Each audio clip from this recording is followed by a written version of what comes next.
The CompTIA A+, 220, 1201, and 1202 exams were announced not that long ago. We got the exam objectives not that long ago. I wanted to build a course on it as soon as possible so that you could get started studying. I'm a bit apprehensive to do this video though because this course took me a while to make, and it's also going to take me a while to record. If you see how long the video is, you will understand. I just hope that people actually get value out of it. It is a foundational course, so there are going to be a few topics that you might want to do some extra research into. It's going to go over all of the basics. If you feel like you still need some more help, some more practice materials on them, please let me know in the comments. It's more helpful to get constructive feedback in the comments of like, oh, I wish you would have added more of this and more of that to it. This way, in future iterations of the course, and also we have to do a 1202 as well, but in future iterations of the course, I can add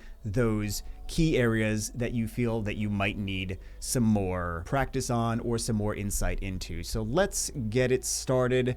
This was designed specifically for the 2025 220-1201. It is not just relabeled something from the 1101 or the 901, 220-901 or something old. I know that there are some old courses out there that just get relabeled with the new things and it's actually old information, but this is brand new. I did not make any other courses for the CompTIA A+. I made some other study materials for the CompTIA A+ before this, but not any courses like this, not any full guides for the exam. This is going to go over everything on the exam objectives. So like I said, it's a basic course. However, there are parts that go more in depth with integrations for specific videos. If you'd like to see more, and I already mentioned this, but I want to mention this again, if you'd like to see more on a specific subtopic, please comment what parts could use more content, and we'll try to integrate them into the next version of this course. So here are the test details for the A+ Core 1 220-1201. It is a maximum of 90 questions. The questions will be multiple choice and performance based as well. The length of the test is 90 minutes. Recommended experience, and I have a lot of other CompTIA A+ videos for pro tips for completing the, and even if it's a video explaining the best practices for the 1101, for example, or another CompTIA exam, those still apply to this. Like, for example, if you don't know something, flag it and go back to it, or things like that. Make sure you're hydrated and get sleep before doing the exam. Like, those just apply to all of them. So just be mindful. Those are some really nice videos that will help you actually get some extra tips to pass just any test in any test at all. The recommended experience is 12 months of hands-on experience and a help desk support technician. But honestly, a lot of people that take this exam don't have 12 months of help desk support experience. They're trying to get those jobs in help desk support or desktop support technicians. So they're doing this with no experience, and they just have experience tinkering around with their own computers and building, their own like gaming PCs and things like that, and tinkering with their routers. So don't think that you can't do this just because you don't have experience in the field already. Most people don't have experience in the field when they take this exam. Don't worry too much about it. The passing score is 675 out of a possible 900. So here are the exam domains. There are going to be 13% of the questions should be mobile devices, 23% of the questions should be networking, 25% should be hardware, 11% should be virtualization and cloud computing, and 28% should be hardware and network troubleshooting. First domain is mobile devices. So first things first, installing and configuring a battery replacement in a laptop. You're probably going to be doing this quite a bit. First, power off the laptop, completely disconnect the AC adapter before beginning any battery replacement procedure. Also, I would like to say that you should make sure that you are on an anti-static mat. Some people like to use the anti-static wristbands as well. That should go without saying for doing any work inside of a machine. So power it off. Make sure everything is disconnected. First, you want to make sure, because if you touch a screwdriver to one of the components accidentally when you're trying to unscrew the battery and it slips and it hits a part of the motherboard, you don't want it to short anything. Very important.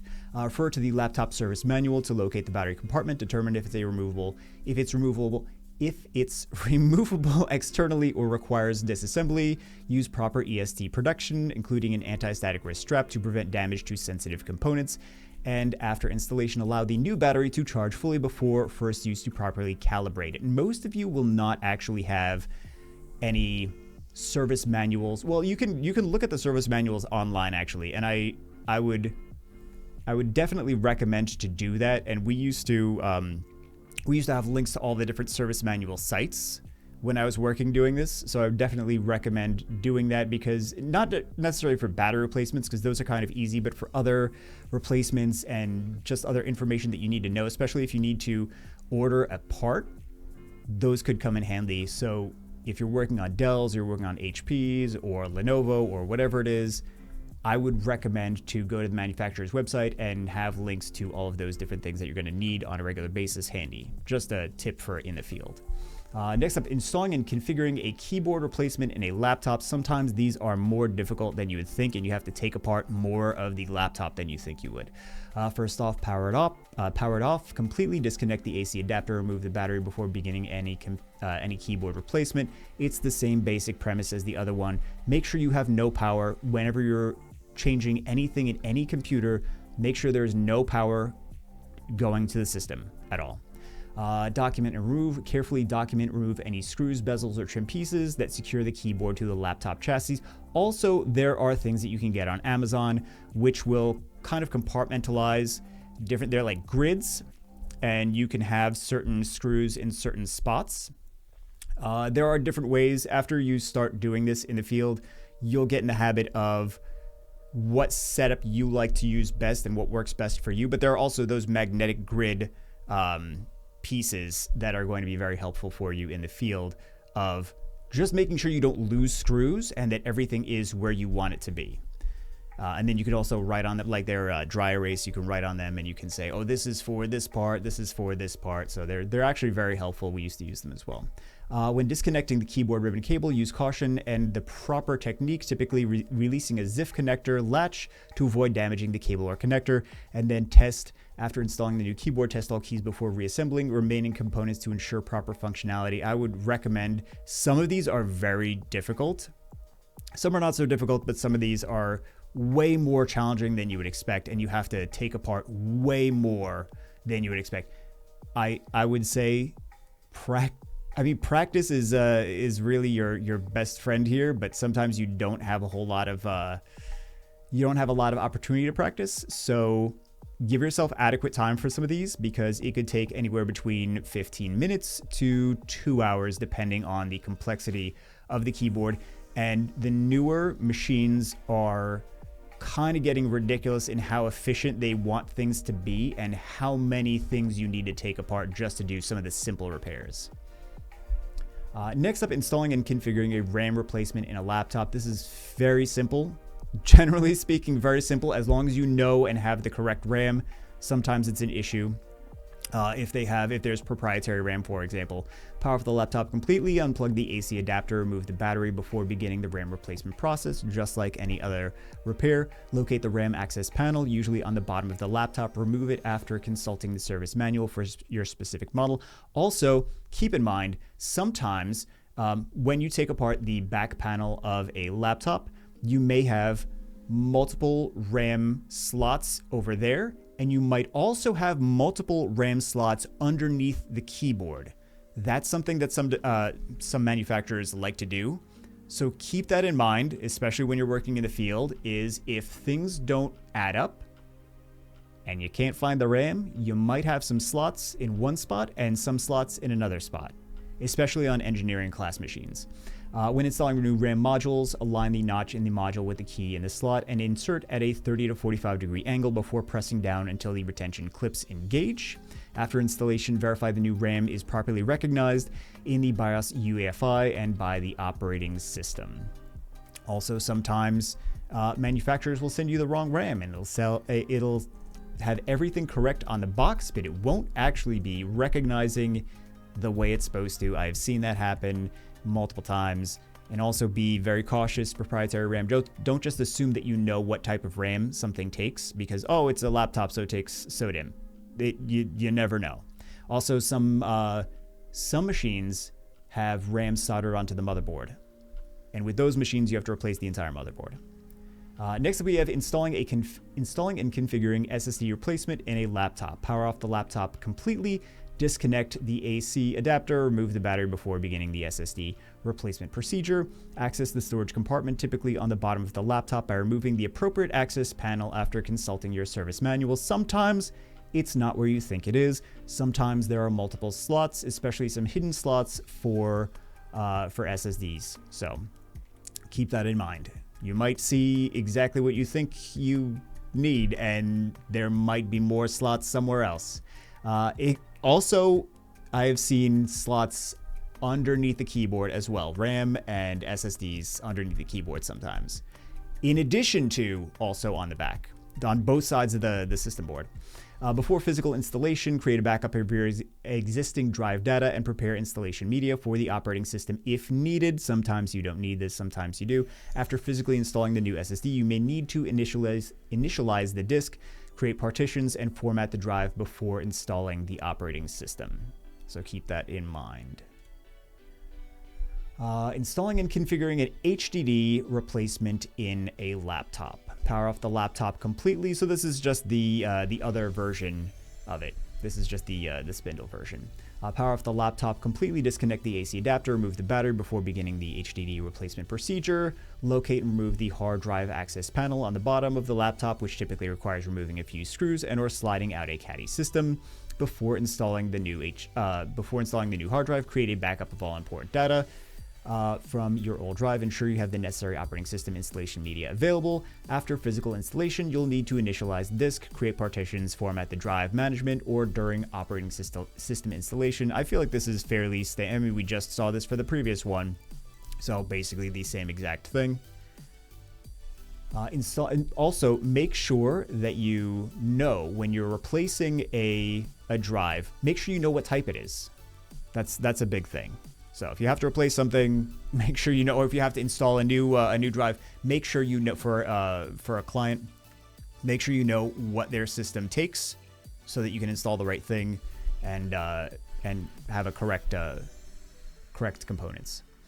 Installing and configuring a wireless card replacement in a laptop. Power off the laptop completely. Disconnect the AC adapter. Remove the battery before beginning the wireless card replacement. Locate the wireless card compartment, usually accessed from the bottom of the laptop. Carefully disconnect the antenna wires. Carefully disconnect the antenna wires. These things will bend very easily. Make sure there's sometimes some extra ones in the bundle. So you might get lucky if you break one. I've seen people break them. I've seen them come disconnected from the board. Be very careful. They're very delicate. They're very delicate, and don't push them and don't force them. Be very delicate when you're taking those pieces off. When installing the new wireless card, insert it at a 30-degree angle into the mini PCIe or M2 slot before securing with the retention screw. After installation and reassembly, you may need to install specific device-specific drivers for full functionality of the new wireless card. Installing and configuring a biometric replacement in a laptop, so a fingerprint scanner. Or another kind of biometric, but it's effectively, they're all fingerprint scanners. In reality, 99% of them are fingerprint scanners. Power off the laptop completely. Disconnect the AC adapter. Remove the battery. Document the location of the ribbon cables. Also, sometimes they're very small. In all of these, well, maybe not all of them, but especially in the keyboard replacements and the biometric replacements, there might be some ribbon cables that you don't see that are connected, and you're like, why is this not coming undone? It could be that there's extra little ribbon cables somewhere. Also, check the other side of the system board as well, because they could be on both sides. After physical installation, install the required device drivers and security software needed for the biometric authentication system, and configure the biometric device through the operating system security settings or dedicated biometric enrollment software. I really haven't seen too many of these in the actual field. I've seen them, but I have not done too many replacements on them. I'm not sure why. I'm not sure what causes them to not be as faulty as other things. But tons of battery replacements, tons of RAM replacements, or RAM upgrades rather. sometimes replacements, sometimes faulty RAM as well. So lots and lots and lots of those. Installing and configuring a near field scanner replacement in a laptop.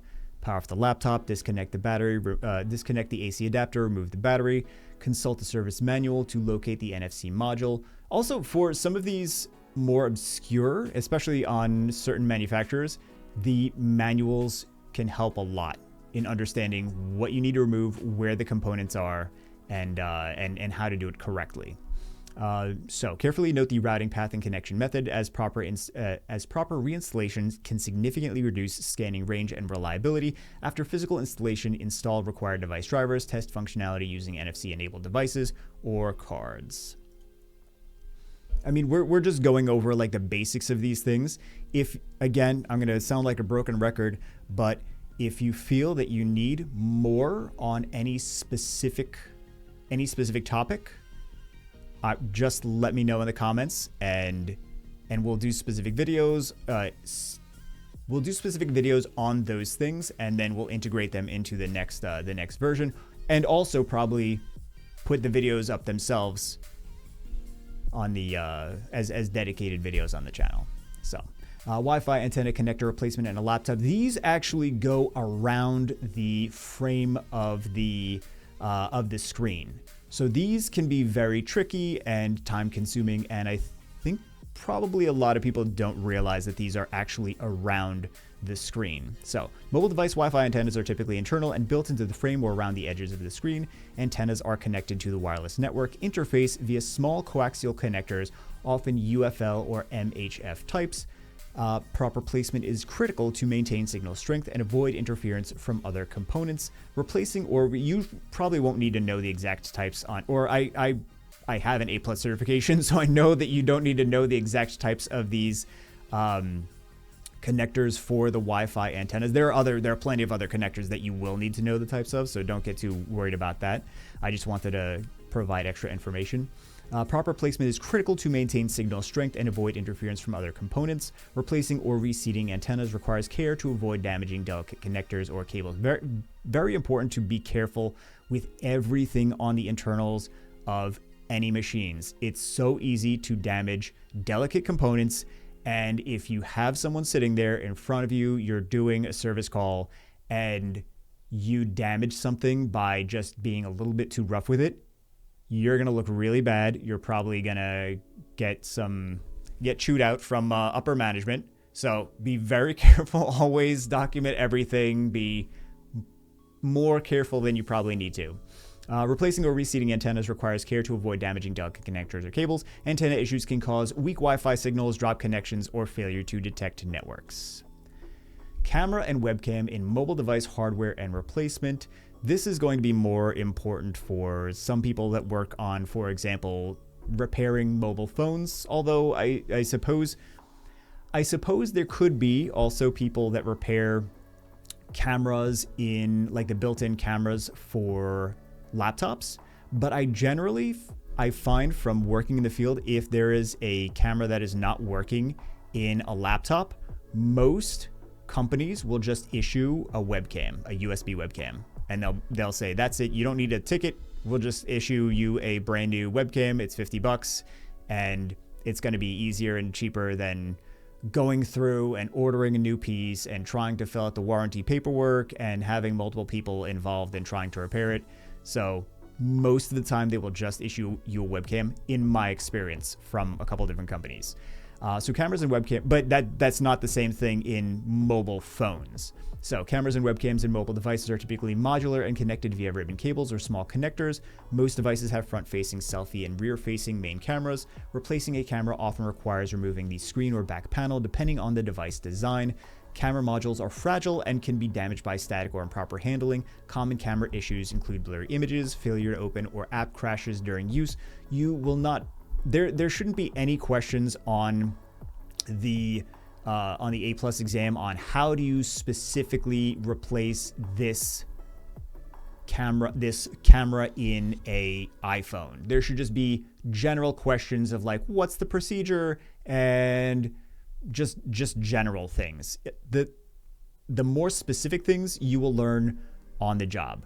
the A+ certification cannot cover every single thing in every single piece of technology that we have at our disposal. So I don't want you guys to think that you need to know everything. You're like, oh, I need to know exactly piece by piece. If you feel like you want to know, then by all means go look at some camera replacement videos. But you won't need to know a crazy amount of in-depth on specifically this. If you are working for like a company like iFixit, then you might, then of course you will, but they will show you, and you will be doing that on the job, and someone that has been there before is going to walk you through it your first couple times. So I just don't want you guys to think that you need to know all of that immediately, like for the A+ exam. You just need to know the general gist of it. Microphone and mobile device hardware and replacement. Microphones in mobile devices are small, sensitive components, often embedded in the frame or near charging ports. They are typically soldered to the motherboard or connected via flex cables. Some devices have multiple microphones for noise cancellation and voice clarity. Replacing a microphone may require heat, soldering tools, or specialized equipment. Symptoms of a faulty microphone include no audio input, muffled sound, or failure during calls. Also, sometimes it will sound like they're underwater, which I mean, sometimes could be also device drivers as well. But this is, again, if you're in the field, they'll probably issue you like if there's a client for a large company, like for example, you work for Microsoft and someone has a laptop that their microphone stops working. Most of the time, they'll just issue you a headset. And most people are using headsets anyway. They're not really using the microphones that are built into the laptops. But if you are working for a company that repairs phones, you will actually be replacing these. You'll be repairing these specifically, and they will teach you how to repair the phone microphone. The phone microphones? Yeah, the phone microphones, the iPhones and the Android phone microphones. So that will be a job specific thing.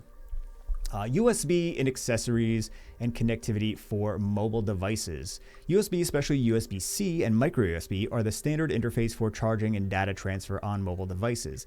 USB supports connectivity for accessories like keyboards, flash drives, game controllers, and docking stations via USB, OTG, or on-the-go. USB-C offers reversible connectors and faster data and power transfer. Mobile devices may require adapters or hubs for USB-A accessories. USB troubleshooting may involve checking cables, ports, and compatibility.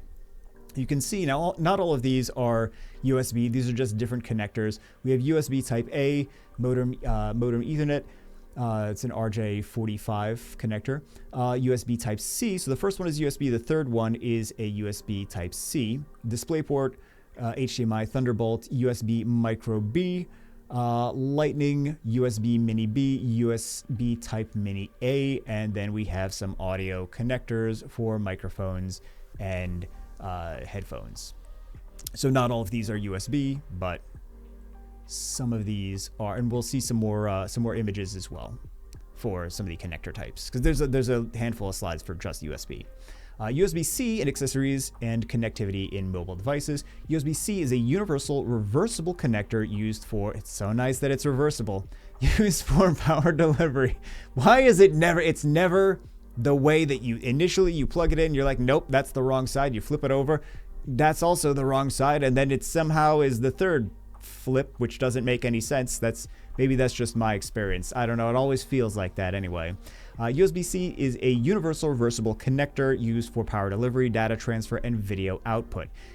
Yes, video output. Now, if some of you may not know that, but it is also used for video. You can hook up monitors via USB-C. It supports faster charging and higher data transfer rates than older USB types. USB-C enables connection to various accessories like external displays, storage devices, and docks. Many mobile devices use USB-C for both charging and accessory connectivity through USB on the go or hubs. USB-C cables and devices must support the appropriate standards like USB 3.1 PD for full functionality. USB 3 is wonderful. I mean, USB-C is wonderful. I'm sorry, USB-C is wonderful. Micro USB and mini USB in accessories and connectivity for mobile devices. This is kind of older, but this is still on. We're going literally line by line in the CompTIA 220.1201 exam objectives. We're literally doing every single topic for you.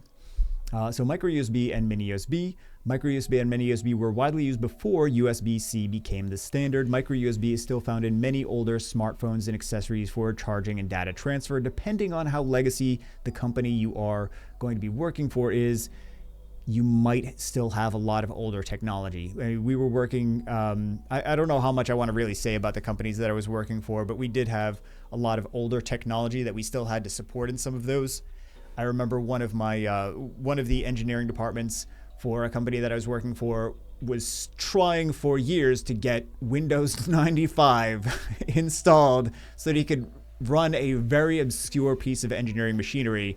And it was sitting on his desk. I don't know why it was sitting on his desk for quite a long time. But some of these older technologies you're still going to see in the field. So don't, just because USB-C is the standard now doesn't mean that these things are obsolete and completely gone. Mini USB is mostly obsolete, but may appear in legacy devices like cameras or GPS units. Both connectors are non-reversible and more fragile compared to USB-C.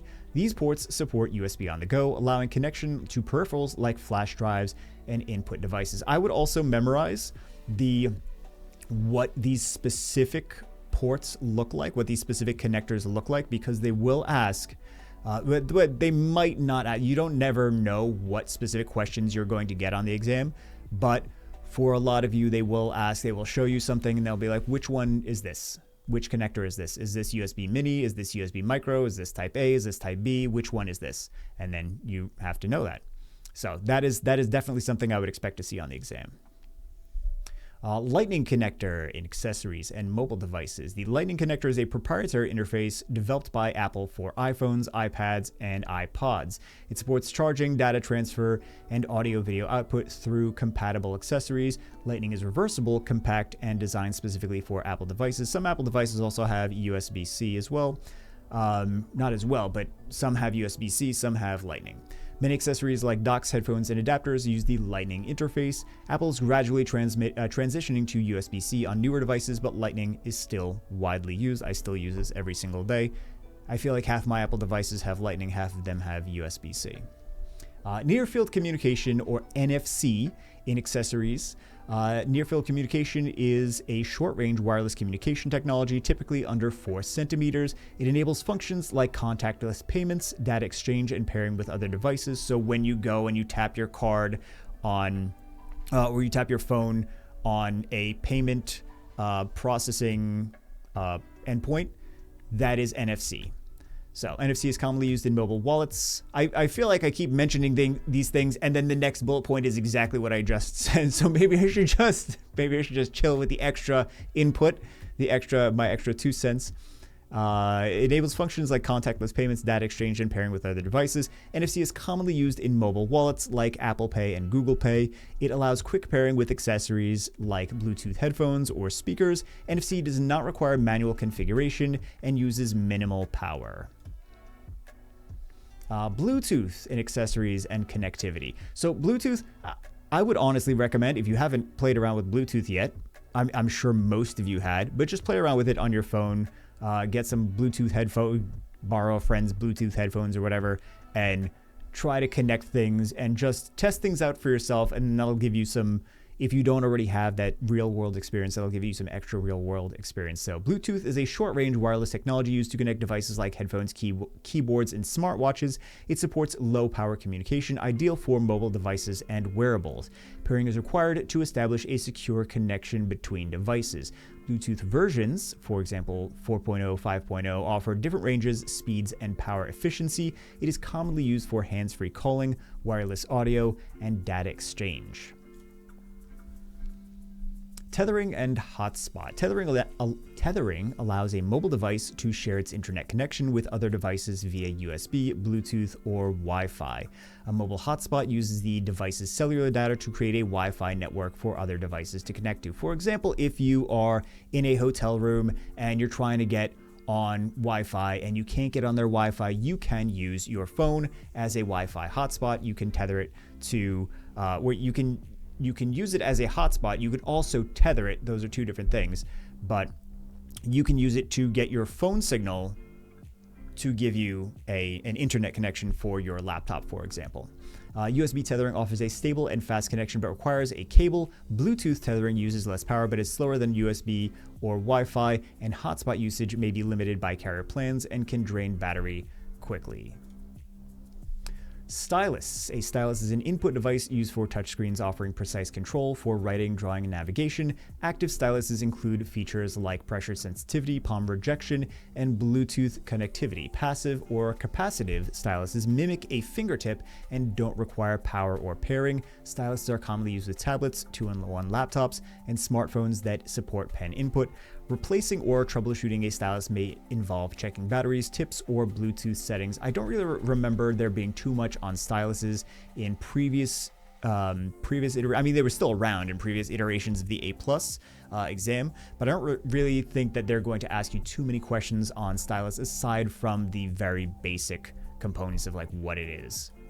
You might get 0 questions on stylus. You'll definitely get questions about USB connectivity, and you'll definitely get questions about the components of a computer for sure, without a doubt, no question about it. Those are questions that you're going to get. I mean, I'll try to mention what I think are going to be definite points that they're going to hit on, and what might be very little to no questions on the exam, to try to get you guys focused on like the right things. Headsets can connect to mobile devices via wired 3.5mm jack. I mean, we would like to think it not necessarily all the time. Apple. Or USB-C or wireless Bluetooth methods. They're used for audio output. Well, not even just Apple, to be honest. Really, 3.5mm jacks are kind of going away. They're used for audio output and often include built-in microphones for calls or voice commands. Bluetooth headsets require pairing and may include features like noise cancellation and media controls. I'm sure most of you already use these and know exactly what they do. USB-C and Lightning headsets are common on devices without a 3.5mm audio jack. Connectivity issues may stem from faulty jacks, Bluetooth pairing issues, or software settings. They shouldn't ask you too much on these. Some troubleshooting stuff. We will have some questions in some of the practice exams on the channel, so definitely keep a lookout for. I mean, there's already some practice exams on the channel, and there will be more. Speakers. Mobile devices connect to external speakers via Bluetooth, 3.5mm jack, USB-C, or Lightning connectors. Bluetooth speakers offer wireless convenience and portability but require pairing. Wired speakers provide more stable connections and don't rely on batteries.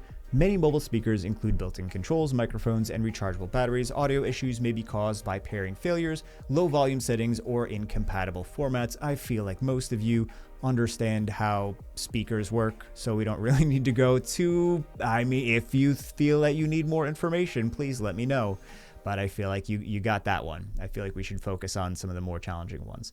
Webcam. Most mobile devices have built-in webcams, front-facing cameras for video calls and recording. External webcams can connect via USB-C or Lightning for enhanced video quality. I would actually even say that most webcams will connect via USB 2.0, 3.0 as well. So maybe the newer ones are USB-C, but you'll still see a lot of USB 2.0 in the field. Webcams are used in video conference because not everyone is buying all the new equipment. Like all of these large companies, they're just trying to see what they can get away with. They don't need people to have extremely high definition, brand new webcams. They are looking for what can we get for the best value? What can we get for, we need to buy 2,000 of them. What can we get on the cheap? Because we have a budget. So they're not buying the $200 webcams. They're buying the $20 webcams. Webcams are used in video conferencing apps like Zoom, Teams, and FaceTime. Some external webcams require additional drivers or app permissions to function properly. That's also why they're issuing webcams instead of having the techs fix the internal webcams, because if you're paying $20 for a webcam, it's much better to do that than have someone go out and fix it, and they're making more than $20 an hour, and then you have to pay the extra costs associated with having an employee doing maintenance for it, and also the components. So some external webcams require additional drivers or app permissions to function properly. Connectivity issues may involve app settings, permissions, or hardware compatibility. Docking stations. If you haven't already become familiar with docking stations, you will, because in many offices, they are issued not desktops, they're issued laptops so that they can work from home. They have hybrid, they have remote work, and they're issued some monitors, they're issued a docking station, they're issued a laptop. So they're not, most people are not getting desktops anymore. Maybe that was the case 20 years ago, but not anymore. Everyone's getting laptops, everyone's getting docking stations. So docking stations you should be familiar with. Docking stations expand, but that's not really a thing for, that is not nearly as popular for just normal consumers. Like most of the techs working on them, when they go home, they have like gaming PCs, or they have like, maybe they have a laptop that they use as a laptop, or they have a gaming PC that is a desktop tower, but they're not, most of them are not using docking stations. Most of you guys do not have docking stations at home, but when you get to work, you're going to be working on with these all the time. So docking stations expand a mobile device's connectivity to peripherals like monitors, keyboards, storage, and power. They commonly connect via USB-C or proprietary ports, supporting data, video, and charging simultaneously. Some docking stations, some of the old docking stations with these big monolithic things, they were about the same size as laptops themselves, and you had connectors, proprietary connectors on the very bottom of the laptops that would connect to a specific proprietary docking station. Nowadays, everything is USB-C, everything is USB 2.0, 3.0, where many different docking stations can connect to many different types of laptops, and everything is interconnected and works well with each other, and not really too difficult. They just try to play nice and versatile with each other, and it's much less challenging to troubleshoot and to get replacements for, because some of the proprietary ones where they would just charge an arm and a leg and bleed the companies out for them. It's nice to have all these new docking stations be so inexpensive and so versatile. Mobile docks may include HDMI, USB-A, Ethernet, and SD card slots. Some of the smaller docking stations that don't really power too much, yes, they still have the USBs. They still have some of the connectors for the monitors, but some of the bigger ones have more power, and they also require a power supply. So some of them don't require a power supply. Some of them are just powered by the USB on your computer, and some of them have an external power supply. They can actually be about even like 240 watt power supply, but it varies from the smaller ones that don't require the extra power and the larger ones that require you to have an extra power, literally a power brick with it. So mobile docks may include, I already mentioned that, docking stations simplify transitioning between mobile and desktop-like setups. Compatibility and power delivery specs vary by device and dock model. Port replicator, similar to a docking station, provides additional ports to a mobile device, similar to a docking station, but often with fewer features. It typically connects via USB-C or proprietary connectors. Common ports include USB-A, HDMI, VGA, audio jacks, and Ethernet. Yes, VGA is still, I know no one uses it at home. Some people probably do use it at home, but it's actually still every so often, also depending on the company. The cheaper the company, the more they still have VGA. Audio jacks and Ethernet port replicators are portable and ideal for users who need basic peripheral expansion. Unlike full docking stations, they may not support power delivery or video output on all models. I remember someone yelling about it in the comments section. They were like, no one uses VGA anymore. There's literally no companies. I'm like, there's companies everywhere that still use this. Like, I think people underestimate how cheap a lot of these companies are. They really don't want to spend money on things. They're trying to do whatever the cheapest option is, and that is that.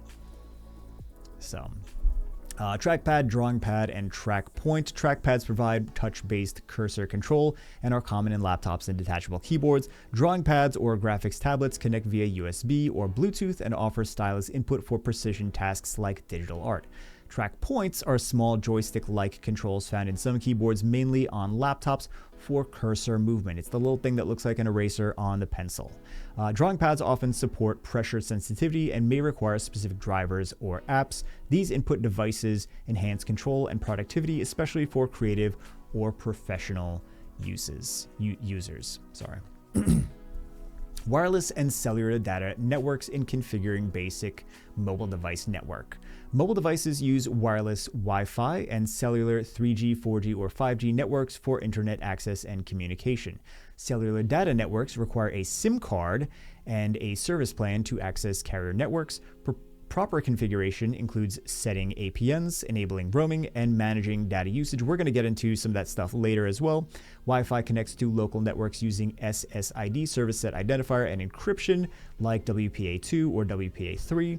Devices can automatically switch between Wi-Fi and cellular based on availability and settings. Your phone is already doing that, whether or not you know or touch anything when you are home. It is connected. And for most of you, if you've set up access to your home Wi-Fi network, it is just connecting whenever it sees a stronger connection. So it just does all of that automatically. 3G, 4G, and 5G. 3G, 4G, 5G are generations of mobile cellular networks with increasing speed and efficiency. You can see some of the information on it up there. 3G offers basic mobile internet and voice capabilities, but is largely outdated. 4G, especially LTE, provides faster internet suitable for streaming video calls and app usage. 5G offers significantly higher speeds, lower latency, and better support for high bandwidth applications. Devices must support the specific network type and be configured with the correct carrier settings and APN. Huge differences in the amount of power that you get from 3G to 4G and 4G to 5G. Absolutely staggering. I feel like that's another thing that we need to do a specific video on and we're going to cover more of that in the future in this specific video, but also I feel like if we need to dive deep into just that in a dedicated video, we might need to do that as well, so let me know. Hotspot. So mobile hotspot allows a device to share its cellular data connection via Wi-Fi with other devices. We kind of touched on this before already, but for some reason it's in two different spots on the exam objective, so we're covering it again. Hotspots can be enabled through mobile settings and may support password protection and user limits. Devices connecting to the hotspot treat it like any other Wi-Fi network. Hotspot use depends on carrier support and may consume large amounts of data and battery. Configuration options include setting SSID, security, and data usage limits. Be very careful if you are on a plan where you have limited data usage and you are using your phone as a hotspot for your laptop's connection, especially if you don't turn it off. Also, in the field, we have done, we made it a habit. We probably shouldn't have made it such a habit, but we made it a habit of using hotspots to troubleshoot different network issues. And then we would also test VPNs and things like that with hotspots. So it's actually nice to kind of know how your phone's hotspot works, because I feel like there's so many instances where it's not necessarily that you're supposed to be doing it at work as a standard operating procedure, but it just winds up happening that you do it because it's the easiest thing to do, and you're just trying to clear tickets. You're just trying to get things done. So yeah, that just seems to keep happening, whether it's your phone or whether it's a client's phone. Just it seems that we continue to use hotspots over and over and over again. So Wi-Fi allows mobile devices to connect to wireless local networks, wireless LANs, for internet access. Configuration requires selecting the correct service set identifier and entering the appropriate security key. Devices can automatically reconnect to saved networks and prioritize preferred ones. You guys, I feel like know all of this already. You use Wi-Fi at home. I would say tinker around with it. Like this, that's the best way to learn something like this, is you have the technology at your disposal.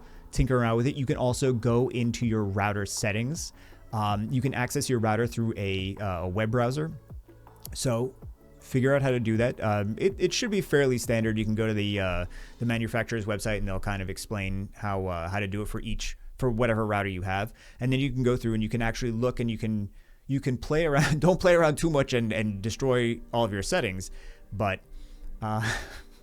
I don't want to give you guys bad advice now, but I would definitely recommend to get some hands-on experience playing around with that, and it could definitely help you learn some more by doing things hands-on, as if it was a lab, because basically it is a lab.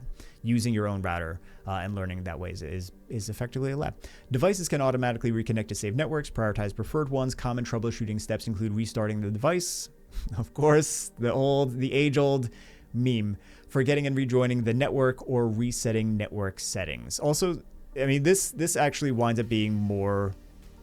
This has been a thing for me in my experience very often, is clearing the networks. Like if there was some really nasty issues with Wi-Fi not working and things were just somehow garbled up more than we expected, just forgetting all the networks, clearing all the network settings, and then reconfiguring them wound up fixing a lot of the times. So Wi-Fi settings also include static IP, DNS configuration, and proxy setup. I feel like we could get some value out of doing a specific dedicated video on this as well. Subscriber identity module, or SIM or eSIM. Also, you see all the different SIMs. Standard. It's supposed to say standard SIM. Standard SIM, micro SIM, nano SIM, and eSIM. SIM cards store subscriber information. These are in your cell phones. I'm sure 95% of you plus know that. Enabling carrier access to a carrier's cellular network. eSIM is a digital version of a SIM embedded in the device and programmable via software. Both SIM and eSIM hold data like the IMSI and allow mobile data, calls, and messaging. Configuration may include activating the SIM, setting the correct APN, and enabling roaming. eSIM supports multiple profiles and is useful for switching carriers without a physical card. So understand the difference between SIM and eSIM, and then it would be nice to also understand that there's a micro SIM and a nano SIM. You probably won't get questions on it, but it doesn't hurt to know these things. Bluetooth. Bluetooth must be turned on in device settings to enable wireless communication with other devices.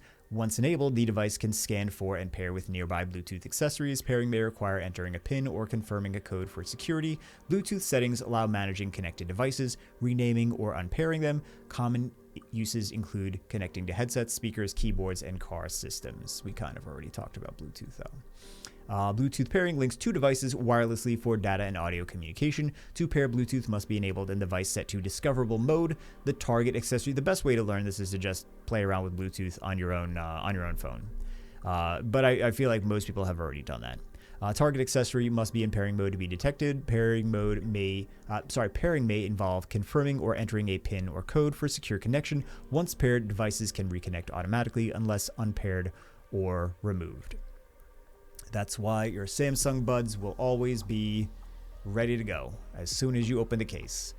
Enable Bluetooth through device settings or the quick access menu to begin the connection process. Set the device to discoverable mode. Put the accessory in pairing mode. The mobile device scans for and displays nearby Bluetooth devices for selection. A PIN or passkey may be required to confirm secure pairing between the devices. After pairing, test connectivity by using the device. Example, playing audio or transferring files.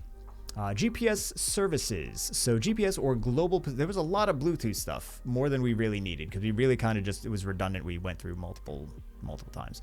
GPS global positioning system enables location tracking and navigation on mobile devices. It uses satellite signals and can be enhanced by Wi-Fi, Bluetooth, and cellular networks. GPS must be enabled in location settings for apps that require connection, location data. For example, maps, weather, or ride sharing. Users for Uber or Lyft. Users can manage app-specific location permissions for privacy and battery optimization. This does actually suck up a lot of battery. So one of the things that I want to mention is if you're working on clients where they're like, oh, my battery is just doesn't last very long. It's like 2 hours and then I'm out of battery. I have to charge again for their phones. GPS location services will eat up a lot of battery. So just as a food for thought. Poor signal can occur indoors or in obstructed areas, affecting accuracy. Also, I mean, the battery could be old, so that could be another thing. They could be charging it inefficiently, but cellular location services use nearby cell towers to estimate a device's location. This method is faster but less accurate than GPS and works well in urban areas. It's often used to assist GPS or AGPS when satellite signals are weak or unavailable. Location services can be enabled or disabled in device settings for privacy and battery management. Many apps rely on cellular location for functions like navigation, weather, and emergency services. Corporate device configurations in mobile device management. So this is really its own beast. You can, I'm not sure if you guys are familiar with the the T framework in terms of in terms of your career and how you set out to do things. So a lot of people in tech have a background that's kind of similar to a T. So they have the top of the T. This would be great if I had a diagram right here, but I'm just talking off the cuff. So on the top of the T, you have a wide assortment of knowledge, just some knowledge in all of the different parts of tech. Like you have a little bit of programming knowledge, you have a little bit of knowledge in cloud services, you have a little bit of knowledge in, like, for example, Apple devices and troubleshooting, and a little bit of knowledge in servers and a little bit of knowledge in networking, but you don't have a crazy amount of knowledge in anything. But you do have one area that you drill down. It's very much like a T. The top is just a broad range of like a little bit of knowledge, not going too deep, and then one specific area where you dive really, really deep. So this is an area that I think a lot of people don't really think about, that you can dive really, really deep. And there are a lot of jobs that are specifically looking for, maybe not a lot, but there are jobs that are specifically looking for mobile device management, endpoint configuration, where you configure the settings and the policies for thousands of devices across a corporate network. And if you're really, really good at that, you can make six figures doing that.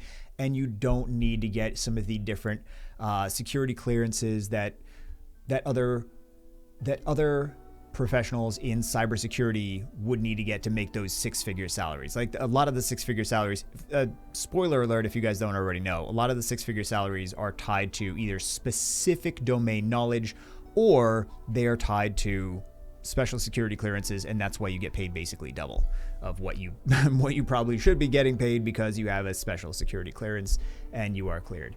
But that being said, we're kind of off topic. Let's get back on topic. Just food for thought. I just want to give you guys some extra information for your careers. Mobile device management, or MDM, allows IT administrators to configure, secure, and manage corporate mobile devices remotely. Corporate configurations may include Wi-Fi settings, VPN access, email setup, app installations, and security policies. This is stuff that normal consumers would not ever need to know this or do this. But when you get into the corporate world, this is a big thing, and there are people dedicated just to this. So if you are interested in something like this, you can definitely make a career out of it, and you can make good money doing this.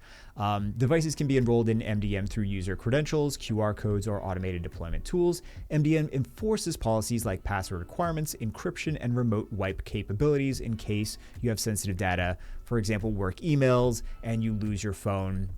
They need to be able to wipe it so that no harmful actors can get access to your data, to sensitive corporate data. It helps ensure compliance with organizational security standards and protects sensitive data. I think this is definitely a thing that you could potentially, if you are interested, you could potentially make a career out of something like that. Bring your own device, BYOD, in mobile device management. Bring your own device allows employees to use personal mobile devices for work-related tasks and access company resources. MDM solutions manage and secure corporate data on personal devices without accessing personal information. Some people do not want to do this. So I've worked at different companies where people were like, "Oh yeah, I don't mind accessing company email on." It really depends. It really depends on the company, but especially for sensitive data, you might not want to have it on your personal device. Just food for thought. Organizations and that's why you are very adamant on having them provide you with a phone. But really, it depends on the organization. If you're not in an organization that has important sensitive data, this might be perfectly fine. And usually, this is a policy only if you are not in a company that has large amounts of very proprietary sensitive data, personally identifiable information, HIPAA, national security things. So I know we're off topic again. I'm sorry. This is all my fault. Organizations enforce security policies such as remote wipe, device encryption, and password protection. BYOD increases flexibility and productivity, but requires clear usage policies and data protection measures. MDM can separate work and personal data by containerization or app-based controls. But if things go awry, I have seen instances where personal phones have been destroyed. Intentionally destroyed, like they have been seized and destroyed because, yeah, data leaks. not fun stuff. So don't fly too close to the sun, I would say. MDM policy, mobile device management policy, enforces security and usage policies on mobile devices to protect corporate data. Common policies include screen lock, password complexity, device encryption, and app restrictions. Non-compliant devices can be blocked, quarantined, or remotely wiped. Policy enforcement ensures consistent configurations across all managed devices, and it helps organizations meet compliance standards and reduce security risks. Corporate applications. So MDM allows IT administrators to remotely install, update, and manage corporate applications on mobile devices. These applications may include email clients, VPN tools, productivity apps, and secure browsers. Apps can be delivered through a private enterprise app store or pushed directly to enrolled devices. MDM can enforce app usage policies such as blocking unauthorized apps or requiring specific versions of the apps. Corporate apps are often containerized to separate work data from personal or BYOD devices. Recognizing data caps in mobile devices. Data caps limit the amount of mobile data a user can use within a billing cycle. Some of you are on phone plans that have data caps, so you know what I'm talking about. Syncing large files, photos, or app data over cellular can quickly consume data allowances. Most devices allow users to restrict syncing to Wi-Fi only to avoid using cellular data. Exceeding data caps may result in extra charges or throttled speeds from the carrier. Monitoring and adjusting sync settings helps manage data usage effectively. I really don't see too much of this in the field, but it can happen, and it's always important to be cognizant of it, because if you are not aware, this could be a problem.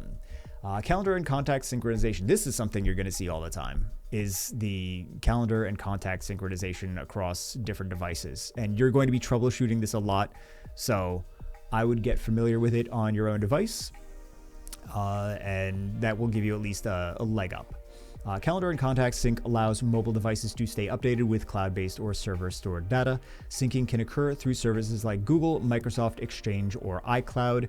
Users can enable or disable sync settings for each account and data type. Syncing may occur automatically or manually depending on settings and connectivity. Troubleshooting sync issues may involve checking account credentials, internet access, and app permissions.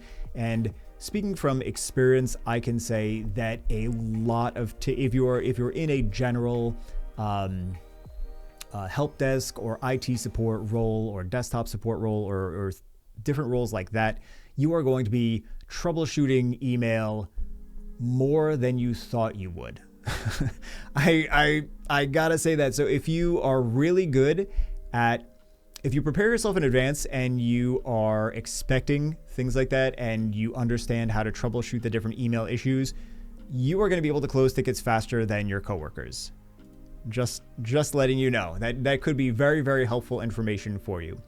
Business Mail Sync ensures real-time access to corporate email on mobile devices. Common services include Microsoft Exchange, Google Workspace, and IMAP and POP3 configurations. Configuration involves entering server settings, login credentials, and selecting sync frequency. Mobile device management can enforce mail sync policies and security settings. Troubleshooting may include verifying server info, connectivity, permissions, and sync intervals. Cloud storage. Cloud storage sync keeps files and data updated across devices using services like Google Drive, OneDrive, iCloud, or Dropbox. Syncing can be automatic or manual. This is another thing that you can kind of be a master of this domain, and the better you are at it, the more people will go to you for troubleshooting these issues. Could be very nice, could be very helpful. People really appreciate it. And you know what? If you're the master of a domain for a specific thing and you're the go-to person and you're helping lots of people, you would be surprised how many gifts you will get. I'm just if you like, snacks and Dunkin' Donuts gift cards, I'm just letting you know. Users can select which files or folders to sync to save space and manage data usage. Syncing over cellular data may consume data quickly. Wi-Fi only sync is often recommended. Proper login credentials and permissions are required for successful cloud sync. Next up, we have networking. Very exciting. Everyone loves networking. Oh, we have also all of the ports too. Everyone loves memorizing ports. We have a video, actually has quite a lot of views, which I'm very glad that people are getting a lot of value out of it. But it is actually, we're going to be including it in this right here. We already have it, so we may as well include it. So port 20 and 21 FTP, File Transfer Protocol. So File Transfer Protocol uses TCP port 21 for control commands and TCP port 20 for data transfer. It is a standard protocol used to upload, download, and manage files on remote servers. File Transfer Protocol operates in either active or passive mode, affecting how data connections are established. It is not secure by default, meaning credentials and data are sent in plain text. Secure alternatives include FTPS and SFTP. 20 and 21, but we'll do the port number video in a second. Port 22, Secure Shell or SSH in TCP UDP. SSH uses TCP port 22 to establish secure encrypted connections over a network. It is commonly used for remote command line access to servers and network devices. SSH supports secure file transfers via protocols like SCP and SFTP. It provides authentication and encryption, protecting data from eavesdropping. SSH is widely used by system administrators for secure remote management. And now we have a very exciting video of the Ninja Turtles explaining SSH a little bit more. So you want to learn SSH Secure Shell for your Security Plus, CCNA, LPIC, or one of many other IT certifications. Well, today we're going to demonstrate how SSH works using some of our favorite nostalgic childhood friends, the Ninja Turtles. Because turtles have shells, so it's only fitting. Also, Secure Shell operates on port 22 on a computer. You can remember this in a few ways. Number one is that 22 looks kind of like SS. And number two is that there are 4 Ninja Turtles, which you can split into 2 groups of 2. So let's say Donatello is in his lair doing all kinds of... Well, Donatello is basically an IT nerd now that I think about it. Anyway, he's doing his thing, researching some stuff in the Turtles' lair, and Raphael wants to send him some important technical data on the Turtle comms, but they don't want Shredder or the Foot Soldiers to intercept their communications. The way to keep their communication safe is by encrypting it with something called Secure Shell. Secure Shell is kind of like a virtual secret tunnel, kind of like a sewer tunnel that allows Raphael and Donatello to share files securely over the internet, or TurtleNet. I should have said TurtleNet.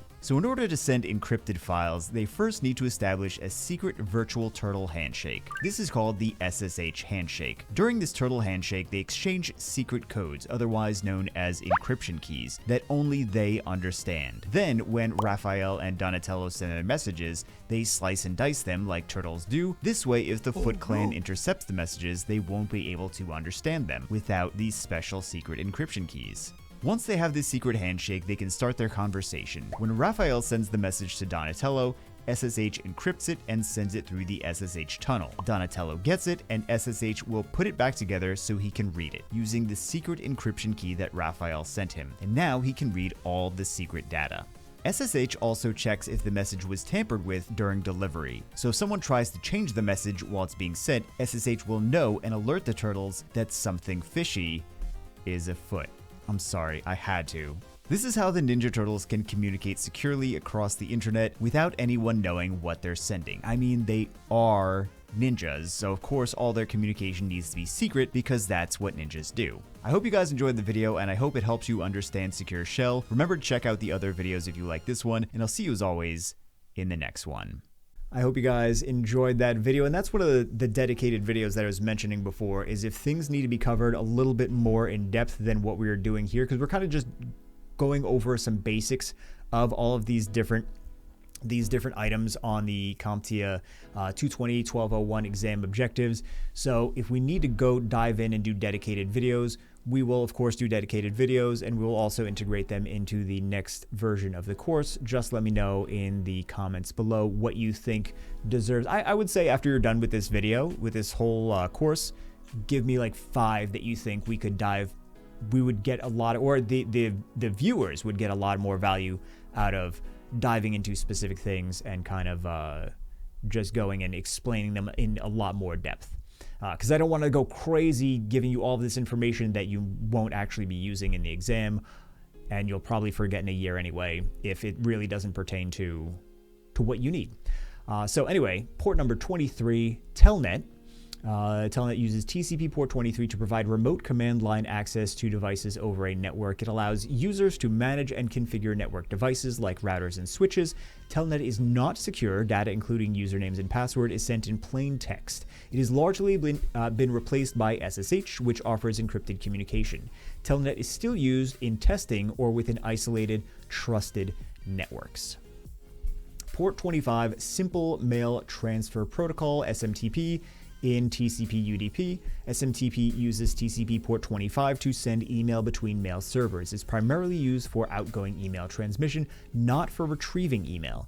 Email clients typically use SMTP over ports 465 and 587 for secure submission. Port 25 is often blocked by ISPs to prevent spam and unauthorized sending. SMTP does not include built-in encryption unless paired with SSL or TLS, but on the exam, SMTP 25. You won't need to know 465 or 5. You shouldn't need to know 465 or 587, I don't believe. If you do, we would have already included them in this. I don't remember if we did or not, but if they're there in a couple slides, I think that's just for Network Plus. You'll probably need to know that, but I don't think you'll actually need to know that for the A+, the 465 and 587. DNS port 53. So DNS uses port 53 with both UDP for standard queries and TCP for zone transfers and large queries. They probably won't ask you anything about the zone transfers, but it uses both UDP and TCP. It translates domain names, for example, example.com, google.com, amazon.com, anything.com, youtube.com, anything you need, into IP addresses so that it can actually locate the IP address of the server, right? But you're not going to remember all of the different IP addresses for every server. Like, for example, amazon.com, you're not going and typing in every single number of the amazon.com IP address. You're just, amazon.com, and that's an easy way for human beings to understand where to go for trying to get to a specific server. So DNS, domain name system, or domain name server, will translate the domain name to the IP address. So UDP is preferred for speed, while TCP is used when reliability or larger packet size is needed. DNS is a critical service for web browsing, email, and other internet functions. DNS issues can lead to failed website access or slow network performance. I know that we mentioned this in the port number video, and the example that I gave was kind of crazy, so I'm going to give you another one that's much easier. People use this all the time. This was not created by me. It was just dad no salt your 53, if you can remember that. I mean, I feel like you could put the any number after that, dad no salt your any number. But yeah, that's one of the easy ways for people. I mean, it works for people, so I feel like I should pass it on to you. It's much better than the 53 example that we had in the video. I like some of the other examples, like the 22 and the 23 and some of the other things. But yeah, DNS 53. Also, Route 53 is Amazon's AWS's DNS server. So if you're familiar with that, then I feel like you don't need to know DNS because you already kind of know it. DNS 53, Amazon's Route 53 is the DNS service for Amazon. But yeah, DNS is port 53. So you will need to know that for the A+ exam though. DHCP uses UDP port 67 for server-side communication and UDP port 68 for client-side communication. It automatically assigns IP addresses, subnet masks, gateways, and DNS servers to clients. DHCP reduces manual configuration and helps avoid IP conflicts. The DHCP discovery and assignment process includes discover, offset, request, and ACK steps. Without DHCP, clients must be configured with static IP settings. DHCP servers are going to be something that you will probably troubleshoot a handful of times in many of your careers as technicians, if that's what you're going for. I mean, some of you are not looking for technician careers. You're just looking for A+ certification as part of the larger picture, where it's just like a little puzzle piece and you're not actually looking to be technicians. But if you are looking to be technicians and you're troubleshooting internet connectivity, DHCP a lot of times is going to be something that you're going to need to know. So I would say to definitely pay attention to DHCP, and we also have it in the port number video. Port 80, HTTP uses TCP port 80 to transfer web pages and other content over the internet. It is the foundation of unencrypted web communication. Remember, this is HTTP, not HTTP secure. This is just HTTP is port 80. The foundation for unencrypted web communication between browsers and web services follows a request-response model using methods like GET and POST. It is commonly used for loading websites that do not require secure data transmission. HTTP Secure uses port 443 for encrypted communication, and that will also be on the exam, both 80 and 443. Port 110, Post Office Protocol 3, POP3. POP3 uses TCP port 110 to retrieve email from a remote mail server to a local client. It downloads emails and typically removes them from the server after retrieval.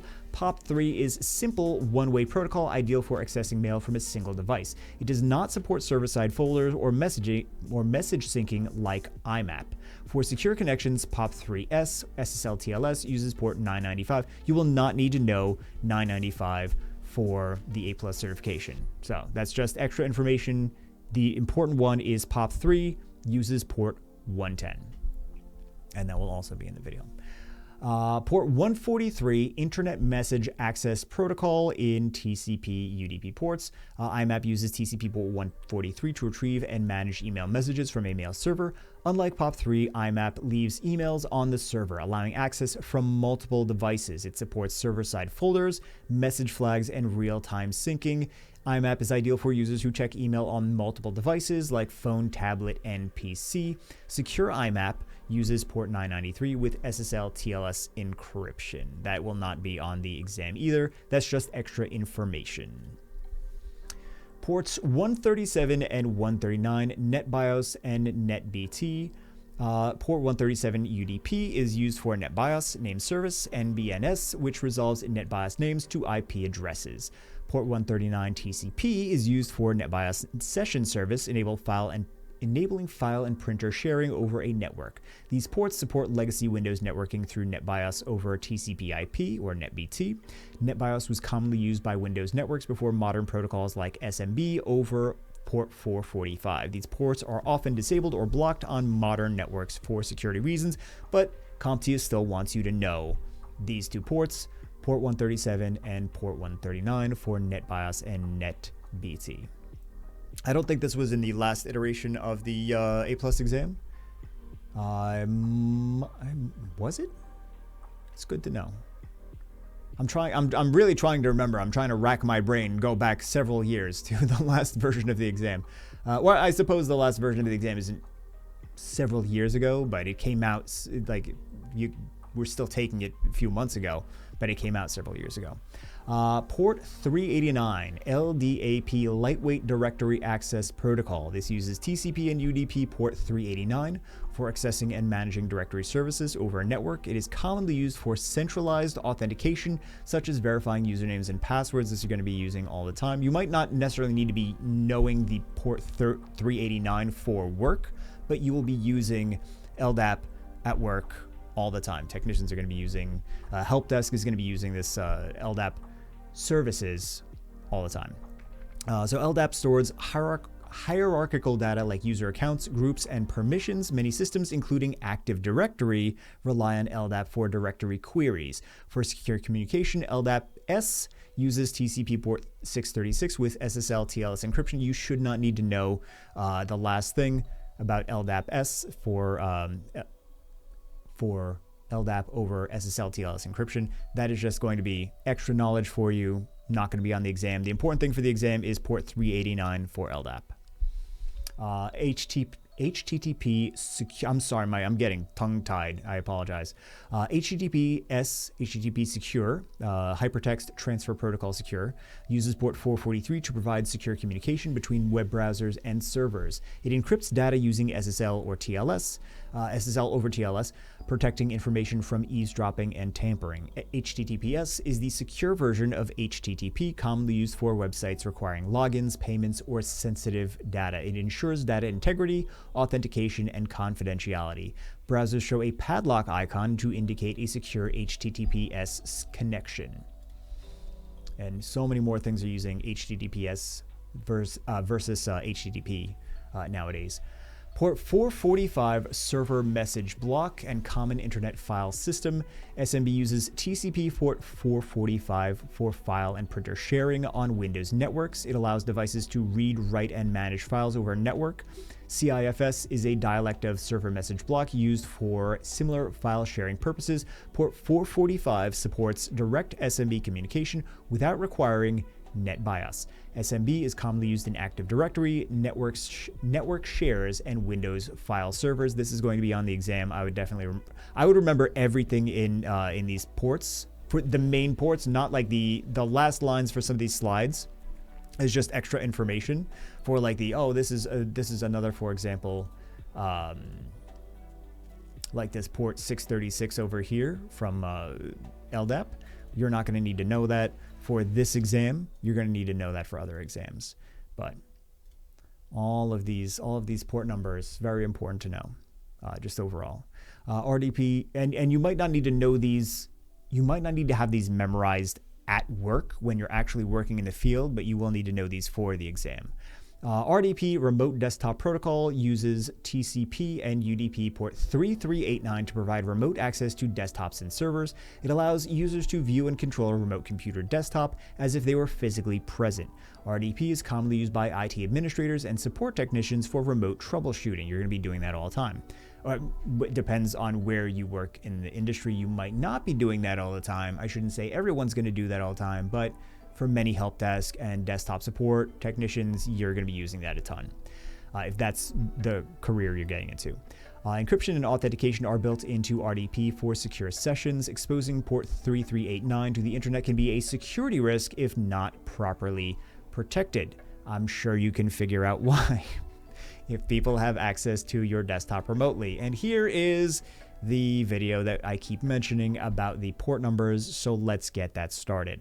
Port numbers can run between 0 and 65,353. That's a lot of numbers to try and memorize. Luckily for us, port numbers from 0 to 1023 are the well-known ports, but that's still a lot. And honestly, I think if I went to Dunkin' Donuts and asked the cashiers to start naming registered ports, they might maybe know HTTP, and that's about it. Luckily for us, A+ exam is mostly interested in a small handful, and even luckier is that you found this video to help you memorize them. This may go by fast, so feel free to bookmark this and come back to it and watch multiple times to get the numbers really cemented in your head. I feel like 3 should do the trick, but I'll leave that up to you. Let's begin. 20 and 21 file transfer protocol. So just like the years 2020 and 2021, the global pandemic, we just like to forget that period of time. Just like FTP file transfer protocol 2020, 2021, we'd like to FTP forget that period.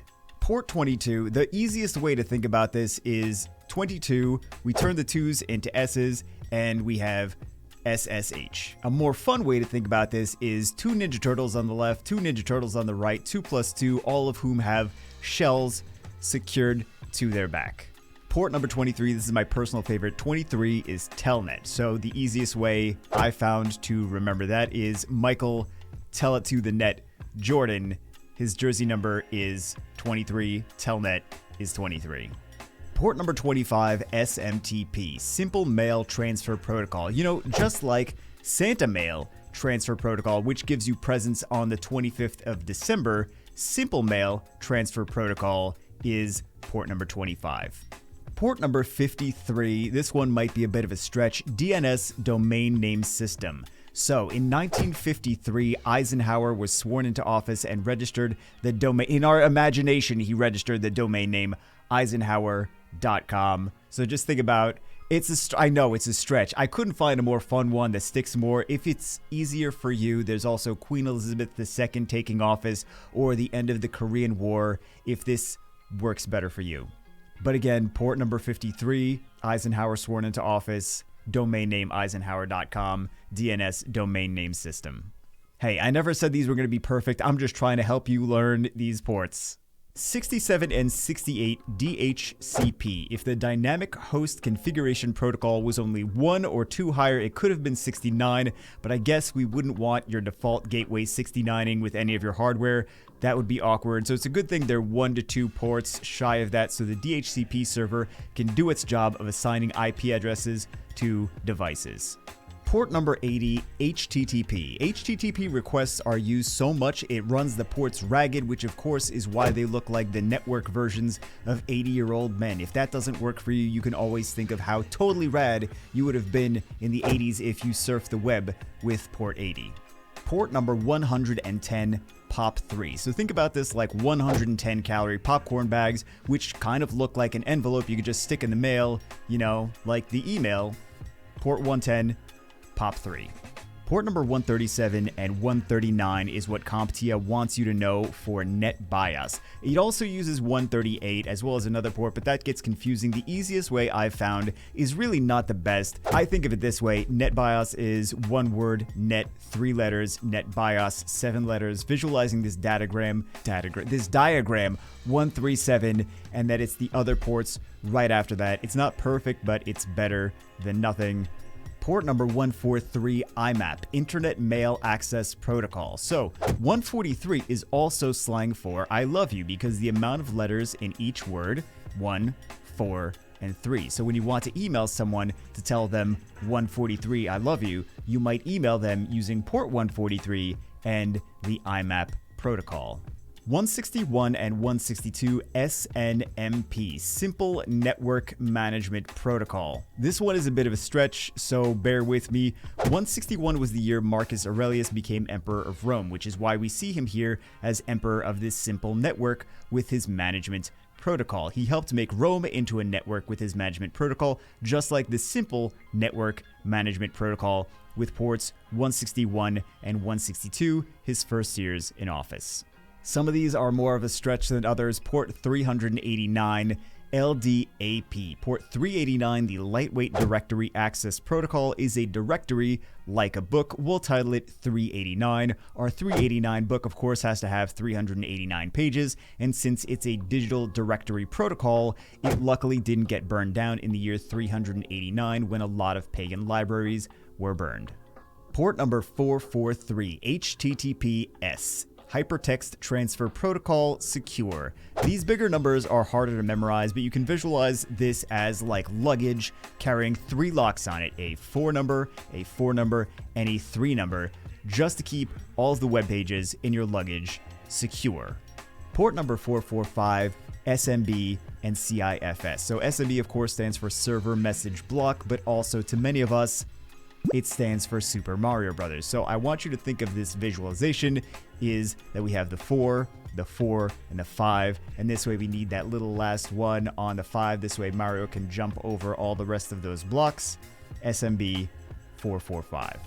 Port number 3389, Remote Desktop Protocol, RDP. So the way I like to think about this is like a snowman wallpaper. So you remote into another computer, you see all their stuff, you see their funny little snowman wallpaper on their desktop, spelling out 3389. So some of these might be helpful, some of these might not help at all, but I figure if you remember at least 3 or 4 just by something from this video, then it was worth it. Next up we have TCP versus UDP, and I'm going to try to explain the basics of this, but this might be one of those times where a specific dedicated video to TCP versus UDP could come in very helpful. If you need that, please let me know in the comments and I'll make a dedicated video on TCP versus UDP. I'll give you the rundown though. So TCP, Transmission Control Protocol, is a connection-oriented protocol ensuring reliable data delivery with error checking and acknowledgement.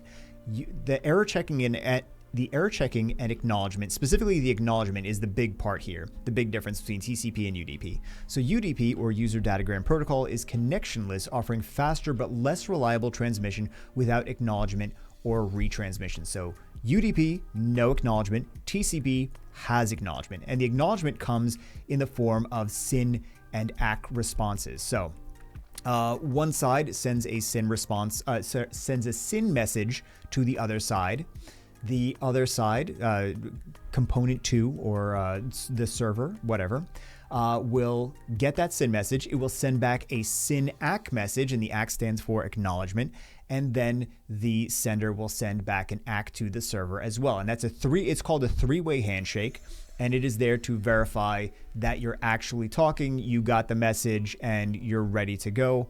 TCP is used for applications where data integrity matters, such as web browsing, email, and file transfers. UDP is preferred for speed-sensitive applications, so you don't do that three-way handshake. You're trying to be more efficient, but it's not, the data integrity is not as important. So UDP is for things like streaming, gaming, and voice over IP. TCP introduces more overhead, while UDP is more lightweight and efficient. The big thing is the three-way handshake. It's the verification that you are talking to the person and they're acknowledging that they are talking back to you, and you have that connection and that communication. The three-way handshake, SYN, ACK, and ACK. That is the big thing. But this is one of those moments where I feel like diving a little bit deeper would be great.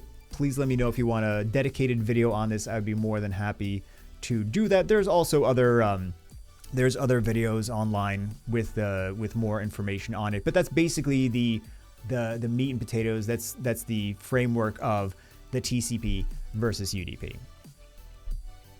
Next up, we have some wireless frequencies. So the 2.4 gigahertz band is widely used in Wi-Fi networks 802.11b, G, and N. It offers longer range and better penetration through walls and obstacles compared to 5 gigahertz. It supports fewer non-overlapping channels, typically 3, which are 1, 6, and 11. We'll talk about that in a slide after this, leading to more interference. Common household devices like microwaves and cordless phones may cause signal disruption. It's ideal for broad coverage, but not for high-speed or high-density environments.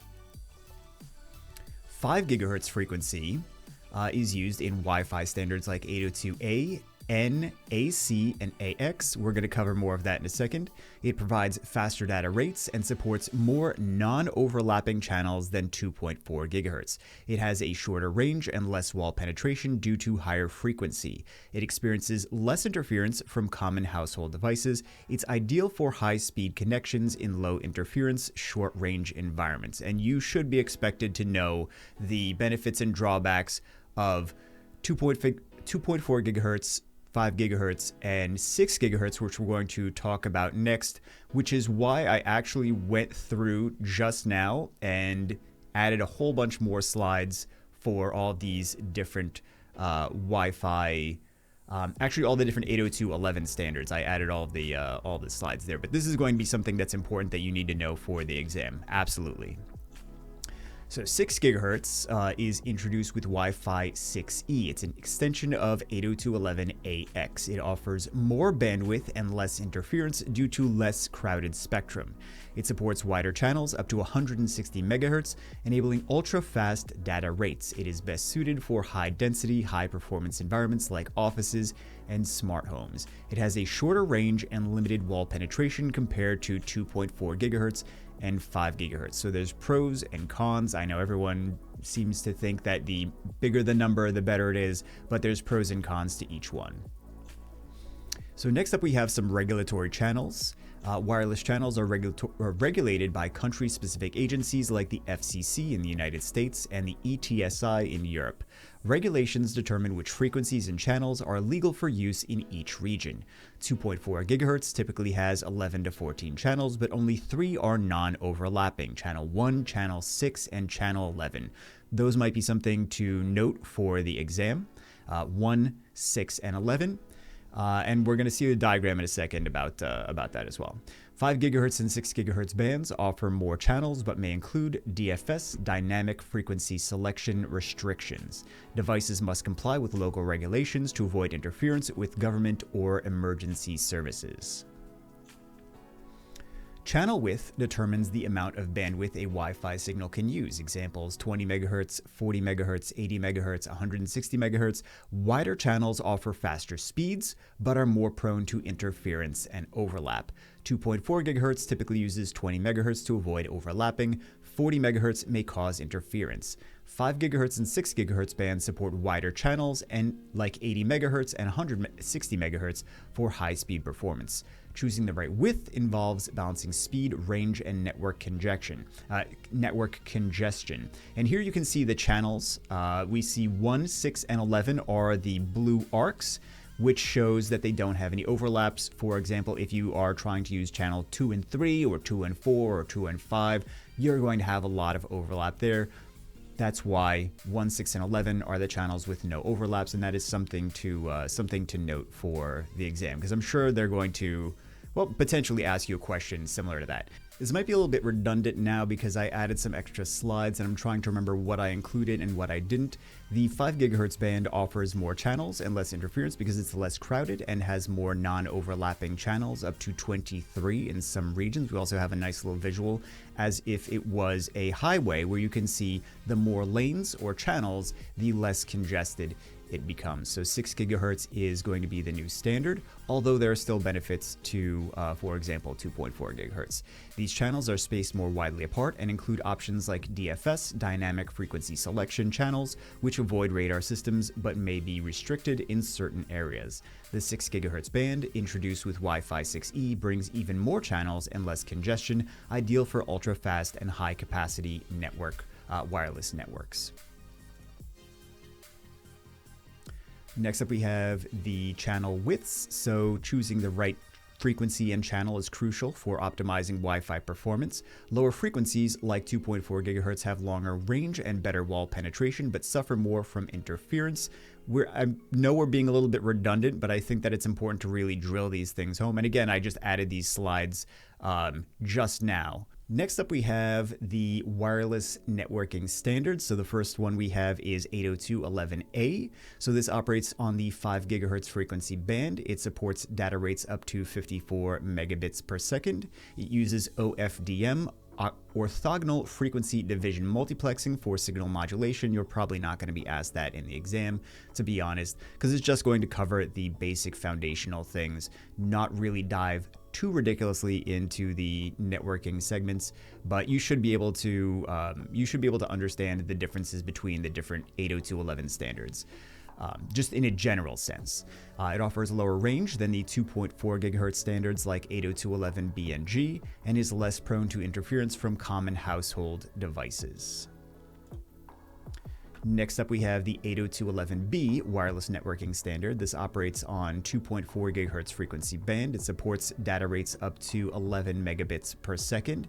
It uses DSSS, direct sequence spread spectrum modulation. It has a longer range but more susceptible to interference. It was widely adopted in early home and business networks.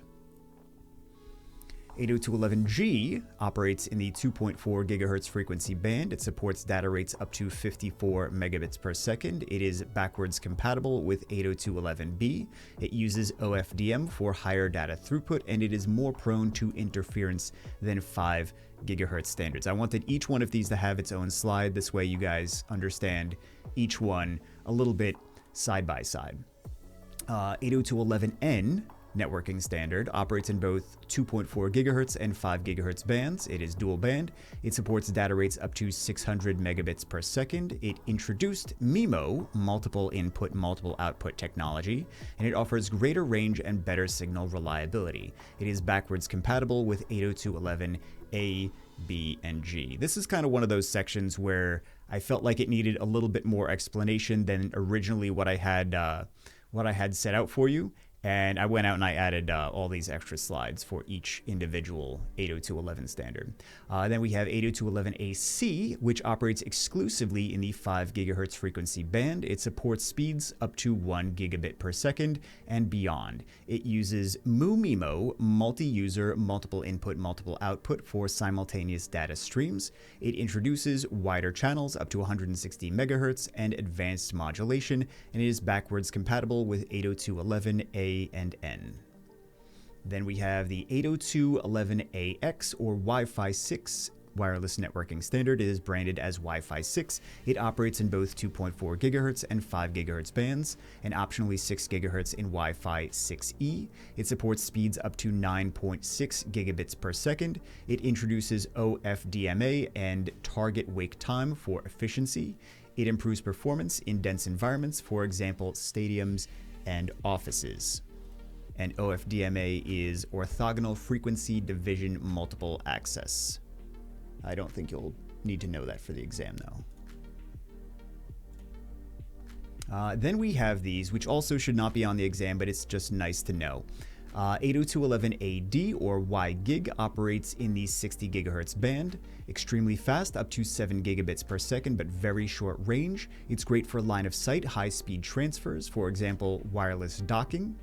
We have the 802.11af or Wi-Fi, uses TV white space frequencies, like for example unused UHF and VHF spectrum, long range, low bandwidth rural internet applications.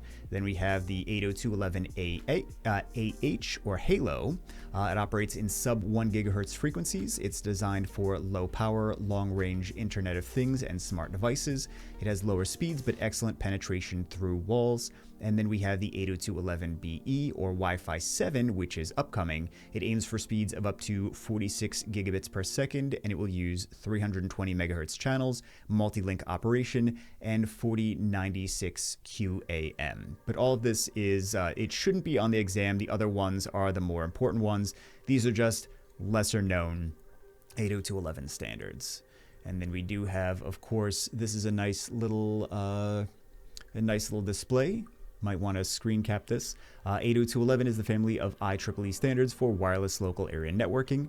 Common versions include, and this is just a little bit redundant, we already discussed all of this, 802.11a, b, g, n, a, c, and ax, each offering different speeds, ranges, and frequencies. 802.11b, g, and n operate on 2.4 gigahertz, while 802.11a, n, ac, and ax can use 5 gigahertz. 802.11ax or Wi-Fi 6E also supports 6 gigahertz.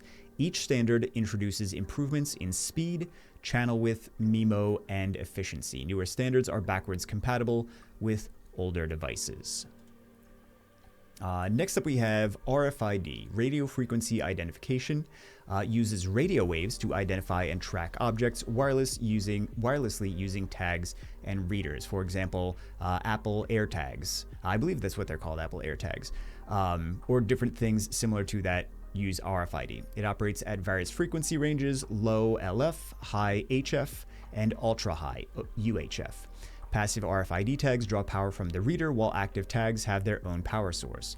Common uses include inventory tracking, access control, and contactless identification. RFID enables fast, non-line of sight scanning of multiple items simultaneously. DHCP server roles in services. So DHCP servers automatically assign, this is kind of redundant because we already discussed this a little bit, but there's nothing wrong with discussing a little bit more because you're going to have questions on this on the exam. DHCP servers automatically assign IP addresses and network settings to devices. They provide configuration details like subnet mask, default gateway, and DNS server addresses.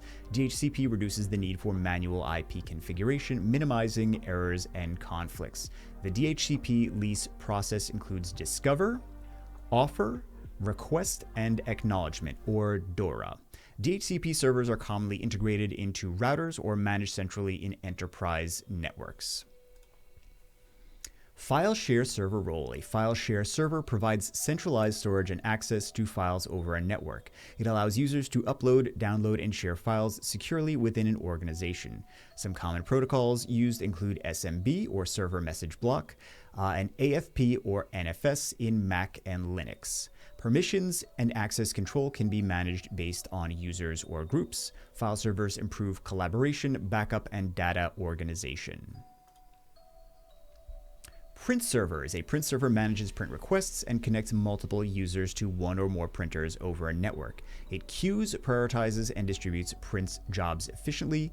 Print servers can be hardware devices or software services running on a server or router. They allow centralized printer management, including driver updates and access control, and they are useful in environments with shared printers such as offices or schools.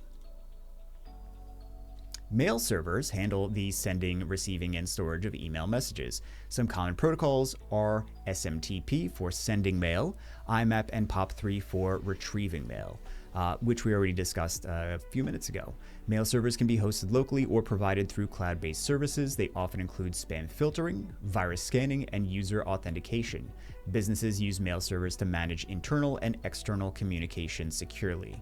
You won't really need to know, for a lot of these things, you won't really need to know the in-depth configuration of them. You just need to know the basics, the foundational elements. I feel like a broken record, but syslog server. So a syslog server collects and stores log messages from network devices and systems. It uses the syslog protocol, UDP port 514, to receive logs from routers, switches, firewalls, and servers. It helps with monitoring, troubleshooting, and auditing network activity. Logs can be analyzed for security events, performance issues, or system failures. Centralized logging improves network visibility and incident response. Next up, we have web servers. A web server hosts and delivers web content like HTML, images, videos, etc. to users over the internet or a local network. It uses protocols like HTTP on port 80 and HTTPS on port 443 to communicate with client browsers. Common web server software includes Apache, Nginx, and Microsoft IIS. Web servers handle requests, serve static or dynamic content, and manage web-based applications. They are essential for running websites, portals, and cloud-based services. Authentication, authorization, and accounting, or AAA. AAA servers manage user identity verification, authentication, access control or authorization, and activity tracking or accounting. Common protocols include Radius and TACACS+. Authentication, and we're going to talk more about those later. Authentication ensures users that are who they claim to be, usually via usernames and passwords. Authorization determines what resources a user can access, and accounting logs usage and actions. So that's very important that you need to know these things. Authentication ensures users who are who they claim to be via usernames and passwords. Authorization determines what resources a user can access, and accounting logs usage and actions. I say it twice because you need to know it. AAA is essential for network security, policy enforcement, and auditing. Next up, we have database servers. A database server stores, manages, and provides access to structured data for applications and users. It uses database management systems, DBMS, like MySQL, SQL Server, Oracle, or PostgreSQL. Supports data queries, updates, and transactions over a network. Clients access data using SQL or structured query language or application interfaces. Critical for powering web apps, business software, analytics tools, and inventory systems. You won't need to know everything about SQL and how SQL statements are structured. You just need to know the basics of SQL being something that you use to communicate with database servers and just the foundational elements of database servers. Network time protocol. So an NTP server synchronizes the system clocks of devices across a network. It uses the network time protocol, or NTP, typically operating on UDP port 123. Accurate timekeeping is crucial for logging, authentication, scheduling, and security. Devices can sync with internal NTP servers or public time sources, for example, time.windows.com. NTP ensures consistency and reliability in distributed systems and network operations. Spam gateways. A spam gateway filters and blocks unwanted or malicious email before it reaches the user's inbox. It scans incoming and outgoing messages for spam, phishing, malware, and viruses. Spam gateways can be hardware appliances, cloud-based services, or software filters. They use techniques like blacklists, heuristics, and content filtering to identify spam. It helps reduce email threats, bandwidth usage, and user exposure to harmful content. Unified threat management. So unified threat management appliances combine multiple security functions into a single physical device. Common features include firewalls, antivirus intrusion detection or prevention, IDS or IPS, and that's something you're going to need to know as well. Intrusion detection systems is IDS, intrusion prevention systems are IPS. VPN, virtual private network, and content filtering. UTMs simplify security management with a centralized interface and policy control. They are typically used in small to medium-sized networks for all-in-one protection. UTM appliances help reduce complexity and enhance network security. Load balancers. We got a little diagram. It's a little animated diagram here. A load balancer distributes incoming network traffic across multiple servers to ensure optimal performance. It improves availability, reliability, and scalability of applications and services. Load balancers can be hardware-based or software-defined and may support Layer 4 TCP or Layer 7 HTTP or HTTPS balancing. And each one of these is based on where exactly the load balancer sits. Either it's on Layer 4 or it's on Layer 7, and it functions a little bit differently on each layer, but it does effectively the same thing. It helps prevent server overload and ensures continuous service during high traffic or server failure. It's often used in web hosting, cloud environments, and data centers. Next up, we have a proxy server. So this is something that you're probably going to be using a lot at work and probably not a lot at home. A proxy server acts as an intermediary between a client and the internet. It can be used to filter content, cache web pages, and control internet usage. Proxies help improve security, privacy, and network performance. They can restrict or monitor user activity based on policies. Common types include forward proxies, reverse proxies, and transparent proxies. Supervisory control and data acquisition systems. So this is something that I'm actually surprised that they cover this on the A+ exam, because this is mostly if you are working in industrial, manufacturing, utilities, things like that. Many of you are not ever going to experience this in your careers, SCADA systems or SCADA systems, but is something that they want you to know the basics of. So SCADA systems are used to monitor and control industrial processes like manufacturing, utilities, and energy. They gather data from sensors and devices in real time and provide centralized control. SCADA systems include RTUs or remote terminal units and PLCs or programmable logic controllers. These systems often require secure, reliable networks to prevent downtime or cyber attacks. SCADA is critical in industries like power plants, water treatment, and transportation. Anything infrastructure related, anything manufacturing related, large manufacturing facilities have SCADA systems. But again, this is not something that everyone is. I would say probably 80 to 90% of you are not going to really experience this in the field, but you should at least know what it is. Internet of Things. So Internet of Things are network connected objects that collect, send, or receive data. For example, smart thermostats, cameras, and sensors. They often rely on wireless connections such as Wi-Fi, Bluetooth, or Zigbee. This is another thing that you should remember. Zigbee for wireless connection for Internet of Things. It's a different technology. Internet of Things, and I think we're going to actually cover that in a future slide as well.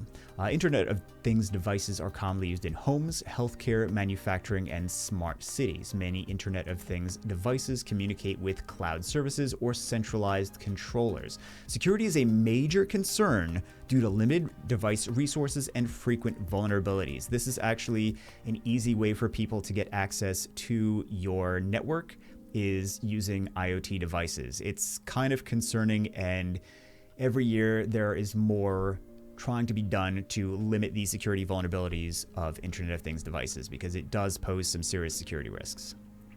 DNS, an A record, maps a domain name to an IPv4 address. So a record maps a domain name to an IPv4 address. It is one of the most fundamental and commonly used DNS record types.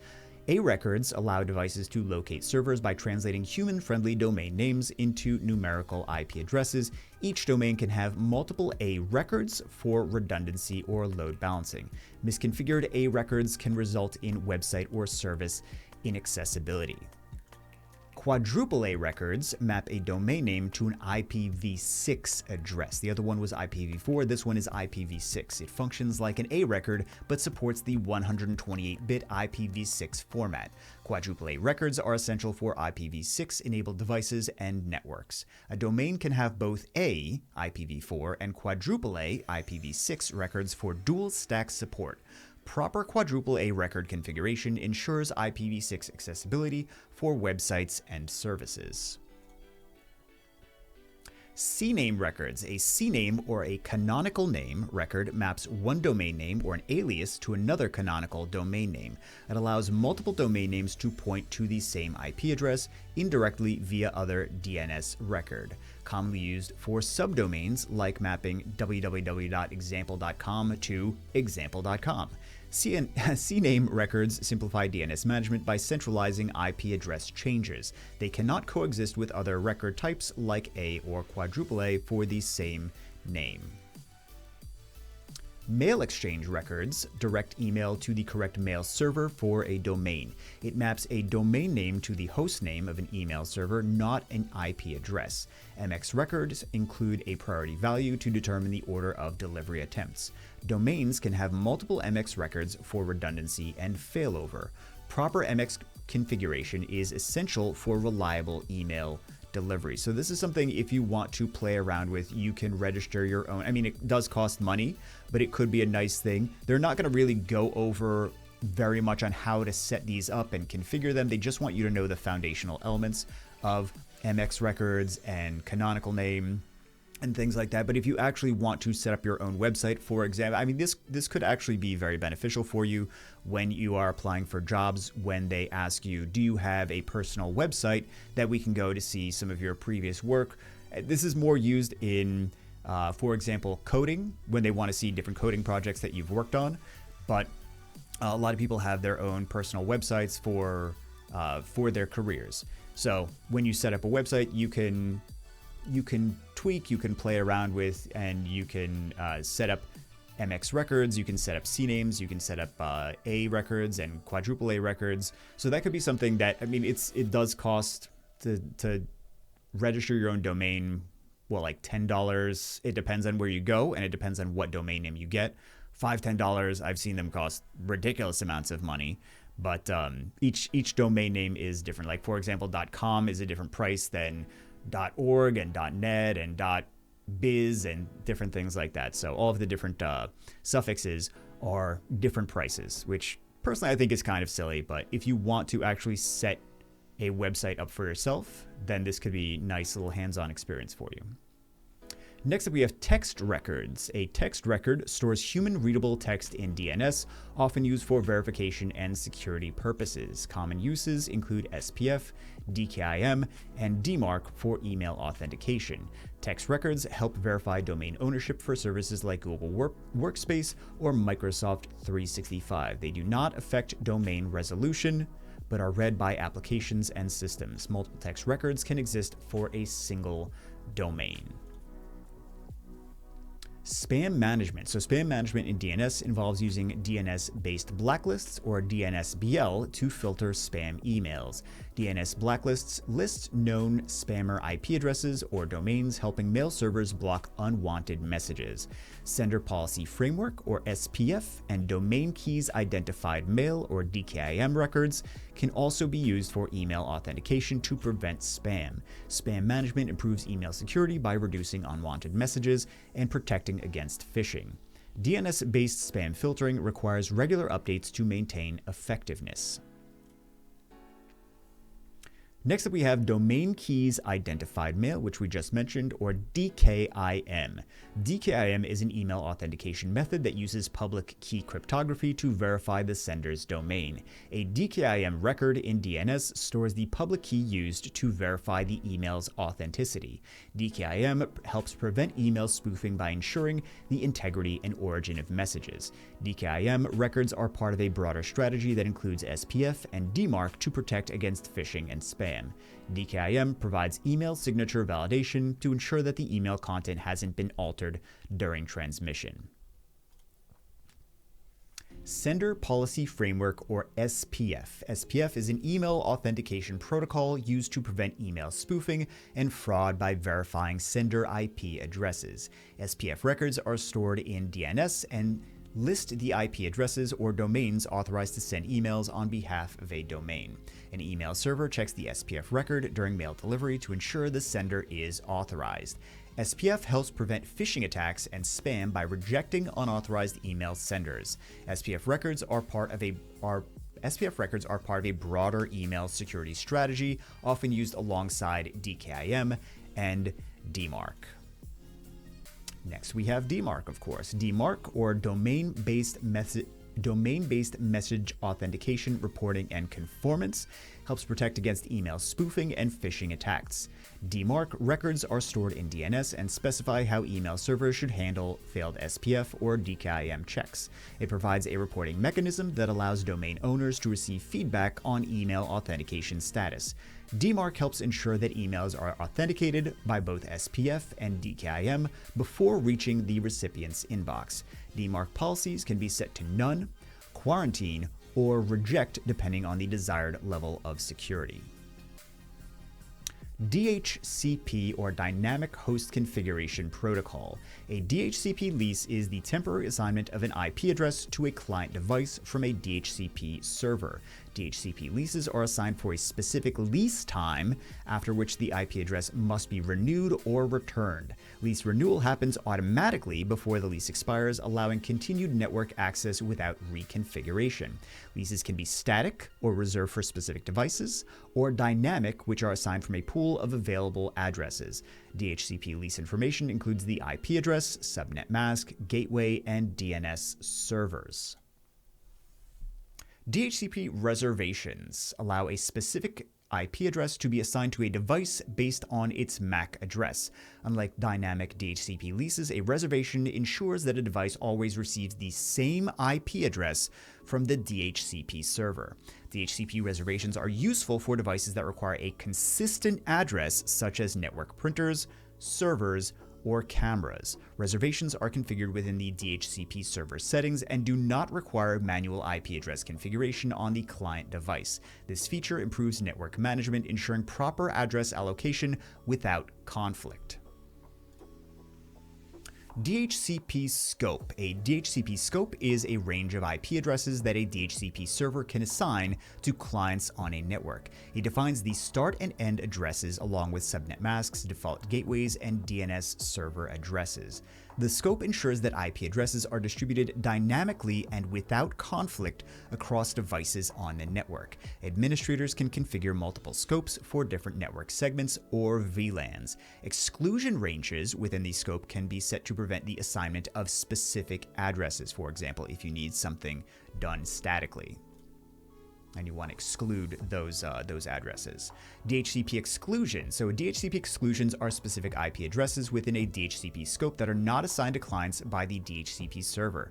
They are typically used to reserve IP addresses for devices that require static addressing, such as servers or network printers, which I just mentioned.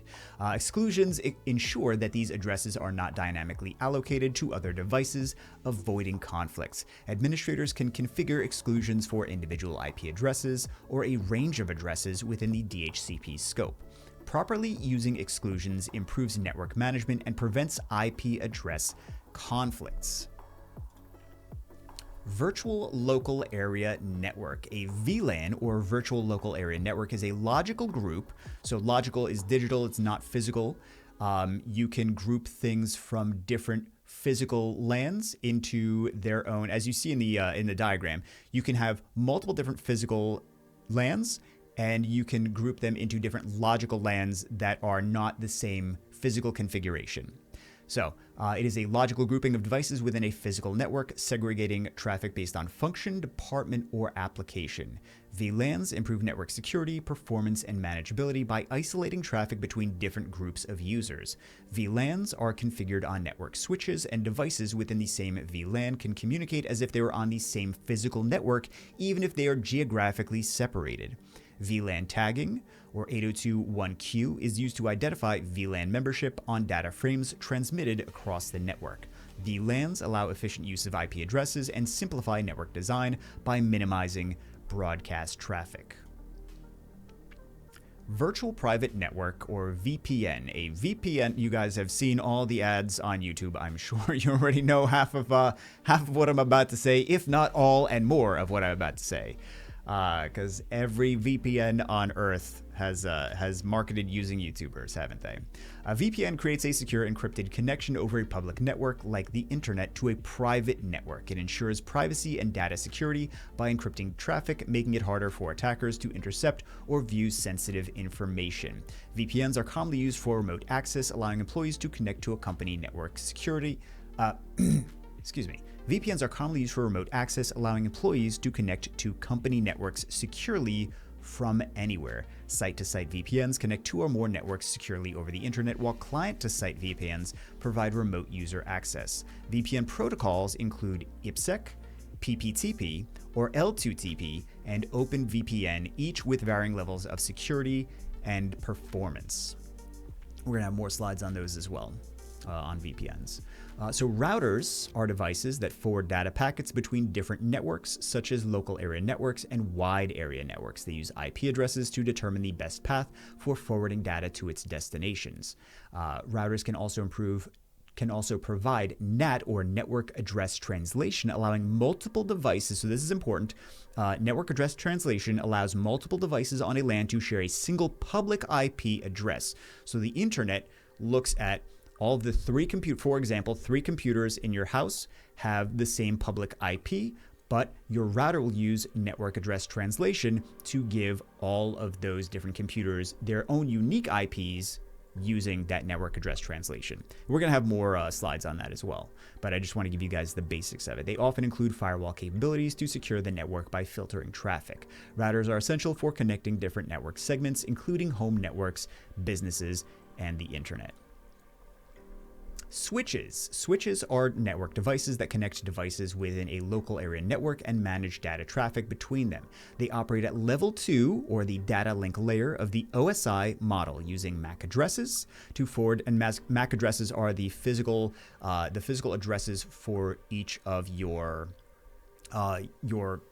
pieces of equipment. For example, your computer or your Internet of Things devices. Each one of those has a different MAC address. I'm sure we're going to have more on the MAC addresses later, but they operate at layer 2 data link layer of the OSI model, using MAC addresses to forward data to the correct device. Switches create a dedicated path for communication, reducing network collisions and improving efficiency. They can support VLANs, or virtual LANs, to segment network traffic and improve security.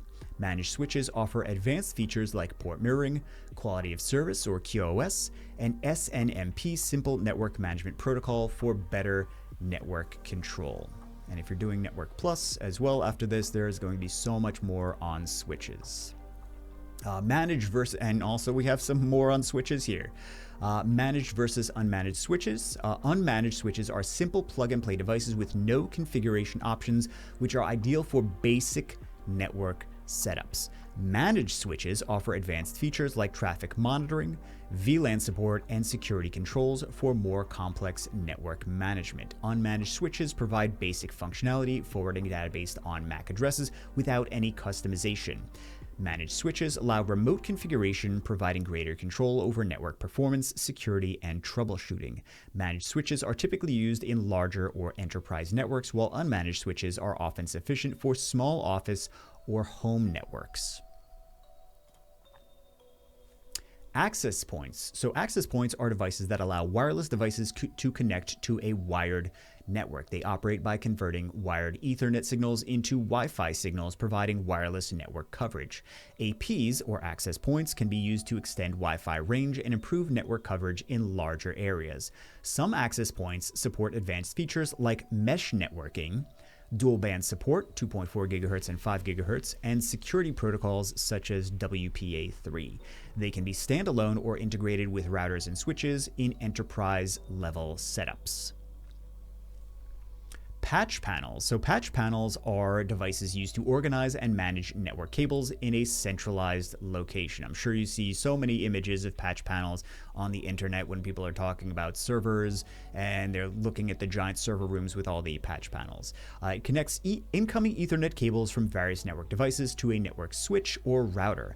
Patch panels typically provide RJ45 ports for easy cable termination and reorganization. They help with network troubleshooting, cable management, and future network expansion. Patch panels are commonly used in data centers, server rooms, and structured cabling systems. Firewalls. Firewalls are network security devices that monitor and control incoming and outgoing network traffic based on predefined security rules. Firewalls can be hardware-based or software-based and are commonly deployed at the network perimeter or between subnets. They help protect networks from unauthorized access, malware, and cyber attacks by filtering traffic.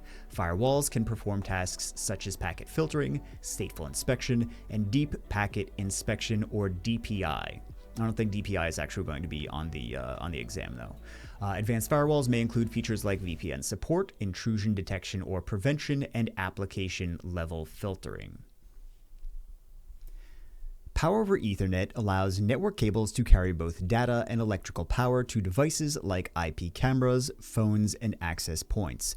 Power over Ethernet eliminates the need for separate power cables, simplifying installation and reducing clutter. It operates over standard Ethernet cables, Cat5e or higher, and can provide power at various levels depending on the standard used.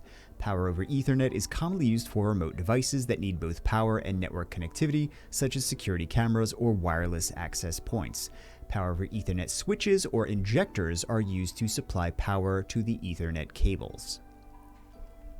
A power over Ethernet injector is a device that adds power over Ethernet to a standard Ethernet cable, enabling devices to receive both power and data over a single connection. It is used when a network switch does not support power over Ethernet, but power is still required for devices like IP cameras, wireless access points, and voice over IP phones. The power over Ethernet injector is placed between the network switch and the power device to inject power into the Ethernet cable. Power over Ethernet injectors support various power levels such as IEEE 802.3AF up to 15.4 watts or IEEE 802.3AT up to 30 watts, depending on the requirements of the connected device. And we're going to have a little chart in a second with all of the numbers that I recommend for you to screenshot. They are often used in small-scale networks or when upgrading an existing network without replacing the entire switch. A power over Ethernet switch is a network switch that provides power over Ethernet to connected devices, eliminating the need for separate power cables. It delivers both data and power through Ethernet cables to devices like IP cameras, wireless access points, and voice over IP phones. Power over Ethernet switches are compliant with IEEE 802.3AF and 802.3AT standards, offering power levels of 15.4 watts and 30 watts per port respectively. They simplify network setups by enabling centralized power management, reducing the need for additional power supplies. Power over Ethernet switches are ideal for scalable networks that require efficient deployment and management of powered devices. Power over Ethernet standards. Type 1 IEEE 802.3AF delivers up to 15.4 watts from the power source, with 12.95 watts available to the device using 2 wire pairs over Cat5e cable. Type 2 IEEE 802.3AT, also known as Power over Ethernet Plus, increases the output to 30 watts with 25 watts available to devices still using 2 wire pairs.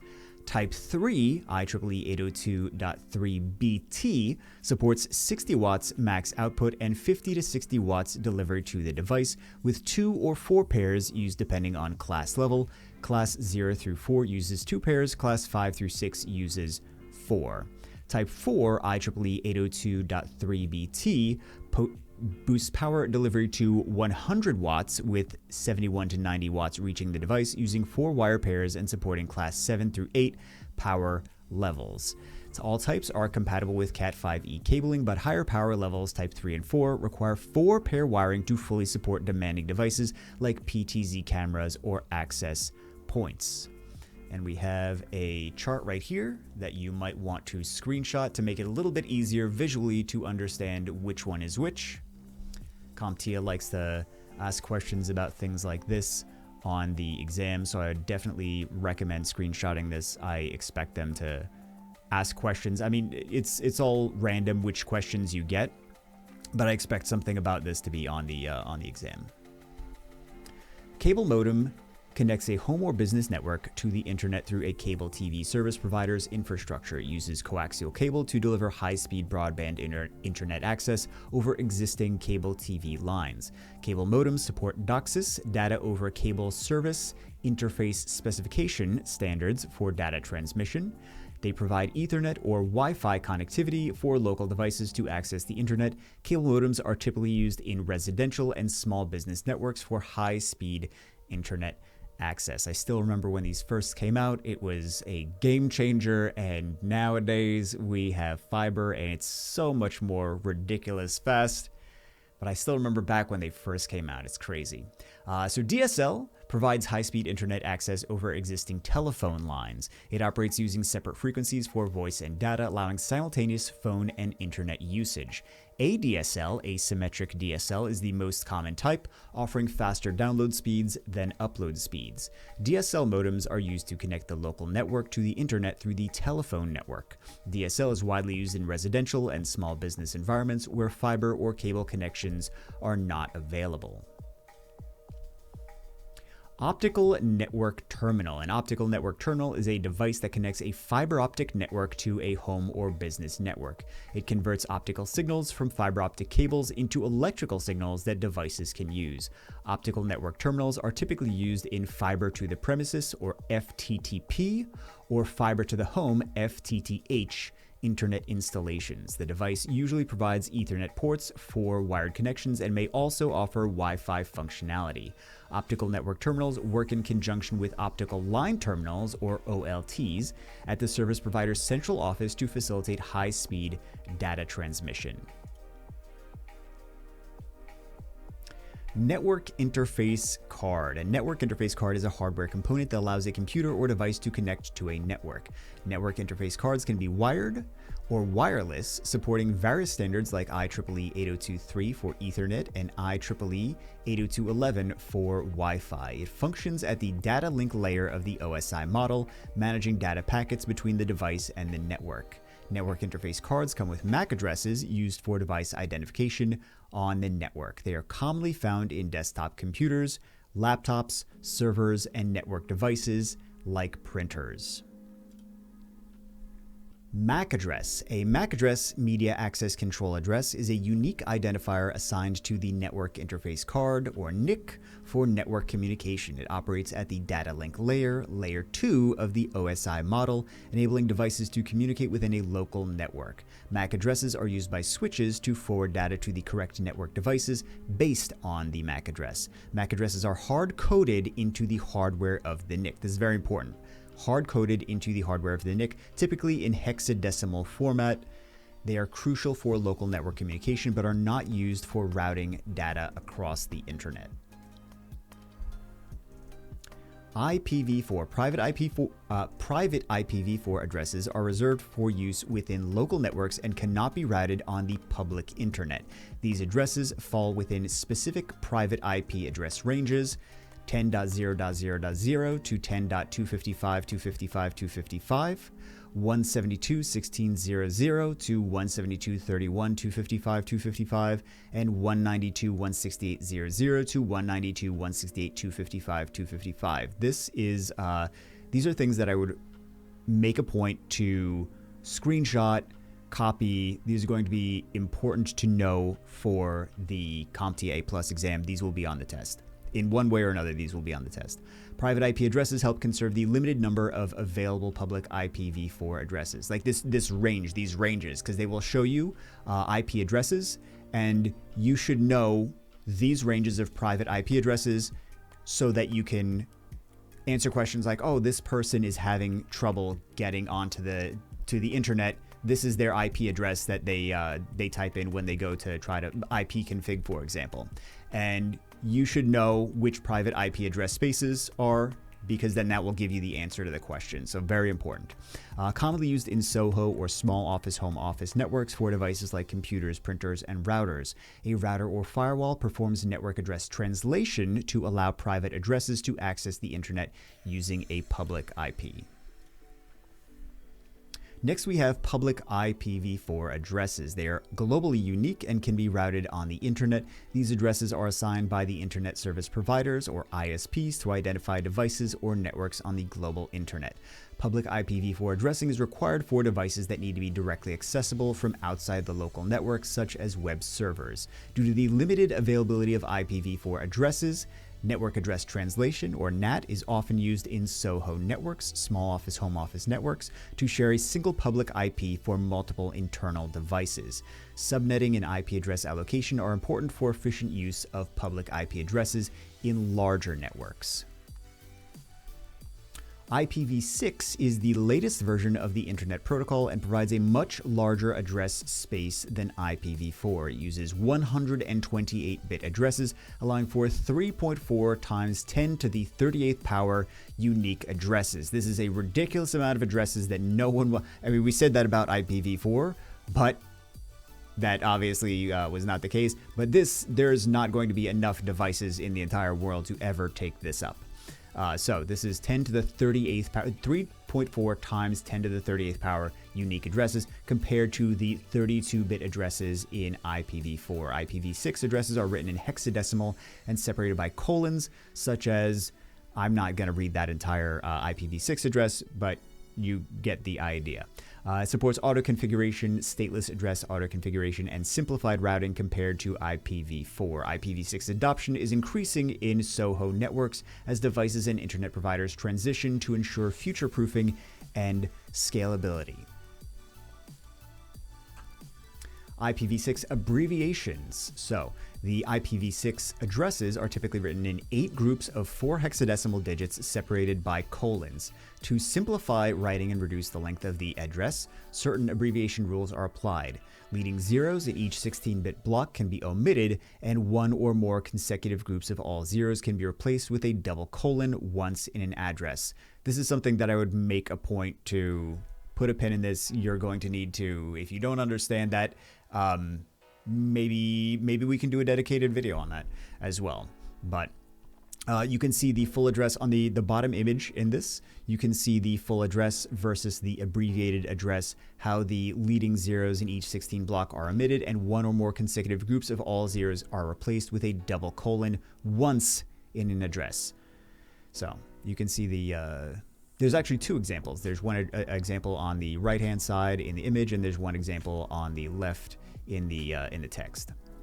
So this IPv6 address can be abbreviated by removing leading zeros and using double colon for the contiguous zero blocks. But you definitely should know this. This is going to be more of a part of the future exams than IPv4, since now IPv6 is back in the original exams, they didn't even have anything on IPv6. Well, obviously, technology changes. That should go without saying. Next slide.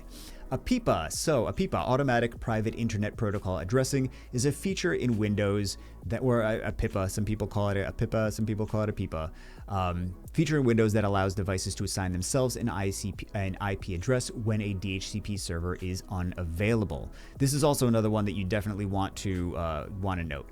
A PIPA assigns addresses in the 169.254.0.1 to 169.254.255.254 range. So if you see something on the A+ exam where the IP address is in that range, you should know that it is in a PIPA address, Automatic Private Internet Protocol Addressing. It is used when a device cannot obtain an IP address from a DHCP server, allowing basic local network communication without internet access. They will ask you a question on this. This will be on the exam. Devices using a PIPA can communicate with other devices on the same subnet but cannot connect to external networks like the internet. Troubleshooting a PIPA involves checking DHCP server availability, network cables, and router configurations. Static IP addressing assigns we already mentioned this a little bit, let's talk about it again. Assigns a fixed IP address to a device, ensuring that will always use the same address for network communication.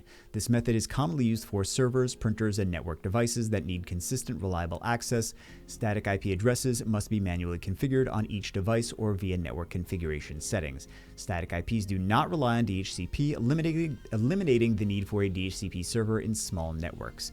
Careful management of IP addresses, IP address assignments is needed to avoid IP conflicts and ensure network stability.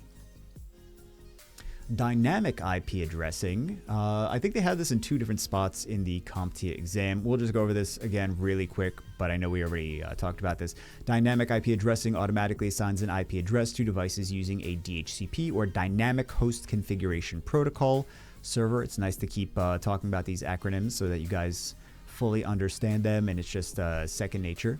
This method simplifies network management by eliminating the need for manual configuration of each device's IP address.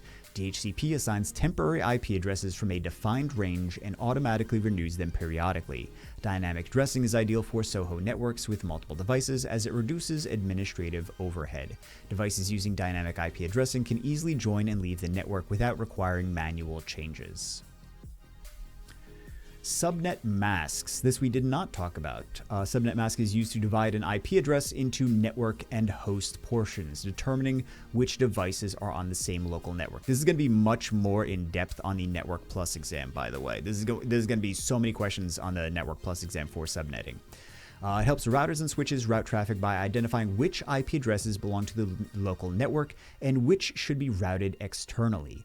Common subnet masks include 255.255.255.0 for smaller networks and 255.255.0.0 for larger networks. The subnet mask ensures that devices on the same subnet can communicate directly, while devices on different subnets must communicate through a router.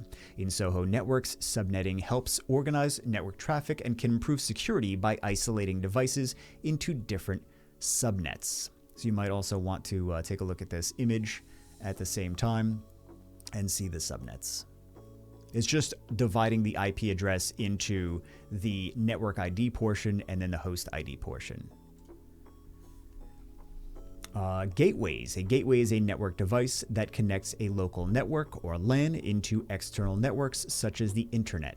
It acts as an intermediary routing traffic between the local network and remote destinations. In most SOHO networks, the router functions as the gateway, providing NAT or network address translation and firewall protection. Gateways handle tasks such as protocol translation and traffic filtering, ensuring that data is transmitted securely. A default gateway is set on devices to specify the path for traffic destined for external networks.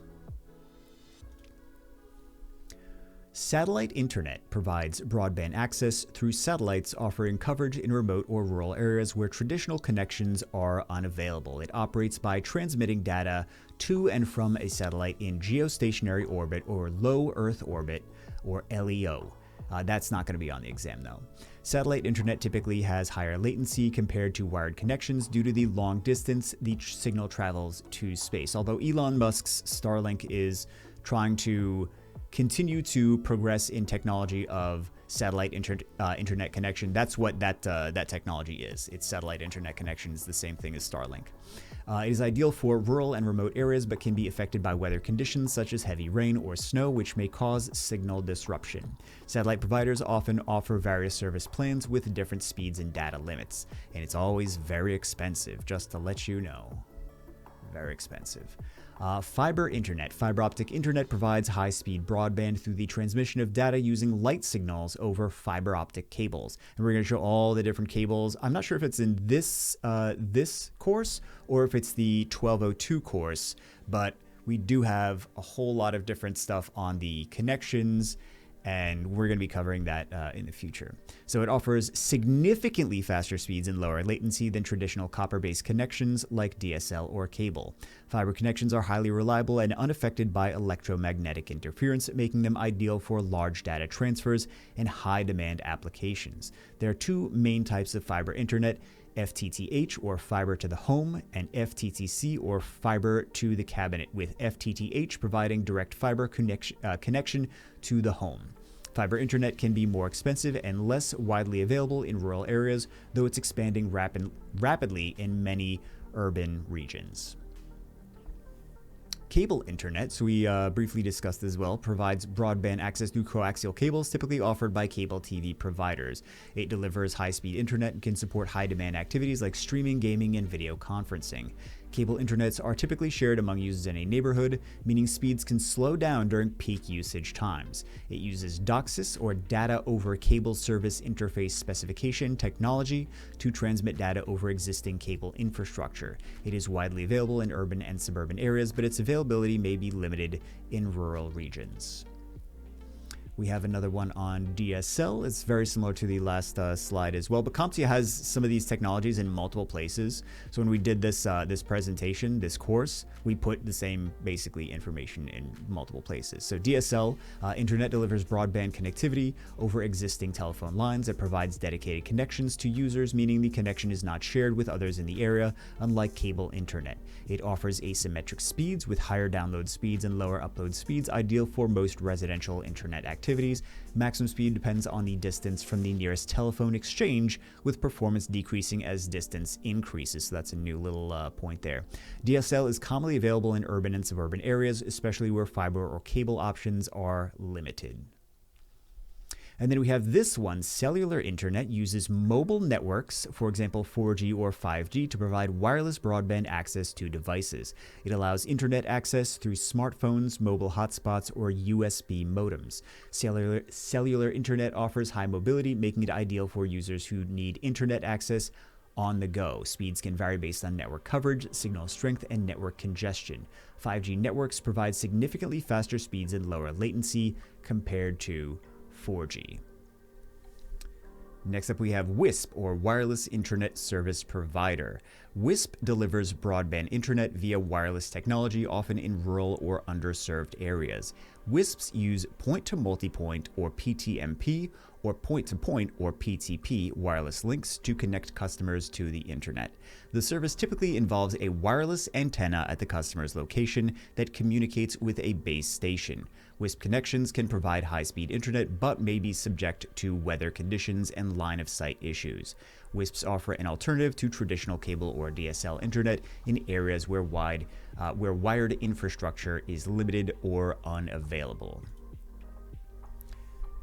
And then we have different network types. So we have a LAN. So a LAN is a local area network, is a network that connects devices within a small geographic area, such as a home, office, or campus. LANs typically use Ethernet cables for wired or Wi-Fi for wireless for data transmission between devices like computers, printers, and servers. LANs offer high-speed data transfer and are ideal for sharing resources such as files and printers within a limited area. Switches and routers are commonly used in LANs to connect devices and manage traffic. LANs are typically private networks with traffic isolated from external networks, but can connect to the internet via a gateway. And for your home LAN or local area network, your gateway is going to be your router. That's something to definitely put a pin in, make a point to remember that your gateway is, for most of you, going to be your router. Then we have a WAN, or a wide area network, which connects devices and networks over a large geographical area, such as across cities, countries, or even continents. WANs typically use leased lines, satellite links, or fiber optics for long-distance communication, like, for example, under the oceans. The internet is the largest example of a WAN, connecting millions of devices worldwide. WANs offer lower speeds compared to LANs due to the large distances and the variety of technologies involved. Routers and gateways are used to route data between different local networks, or LANs, and over long distances in a WAN. A PAN, or a personal area network, is a small-scale network designed for connecting devices within a very short range, typically a few meters. PANs are commonly used for personal devices such as smartphones, laptops, wearables, and Bluetooth-enabled devices. PANs typically use Bluetooth, infrared or IR, or Zigbee technologies, and we're going to talk about Zigbee a little bit later, for wireless communication. The primary goal of a PAN is to facilitate data exchange and device synchronization among personal devices. So PAN is the smallest one, then we go up to, PAN is just for you, your personal area network, then LAN, local area network in your office or your home, then we're going to go to metropolitan area network next, and then the, of course, wide area network is the largest. So, the primary goal of a PAN is to facilitate data exchange and device synchronization among personal devices. PANs are ideal for home or small office environments where devices need to communicate without using traditional network infrastructure. And then we have Metropolitan Area Network, which covers a larger geographic area than a LAN, but smaller than a WAN, typically spanning a city or large campus, like a very large school, for example, very large college. MANs are often used to connect multiple LANs within a specific geographic area, such as a city, to create a more cohesive network. Common technologies for MANs include fiber optics, leased lines, and wireless connections. MANs provide high-speed internet access, often for business and government buildings, allowing them to connect to wider networks or the internet. Ethernet and Wi-Fi are commonly used in MANs, depending on the speed and coverage requirements. And then we have this one, Storage Area Network, which is very different to the other ones. It's not necessarily a size difference. It is a network of storage devices. So a storage area network is a high-performance dedicated network designed to provide block-level storage access to servers and devices. SANs are commonly used to connect storage devices like disk arrays, tape libraries, and servers, enabling centralized data storage management. SANs often use fiber channel, ICSI, or FCOE, fiber channel over Ethernet for high-speed data transfer. They offer high availability, scalability, and redundancy, making them ideal for environments with large amounts of critical data. This is going to be if you're interested in, for example, Google Cloud, Amazon Cloud, Microsoft Azure. This is something you're going to be diving more deeply into, or if you're looking for the Server Plus certification from CompTIA. All of those are going to dive more deeply into storage area networks. You just need to know the basic foundations of a storage area network for this A+ exam, though. They offer high availability, scalability, and redundancy, making them ideal for environments with large amounts of critical data. SANs are typically used in data centers, enterprise environments, and virtualized infrastructures where fast, reliable storage access is required. And then we have WLANs, wireless local area networks, provide wireless connectivity for devices within a local area such as home, office, or campus. WLANs use Wi-Fi technology to allow devices to connect to a network without physical cables, offering mobility and flexibility.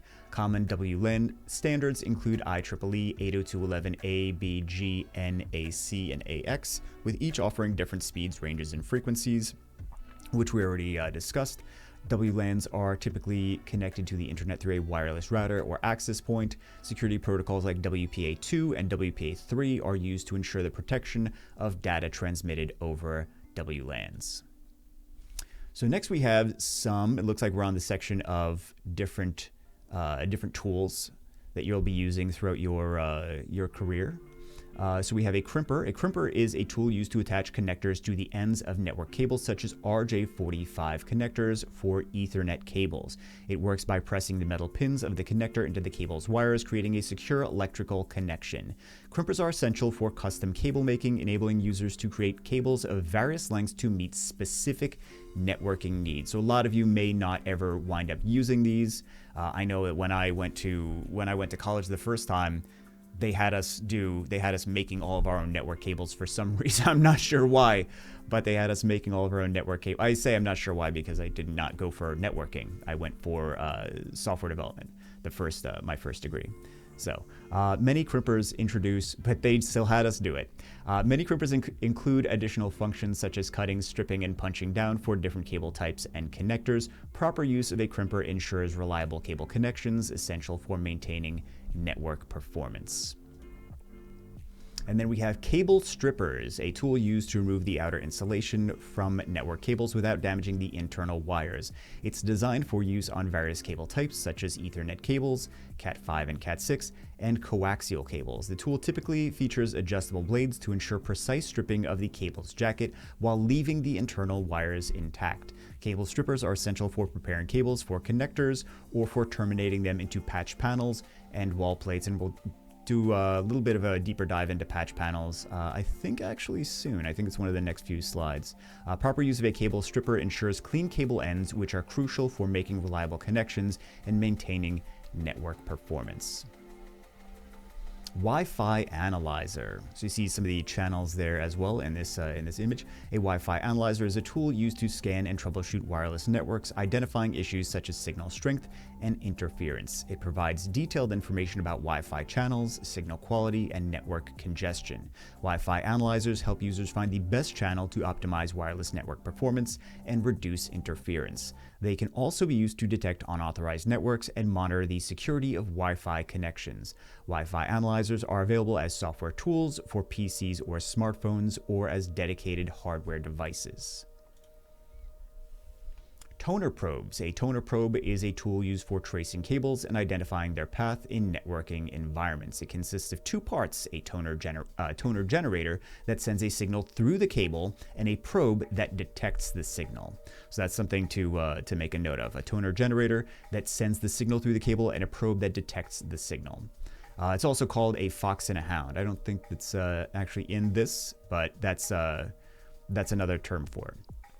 Toner probes are commonly used for cable identification, troubleshooting, and locating faults in large or complex cable setups. You put the toner probe to one end of the cable, and then you can find it using you put the toner generator in one end of the cable, and then you can find it using the probe on the other end.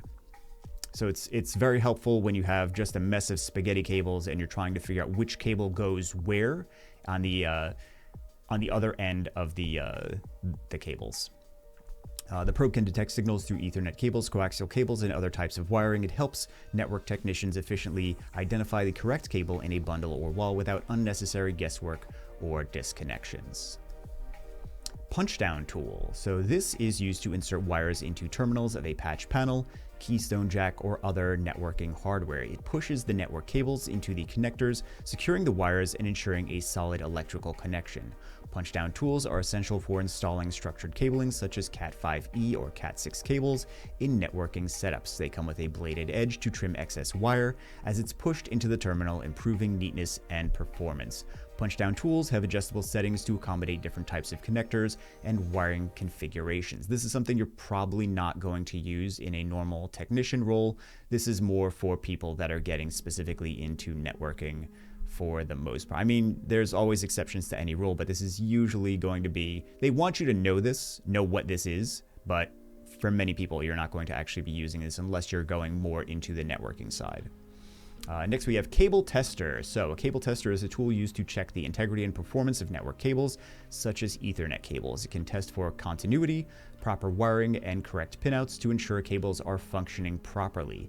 Cable testers help identify damaged cables or miswiring, ensuring reliable connections in networking environments. Many cable testers include a remote unit that allows for testing long cables without the need to trace them manually. They are essential for troubleshooting network issues and ensuring proper cable installation in structured cabling systems. A loopback plug. A loopback plug is a device used to test the functionality of network ports by sending data back to the source. It's commonly used to test the transmission and reception capabilities of network interfaces like Ethernet or serial ports. The loopback plug is inserted into a network port, and the device sends data, which is then immediately looped back to verify proper operation. It is a quick and easy tool for diagnosing port issues such as network interface failures or cable problems. Loopback plugs are used in network testing, troubleshooting, and maintenance to ensure network hardware is working correctly. Network tap, a test access point, is a hardware device used to monitor network traffic by creating a copy of the data passing through a network link. It operates at layer 1 of the OSI model and provides real-time traffic monitoring without interrupting or affecting the flow of network data. Network taps are commonly used for network diagnostics, troubleshooting, and security monitoring. Unlike a spanning port on a switch, a tap does not affect network performance or introduce packet loss. It allows for monitoring of both directions of traffic, capturing data from both incoming and outgoing packets. Now we are on the hardware section. LCD display. So LCD, or liquid crystal display, is a flat panel display technology commonly used in monitors, TVs, and mobile devices. LCDs work by using liquid crystals that align when a voltage is applied, controlling light to produce images on the screen. LCD displays require a backlight as the liquid crystals themselves do not emit light. They offer good color reproduction, sharp resolution, and low power consumption compared to older technologies like CRT. CRT stands for cathode ray tube. I don't think that they're going to be talking about that in the, well, it might be, we'll see in the acronyms. There might be a slide on cathode ray tube if they are actually going to be talking about it. LED backlit LCDs are a popular variation offering improved brightness and thinner designs. We're going to be just going over the brief functionality of some of these different display technologies. If you want to know more, Linus Tech Tips actually has some really good videos on the different display technologies if you want to go a little bit deeper into them. IPS display. So IPS, or in-plane switching, is a type of LCD display technology known for its superior color accuracy and wide viewing angles. IPS displays maintain consistent color reproduction and clarity even when viewed from the side, unlike traditional TN or twisted pneumatic displays. They are commonly used in professional monitors, graphic design, and mobile devices where color precision is crucial. So IPS displays are important when you need really accurate color reproduction. IPS technology offers better contrast ratios and faster response times compared to older display technologies. While IPS displays are generally more expensive than TN panels, they are favored for their superior image quality. So those are some things to keep in mind, to pay attention to. Is IPS has the most accurate color reproduction, but they are going to run you the most money. That's why people that are very serious about graphic design, they work for magazine. I guess magazines don't really, they're not, they are around, they are still around, but they tend to use the IPS displays. So TN displays, TN or twisted pneumatic displays, are a common type of LCD technology known for fast response times and low cost. They provide narrower viewing angles and lower color accuracy compared to other technologies like IPS. TN displays are often used in gaming monitors and budget-friendly devices where speed is more important than color precision. I think that these are going to be important things to note, are the benefits and drawbacks of all the different display technologies. You're not going to need to understand exactly how the science behind all of them, but you're going to need to know the benefits and drawbacks to each of them. So TN displays often used in gaming monitors and budget-friendly devices where speed is more important than color precision. They are energy efficient and can be made thin, making them suitable for compact and cost-effective devices. While TN displays are ideal for fast-moving images, they are less favored for tasks requiring high-quality color reproduction. And then we have vertical alignment displays. They are a type of LCD technology known for offering better contrast ratios in deeper blacks than IPS and TN displays. VA panels have improved color accuracy and better viewing angles than TN displays, but not as wide or accurate as IPS. These displays are ideal for media consumption and gaming due to their strong contrast and deep blacks. VA panels have slower response times compared to TN and IPS, which may lead to motion blur in fast-moving scenes. They're typically used in mid-range displays, offering a balance between price, performance, and image quality. OLED displays, organic light emitting diode, and you will be expected to know all of the acronyms and what they stand for. TN, twisted pneumatic, OLED, organic light emitting diode. Make sure that you know all of those. We're going to be covering them again in the acronyms section in the very end, so you're going to get more experience with these, but I just want to drill that in, right? So OLED displays use organic compounds that emit light when an electric current is applied, eliminating the need for a backlight. OLED offers exceptional contrast ratios, true blacks, and vibrant colors, making them ideal for high-quality visuals. They have faster response times and wider viewing angles compared to traditional LCD displays, including IPS. OLED displays are thin, flexible, and energy efficient, making them suitable for devices like smartphones, televisions, and wearables. One limitation of OLED displays is the potential for burn-in, where static images can permanently affect the display over time. Mini LED. Mini LED is an advanced form of LED backlit LCD technology that uses smaller, more densely packed LEDs for more precise backlighting control. Mini LED displays offer better contrast ratios, deeper blacks, and improved brightness compared to traditional LED backlit displays. Unlike regular LED displays, Mini LED can provide local dimming, where smaller sections of the screen can be dimmed or brightened independently for better contrast. Mini LED technology is cost-effective compared to OLED while still providing excellent image quality and high dynamic range or HDR support. It is commonly used in high-end monitors, TVs, and laptops, offering an excellent balance of performance and price. And we have touchscreen and the digitizer. A touchscreen allows users to interact with a display directly by touching the screen with fingers or a stylus. I know your mind is blown. Mine is too. The digitizer, though, is the important part that you're going to need to know. The digitizer is a component of the touchscreen that converts touch input into digital signals for the device to interpret. You will get questions on the digitizer, I guarantee it. There are different types of touchscreens, such as resistive, capacitive, and infrared, each with its own advantages in terms of responsiveness and durability. Capacitive touchscreens are the most common in modern devices, offering multi-touch capabilities and high sensitivity.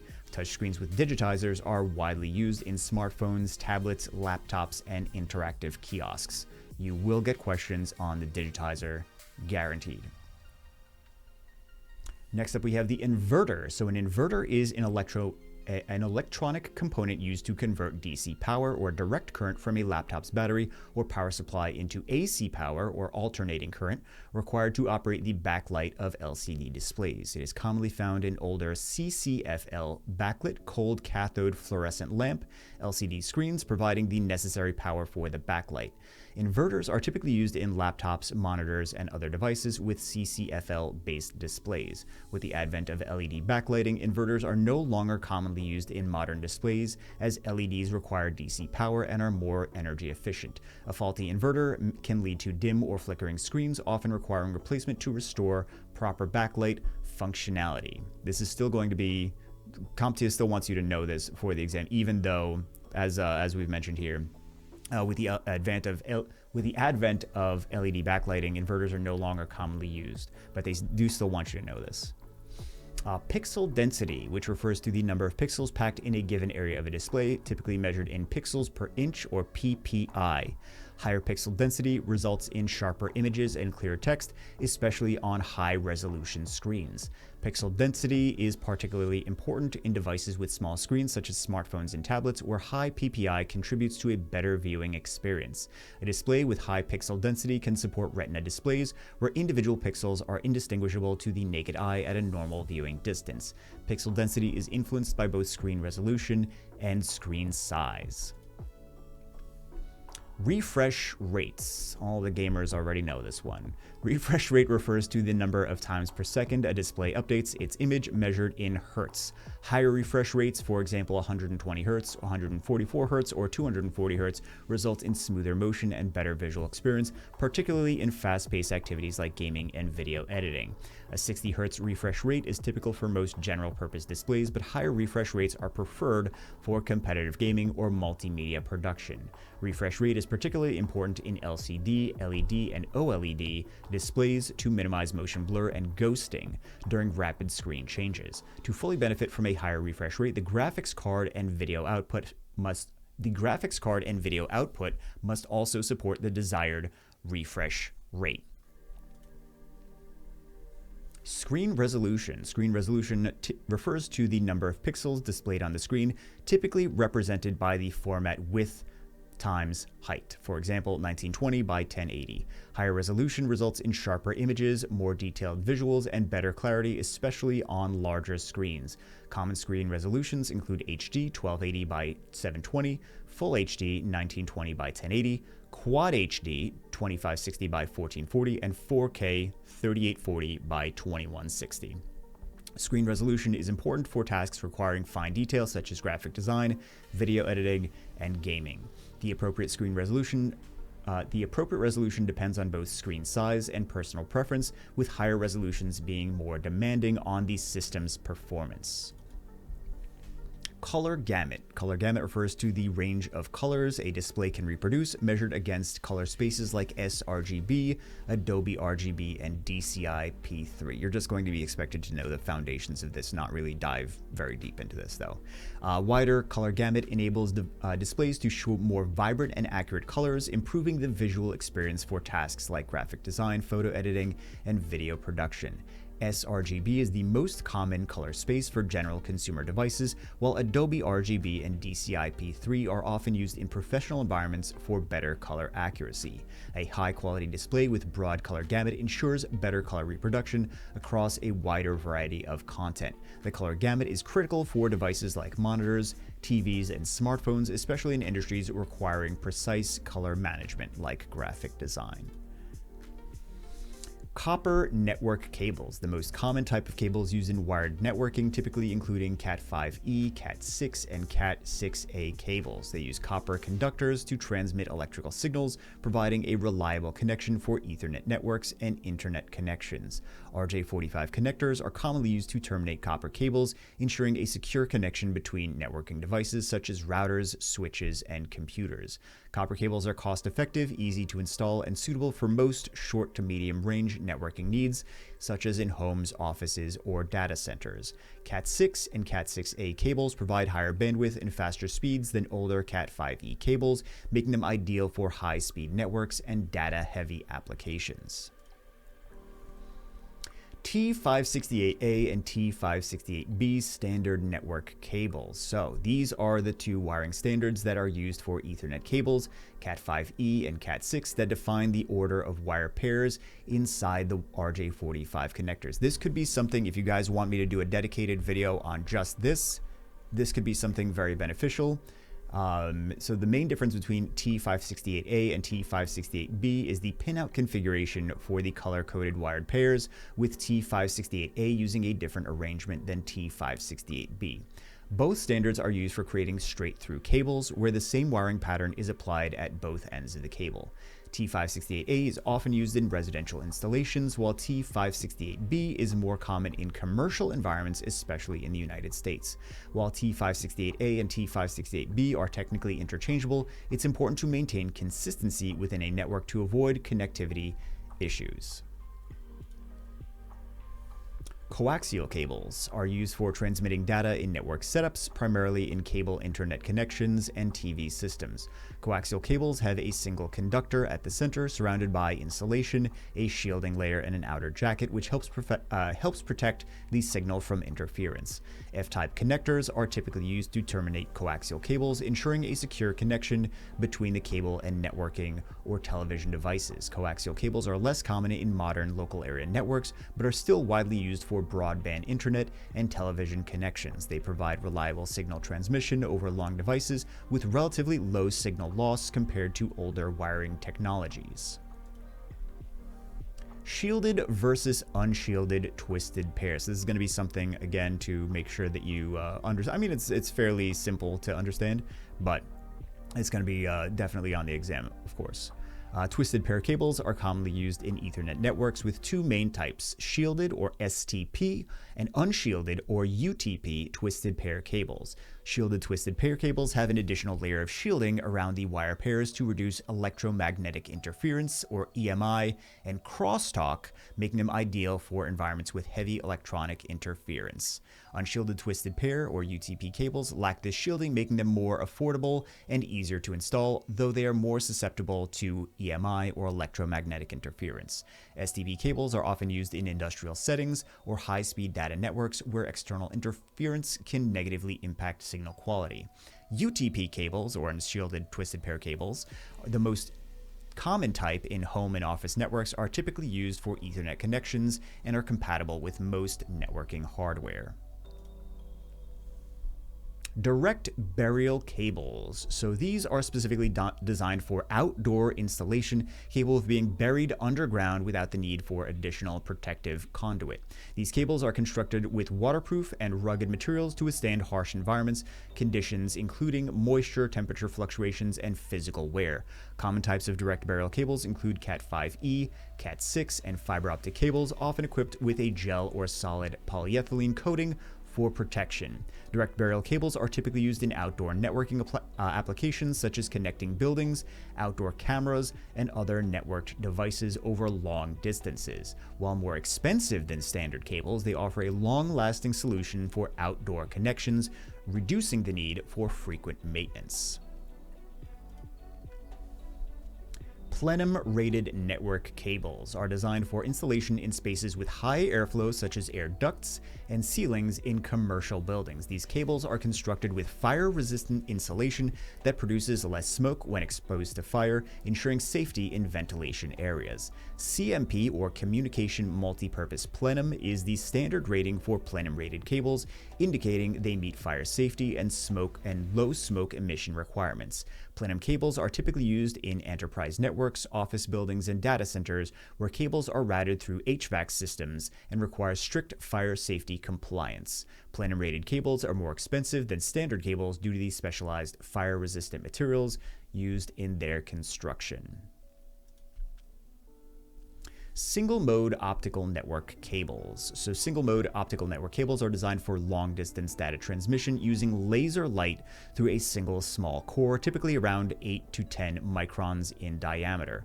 They offer high bandwidth and low signal attenuation, making them ideal for telecommunications, internet backbone connections, and data center networks. Single-mode fibers use LC, SC, or MTP or MPO connectors designed for precise high-speed data transfer over long distances. We're going to talk about those different connectors in a little bit.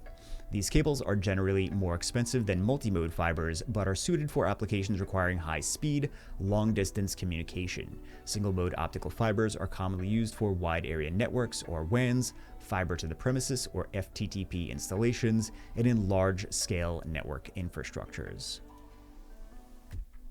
Multimode optical cables are designed for short-distance data transmission using LED light through a larger core, typically around 50 to 62.5 microns in diameter. These cables are more affordable and easier to install than single-mode fibers, making them ideal for local area networks, data centers, and high-speed internal connections. Multimode fiber can support multiple light paths, allowing for faster data transfer over shorter distances, typically up to 2 kilometers depending on the type of fiber used. Common connectors for multimode fibers include LC, SC, and ST connectors, which are designed to provide reliable high-speed connections. OM1, OM2, OM3, and OM4 are the main types of multimode cables, offering varied performance levels, with OM3 and OM4 supporting higher speeds of 10 gigabit Ethernet and beyond. The GBE stands for Gigabit Ethernet. USB 2.0 peripheral cables. They're used for connecting USB devices such as keyboards, mice, printers, and external storage to a computer or other host device. These cables feature a Type A connector, so that's the first connector on this list. Type A connector on one end for the host device, and a Type B mini USB or micro USB connector on the other end for the peripheral. USB 2.0 supports data transfer speeds up to 480 megabits per second, making it suitable for a variety of devices that do not require high-speed data transfer, such as input devices and printers. USB 2.0 cables are typically backward compatible with USB 1.1 devices and can be also used to supply power to low-power devices such as charging a smartphone or tablet. These cables are widely available, cost-effective, and commonly used for basic peripherals in everyday computing environments. USB 3.0. USB 3.0 peripheral cables are used to connect high-speed USB devices to a computer or host device, such as external hard drives, flash drives, and high-definition webcams. These cables feature a Type A connector for the host device and a Type B, Micro B, or USB-C connector for the peripheral. USB 3.0 supports data transfer speeds up to 5 gigabits per second, offering faster performance compared to USB 2.0, making it ideal for data-intensive applications. USB 3.0 cables are typically backward compatible with USB 2.0, allowing them to work with older devices, though at a lower 2.0 speed.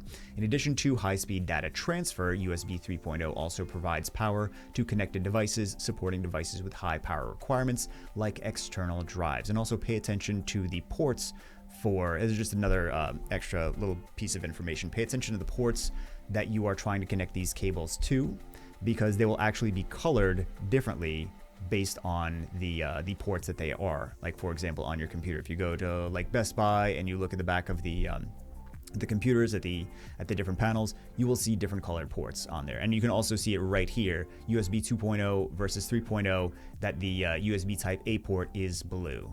So take a look at that.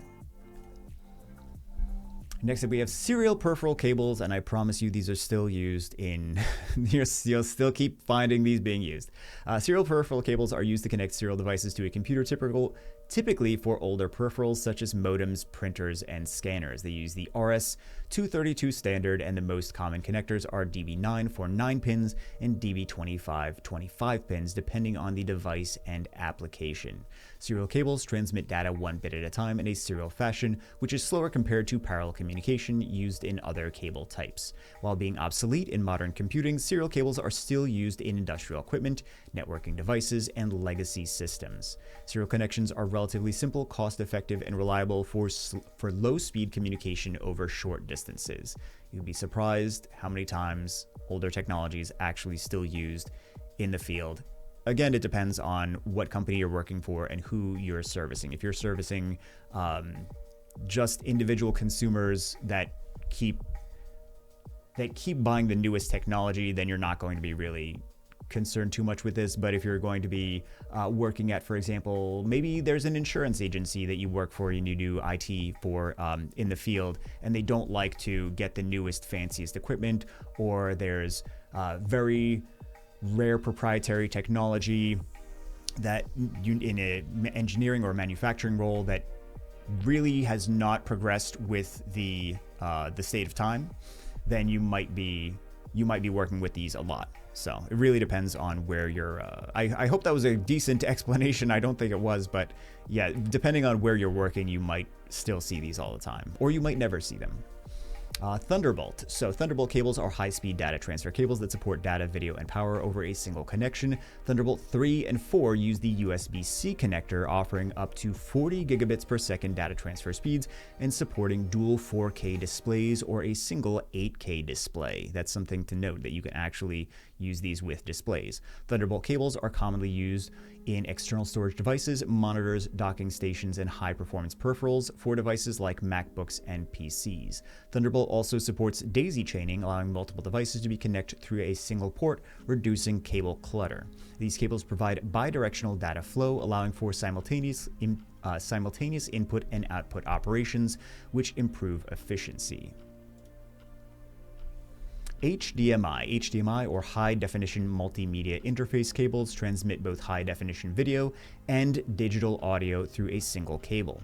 They use Type A, Type C, Mini HDMI, and Type D micro HDMI connectors, with Type A being the most common for standard devices like TVs, monitors, and projectors. HDMI supports high-resolution video formats, including 4K, 8K, and 3D video, and is commonly used for home entertainment systems, gaming consoles, and computers. HDMI cables support copy protection features like HDCP, or high bandwidth digital content protection, to protect digital content from piracy. Modern HDMI standards, for example HDMI 2.0 and 2.1, offer enhanced features such as higher bandwidth, variable refresh rates, and advanced audio formats. DisplayPort. DisplayPort is a and you're also going to, they will ask you questions. For many of you, they will ask you questions on the exam. They will show you a cable and they will say, which one is this? Is this DisplayPort? Is this HDMI? Which connection is this? So definitely make sure that you understand your connections for different cable types.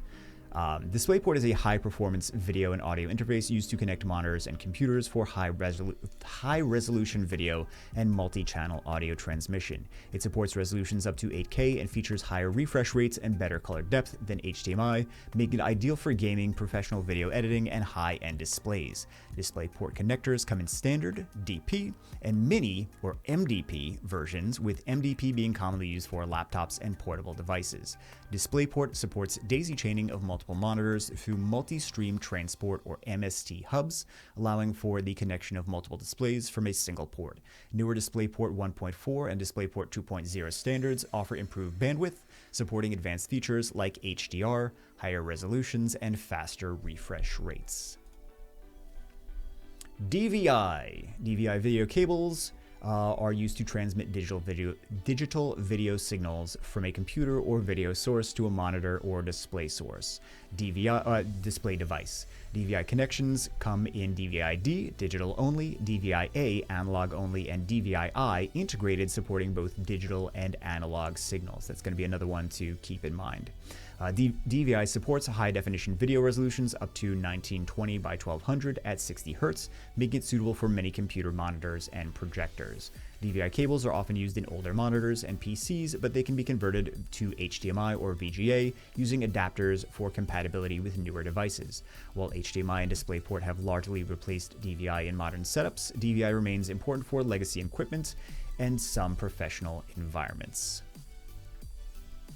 VGA cables. VGA or video graphic array cables are used to transmit analog video signals from a computer or video source to a monitor or display device. VGA connectors are typically 15-pin and are often found in older monitors, projectors, and computers. VGA supports resolutions up to 1080p, but due to its analog nature, the signal degrades over long distances, leading to reduced image quality. While VGA has largely been replaced by digital interfaces like HDMI and DisplayPort, it's still used in legacy systems and for compatibility with older equipment. VGA cables are easy to connect and cost-effective, but their analog signal limits performance in modern high-definition applications. Again, if you are working with really cheap companies that don't want to change anything and want to still use all the old technology, you'll see these more often than you think you will. But for many of you, you really won't see these too much. It really depends on the company that you wind up working for. USB-C video cables use the USB-C connector, which is a versatile and compact interface capable of transmitting video, data, and power through a single cable.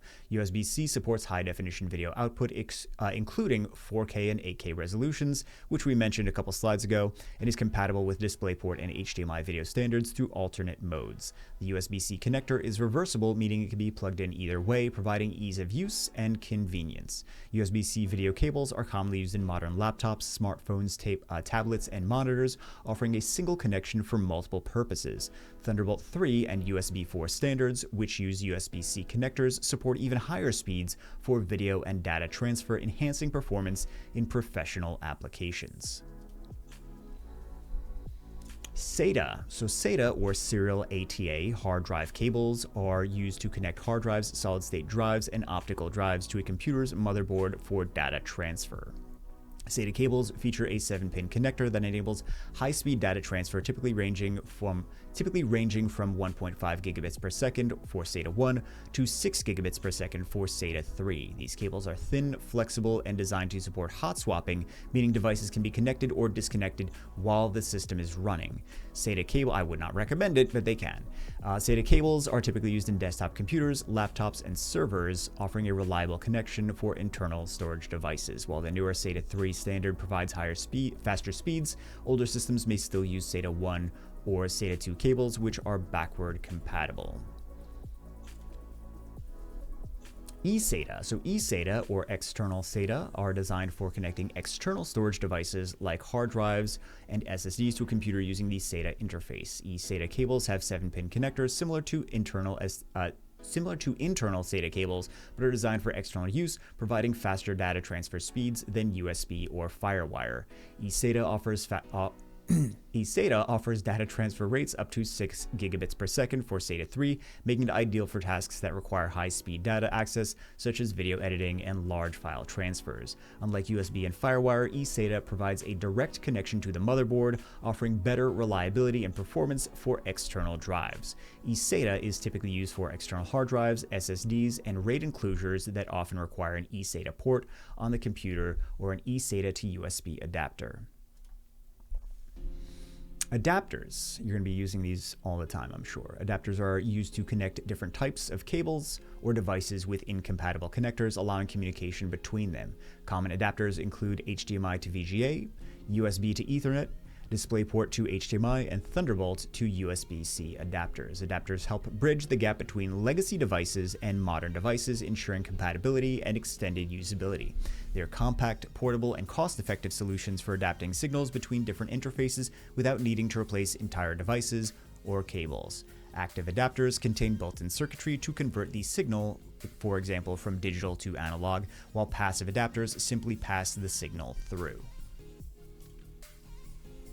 RJ11 connectors are used primarily for telephone lines to connect devices such as telephones, modems, and fax machines to the network. The RJ11 connector has 4 or 6 pins, with 4 pin being the most common and is typically used for single-line telephone connections. RJ11 cables are referred to as telephone cables, and they are commonly used for landline services and DSL internet connections. The RJ11 connector is smaller than other connectors like RJ45, which is used for Ethernet, and is not suitable for network data connections. It is a low-cost, widely used connector in telecommunications and basic communication setups, providing reliable voice and low-speed data transmission. RJ45, on the other hand, are commonly used for Ethernet networking cables, specifically in Cat5e, Cat6, and Cat6a cables, enabling high-speed data transmission in local area networks, or LANs. The RJ45 connector has 8 pins and is designed to terminate the twisted pairs in Ethernet cables, allowing for proper signal transmission between devices. These connectors are used to connect computers, routers, switches, and other network devices, providing a reliable physical connection for network communication.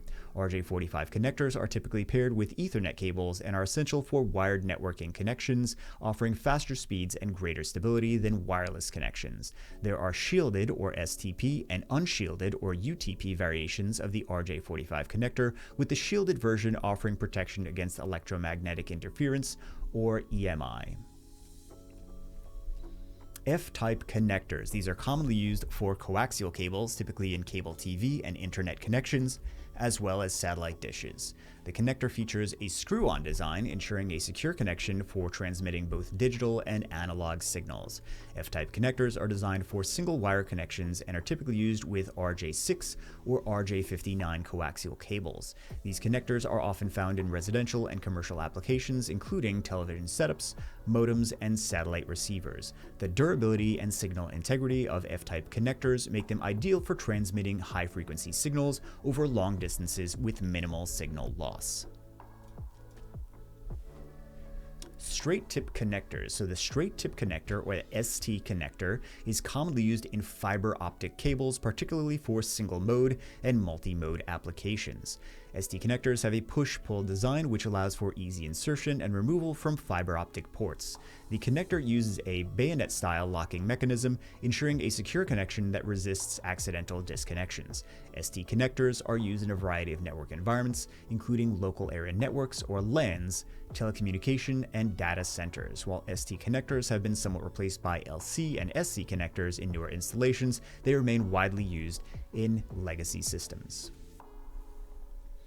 SC connector. So the SC, or subscriber connector, is a fiber optic connector widely used for both single mode and multi-mode fiber optic cables. SC connectors feature a push-pull mechanism for easy insertion and removal, and a square-shaped design for stable, secure connections.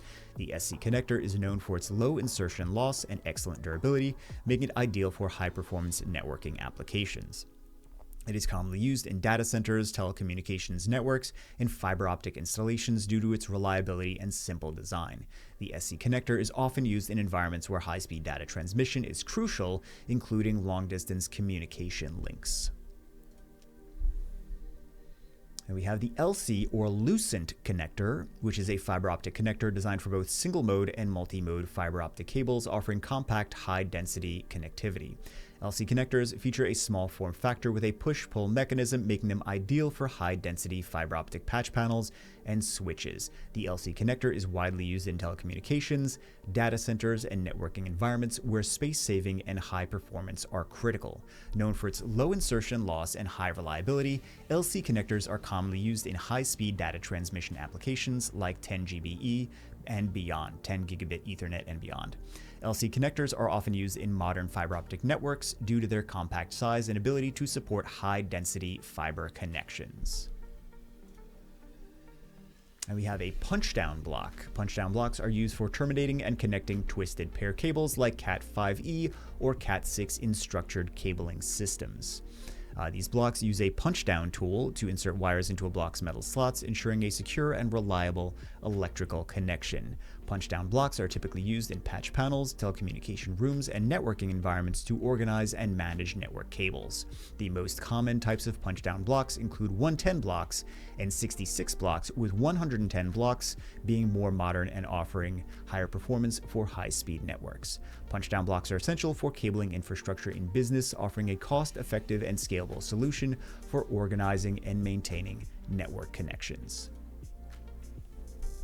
Micro USB. Micro USB connectors are a smaller version of the standard USB connector, primarily used for connecting mobile devices like smartphones, tablets, and portable electronics.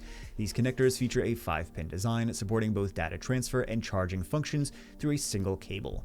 Micro USB cables are widely used in older mobile devices but have largely been replaced by USB-C in newer devices due to its reversible design and higher data transfer speeds. They are known for their compact size, making them ideal for portable devices with limited space for connectors. Despite being phased out, micro USB connectors are still common in various legacy devices and charging accessories. You might not see these too much in the field unless you're working with older devices, but they will still ask you, they will still show you these different connections, these different connectors on the test, and they expect you to know which one is which. We should have mini USB next. Yes, we do. Mini USB connectors are smaller than the standard USB-A connector commonly used in older mobile devices.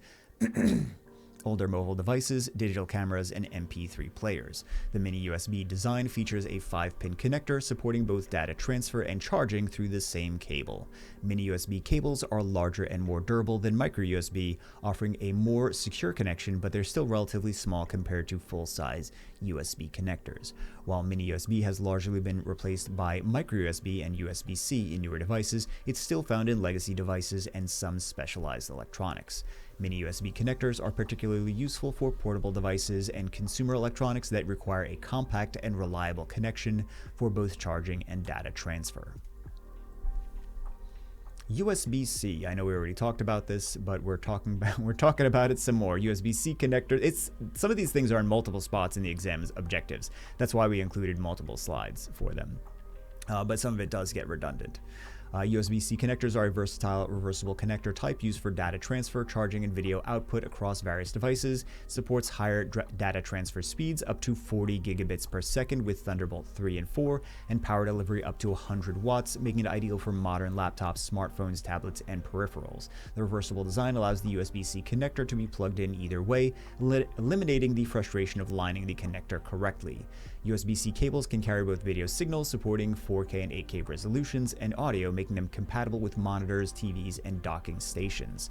USB has become the universal standard for charging and data transfer in modern technology, replacing older USB types like USB-A, USB-B, and micro USB. Now we have Molex connectors. We didn't talk about this one yet. Molex connectors are widely used in power supply cables to deliver power to components within a computer, including hard drives, optical drives, and motherboards. The 4-pin Molex connector is the most common, providing 12 volts and 5 volt power to various internal devices. Molex connectors have single-piece design with a latching mechanism that ensures a secure and stable connection, reducing the risk of accidental disconnections. While commonly used in desktop computers, Molex connectors are less common in modern systems, as SATA power connectors have replaced them in newer devices. Molex connectors are still used in legacy systems and some specialized hardware such as external power supplies and customized computer builds. Lightning connectors are proprietary connectors developed by Apple for use with their mobile devices, including iPhones, iPads, and iPods. The 8-pin Lightning connector is reversible, allowing users to insert it in either direction, offering convenience and ease of use. Lightning connectors support data transfer, charging, and audio output, enabling a wide range of functionality for Apple devices.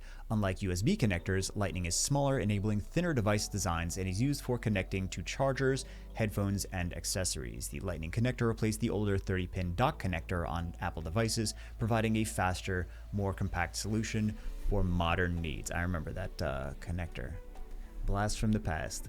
DB9 connectors are 9-pin connectors commonly used in serial communication to transmit data between computers and external devices. These connectors are often found in RS-232 serial ports and are used for connecting devices such as modems, printers, and scanners.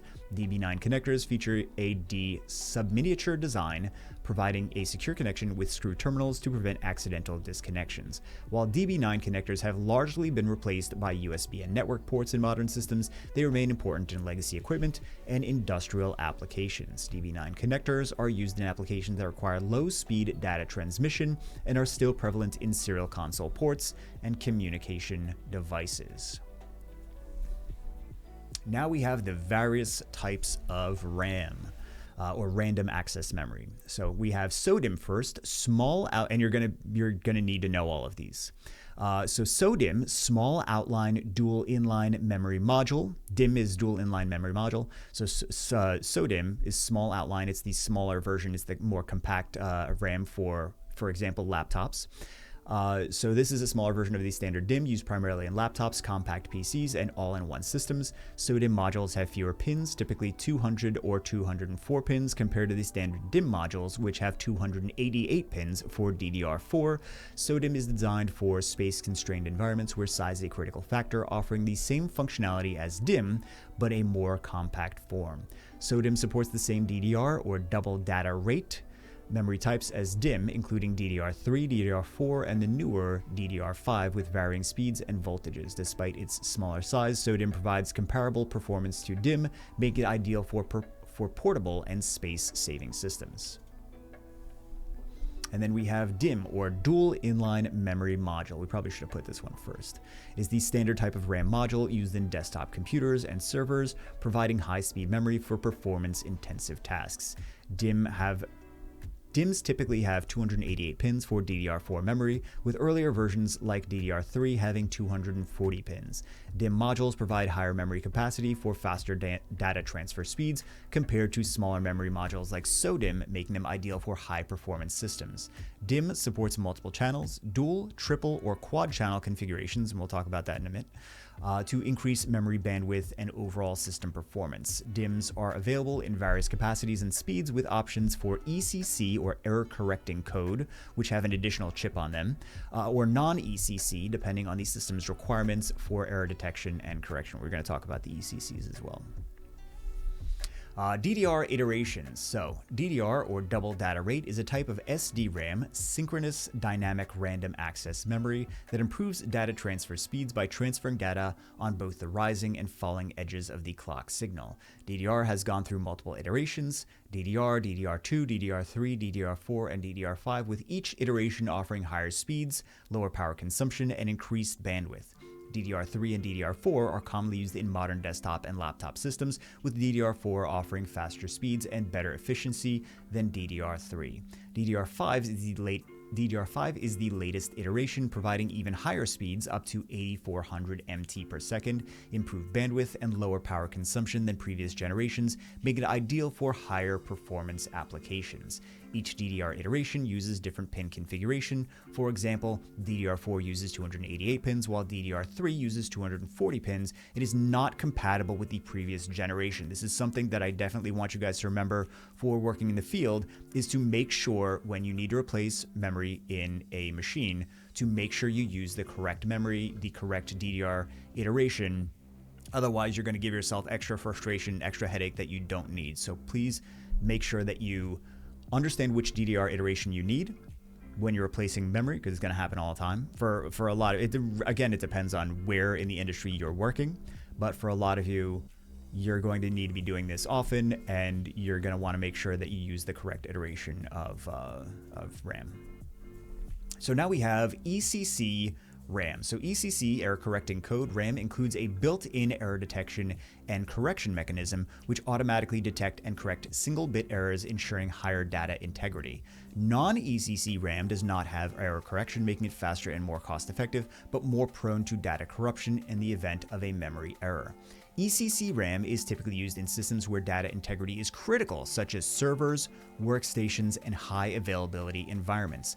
Non-ECC RAM is more commonly used in consumer desktops and laptops. That's what you guys have at home, obviously. With the likely, I'm just letting you know you don't have, well, some of you do have servers at home, probably. I'm sure there's a few of you out there that do have personal servers. I know you guys like to tinker with stuff like that, where the likelihood of memory errors is lower and cost is a more important factor. ECC RAM can impact performance slightly due to the error checking process, but the benefit of reduced risk of data corruption outweighs the minor performance trade-off. It is a more expensive technology, though. Next up, we have channel configurations. So channel configurations refer to the way memory modules are organized in a system to optimize data bandwidth and performance. Common channel configurations include single channel, dual channel, and single channel, dual channel, triple channel, and quad channel, with dual channel being the most common in modern systems. Dual channel memory configurations allow for twice the data transfer rate compared to single channel configurations, significantly improving performance in memory-intensive applications. Quad channel configurations, typically found in high-end systems, provide even higher bandwidth and are ideal for workstations and servers that require maximum memory throughput. The performance increase from using multiple channels depends on the system's architecture and the specific workload, with gains being the most noticeable in gaming, video editing, and 3D rendering tasks.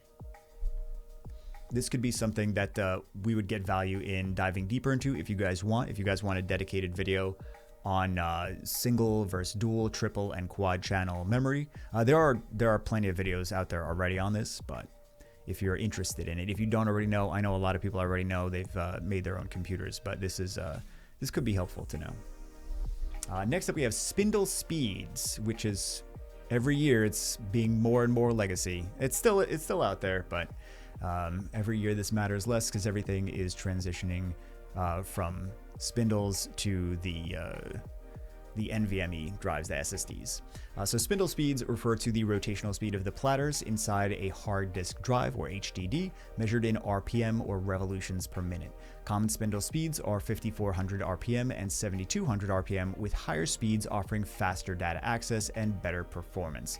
Higher spindle speeds, for example 10,000 RPM or 15,000 RPM, are typically found in enterprise hard disk drives and offer faster read-write speeds, but also generate more heat and consume more power. Spindle speed directly impacts latency and data transfer rates, with faster speeds reducing the time it takes for the disk to access data. In modern systems, solid-state drives have mostly replaced HDDs, as solid-state drives do not rely on spinning platters, offering faster performance without the mechanical limitations of spindle speeds. This used to be something that they really drilled down, that they wanted you to know. Things like this in previous iterations of the exam, but less and less is going to be asked about spindle speeds in the future. Same thing with CD and DVD RW. I don't think DVD RW or CDs are even on this exam.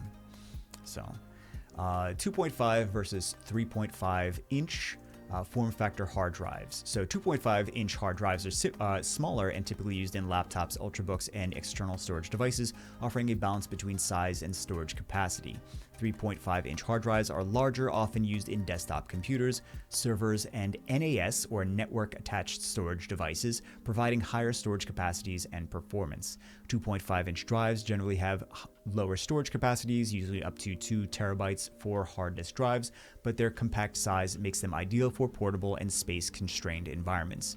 3.5 inch drives offer large storage capacities, up to 10 terabytes or more, and are designed for applications where high capacity and performance are more important than portability. The physical size difference also affects performance, with 3.5 inch drives often spinning faster, 7200 RPM or higher, compared to 2.5 inch drives, which are commonly found with 5400 RPM or 7200 RPM speeds. NVMe SSD. So NVMe, or non-volatile memory express SSDs, are a type of solid-state drive that use the PCIe peripheral component interconnect express interface to connect to the motherboard, offering significantly faster data transfer speeds compared to traditional SATA SSDs. NVMe SSDs have much lower latency and higher throughput, providing speeds that can exceed 3,500 megabytes per second for read operations, far surpassing the maximum speeds of SATA SSDs, typically around 500 megabytes per second. NVMe drives are typically used in high-performance applications such as gaming, video editing, and server environments where fast data access is critical. These drives are available in M2 and U2 form factors, with the M2 form factor being more common for consumer desktops and laptops. NVMe SSDs are more expensive than SATA SSDs, but offer a major performance advantage for systems that require speed and efficiency in handling large amounts of data. So one of the things that I want to mention as well is NVMe non-volatile memory express. They're going to expect you to know all of the acronyms for everything. Maybe not everything, but we'll cover the acronyms later at the end as well. That they expect you to know. We'll just recap them and go over them again. But non-volatile for the NVMe SSDs versus volatile memory for the RAM, which means that with the NVMe SSDs, when you power the system off, you still have the data. With RAM, when you power the system off, you don't have the data. So, volatile versus non-volatile. Then we have SATA. So SATA, which we briefly discussed already, but we have some more on it, is an interface used to connect hard drives, solid-state drives, and optical drives to the motherboard of a computer. SATA supports data transfer speeds up to 6 gigabits per second with SATA 3, which is sufficient for most consumer computing tasks and general storage applications. SATA is widely used in desktop PCs, laptops, and external storage devices. External storage devices due to its cost-effectiveness and ease of installation. While SATA SSDs offer faster performance than traditional HDDs, they are still limited in speed compared to the newer NVMe SSDs, which utilize the PCIe interface for much higher data transfer rates. SATA drives are available in both 2.5-inch for laptops and portable storage, and 3.5-inch for desktop application form factors. So we were talking a little bit about the data cables before, the connection for SATA, but this is talking about the actual drives. So the SSDs, the SATA SSDs versus the NVMe SSDs. You see what I'm saying? So both of these are drives. One is NVMe, the other one is SATA. Next up, we have PCIe SSDs. So PCIe SSDs, or peripheral component interconnect express SSDs, solid-state drives, use the PCIe peripheral component interconnect express interface to connect directly to the motherboard, offering exceptional speed and high throughput compared to SATA-based SSDs and HDDs. These drives can provide These drives can provide data transfer speeds up to 7,000 megabytes per second or more, which is far faster than the 6 gigabits per second maximum speed of SATA 3 SSDs. PCIe SSDs are often used in high-performance computing environments such as gaming PCs, workstations, and servers where fast data access is critical. The M2 and U2 form factors are commonly used for PCIe SSDs, with M2 being the most prevalent in consumer systems for its compact size. PCIe SSDs are more expensive than SATA SSDs, but offer substantial performance gains for tasks like video editing, 3D rendering, and database management. Serial attached SCSI, or SAS SSDs. So serial attached SCSI is high performance storage devices commonly used in enterprise environments and data centers for demanding applications. SAS SSDs use the SCSI, or Small Computer System Interface, protocol over serial connections, providing faster and more reliable data transfer compared to traditional SATA SSDs. These drives offer higher endurance, better reliability, and the ability to handle higher workloads, making them ideal for servers, workstations, and high transaction databases. SAS SSDs support dual-port connectivity, which provides redundancy and failover protection, ensuring uninterrupted access to data. While SAS SSDs are generally more expensive than SATA SSDs, they are preferred in mission-critical environments where performance, data integrity, and uptime are essential.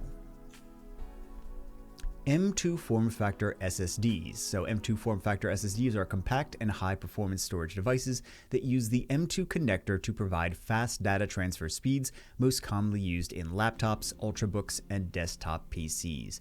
M2 SSDs can support both SATA and NVMe protocols, with NVMe M2 SSDs offering significantly faster data transfer speeds compared to SATA-based M2 SSDs. These SSDs are available in multiple capacities and performance levels, rivals with NVMe M2 SSDs, offering speeds up to 3,500 megabytes per second or higher compared to the 600 megabytes per second limit of SATA M2 drives. The M2 form factor is preferred for space-constrained systems, and it offers a smaller footprint compared to traditional 2.5-inch SSDs while still providing excellent performance. M2 SSDs are often used in high-performance systems, such as gaming PCs, video editing setups, and workstations where speed is critical for tasks like loading large files or running demanding applications. M-SATA form factor. M-SATA or mini SATA SSDs are a smaller version of the traditional SATA SSD designed for laptops, ultrabooks, and small form factor devices. M-SATA SSDs use the SATA interface and offer data transfer speeds up to 6 gigabits per second, making them suitable for systems that need faster performance than traditional hard drives. These drives typically come in the M-SATA form factor, which is a 50.95mm by 30mm card, is much smaller than standard 2.5-inch SATA SSDs, allowing for space savings in compact devices. While M-SATA SSDs are less common in modern devices, they were widely used in older laptops and tablets before being replaced by M2 and PCIe-based storage solutions. M-SATA drives provide low power consumption and faster boot times compared to traditional hard drives, but are limited in performance compared to NVMe M2 SSDs. RAID 0, 1, 5, 6, and 10 drive configurations. We have a whole dedicated video just for this, which we're going to be showing in just a second. RAID 0 striping. In RAID 0, data is split across multiple drives for improved performance, but provides no redundancy. If one drive fails, all data is lost. It's ideal for applications requiring fast read and write speeds, but not critical data storage. RAID 1, or mirroring, mirrors the data across two drives, providing redundancy. If one drive fails, the data is still available on the other. This configuration offers data protection, but at the cost of half the available storage capacity. RAID 5, striping with parity, uses striping for performance and stores parity data across all drives, allowing for fault tolerance. If one drive fails, data can be reconstructed from the remaining drives, and parity, providing both performance and redundancy. RAID 6, striping with double parity, similar to RAID 5, RAID 6 offers double parity, allowing for two drives to fail without data loss, making it more fault tolerant than RAID 5. It is suitable for environments where high availability is a priority. RAID 10, or RAID 1 plus 0, combines RAID 1 and RAID 0, offering mirrored pairs for redundancy and striping for improved performance. This configuration requires at least 4 drives and provides both high performance and data redundancy. And then we have a special video, a dedicated video just for this. Hope you guys enjoy. You guys like the Super Mario analogies, right? It makes it easy, so let's do this with the Super Mario analogy then. RAID technology, otherwise known as redundant array of independent disks, is a technology that is used to combine multiple physical hard drives into a single logical volume to provide data redundancy and improve performance. Data redundancy just means backups in case of data loss, by the way. There are several different RAID configurations, each with its own strengths and weaknesses. Here are the 4 that CompTIA will cover and expects you to know for their entry-level certification exams: 0, 1, 5, and 10. 10 is also sometimes called 1 plus 0 since it's a combination of the two.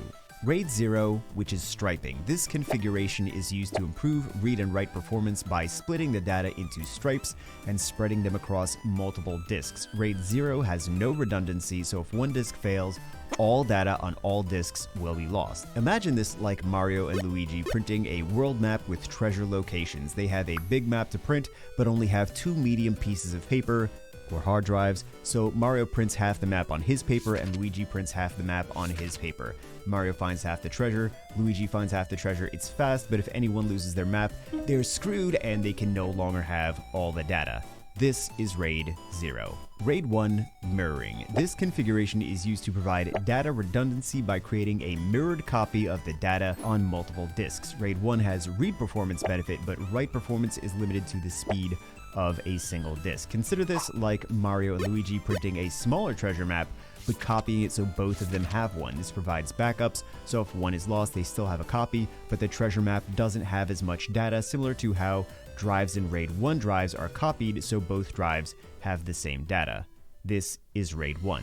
RAID 5, striped with distributed parity. This is the most complicated one, so we're going to put extra time into it. RAID 5 is a RAID level that provides redundant storage for error correction and recovery in the event of a hard disk failure. RAID 5 is typically used in applications where high storage capacity and read-write performance are important, such as database applications. So when I say parity, some of you might be confused as to what exactly that is. Parity is calculated values used to reconstruct data after a failure. It's calculated using an exclusive OR procedure on the data. You don't need to know how it's calculated for the exam, that's just for extra special knowledge. RAID 5 is the most common RAID configuration and requires a minimum of 3 disks. The more disks used, the more fault tolerance the data has. So RAID 5 works by spreading the data across multiple disks and storing parity information on each disk. Parity information is a calculation of the bits in the data and allows the data to be reconstructed in the event of a disk failure. The parity calculation is distributed across all disks in the array, which means that any one disk can fail and the data can still be recovered. RAID 5 provides data redundancy and performance by allowing the data to be read and written in parallel on multiple disks, but has a write performance penalty due to the time required to calculate and distribute the parity.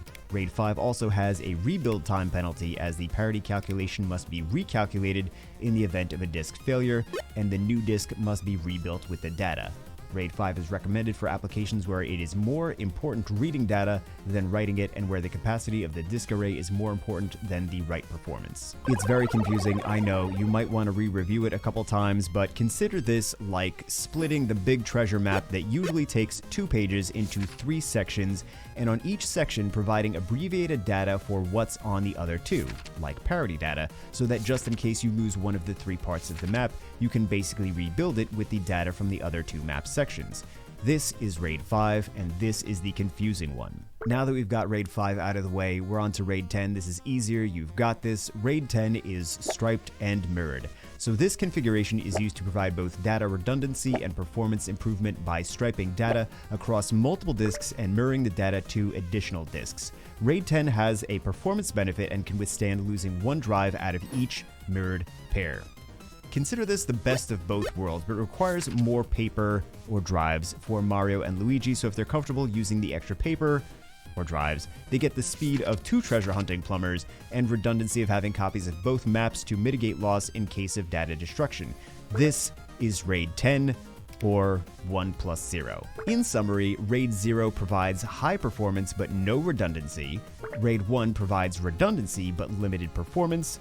RAID 5 provides both performance and redundancy but minimal fault tolerance, allowing 1 disk to fail. And RAID 10 provides both redundancy and performance with fault tolerance. The choice of RAID configuration depends on the specific requirements of the application and the trade-offs between performance, redundancy, and fault tolerance. I hope this was helpful in giving you a better understanding of what RAID is capable of. Hope you enjoyed the video, and I will see you as always in the next one. I really enjoy doing those Super Mario videos or things like that, but they take so long to make and edit. But I hope you guys got some, I hope it helps you understand RAID better. Anyway, we're on to flash drives now. Flash drives, also known as USB drives or thumb drives, are portable solid-state storage devices that connect via USB ports. They are available in various capacities, ranging from a few gigabytes to several terabytes, making them suitable for a wide range of storage needs. Flash drives are popular for data transfer, backup, and portable storage, providing easy-to-use solutions for moving data between multiple computers and devices.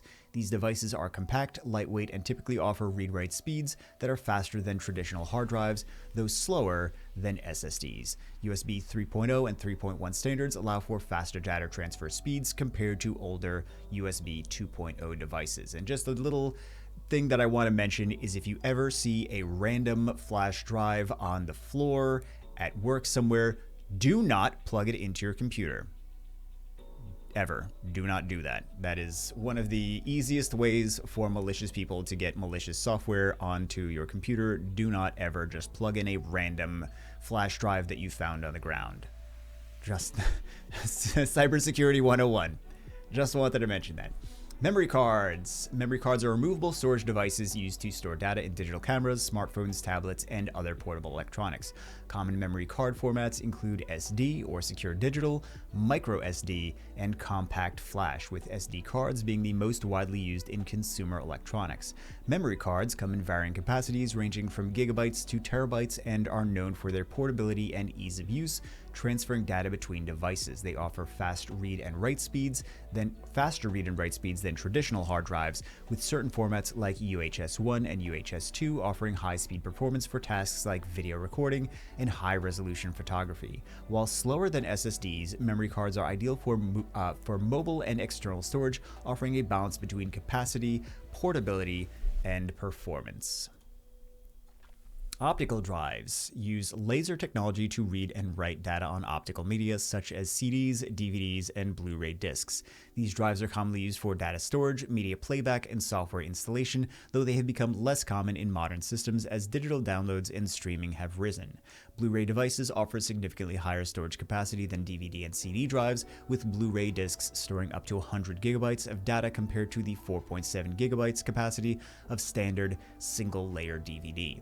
Optical drives are slower than SSD and HDD storage option, with data transfer rates limited by the disk type and the drive speed. Despite their decline in use, optical drives remain important in specific use cases like archiving, media creation, and playing physical media in home entertainment systems. They used to have so much more information on the A+ exams on the various types of these as well. Motherboard form factors.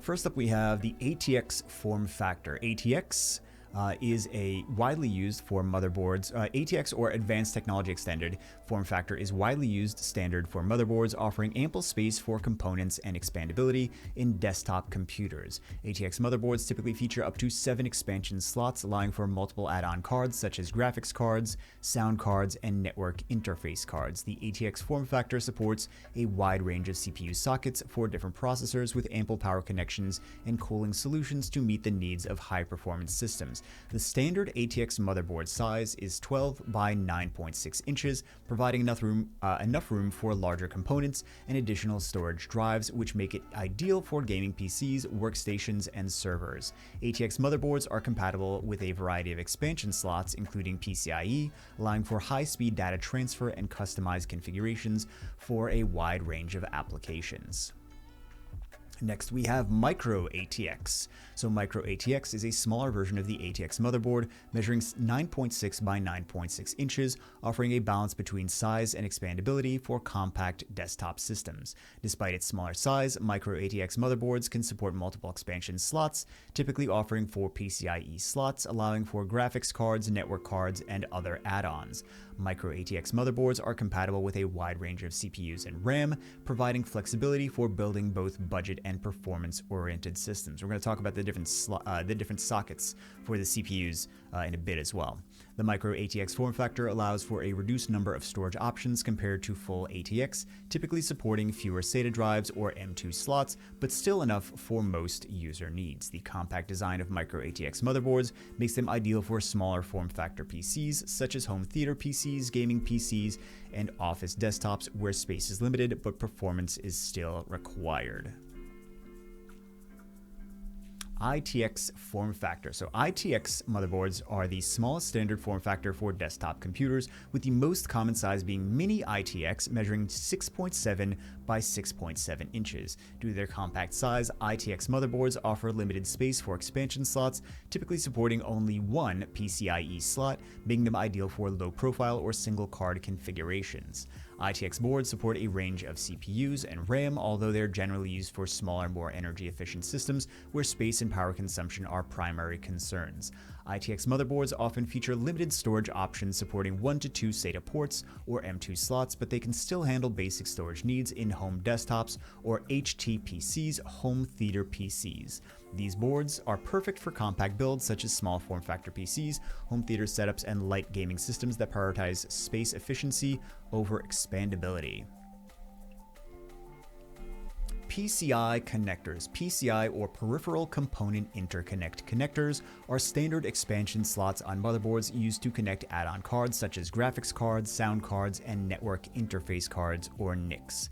PCI slots are typically found in older systems, and as they have largely been replaced by faster standards like PCIe or PCI Express, but are still useful in legacy systems for low-speed peripherals. PCI connectors are 32-bit in width, providing a data transfer rate of up to 133 megabytes per second, which is slower compared to PCIe's higher bandwidth. PCI connectors come in a variety of slot sizes, with full-length slots and short-length slots designed to accommodate different types of cards. Although PCI is being phased out, it is still supported in some older motherboards and can be used for basic expansion needs in systems where high-speed connectivity is not a priority. Next, we have PCIe connector types. PCIe or PCI Express connectors are high-speed expansion slots found on modern motherboards used to connect add-on cards like graphics cards, network cards, storage controllers, and sound cards. PCIe supports different lane configurations, including 1, 4, 8, and 16, with 16 lanes offering the highest bandwidth typically used for graphics cards. PCIe connectors use a serial communication protocol, allowing for faster data transfer rates compared to the older PCI standard, with speeds ranging from 2.5 gigabytes per second to 16 gigabytes per second depending on the PCI version, between 1.0 to 4.0. PCIe connectors are backward compatible, meaning that devices designed for older PCIe versions can be used in newer motherboards, although they will operate at the speed of the older standard. These connectors are commonly found in modern desktops, workstations, and servers supporting high-performance computing tasks like gaming, video editing, and data-intensive applications. Power connectors supply electrical power to key components in a computer, including the motherboard, CPU, and add-on cards like graphics cards and storage devices. The 24-pin ATX connector is the primary power connector for modern motherboards, providing power to the critical system components like the CPU and memory. 8-pin or 4+4 CPU power connectors provide additional power directly to the CPU, supporting high-performance processors that require more electricity. 6-pin and 8-pin PCIe power connectors are used to supply additional power to graphics cards and other high-power add-on cards, ensuring stability during intensive tasks like gaming or rendering. Power connectors come in various sizes and shapes, including SATA power connectors for drives and Molex connectors for older devices, which we both already mentioned, each designed to meet specific power requirements. SATA. So SATA, or serial ATA, which we already mentioned, but CompTIA has this in multiple places on the exam, so we just want to keep covering it in various different ways. Serial ATA connectors are used to connect storage devices such as hard drives, SSDs, and optical drives to the motherboard, providing data transfer between the devices and the system. The SATA connector typically has a 7-pin data connection and a 15-pin power connector, supporting both data transfer and power supply to storage devices. SATA supports multiple versions, including SATA 1, 1.5 gigabits per second, SATA 2, 3.0 gigabits per second, and SATA 3, 6.0 gigabits per second, with SATA 3 being the most common for modern systems, offering faster data transfer speeds. SATA connectors are essential for connecting internal storage in desktops and laptops and are often used for devices like hard disk drives, solid-state drives, and optical drives. These connectors are widely used due to their reliability, ease of installation, and backwards compatibility, which allows older SATA devices to work with newer motherboards. eSATA, which we already discussed a little bit, are used for connecting external storage devices like hard drives and SSDs to the motherboard or add-on cards. eSATA provides faster data transfer speeds than traditional USB connections, supporting speeds up to 6 gigabits per second with SATA 3. eSATA connectors are similar in design to SATA connectors, but are optimized for external devices, allowing for easy connection and hot swapping of external drives without the need for rebooting the system. eSATA is commonly used in external storage solutions for tasks requiring faster data access, such as video editing or large file transfers, and while eSATA is used in some setups still, it has largely been replaced by USB 3.0 or 3.1 and Thunderbolt for external storage due to their wider compatibility and higher speeds. Next we have headers, which we actually did not discuss already, which is nice because some of these, I don't know, some of these are a little redundant, but I want to still go over them again because it's going to be important to know. I want you to make sure you know them. So headers on motherboards are pin connectors that allow users to connect various internal components and peripherals such as USB ports, audio jacks, power buttons, and front panel connections. Common headers include USB headers, front panel connectors, audio headers, and fan headers, each serving specific purposes for system functionality.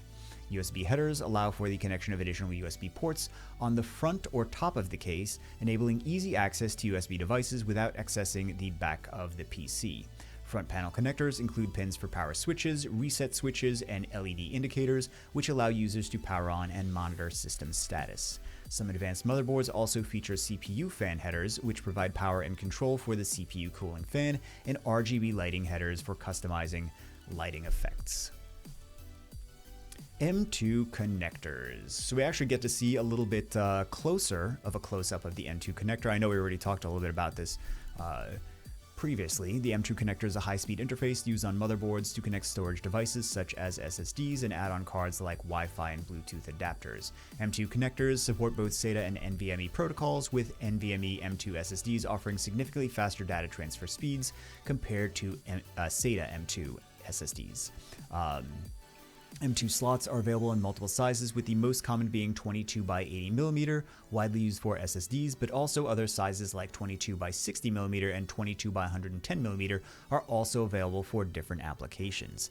M2 connectors enable faster performance due to their use of the PCIe interface, allowing data to transfer much quicker than older SATA connections. The M2 form factor is popular in modern desktops, laptops, and ultrabooks, where space efficiency and high-speed performance are crucial.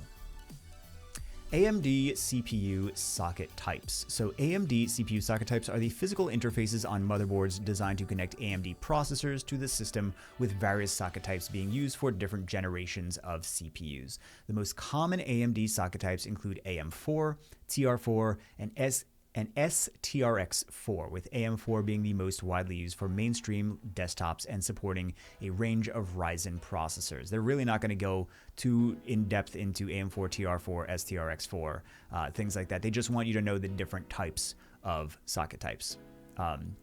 So AM4 supports DDR4 memory and offers compatibility with multiple generations of Ryzen CPUs, making it versatile for both entry-level and high-performance builds. TR4 and STRX4 are high-end socket types designed for AMD's Threadripper CPUs, used in workstations and servers for tasks requiring substantial processing power such as content creation and 3D rendering. The choice of AMD CPU sockets depends on the processor you want to install and the system's intended use, with different socket types offering varying degrees of performance and upgradability. Then we have the Intel CPU socket type. So these are the physical interfaces of the motherboard that connects Intel processors to the system, with different sockets supporting various generations of Intel CPUs. So common Intel socket types include LGA 1151, LGA 1200, and LGA 2066, with LGA 1151 used in many mainstream desktop systems and LGA 1200 designed for 10th and 11th generation core processors. So LGA stands for Land Grid Array. LGA 1151 supports DDR4 memory and is widely used in systems ranging from entry-level to mid-range desktops, providing a balance of price and performance. LGA 2066 is used for Intel Core X series processors designed for high-performance tasks such as content creation, 3D rendering, and workstations requiring substantial multi-core performance. The Intel CPU socket type selection depends on the desired processor's generation and performance needs, with newer sockets supporting the latest Intel CPUs and improved features. They're not going to ask you too many questions on the advanced stuff. They just want you to know the two different socket types here. So this is the difference between AMD sockets and Intel sockets. The AMD sockets use different socket types for their processors, meaning that motherboards designed for one type of processors will not support the other, requiring specific sockets for each brand. The biggest physical difference is the AMD sockets often use pins in the motherboard socket or pin grid array, whereas Intel uses pins on the processor itself, or land grid array socket type, which affects the installation process and durability. Definitely remember that. AMD sockets use pins in the motherboard socket or pin grid array, whereas Intel uses pins on the processor itself or land grid array socket. So that is the biggest difference between both of these different socket types. AMD tends to offer a longer upgrade path for processors, as they often maintain socket compatibility across multiple CPU generations. In contrast, Intel frequently changes socket types with new generations, limiting the ability to upgrade without replacing the entire motherboard. Also, motherboards can be referred to as system boards as well. So if you see some people, or if you hear some people talking about system boards versus motherboards, it's the same thing. There's a couple different words for it, but generally motherboards or system boards. Then we have multi-socket CPUs. So multi-socket CPU types are used in server motherboards and high-performance workstations, allowing for the installation of multiple CPUs to increase processing power and scalability. These systems are commonly used for enterprise applications such as databases, virtualization, and rendering, where multi-core processing is critical for performance. Common multi-socket configurations include dual socket with 2 CPUs, quad socket with 4 CPUs, with sockets such as LGA 3647 and LGA 4189. Again, LGA is land grid array, supporting Xeon processors for Intel and similar offerings for AMD. Multi-socket motherboards require specialized power delivery systems and cooling solutions to support the additional power and heat generated by multiple processors. The use of multi-socket configurations provides significant performance gains for parallel processing and tasks that require high computational power across multiple cores. Next up, we have BIOS and UEFI. So BIOS, or Basic Input-Output System, is the traditional firmware interface that initializes and configures hardware components on the motherboard before booting the operating system. UEFI, or Unified Extensible Firmware Interface, is the modern replacement for BIOS, offering faster boot times, larger storage support, and a more friendly user interface with graphical elements. UEFI supports secure boot, enhancing system security by ensuring that only trusted operating systems and bootloaders are allowed to start. Both BIOS and UEFI provide low-level control over hardware settings such as CPU configuration, RAM settings, and add-on card configurations to ensure the system runs smoothly. UEFI offers more advanced features than BIOS, including support for GPT partitions, network booting, and higher hardware compatibility for newer devices. Boot options. Boot options determine the order in which a system attempts to boot from available devices such as hard drives, USB drives, CD or DVD drives, and network devices. The boot order can be configured in the BIOS or UEFI settings, allowing users to prioritize boot devices depending on the intended use, such as booting from a USB drive for operating system installation or recovery. Secure boot in UEFI ensures that only trusted operating systems or bootloaders can be loaded, helping to prevent malware and unauthorized operating system installations. Boot devices can be adjusted to enable booting from alternative sources like network booting or PXE, which is useful for diskless systems or for installing an operating system over a network. PXE is pre-boot execution environment, by the way. The boot menu allows users to quickly select a boot device without changing the permanent boot order, providing flexibility for temporary boots from external or recovery media. USB permissions. USB permissions control the access and functionality of USB devices connected to a computer, including the ability to enable or restrict access to USB ports for specific devices. In BIOS and UEFI settings, users can enable or disable USB ports, control USB legacy support, and set permissions for devices such as keyboards, mice, and external storage devices.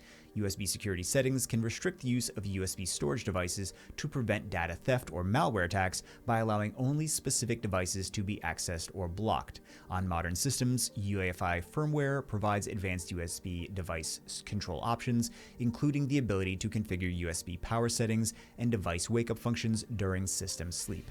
Managing USB permissions is crucial for environments that need strict security controls, such as corporate environments where unauthorized devices may pose a risk.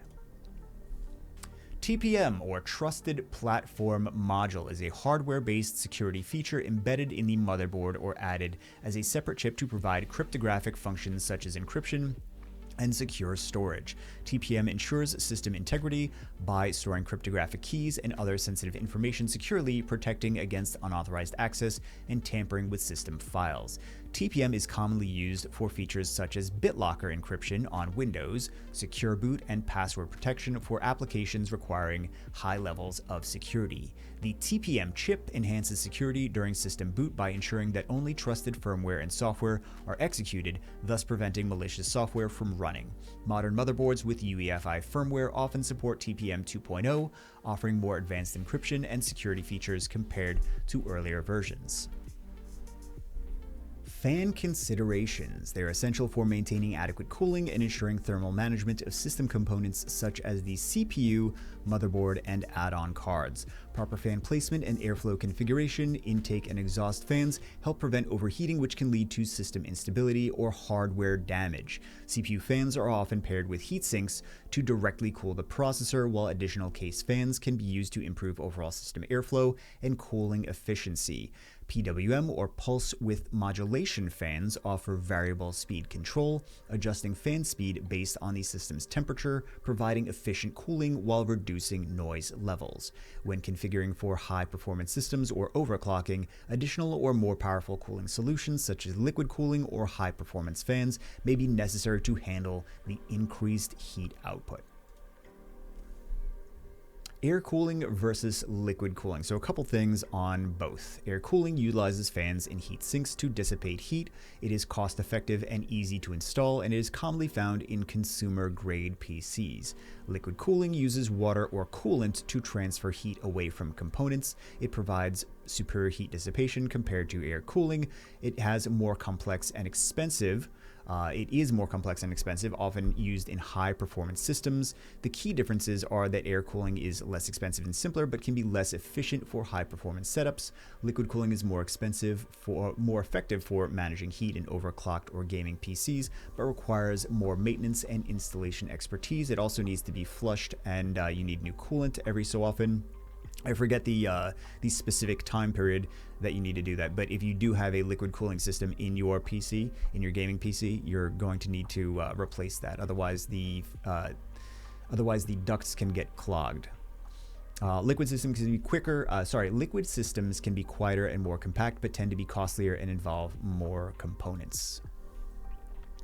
Secure boot. Secure boot is a security feature found in UEFI firmware that it ensures only trusted software such as operating systems and bootloaders can run during the system's startup process. Secure boot helps prevent malware and rootkits from loading before the operating system, providing protection against unauthorized tampering with the boot process. This feature works by checking the digital signature of the bootloader and OS files, operating system files, to ensure they are from trusted sources, preventing malicious code from compromising the system. Secure boot can be enabled or disabled in the UEFI settings of the motherboard, offering users the flexibility to customize their system security based on their needs. It is particularly important for enterprise environments and systems handling sensitive data, as it provides an additional layer of defense against system compromise at the boot level. There are some instances where you might need to disable secure boot for one reason or another and then re-enable it after you're done doing whatever you need to do. Just wanted to mention that as well. Boot password, a security feature in the BIOS or UEFI settings that restricts access to the system during the boot process by requiring authentication before the operating system loads. The boot password adds an extra layer of security by preventing unauthorized users from tampering with the system's hardware settings or booting from external devices such as USB drives or DVDs. Configuring a boot password helps protect sensitive data and system integrity, especially in enterprise environments or high security systems. This password is typically set within the BIOS and UEFI setup and can be used in conjunction with other security features like Secure Boot and TPM or Trusted Platform Module for added protection. If forgotten, the boot password can usually be reset by clearing the CMOS settings or using a jumper on the motherboard, though this can lead to potential security risks if not handled properly. BIOS password. So the BIOS password is set to prevent unauthorized users from the boot password. So the difference here, The boot password is set to prevent unauthorized users from starting up a computer. It's only asked for the password when the system is powered on or rebooted, and it typically applies to the operating system, for example, the Windows login, rather than the system's firmware. The BIOS password is set to prevent unauthorized access to the system's BIOS or UEFI firmware settings. It protects system configuration settings such as the boot order, hardware configuration, and security features, and it is often required before the system can boot or change any BIOS settings. So the boot password and the BIOS password are two different things. Temperature monitoring. It is a critical feature in motherboards and CPUs to prevent overheating, which can lead to system instability and hardware damage. Most modern motherboards come equipped with built-in temperature sensors that monitor the temperature of the CPU, system board, and other components like GPU and storage devices. Temperature data is typically accessible through the BIOS and UEFI settings and can be used to adjust fan speeds, enabling active cooling based on the system's current temperature. Many add-on cards, particularly graphics cards or GPUs, also have built-in temperature sensors, allowing users to monitor the temperatures in real time through software utilities. Regular temperature monitoring is essential for maintaining system performance, especially in high-performance builds or overclocked systems that generate more heat. Virtualization support. So this is a feature in motherboards and CPUs that enables a system to run multiple virtual machines or VMs on a single physical machine using software like VMware or Hyper-V or hypervisor. Modern CPUs, especially those from Intel with Intel VTX and AMD with AMD V, have built-in hardware virtualization support, which enhances the performance and efficiency of virtual environments. Every year, these become more and more important. These become more and more common, the virtualization. Motherboards must support virtualization technology in the BIOS UEFI settings, where users can enable or disable features like Intel VTX or AMD V to optimize system resources for virtual machine management. So if you're running any emulators, for example, an emulator to emulate a phone on your computer to play phone games or something like that, because I know quite a lot of people do that.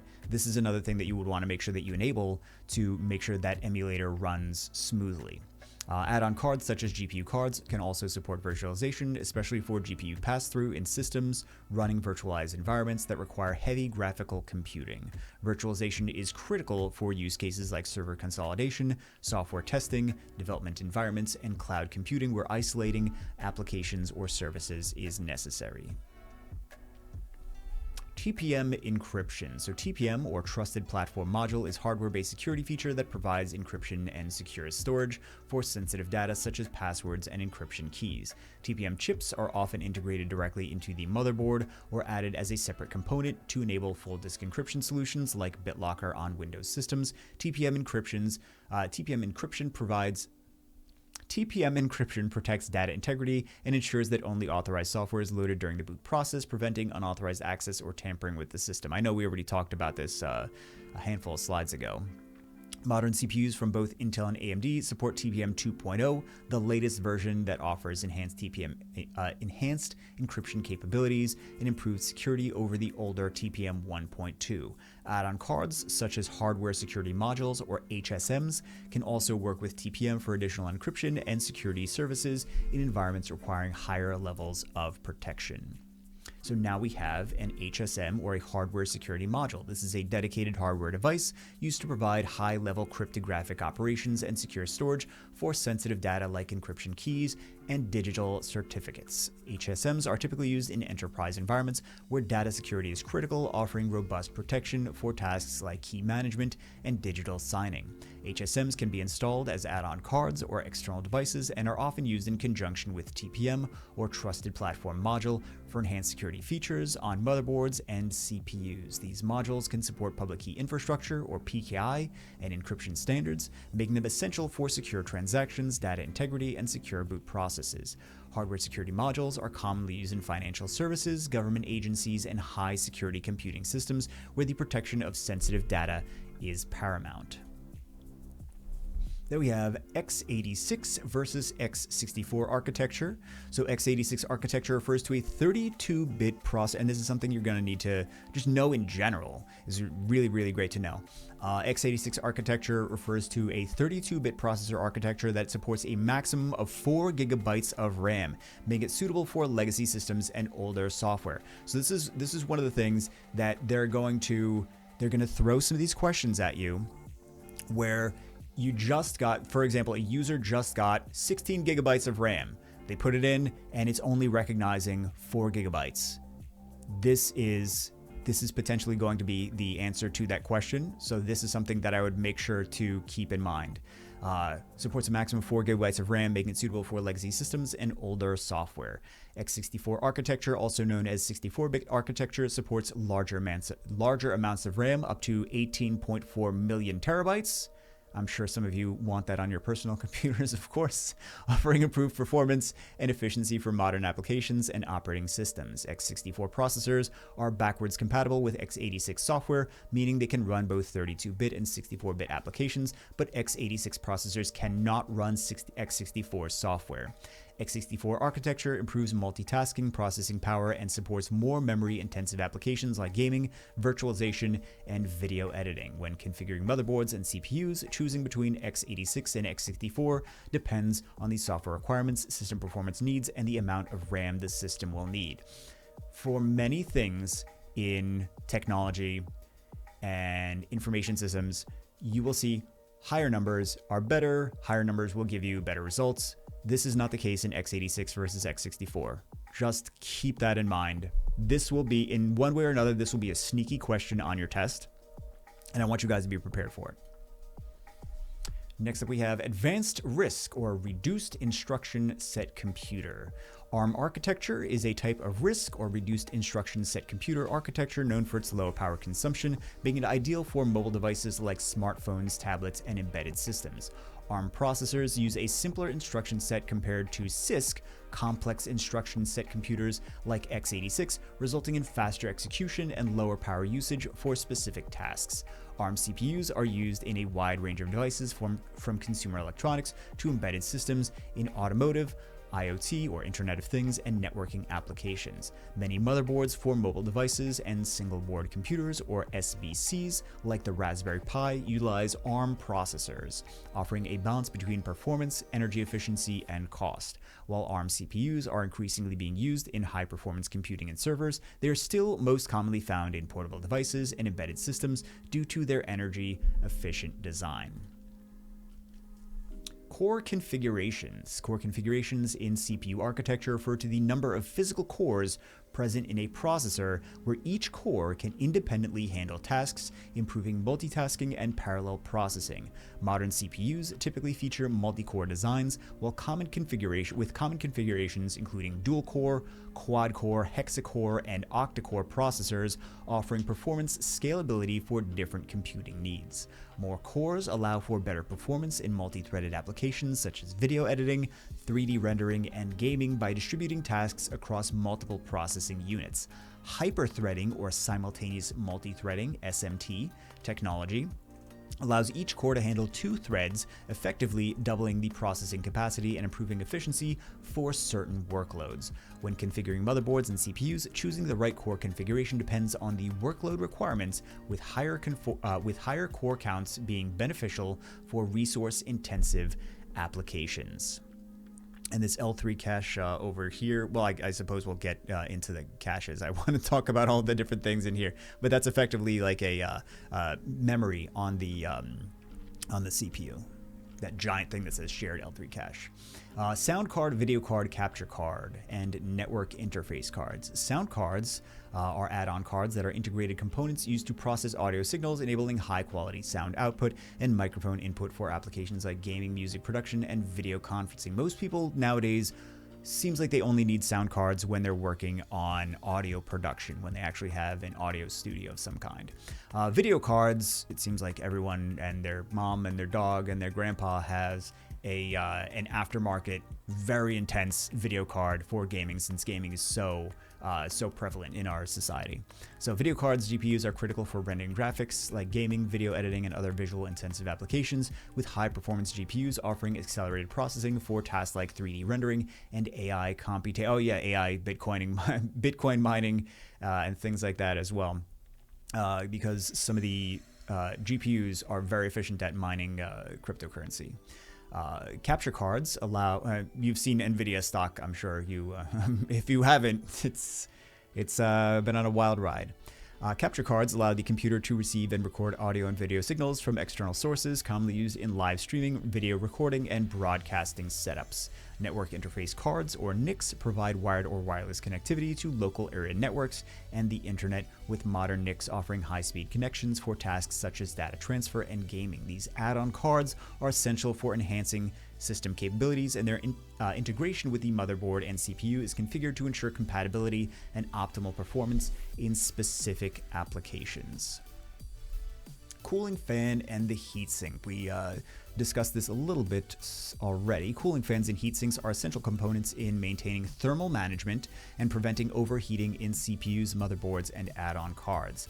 A heatsink is a passive cooling device made of metal, often aluminum or copper, that draws heat away from the CPU or GPU and dissipates it into the air, typically aided by a fan or fan for active cooling. So you see right here in this image, that thing in the middle, the big thing, most of this device is the heatsink, and it just has a fan on one of the sides, or it has this one has a fan on one of the sides. So the cooling fan is mounted on the heatsink or in the computer case to actively circulate air, lowering the temperature of components like CPUs, GPUs, and motherboards. Properly configuring cooling solutions is essential for high-performance systems such as gaming PCs and workstations, where components generate significant heat during intensive tasks like gaming, video rendering, and overclocking. Thermal paste is often applied between the CPU and heatsink to improve thermal conductivity, ensuring optimal heat transfer. So you have the CPU, it gets extremely ridiculously hot, hotter than you could even imagine that it gets. You have the thermal paste, which is thermal paste goes between the CPU and the heatsink, making sure that all of that heat gets dissipated into the heatsink, and then as quickly, as efficiently as possible into all of these different levels of the heatsink with optimal airflow in between all of them, and then the fan just sucks it all out as quickly as possible. So all of that needs to happen very, very, very fast and continually. Next, we have thermal paste, pads, and liquid cooling. So thermal paste or thermal compound is used to improve thermal conductivity between the CPU and the heatsink, ensuring more efficient heat transfer to prevent overheating.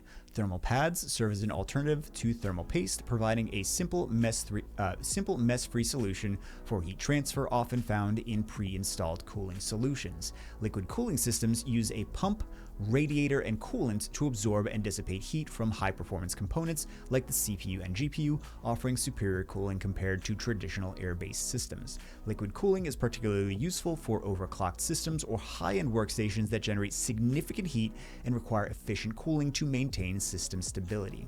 Proper application of thermal paste or pads and the configuration of liquid cooling systems are critical for ensuring optimal cooling, improving component lifespan, and enhancing overall system performance.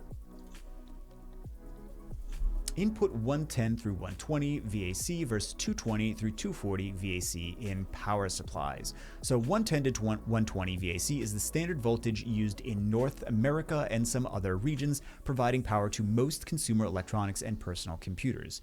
220 through 240 VAC is used in most other parts of the world, including Europe, Asia, and Africa, and is commonly found in larger appliances and industrial equipment.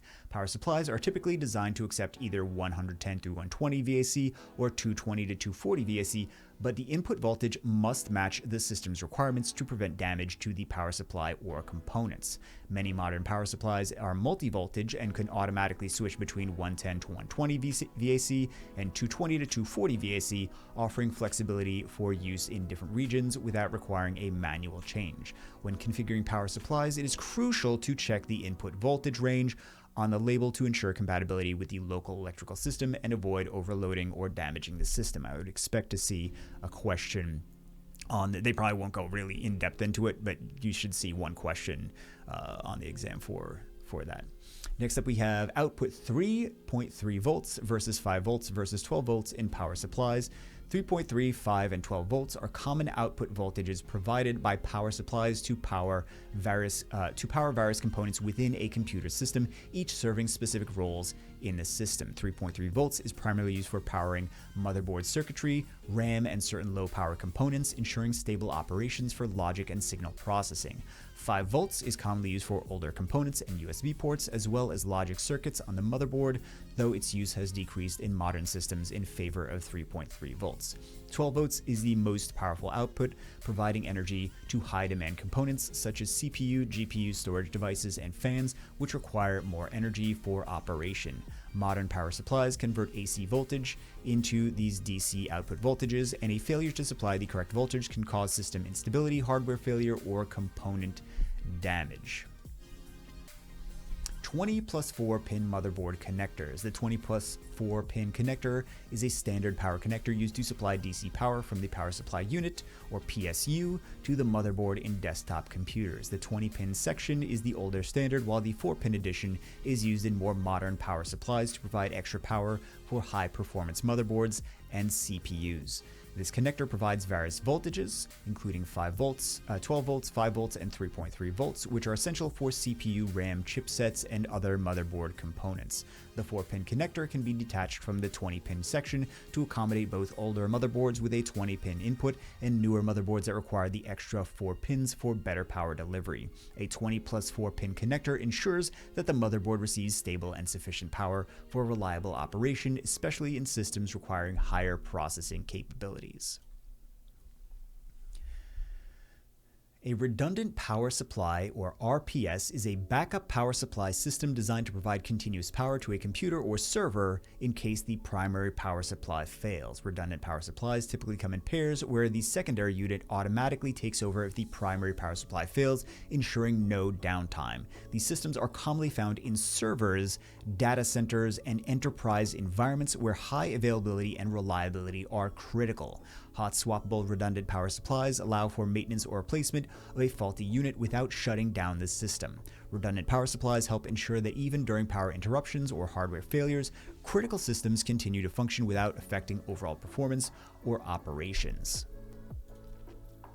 Modular power supplies. A modular power supply allows for the detachable cables that connect to the motherboard and other components, providing flexibility and reducing cable clutter within the computer case. With a modular power supply, users can only connect the necessary cables, improving airflow and cable management by eliminating unused cables. This is especially nice if you have a clear tower, especially if you have a clear tower with LEDs in it and you have all your little special gaming PC doodads. I say that as I have one myself. I'm like, those silly doodads. These power supplies typically feature modular connectors for PCIe, SATA, and CPU power cables, allowing for a customizable setup based on the specific system requirements. Fully modular power supplies allow for complete cable detachment, while semi-modular supplies have some fixed cables and others that are detachable.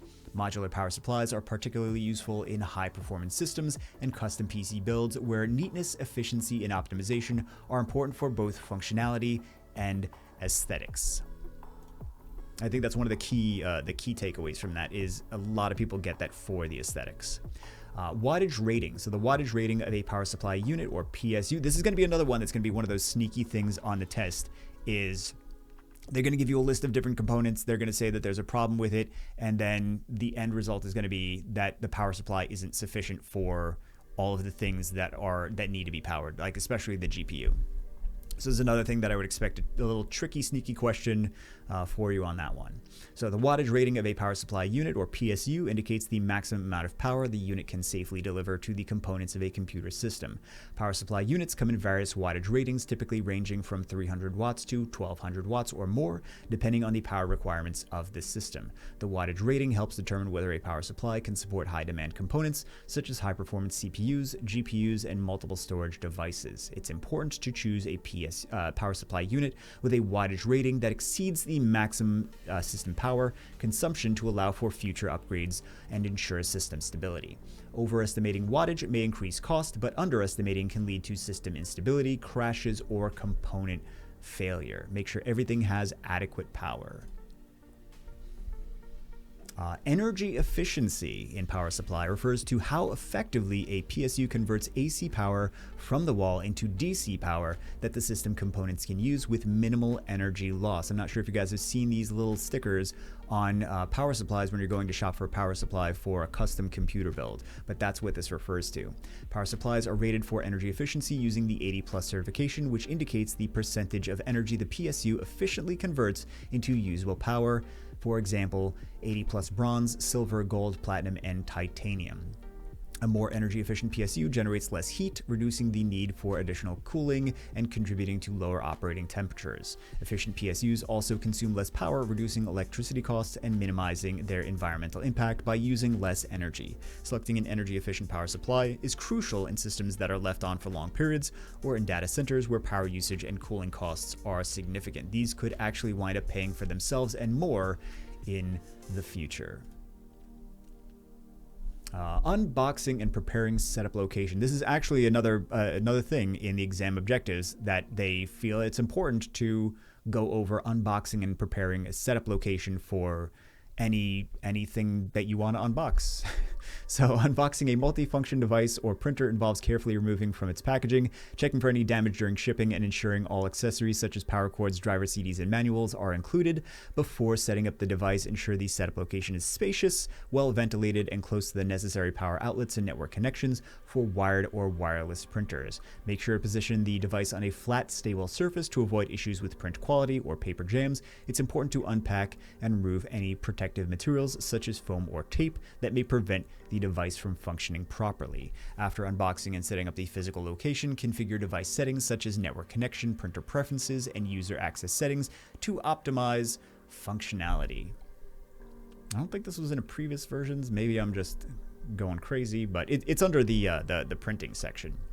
Unboxing and making sure they have adequate space. So next up we have printer control language versus PostScript. Printer control language, or PCL, is a page description language developed by Hewlett-Packard, designed for quick printing tasks and widely supported by most laser printers. PostScript, developed by Adobe, is a more complex page description language that allows for higher quality, device-independent printing and often used for professional graphic design and publishing.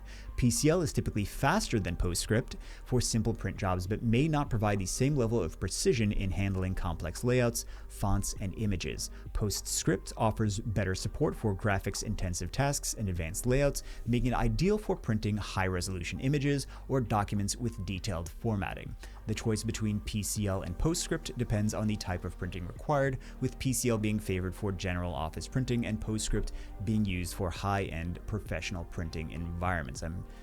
We're going to be doing a lot of printing information in the next few minutes. So, firmware is the embedded software that controls the hardware functionality of a multifunction device or printer, providing the basic instructions for device operation. Firmware updates are essential for improving performance, fixing bugs, adding new features, and ensuring compatibility with newer operating systems and network protocols. Printer firmware can often be updated via a USB connection, network, or printer's web interface, and regular updates can resolve issues related to print quality, connectivity, and security.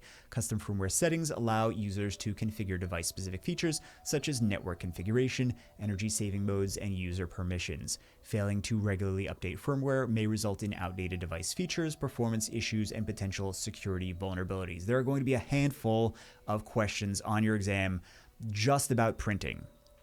Just about things like that, thermal printing, laser printing, inkjet printing. We're going to go over all of them. I'm just preparing you that you may not be expecting the amount of questions regarding printing that you will actually get on the exam. So be prepared for that. Next up, we have USB device connectivity in configuring multifunction devices, printers, and settings. USB connectivity allows multifunction devices and printers to easily connect to computers, offering a simple and widely supported method for data transfer and printing. USB 2.0 and USB 3.0 are the most common standards for printer and multifunction device connections, with USB 3.0 offering faster data transfer speeds. Most printers and multifunction devices support plug-and-play functionality over USB, allowing the system to automatically detect connect the device and install necessary drivers. USB ports on the device are typically used for direct printing, scanning, and other functions, and can be configured to allow for direct printing from USB drives. When configuring USB device connectivity, it's important to ensure that the proper device installation and device compatibility within the computer's operating system. So we see USB-A and USB-B over there as well. The B side is going to connect to the actual printer in the image. So next we have Ethernet connectivity for printing, which enables multifunction devices and printers to be connected to the local area network or LAN, allowing multiple devices to share the printer or multifunction device over the network. Wired Ethernet connections are often preferred for stable and high-speed communication, especially in office environments or settings that require frequent printing and scanning. Configuring Ethernet connectivity on a multifunction device typically involves setting a static IP address or using DHCP or Dynamic Host Configuration Protocol to automatically assign an IP for network access. Once connected via Ethernet, devices can be accessed and managed remotely using the web interface, making it easier to configure settings, monitor usage, and update firmware. Ethernet connectivity offers the advantage of enabling shared access, allowing multiple users on the same network to access the printer or multifunction device without the need for direct USB connections. Wireless device connectivity. Wireless connectivity allows multifunction devices and printers to connect to a Wi-Fi network, enabling multiple users to access the device without physical cables. Setting up wireless connectivity typically involves connecting the device to the Wi-Fi network by entering the SSID or Service Set Identifier and the Wi-Fi password through the device's control panel or web interface.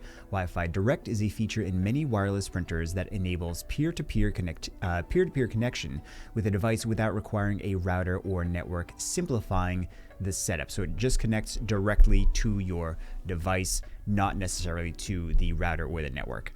Wireless devices offer flexibility and mobility, allowing users to print, scan, or send faxes from laptops, smartphones, or tablets on the same network. Ensuring a strong and stable Wi-Fi connection is crucial for reliable performance, especially for larger print jobs or scanning operations that require consistent data transfer. Printer sharing allows multiple users on a network to access and use a single printer or multifunction device, reducing the need for multiple printers. Windows and other operating systems offer built-in support for printer sharing, enabling users to set up a shared printer on the network through device settings.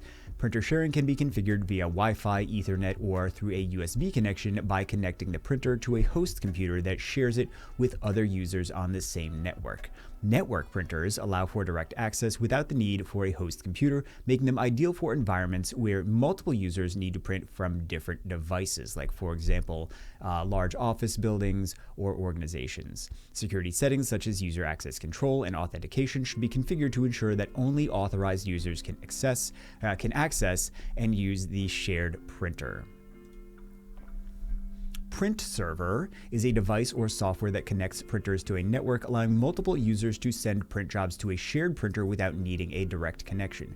Print servers can be hardware-based, often integrated onto routers or dedicated units, or software-based, running on a server or PC. By connecting a printer to a print server, users on the same network can easily print from various devices, such as PCs, smartphones, or tablets.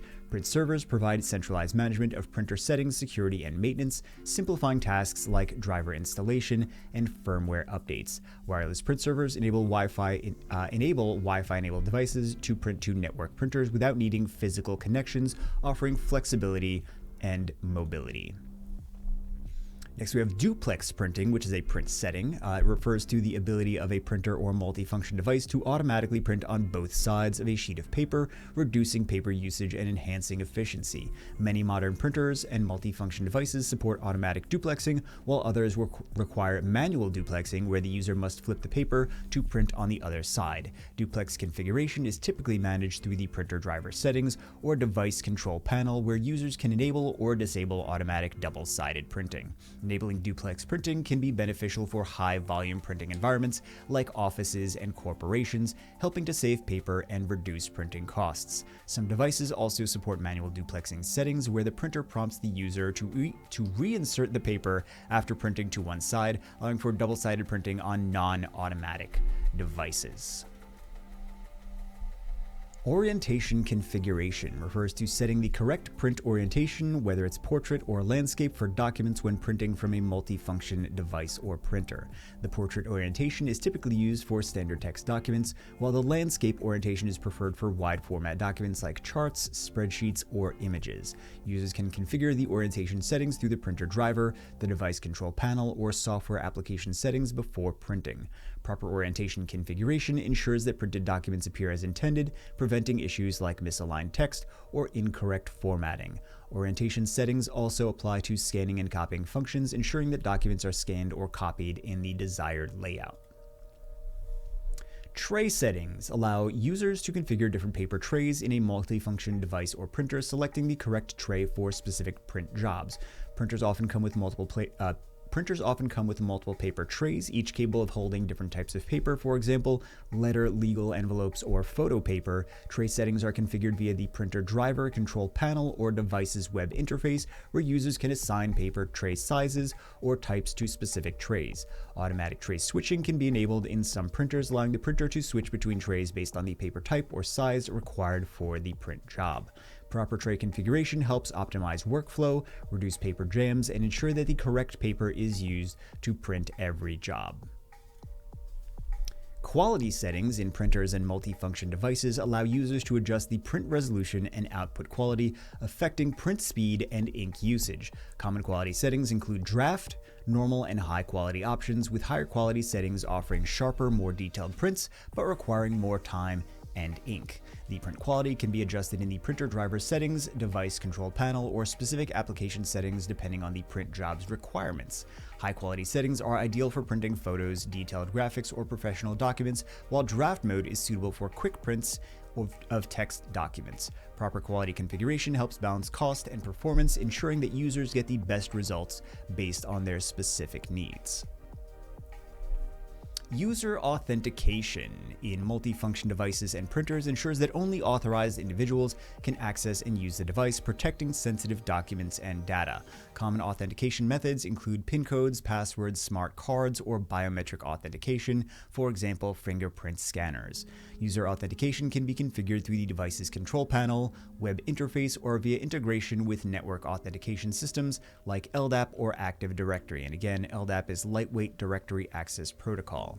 Enabling user authentication helps enforce secure printing, ensuring that print jobs are not released until the user is physically present, preventing unauthorized access to documents. Proper user authentication can also restrict access to certain features such as scanning, copying, or faxing based on user permissions. This is very prevalent in large corporate environments where you don't want someone in the C-suite to just print to a printer and then have to walk down the hall to the printer. And, well, usually people in the C-suite have their own printers, but for the purpose of this explanation, you don't want them to print to a printer and then have someone else at the printer see all of this sensitive documents. You want the person to print to the print server and then to go to the printer, physically swipe an ID badge, for example, and then the prints will actually release to the user. So that's what this is. That's what this is for.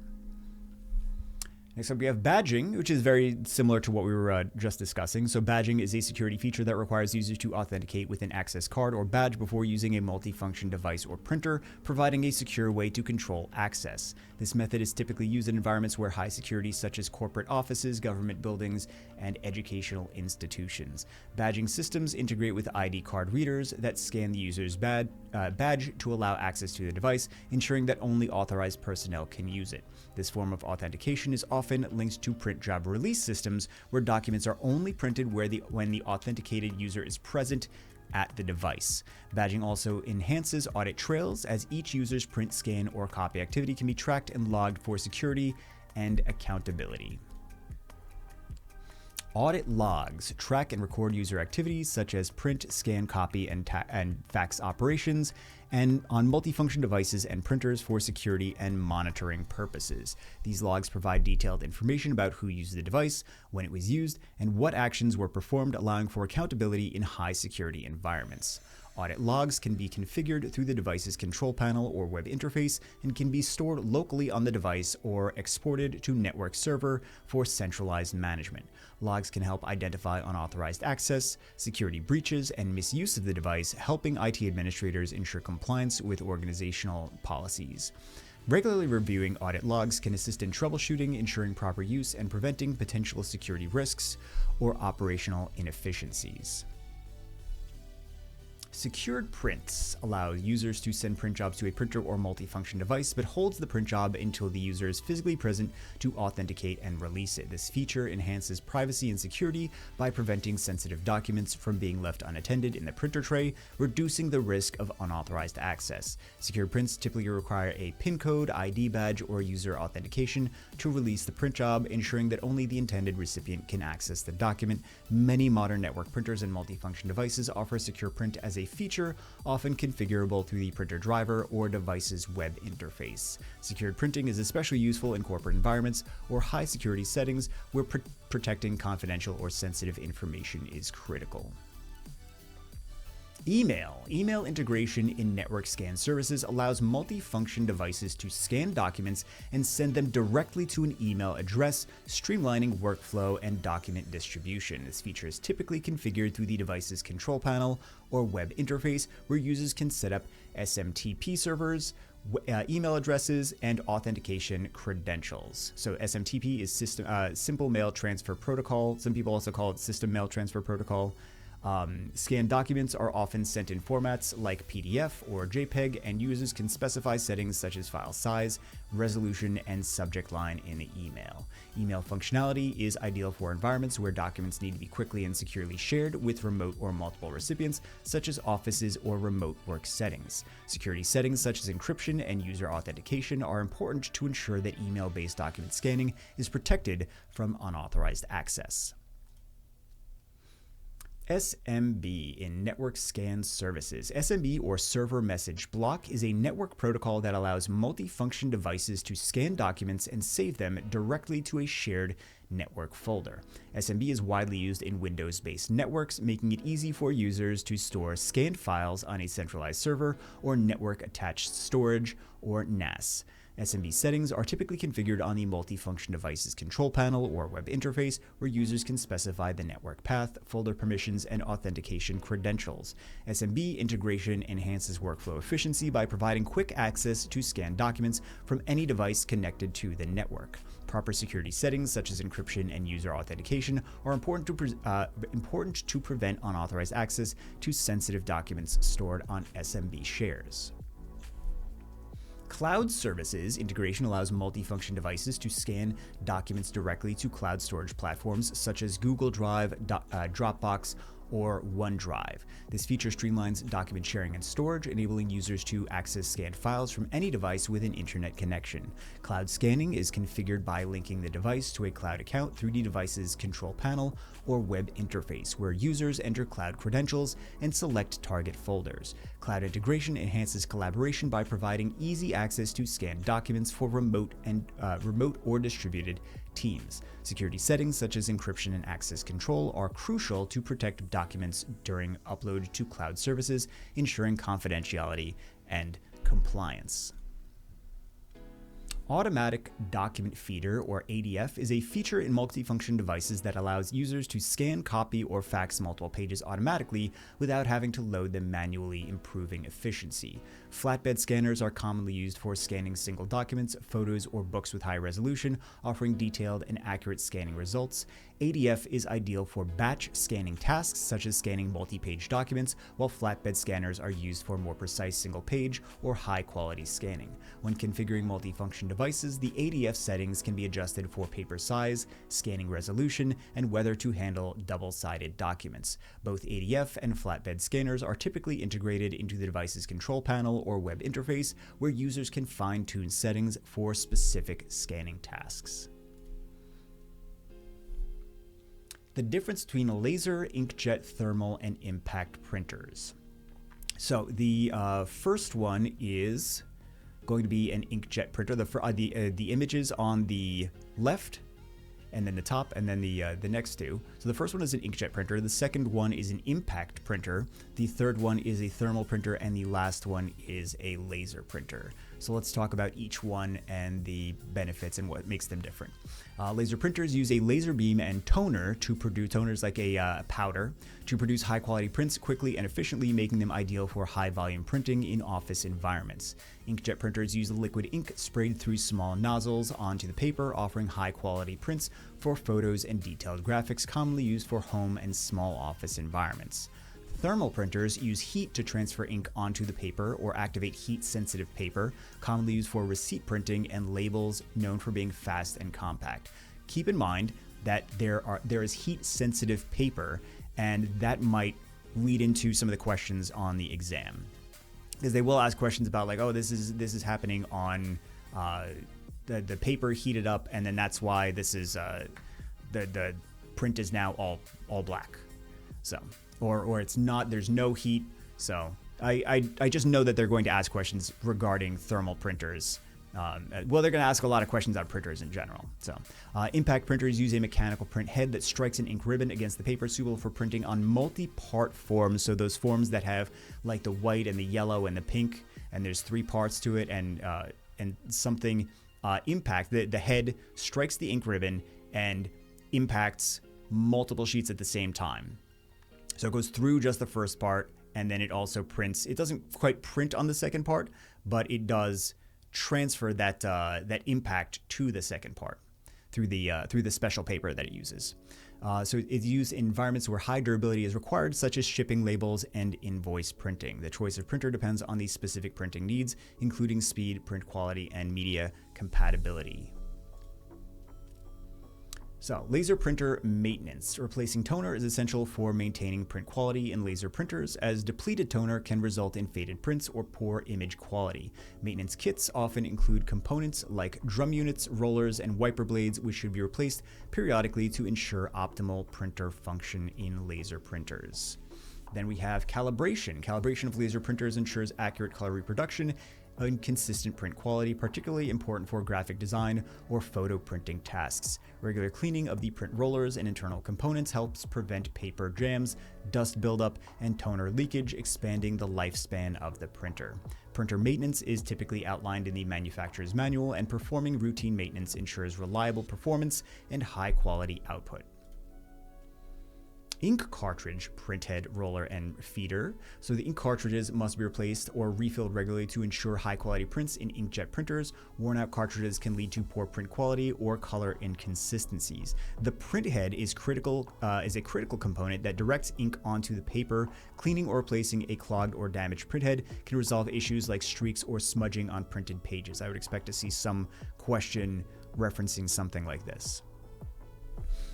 Ink cartridge, printhead, roller, and feeder. So the rollers are responsible for feeding paper into the printer. Regular cleaning and maintenance of rollers prevent paper jams and ensures smoother paper handling. The feeder is essential for loading and feeding paper into the printer, ensuring it's free from debris and aligned correctly, improving the print reliability and preventing misfeeds. Performing routine maintenance of these components can extend the lifespan of the printer and improve print quality, saving time and money on repairs. Cleaning printheads is essential for preventing ink clogs, ensuring consistent ink flow, and improving print quality. Regular cleaning helps avoid issues like streaking or faded prints. Replacing cartridges is necessary when ink levels are low or the cartridge is damaged. Proper replacement ensures vibrant colors and clear text in inkjet prints. Calibrating the printer ensures accurate color reproduction, optimal print alignment, and prevents distortion or misalignment in printed images or text. And clearing paper jams involves removing any stuck paper from the printer's feed mechanism, ensuring smooth operation and preventing further jams. Regular printer maintenance, including these tasks, helps extend the printer's lifespan, reduce downtime, and ensures consistent print quality. Feed assembly. The feed assembly in a thermal printer is responsible for feeding the paper through the printing mechanism, ensuring smooth and consistent paper movement during the printing process. Common issues with the feed assembly include paper jams, misfeeds, or paper not advancing, often caused by worn or dirty rollers or feed mechanisms. Regular cleaning of the feed rollers and checking the alignment of the feed assembly can prevent issues related to paper handling and ensure consistent print quality. Replacing worn or damaged feed rollers helps maintain smooth paper feeding and avoids operational disruptions. Performing maintenance on the feed assembly is crucial to ensuring reliable performance and preventing downtime, especially in high-use thermal printers. Special thermal paper is used in thermal printers to create prints without the need for ink or toner, relying on heat-sensitive coatings that change color when exposed to heat. Using the correct type of thermal paper is essential for achieving high-quality prints and ensuring that the printer operates efficiently. Incorrect paper or low-quality thermal paper can lead to issues such as poor print quality, smudging, or faster wear and tear on the printer's thermal head. Maintaining the thermal printer includes using the right paper size and ensuring proper storage of thermal paper to prevent degradation due to exposure to light, heat, or humidity. Regular inspection of the thermal paper path and cleaning of the thermal head can help prevent paper jams and extend the life of the printer. Replacing paper in a thermal printer involves ensuring that the correct thermal paper is loaded and properly aligned in the paper tray to prevent paper jams and ensure consistent print quality.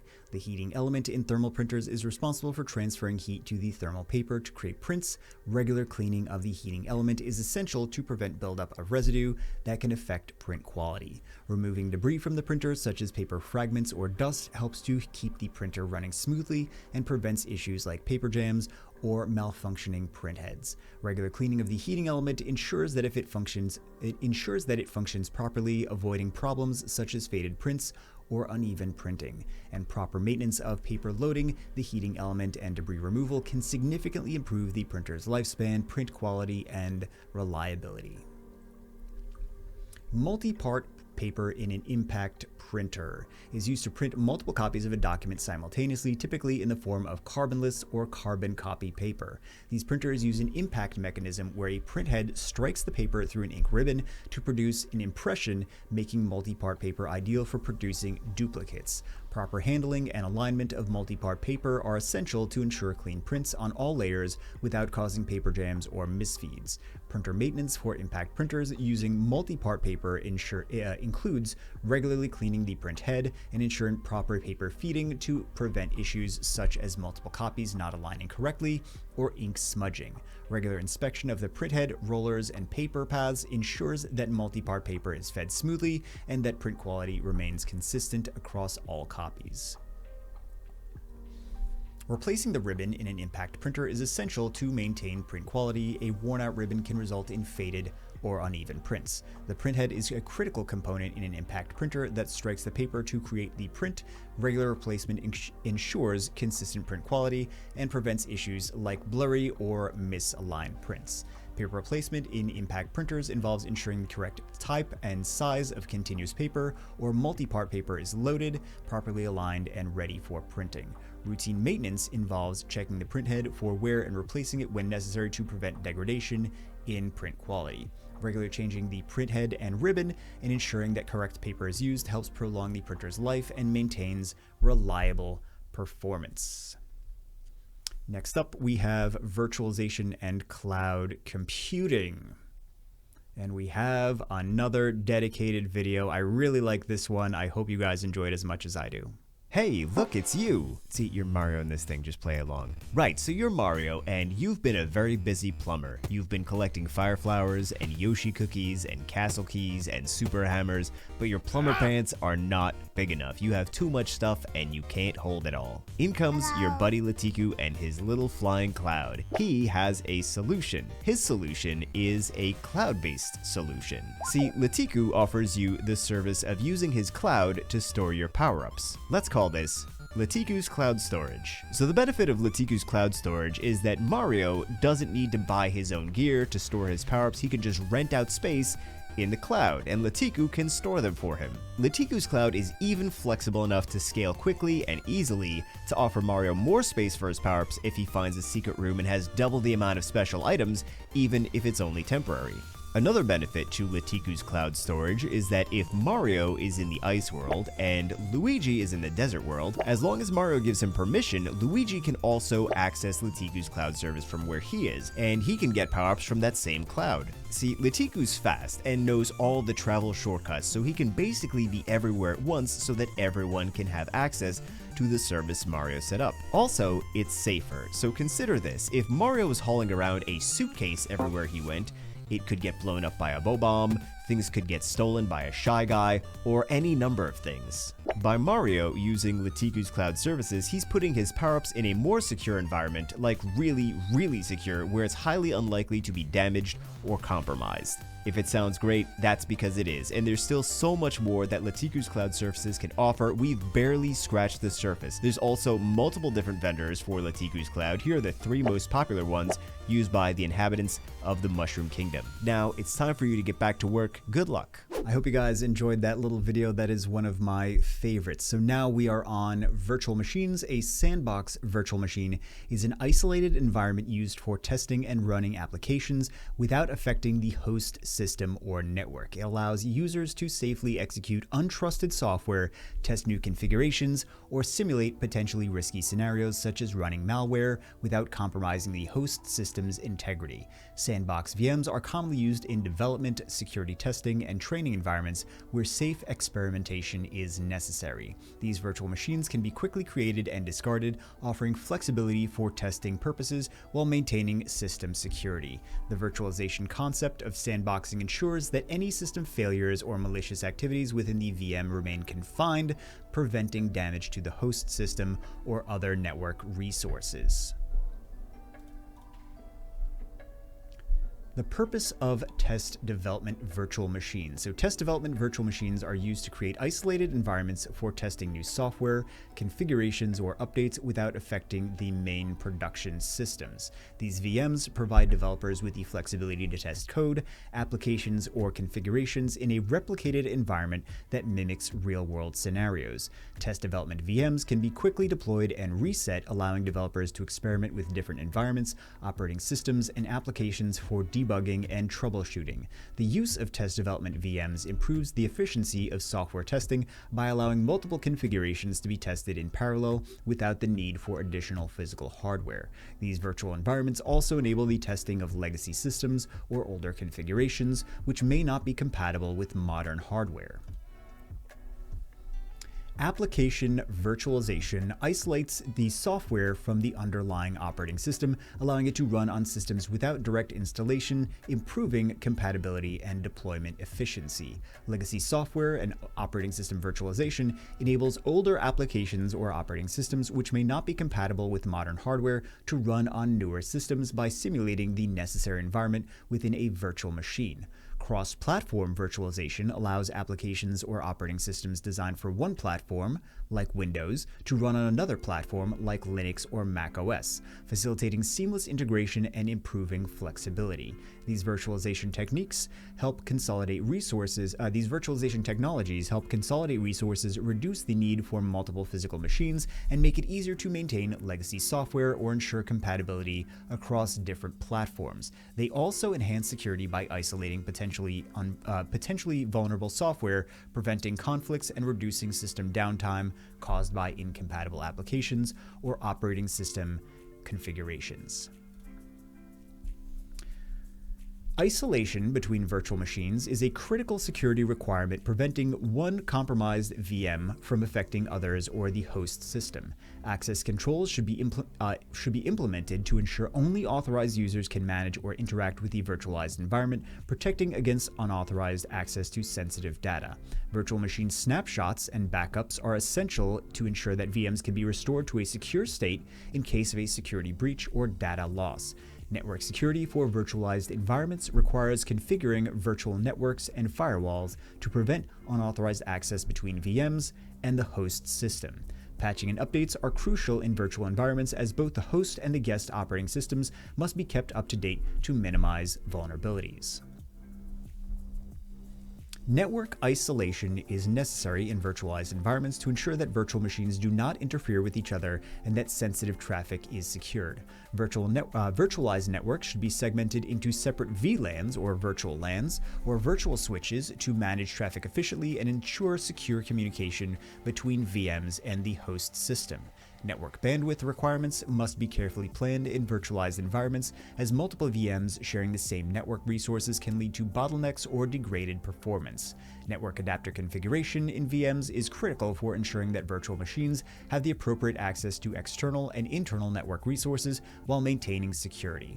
Quality of service and traffic prioritization techniques are important to ensure that critical traffic, such as voice over IP or streaming, is prioritized over less critical traffic in a virtualized network. And you only really need to know the foundational elements of these things. You don't need to dive too much deeper. There are other CompTIA exams that are going to be very heavy into these network virtualization and VLANs and containerization, Docker, Kubernetes, things like that. This A+ certification is not good. You just need to know the basics. You just need to know the foundations. Storage requirements. Storage capacity must be carefully planned in virtualized environments to accommodate the operating systems, applications, and data of multiple virtual machines without running out of space. Storage performance is crucial as virtual machines can be I/O sensitive, input-output sensitive. Using SSD storage can greatly enhance performance compared to traditional hard drives, especially in high-demand environments. Storage virtualization allows multiple physical storage devices to be combined into a single logical volume, providing easier management and more efficient usage of storage resources. So if you have 10 hard drives, you can make it look like it is one hard drive, and then you can segment it from there. Redundancy and backup solutions are essential to ensure data protection in virtualized environments using techniques like RAID, snapshots, or replication for fault tolerance and disaster recovery. Storage tiering helps optimize performance by automatically moving data between different types of storage, for example SSDs for high-performance tasks and HDDs for lower priority data based on the usage patterns. Virtual desktop infrastructure allows users to access a virtualized desktop environment hosted on a centralized server, providing a consistent desktop experience from any device. VDI improves security by storing desktop environments in the data center rather than on individual devices, reducing the risk of data theft or loss. VDI enables centralized management where IT administrators can easily deploy, update, and maintain desktop environments across an organization. VDI enhances mobility as users can access their desktops remotely from any device with an internet connection, facilitating remote work and bring your own device policies. To support VDI, high-performance servers, storage solutions, and a reliable network infrastructure are essential for ensuring smooth user experiences and fast access to virtual desktops. Containers are a lightweight form of virtualization that allow applications to run in isolated environments without the overhead of a full virtual machine. Unlike traditional VMs, containers share the host system operating kernel but maintain their own user space, making them more efficient and faster to deploy. Containers are commonly used in cloud environments and microservices architectures, allowing for scalable and portable application deployment. Popular containerization technologies include Docker and Kubernetes, which manage container deployment, scaling, and orchestration in large environments. Containers provide consistency across different development, testing, and production environments by encapsulating the application and its dependencies. And again, in other exams, this is where we would go much deeper into this, but you just need to know the basics of this. Type 1 hypervisors. A Type 1 hypervisor, also known as a bare metal hypervisor, runs directly on the host hardware without the need for an underlying operating system. Type 1 hypervisors are more efficient and performant compared to Type 2 hypervisors, as they have direct access to hardware resources, offering better resource management and scalability. They are typically used in data centers, cloud environments, and enterprise server virtualization, where performance and reliability are critical. Popular Type 1 hypervisors include VMware ESXi, Microsoft Hyper-V, and Zen Server. Type 1 hypervisors provide advanced features like virtual machine management, resource allocation, and security controls, making them suitable for large-scale mission-critical environments. Type 2 hypervisors. A Type 2 hypervisor, also known as a hosted, actually, we don't see the full image here. So there is actually text underneath both of these images. The first one is a Type 1 hypervisor. The second one is a Type 2 hypervisor. So I just want to make sure that you guys know what you're seeing on the screen. So we're talking about Type 2 hypervisors now. A Type 2 hypervisor, also known as a hosted hypervisor, runs on top of an existing host operating system rather than directly on the hardware. Type 2 hypervisors are generally easier to install and more user-friendly, making them ideal for desktop virtualization or personal use. They are commonly used in environments where virtualization is needed for testing, development, or isolating applications, but high performance is not the primary concern. Popular Type 2 hypervisors include VMware Workstation, Oracle VirtualBox, and Parallels Desktop. Type 2 hypervisors can suffer from slightly lower performance compared to Type 1 hypervisors because they rely on the host operating system for resource management. Private cloud. A private cloud is a cloud computing environment dedicated to a single organization, providing greater control over data security, privacy, and compliance compared to public clouds. Private clouds are often hosted on premises or through a third-party provider, offering customizable infrastructure and services tailored to the specific needs of the organization. This type of cloud infrastructure is ideal for businesses with strict security requirements, handling sensitive data, or adhering to regulatory standards like HIPAA or GDPR. Virtualization technologies are commonly used in private clouds to maximize resource utilization and enable flexibility in managing virtual machines. While offering enhanced security and control, private clouds can be more costly and complex to set up and maintain compared to public cloud services. Public cloud. It is a cloud computing environment where resources such as servers, storage, and applications are provided by a third-party provider and shared among multiple organizations or users. Public clouds are typically cost-effective because they follow a pay-as-you-go model, eliminating the need for organizations to invest in expensive hardware and infrastructure. Major public cloud providers include Amazon Web Services, or AWS, Microsoft Azure, and Google Cloud, offering scalable resources for businesses of all sizes. Public clouds are ideal for non-sensitive applications and storage, offering flexibility and scalability without the need for in-house maintenance. This is one of the key components, although you did see the Super Mario Cloud Services video, but public clouds are ideal for non-sensitive applications and storage. They are very flexible, both vertically, horizontally. They're easily scaled. They are very elastic, and they don't need in-house maintenance. They don't need any upfront capital expenses. It is the capital expenses of a private cloud are really transferred into the operating expenses in the public cloud. So you don't pay for the upfront infrastructure. You pay as you go for what you need. So it is that common terminology is pay-as-you-go system. While public clouds offer many, and we do also have some different cloud computing videos on here. I'm forgetting which ones exactly we have, but I do know that I did some cloud computing stuff on the channel as well. While public cloud offers many benefits in terms of scalability and cost, they may not meet the strict security or compliance requirements of some industries. And that's why sometimes there is public cloud use in companies as well as private clouds. They put all their sensitive data on the private cloud, and then they use the public cloud for things that need to be easily scalable, that they're not sure how much they're going to use on any given month, or the usage changes on a specific month-to-month basis. Next, we have the hybrid cloud, which combines both public and private cloud infrastructures, allowing data and applications to be shared between them for greater flexibility and optimization of existing infrastructure. Hybrid clouds enable organizations to maintain sensitive data in a private cloud while utilizing the public cloud for less critical workloads or to scale resources dynamically. This model supports workload portability, meaning applications can move seamlessly between private and public cloud as business needs change or during periods of increased demand. Hybrid clouds are often used in disaster recovery scenarios where critical data is stored in the private cloud and non-critical data can be backed up in the public cloud. The hybrid cloud model provides scalability, cost efficiency, and security, but requires careful management to ensure proper integration and compatibility between the public and private cloud components.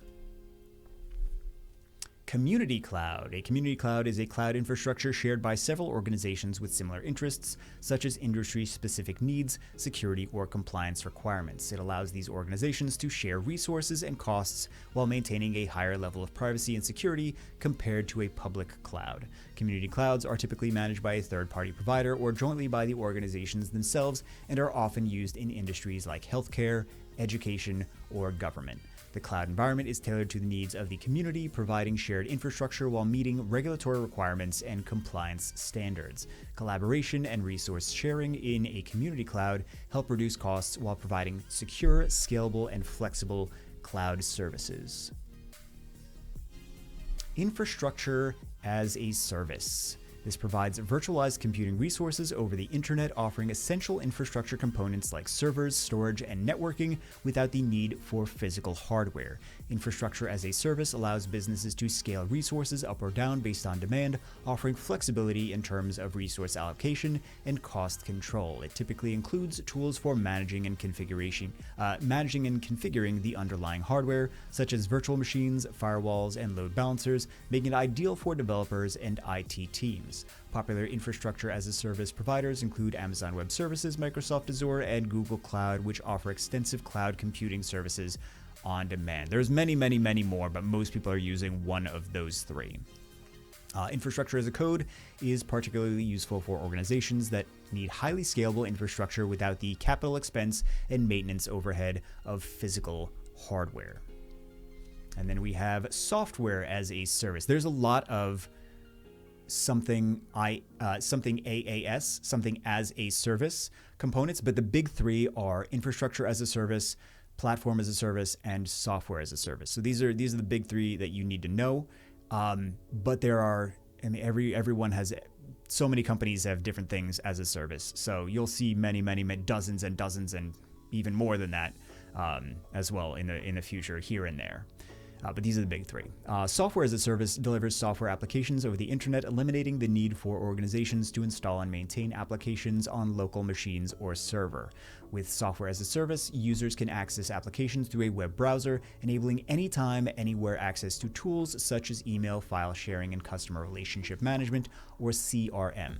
Popular software as a service applications include Google Workspace, Microsoft 365, and Salesforce, which offer a variety of productivity, collaboration, and business management tools. Software as a service typically operates on a subscription model, allowing businesses to pay for only the resources they use, which helps reduce upfront costs. Since the provider hosts and maintains the software, SaaS reduces the burden of software updates, maintenance, and security management for the end user. And next we have platform as a service. So platform as a service, or PaaS, provides the cloud-based platform that allows developers to build, deploy, and manage applications without managing the underlying hardware or software layers. Platform as a service platforms include tools and services for developing applications such as databases, development frameworks, and middleware, streamlining the development process. Popular platform as a service providers like Google App Engine, Microsoft Azure, and AWS Elastic Beanstalk enable businesses to focus on application logic while the provider handles infrastructure and platform management. Platform as a service supports scalable and efficient deployment, reducing the time and cost of building, testing, and deploying applications. It's particularly beneficial for businesses that require rapid application development and want to avoid the complexities of managing the underlying infrastructure. So those are the big three: software as a service, platform as a service, and infrastructure as a service. Next up, we have shared resources. Shared resources in cloud computing refer to resources like servers, storage, and networking that are shared among multiple users or tenants, making them cost-effective and scalable. Dedicated resources are allocated exclusively to a single user or organization, offering higher performance, control, and security compared to shared resources. Shared resources are typically used in public cloud environments where multiple customers utilize the same infrastructure to maximize resource efficiency. Dedicated resources are often found in private cloud or hybrid cloud environments where the organization requires exclusive control over the infrastructure for performance or compliance reasons. The choice between shared and dedicated resources depends on factors like cost, performance needs, and security requirements. Metered utilization, ingress, and egress. So metered utilization refers to the practice of charging customers based on their actual usage of cloud resources such as bandwidth, storage, and processing power. Ingress is the data incoming to the cloud from external sources, while egress refers to data leaving the cloud and going to external destinations, often both subject to separate billing. Sometimes one is free. Sometimes data coming in is free and data leaving is there's a charge for. Cloud providers typically measure and charge for ingress and egress data traffic, which can impact the overall cost of cloud services, especially for data-heavy applications. Ingress is usually free in most cloud service models, while egress is more likely to incur costs, particularly when large amounts of data are transferred out of the cloud. Understanding the cost of metered utilization and data traffic, both ingress and egress, helps organizations optimize cloud usage and manage their cloud service expenses more effectively. Elasticity in cloud computing refers to the ability to scale resources up or down automatically based on demand, ensuring optimal resource utilization at all times. It allows organizations to quickly adjust computing resources such as CPU power, memory, and storage, accommodating spikes in workload or reducing resources during low demand periods. Elasticity helps improve cost efficiency by only charging for the resources actively being used rather than requiring fixed capacity to be always available. Elastic cloud services such as those offered by AWS, Azure, and Google Cloud dynamically allocate resources in real time to match the needs of applications or workloads. This concept is crucial for businesses needing to handle variable workloads while avoiding over-provisioning and underutilization of cloud resources. Availability, on the other hand, in cloud computing refers to the uptime or accessibility of cloud services and resources, ensuring that they are readily accessible or reliably accessible when they are needed. High availability is achieved through redundant systems, failover mechanisms, and distributed architectures, minimizing downtime in the event of a failure. Service level agreements, or SLAs, often define the guaranteed availability of cloud services, with common targets being 99.9% uptime or higher. And if you go through AWS, Google Cloud, or Microsoft Azure, they will be, I think it's 99 and 5 nines uptime is what they're doing. It's been a while, so I'm trying to remember the exact amount of nines, but it gets pretty ridiculous, which is great. That's great for the end users. They have so many failover mechanisms and distributed architectures that they can ensure that kind of reliability and availability. So cloud providers must ensure availability by replicating data and services across multiple data centers and regions, allowing quick recovery from hardware or software failures. High availability is crucial for mission-critical applications that require continuous access and minimal service interruptions. File synchronization. File synchronization in cloud computing refers to the process of keeping files up to date across multiple devices or cloud service locations, ensuring consistency. Because you want to make sure if a file is in multiple different locations, you want to make sure that it's the same exact version in all of those locations instead of one being out of date. For example, cloud services like Google Drive, Dropbox, and OneDrive allow users to sync files across devices, ensuring the latest version is accessible from anywhere. Automatic synchronization ensures that devices made on one device are immediately reflected on all other devices connected to the same cloud account. Version control is a key feature in file synchronization, allowing users to track file revisions and revert to previous versions if needed. File synchronization improves collaboration by enabling multiple users to work on the same project or document without version conflicts. Multi-tenancy refers to the ability of a cloud service provider to host multiple customers or tenants on a single instance of a cloud application or service while keeping each tenant's data and configurations isolated from each other. This architecture allows cloud providers to optimize resources and reduce costs by sharing infrastructure, storage, and computing power among different customers. Each tenant in a multi-tenant environment typically has access to its own virtual space, where its data and operations are segregated from other tenants, ensuring security and privacy. Multi-tenancy supports scalability, enabling cloud providers to serve a large number of users with minimal additional overhead. It's commonly used in SaaS, or software as a service applications, where the same software is provided to multiple customers, but each customer's data is isolated and managed separately. Hardware and network troubleshooting, Section 5. Post beeps. Post or power on self-test beeps are diagnostic codes emitted by the motherboard during the initial startup process to indicate hardware issues. The sequence and pattern of beeps such as short beeps or long beeps provide specific information about which component may be malfunctioning, for example RAM, CPU, or motherboard. No beeps typically indicate a power issue or motherboard failure, while multiple long beeps often point to problems with RAM or CPU.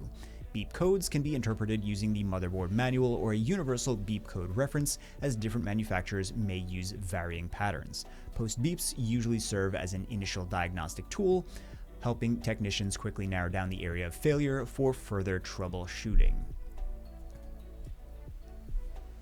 Proprietary crash screens are specific error messages or diagnostic screens displayed by manufacturers when a critical system error occurs, typically during the boot process or when running an operating system. These screens often provide error codes, descriptions, or troubleshooting suggestions tailored to the specific manufacturer's hardware, helping users diagnose issues with motherboards, RAM, CPUs, or power systems. Some proprietary crash screens may also include the blue screen of death, or BSOD, on Windows systems, which points to system-level crashes and hardware failures like memory issues or power supply problems. Crash screens can offer clues about the source of the problem, whether it's related to driver failures, overheating, or hardware failures. Diagnosing proprietary crash screens involves interpreting the error message or code, often requiring the use of the manufacturer's documentation or knowledge base for proper troubleshooting steps.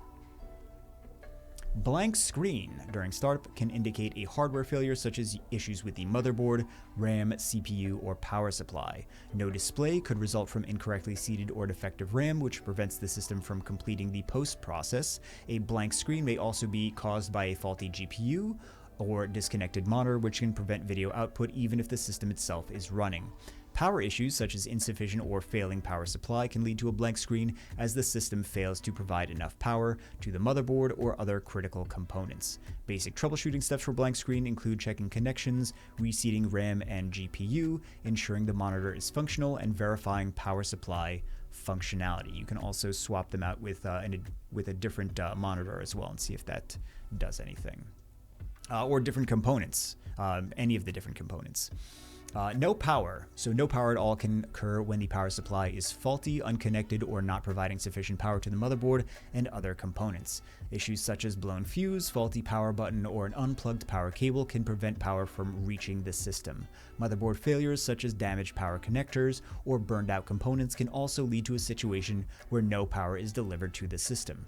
RAM or CPU issues such as improper seating or hardware failure may sometimes prevent the system from powering on if critical components are not recognized or working. Basic troubleshooting steps include verifying the power cable connections, testing the power supply, and checking for any visible damage to the motherboard or power connectors.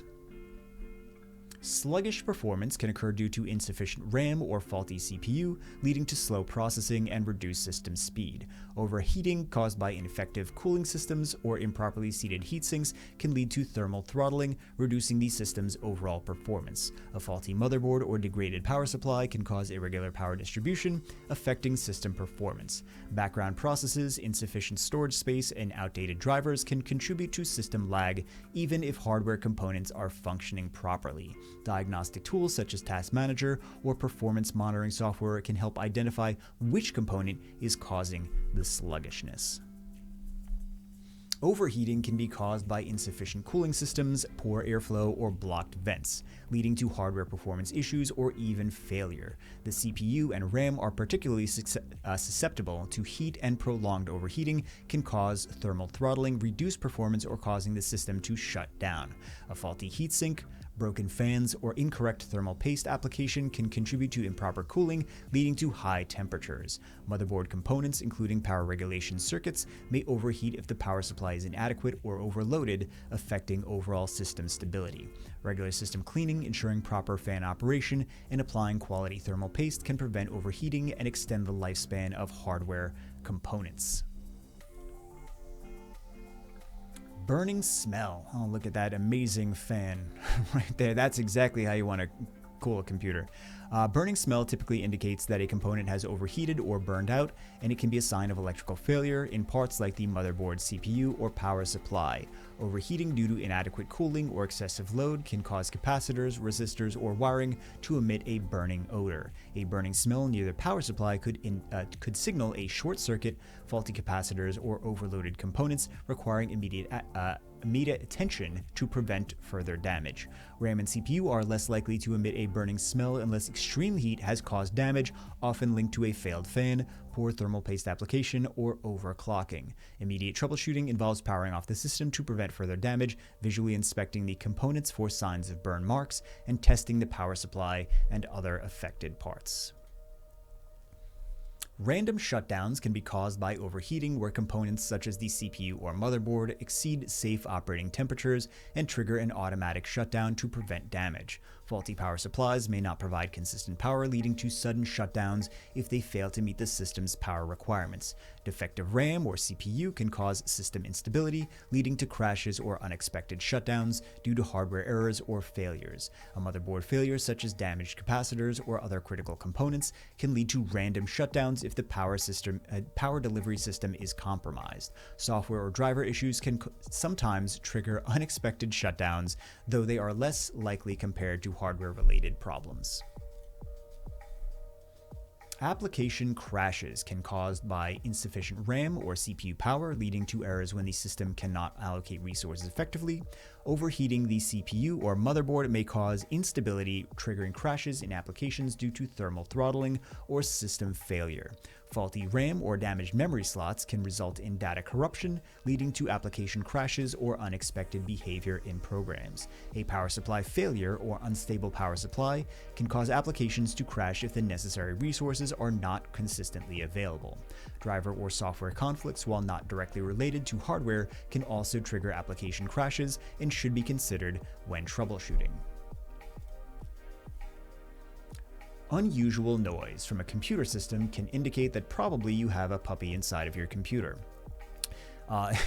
Can indicate a hardware failure, commonly from the power supply, fans, or hard drive. Grinding or whirring sounds often point to a failing fan or a loose component such as the CPU fan or case fan, which can lead to overheating. Clicking or beeping sounds may suggest issues with the hard drive or RAM, with the clicking often indicating mechanical failure of the hard drive, and this is for spindle drives, it's not for SSDs. Buzzing sounds can be a sign of electrical problems with the motherboard or power supply, such as damaged capacitors or irregular voltage. Troubleshooting involves inspecting fans, wires, and power supply connections, as well as testing RAM and storage devices for faults. Capacitor swelling, a common sign of capacitor failure, often caused by overheating or electrical stress on the motherboard or power supply. Swollen capacitors appear as bulging tops or leaking electrolyte, and they can affect the stability of the motherboard and power supply. A failed capacitor can disrupt the power regulation circuits, leading to unstable voltage, system crashes, or even complete power failure.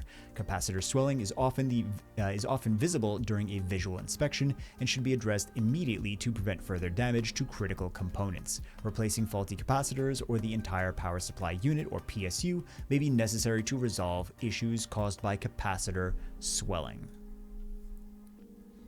Inaccurate system date and time often points to a problem with the CMOS battery, which is responsible for maintaining system settings when the computer is powered off. A dead or failing CMOS battery can lead to incorrect date and time settings each time the computer restarts or powers on. This issue can also cause problems with system configurations, such as BIOS settings, which may revert to default settings after a shutdown. In rare cases, an overloaded motherboard or power supply could affect the battery's ability to maintain settings, though this is less common. Replacing the CMOS battery is typically a simple fix that restores correct timekeeping and prevents BIOS settings from resetting. LED status indicators on hard drives and RAID arrays provide valuable information about the health and status of the drives, including power, activity, and error conditions. Green LED lights typically indicate that the drive is operating normally, while amber or red LEDs often signal a problem such as a drive failure or degraded RAID array. Some RAID configurations use flashing LEDs to indicate rebuilding or resyncing, helping identify when a RAID array is recovering from a failure. Solid red or amber LEDs may indicate that the drive is failed, offline, or part of a degraded RAID array, requiring further investigation or replacement. By interpreting the LED indicators, technicians can quickly diagnose issues with individual drives or RAID arrays and take appropriate corrective action. Grinding and clicking noises. Grinding noises in hard drives typically indicate mechanical failures such as malfunctioning spindle motor or read-write head, which can lead to complete drive failure. This is very serious. If you start hearing this, it is on its way out. Clicking sounds, often referred to as the click of death, are commonly caused by the read-write head repeatedly failing to park correctly or encountering obstacles, indicating a serious drive malfunction. These noises often point to physical damage to the drive, which is particularly common in hard disk drives as opposed to solid-state drives. In a RAID array, grinding or clicking noises from one of the drives can suggest a failure or degradation of the array, often requiring the faulty drive to be replaced and the array to be rebuilt. Immediate action should be taken when these noises are heard, as they often signal an impending drive failure, leading to potential data loss. Bootable device not found. Bootable device not found error usually occurs when the system is unable to detect a valid boot device, such as hard drive, SSD, or RAID array, during the startup process. Common causes include incorrect BIOS and UEFI settings, such as misconfigured boot order, or issues with the boot sector of the drive. If the system is using a RAID configuration, a failed drive or degraded RAID array could prevent the system from detecting the array as a valid boot device. Loose or disconnected cables or a failing power supply can also result in the boot drive being undetected. Troubleshooting should involve checking BIOS and UEFI settings, ensuring proper connections, and verifying the health of the boot drive or the RAID array. Data loss and corruption can occur when a hard drive or RAID array fails, leading to the loss of access to critical files or system data. Common causes of data corruption include improper shutdowns, hardware failure, or software bugs, which can affect the integrity of the stored data. RAID arrays, particularly those not configured with redundancy, are at risk of data corruption or loss if a single drive fails, especially if data recovery procedures are not followed correctly. Bad sectors on hard drives or malfunctioning drives can lead to data corruption, preventing files from being read or written properly. Effective troubleshooting involves checking drive health, performing data backups, and using data recovery software or professional services to recover lost data. RAID failure. RAID failure occurs when one or more drives in a RAID array become unavailable or fail, leading to data loss or decreased system performance. Common causes of RAID failure include hardware failure, for example, failed drives, faulty cables, power issues, or improper RAID configuration. In RAID 0, the failure of a single drive results in complete data loss, while in RAID 1, one drive failure does not cause data loss, but performance is degraded until the array is rebuilt. RAID 5 and 6 offer redundancy, but multiple drive failures or loss of parity information can still cause data loss or corruption. Troubleshooting RAID failure involves checking drive health, RAID configuration, and controller status, as well as using rebuild procedures and data recovery tools if necessary. Smart failure, self-monitoring analysis and reporting technology, is a system built into hard drives and SSDs that monitors the health of the drive and predicts potential failures. Smart failure occurs when a drive reports issues such as high temperature, bad sectors, or low read-write performance, indicating that the drive is likely to fail soon. Common causes of smart failure include physical damage to the drive, wear and tear over time, or bad sectors that prevent data from being read or written correctly. RAID arrays often rely on smart data to detect failing drives before they fail completely, allowing for proactive replacement and minimizing data loss. When a smart failure is detected, backing up the data immediately, replacing the failing drive, and rebuilding the RAID array are essential steps to prevent further issues. Extended read and write times indicate that a drive is experiencing performing issues, which can be caused by factors such as fragmentation, bad sectors, or overloaded drives. In RAID arrays, extended read-write times may be a sign of degraded array, where one or more drives are not performing optimally, causing delays. Overheating or insufficient power can also contribute to slower drive performance, as components may throttle their speed to prevent damage. Disk errors or corrupted data on a drive can significantly impact the ability to read or write data quickly, leading to slow performance. Troubleshooting extended read and write times involves checking drive health, running disk diagnostics, and ensuring adequate cooling and power supply to the systems. Low performance input and output operations per second. So input-output operations per second is IOPS. Low IOPS can indicate performance bottlenecks often caused by slow hard drives, overloaded RAID arrays, or inefficient storage configurations. In RAID arrays, particularly in RAID 5 or 6, rebuilding or degraded arrays can significantly lower IOPS, affecting read and write speeds. Disk fragmentation, faulty cables, and incorrect RAID settings can contribute to poor IOPS as the system struggles to access data efficiently. Overheating, insufficient power, or a failing power supply can also cause drives to operate below their normal performance thresholds, lowering IOPS. Troubleshooting should involve checking drive health, reviewing RAID status, verifying storage configurations, and using diagnostic tools to identify the root cause of low IOPS. Missing drives. Missing drives in the operating system can occur if a drive is not properly connected, the RAID array is degraded, or the drive has failed. Issues such as corrupted drivers, incorrect RAID configuration, or disabled device in the BIOS or UEFI can also cause drives to not show up in the operating system. In RAID configurations, a failed drive or disconnected cable can cause a drive to disappear, especially in RAID 1, 5, or 10 arrays. Power supply issues such as insufficient power or a faulty power supply can prevent drives from powering on, leading to them being missed by the operating system. Troubleshooting steps include checking cables, ensuring RAID arrays are intact, verifying driver installation, and checking BIOS and UEFI settings to confirm the drive is recognized. An array missing from the system typically occurs when one or more drives in a RAID array are offline, failed, or disconnected, preventing the array from being recognized.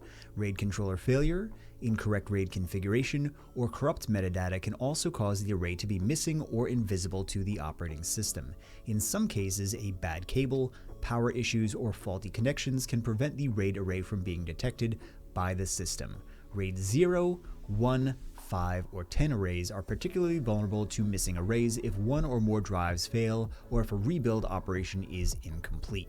Troubleshooting steps include checking RAID controller status, verifying drive health, ensuring all physical connections are intact, and running array rebuild procedures if necessary. Audible alarms in a system often signal a hardware failure or a critical error related to drives or RAID arrays, indicating immediate action is required. These alarms could be triggered by failed drives, overheating components, or RAID array degradation, often providing a warning before data loss occurs. In RAID configurations, beeping sounds may indicate a degraded array, a failed disk, or the need for a rebuild operation to restore redundancy. Some systems use alarm codes or specific beep patterns to communicate the nature of the issue, such as failure of a specific drive or the need for manual intervention. Troubleshooting involves verifying the error code or pattern, inspecting the affected drive or array, and replacing faulty components or initiating the rebuild process. Incorrect input source issues occur when the display or projector is set to the wrong input, causing the screen to remain blank or show the wrong image. This can happen if the HDMI, VGA, or DisplayPort cable is connected to the wrong input port on the monitor, projector, or graphics card. Projectors and monitors often have an input or source selection menu that must be manually adjusted to switch between available inputs. Multiple display outputs, such as using dual monitors or projectors, can also cause confusion, leading to the wrong source being selected on one of the devices. Troubleshooting involves checking the input source settings on the display, confirming the correct cable connections, and ensuring that the graphics settings on the system are correctly configured. Physical cabling issues, such as loose, damaged, or improperly connected cables, can result in a lack of signal or poor quality output on displays or projectors. Incorrect or worn-out cables, such as HDMI, VGA, or DisplayPort, may fail to deliver the correct video signal, causing the screen to remain blank or display distorted images. Bent or broken pins in cable connectors or poor cable quality can lead to intermittent connectivity, signal degradation, or complete signal loss. Cable length and quality can also affect the signal, with long or low quality cables causing signal attenuation, leading to lower resolution or flickering images. Troubleshooting involves checking all connections, replacing faulty cables, and ensuring that the cables are properly seated in their respective ports. A burnt-out bulb in projectors is a common cause of no image or dim display issues, often leading to the projector failing to turn on or showing faint colors. Projector bulbs have a limited lifespan and can suddenly fail or degrade over time, affecting the brightness and quality of the projected image. Some projectors have a lamp failure warning that alerts users when the bulb is near the end of its life or has already burnt out. Troubleshooting involves checking the projector lamp status or brightness levels and confirming whether the bulb is the issue. Replacing a burnt-out bulb typically restores proper functionality, but ensuring the use of the correct replacement bulb is essential to prevent further damage. A fuzzy image can result from incorrect resolution settings, causing the display to show a blurred or distorted picture. Out-of-focus projectors or dirty lenses can lead to blurry or unclear images, requiring cleaning or recalibration. Loose or damaged cables, for example HDMI, VGA, or DisplayPort, may result in signal degradation, causing the image to appear fuzzy or pixelated. Graphics card issues or outdated drivers can also contribute to poor image quality, affecting resolution and clarity. Troubleshooting involves checking display settings, inspecting cable connections, cleaning projector lenses, and updating graphics drivers. Display burn-in occurs when static images or elements are left on the screen for too long, causing them to become permanently imprinted on the display. This is most common on OLED and plasma displays, but can also affect LCDs with extended use of static elements like logos or menus. Burn-in symptoms include visible ghost images or shadows that persist even when the content changes. Modern displays often include anti-burn-in features such as screensavers or pixel shifting to prevent this issue. Troubleshooting involves adjusting display settings, using screensavers, and reducing the display time of static images to minimize the risk of burn-in. Dead pixels are individual pixels on a screen that fail to display the correct color, often appearing as black, white, or stuck in one color. They can be caused by manufacturing defects, physical damage, or issues with the display's internal circuitry. Dead pixels are different from stuck pixels, which can be fixed often by gently massaging the area or using specialized software to cycle through colors. Small amounts of dead pixels are usually not noticeable unless in a specific area of the screen, but large clusters or a significant number can affect screen quality. Troubleshooting involves running pixel test patterns, checking the warranty for possible replacement, or using software tools to attempt pixel recovery. A flashing screen can occur due to a loose cable connection, particularly with HDMI, VGA, or DisplayPort cables, which can disrupt the video signal. Graphics card issues or outdated drivers may cause the screen to flicker or flash intermittently, indicating a problem with the video output. Screen refresh rate mismatches between the monitor and the graphics card can result in flickering or flashing due to incompatibility with display settings. Power issues such as unstable power supply or insufficient power to the display can cause screen flashing as the display fails to receive consistent power. Troubleshooting involves checking cable connections, updating graphics drivers, adjusting the refresh rate, and ensuring stable power delivery to the monitor or projector. Incorrect color display can result from faulty cable connections such as loose VGA, HDMI, or DisplayPort cables, which can distort the color signal. Driver issues, particularly with outdated graphics drivers or corrupt display drivers, can cause improper color re-rendering on the screen. Color profile misconfigurations in the operating system or monitor settings can lead to inaccurate colors or poor color calibration. Faulty graphics cards or monitor hardware issues can result in persistent color display problems requiring component replacement. Troubleshooting involves checking cable connections, updating drivers, adjusting color profiles, and testing with a different monitor or graphics card. Audio issues in video or projector setups are often related to incorrect audio output settings on the computer or media device. Loose or damaged audio cables such as HDMI or audio jacks can result in no sound or distorted audio when connected to a projector or external display. Driver problems or outdated audio drivers can cause issues with audio playback even when the physical connections are intact. Incorrect audio source selection on the display or projector can cause the system to fail to transmit audio from the intended device. Troubleshooting involves checking audio settings, ensuring proper cable connections, and updating audio drivers or testing with a different output device. Dim image. A dim image on a display or projector can be caused by incorrect brightness or contrast settings that need adjustments. Faulty backlighting in LCDs or projector bulbs that are near the end of their lifespan can cause the screen to appear dimmer than usual. Cable issues such as poor quality HDMI, VGA, or DisplayPort cables may result in weak signal transmission, leading to a dim image. In projectors, the lamp may be nearing the end of its life or is not functioning optimally, causing a dim output. Troubleshooting involves adjusting brightness, contrast settings, checking cables, and replacing backlighting or projector lamps if necessary. Intermittent projector shutdown is often caused by overheating, where the projector shuts off to prevent damage from excessive heat. Faulty power supply or loose power cables can cause power interruptions, leading to the projector shutting down unexpectedly. A malfunctioning lamp or deteriorating bulb can trigger shutdowns if the projector detects issues with the lamp's performance or power consumption. Incorrect input settings or signal issues may cause the projector to lose connection intermittently, triggering a shutdown. Troubleshooting involves ensuring adequate ventilation, inspecting power cables, replacing worn lamps, and checking input settings for signal integrity.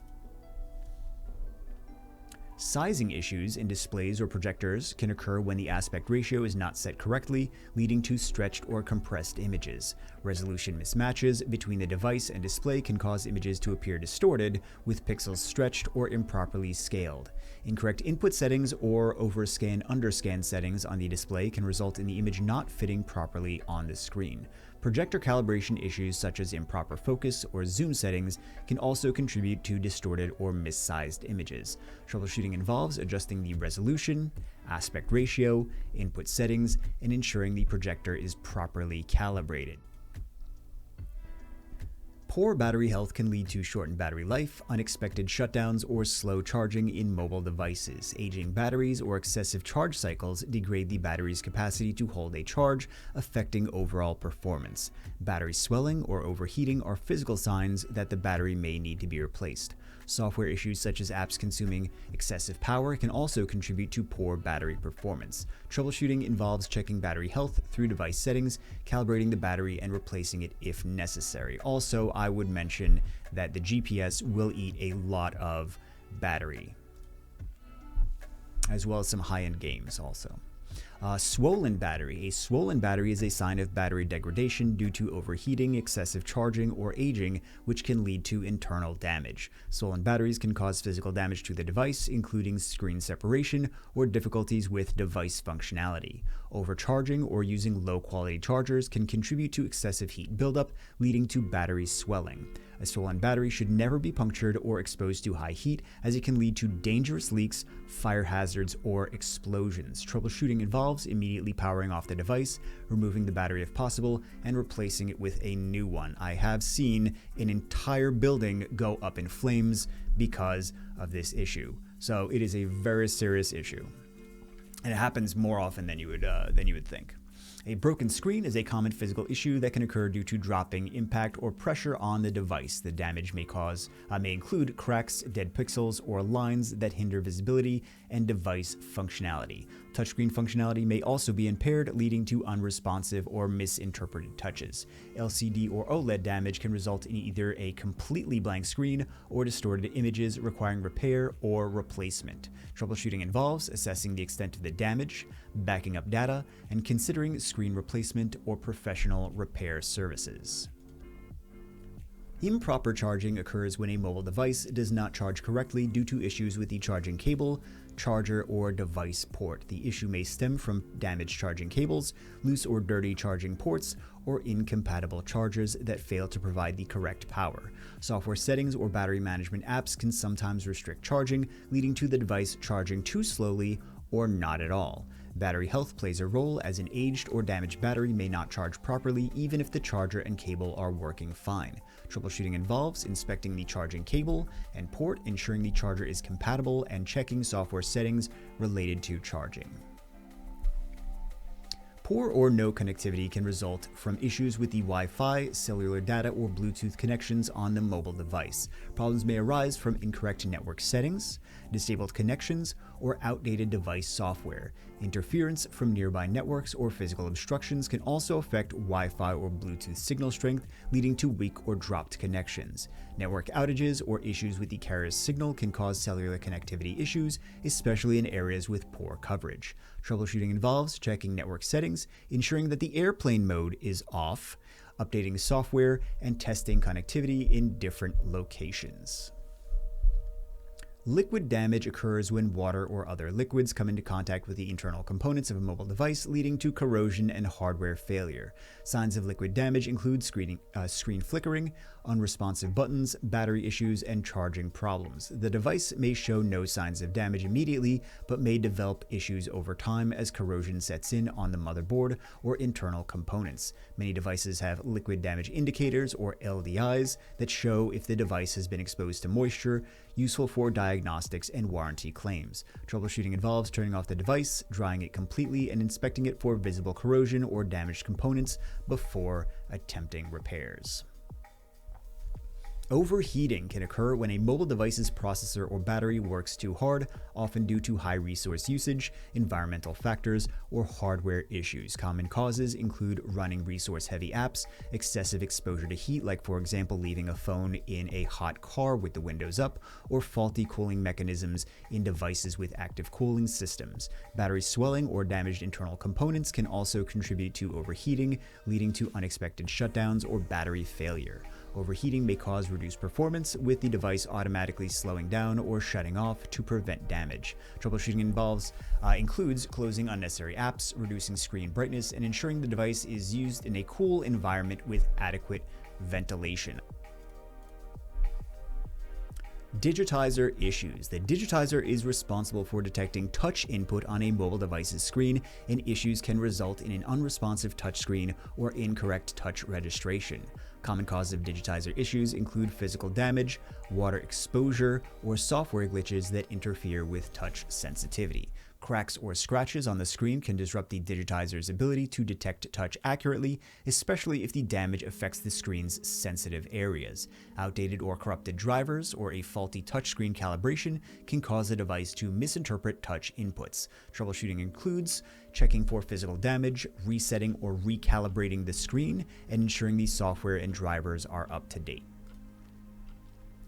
Physically damaged ports can result from bending, cracking, or wear and tear caused by frequent plugging and unplugging of cables. Commonly affected ports include charging ports, headphone jacks, USB ports, and SIM card slots. Loose connections or intermittent functionality in damaged ports can prevent devices from charging, connecting to peripherals, or communicating with accessories. Moisture exposure or foreign debris in the ports can also cause physical damage, leading to poor connectivity or failed connections. Troubleshooting involves visually inspecting the port for damage, cleaning debris, and in some cases replacing or repairing the damaged port.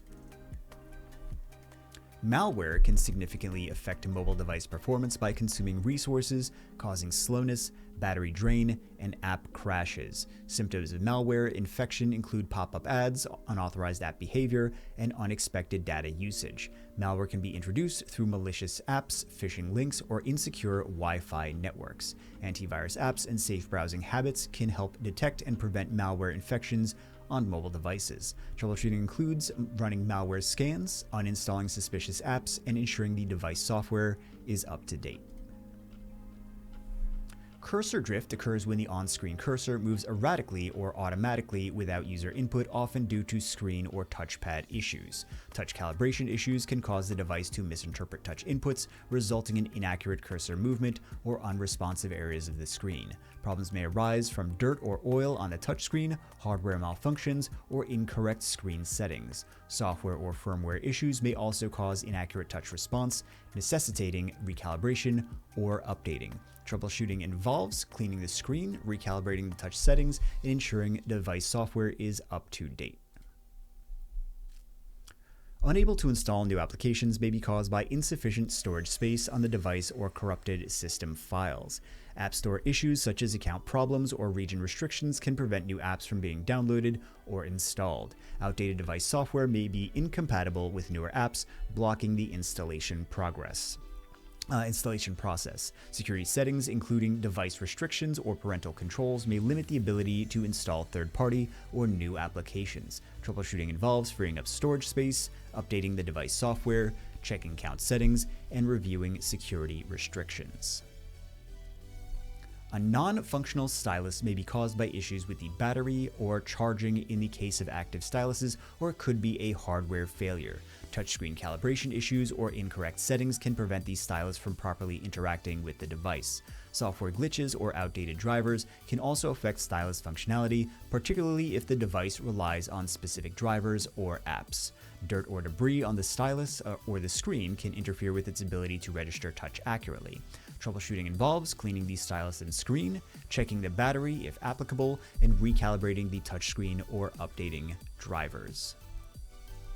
Degraded performance can be caused by excessive background apps or resource-heavy processes consuming system resources like RAM and CPU. Outdated software, including both the operating system and apps, can cause the device to run slower and reduce efficiency. Low storage space or fragmented storage can impact the device's ability to run applications smoothly and slow down performance. Battery issues such as poor battery health can also cause performance throttling to conserve power. Troubleshooting involves closing unnecessary apps, updating software, freeing up storage, and checking battery health.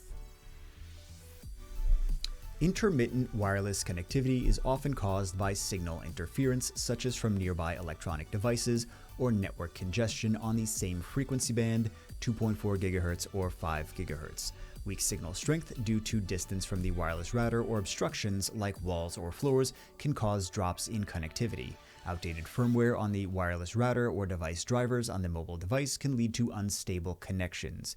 IP address conflicts or incorrect network settings can cause intermittent connectivity when devices try to connect to the same network resource. Troubleshooting involves restarting the router, updating firmware and drivers, reducing signal interference, and ensuring proper network settings.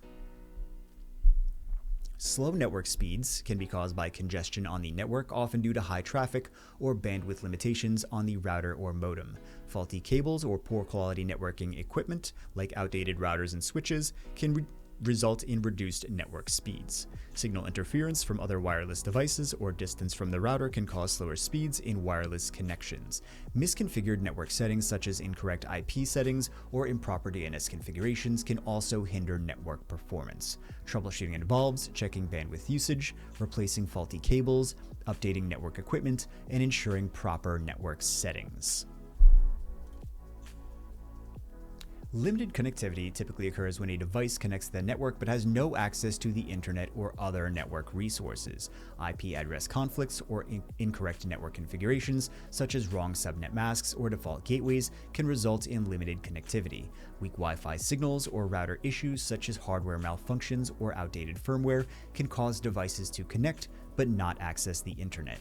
DHCP issues can lead to devices failing to obtain valid IP addresses, causing restricted or no access to network resources. Another thing that I want to mention is make sure that the IP address is not an IPIPA address, and that is probably going to be a question on the exam, because limited connectivity where it can't connect but it has an IP address, double check to make sure it is not an IPIPA IP address.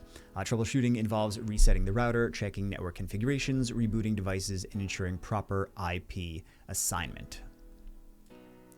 Jitter refers to variability in latency or the inconsistency of packet delivery over a network, often affecting real-time applications like voice over IP and online gaming. It can be caused by network congestion, insufficient bandwidth, or improperly configured hardware such as routers or switches. Wireless networks may experience high jitter due to signal interference, distance from the router, or poor wireless quality. Overloaded network devices or outdated network equipment can lead to jitter by causing delays in processing or forwarding packets. Troubleshooting jitter involves reducing network congestion, upgrading network equipment, optimizing QoS settings, and checking for interference on wireless networks. Poor voice over IP quality is often caused by issues like high latency, packet loss, or jitter, which disrupt the clarity of voice calls. Network congestion or insufficient bandwidth can lead to dropped packets or delays, affecting the quality of voice over IP calls. Outdated hardware or improperly configured routers and switches may not prioritize voice over IP traffic, leading to call distortion or poor sound quality. Wireless networks with weak signals or interference can contribute to poor voice over IP quality, causing dropped calls or unclear audio. Troubleshooting involves checking network performance, ensuring quality of service settings are configured for voice over IP traffic, and using wired connections for more stable performance.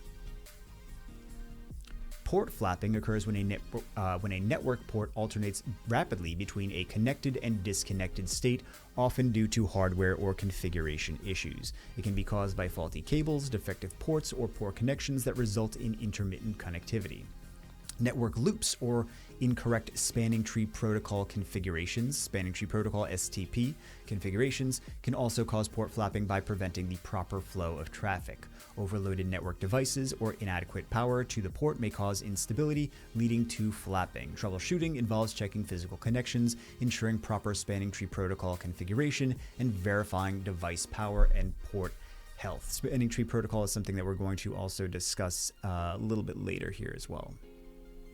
High latency refers to delays in data transmission over a network, resulting in slow response times or lag, especially noticeable in real-time applications like voice over IP and online gaming. Common causes include network congestion, insufficient bandwidth, or routing issues that slow down the flow of data between devices. Faulty hardware such as outdated routers or switches, or poorly configured network equipment can also contribute to high latency. Wireless interference, weak signals, or long distances between the device and the router can exacerbate latency problems in wireless networks. Troubleshooting involve checking network traffic, verifying bandwidth availability, optimizing routing, and addressing hardware or configuration issues.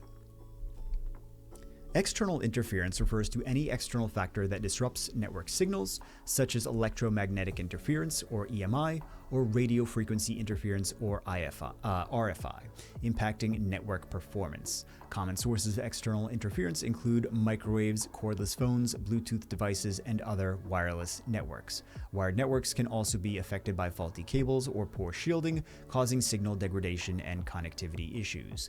Wi-Fi networks are especially vulnerable to interference from neighboring networks, physical obstructions, or devices emitting high levels of electromagnetic energy. Troubleshooting involves identifying interference sources, relocating network equipment, changing Wi-Fi channels, and using shielded cables. This is something that I want to also mention that you should pay attention to for external interference, because there's going to be a few questions in the exam, I'm sure, about this one. Authentication failures occur when a device or user is unable to successfully connect to a network due to issues with credentials or security settings. Common causes include incorrect passwords, expired credentials, or misconfigured authentication protocols like WPA2 or EAP.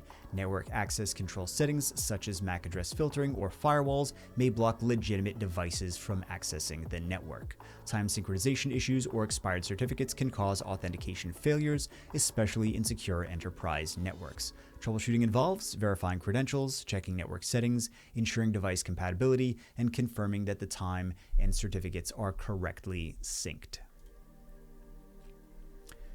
Intermittent internet connectivity occurs when a device randomly loses or experiences inconsistent access to the internet, disrupting regular network functions. Common causes include network congestion, faulty hardware like routers or modems, and signal interference in wireless connections. Outdated drivers, firmware issues, or incorrect network settings can also lead to sporadic connectivity problems. ISP-related issues or temporary outages may cause instability, especially in shared or high-traffic networks. Troubleshooting involves checking physical connections, updating device software, and testing the network configuration or ISP connection. You can also use something called down detector as well. If it is an issue with the actual service that's outside of your hands, down detector is nice. For example, if a streaming service or some other kind of service, your internet service provider is out in your area, down detector can indicate some broader issues that don't necessarily involve you specifically. Now we have some printer errors. So we have lines down the printed page, often occurs to issues with the printer's drum or toner cartridge in laser printers. Inkjet printers may experience lines due to clogged printheads or low ink levels in the cartridges. Dirty rollers or misaligned components can also cause streaks or lines on the printout, and software or driver problems may cause misaligned prints, resulting in lines or improper formatting on pages. Troubleshooting involves cleaning printheads, replacing toner cartridges, or calibrating the printer to ensure proper printing. Garbled print. Garbled print occurs when the printer produces incoherent or random characters instead of the expected text or images. This issue can be caused by corrupted printer drivers, incompatible software, or faulty communication between the computer and printer. Low or incorrect memory in the printer or network-related issues can result in garbled output, especially with large print jobs. A bad cable connection or printer queue problems can also disrupt the proper transmission of data, causing the printer to produce jumbled output. Troubleshooting involves reinstalling printer drivers, checking for software updates, ensuring the cable connection is secure, and clearing the print queue. Paper jams occur when the printer fails to feed paper correctly, causing it to become stuck in the paper path. Common causes of paper jams include incorrect paper loading, dirty or misaligned rollers, or using damaged or improperly sized paper. Overfilled paper trays or worn-out rollers can also contribute to paper jams by causing the printer to feed multiple sheets at once. Foreign objects like paper clips or debris inside the printer can obstruct the paper feed mechanism, leading to jams. Troubleshooting involves clearing the jammed paper, ensuring proper paper loading, and cleaning the rollers or replacing them if it is necessary. Faded prints can occur when the toner or ink levels are low or if the toner cartridge is damaged in laser printers. Clogged printheads in inkjet printers or worn-out drum units in laser printers may result in faint or incomplete prints. Incorrect print settings such as low print density or using the wrong paper type can also cause faded prints. Improper storage or expired toner cartridges may affect the quality of prints, leading to fading. Troubleshooting involves replacing low ink or toner, cleaning printheads, replacing worn drum units, and adjusting print settings.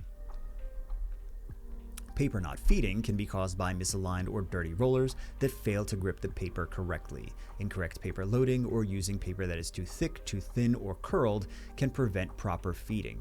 Empty or poor adjusted paper trays may not provide enough paper for the printer to pull in correctly.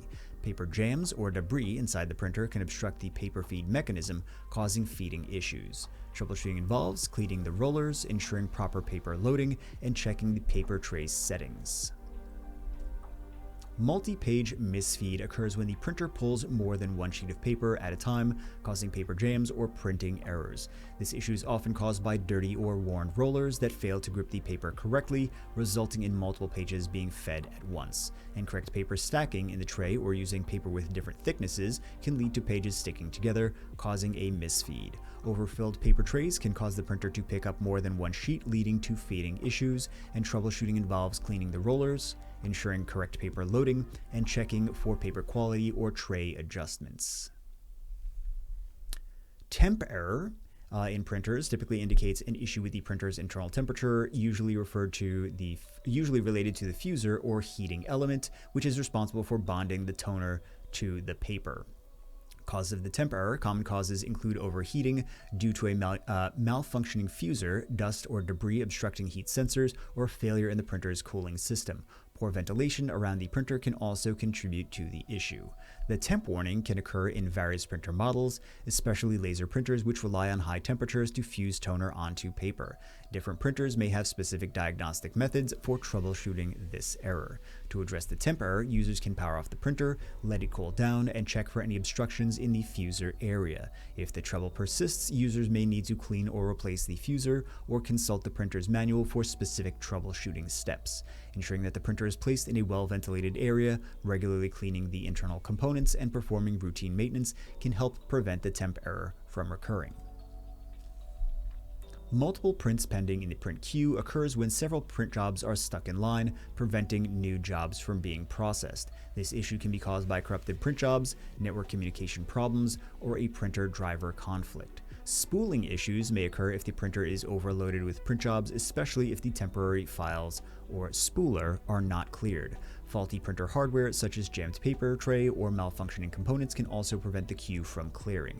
Troubleshooting involves clearing the print queue, restarting the print spooler service, updating or reinstalling printer drivers, and ensuring the printer hardware is functioning correctly. In my personal experience, I have noticed that restarting the printer, just clearing and restarting the print spooler, seems to work most of the time. That fixes most of the issues with this.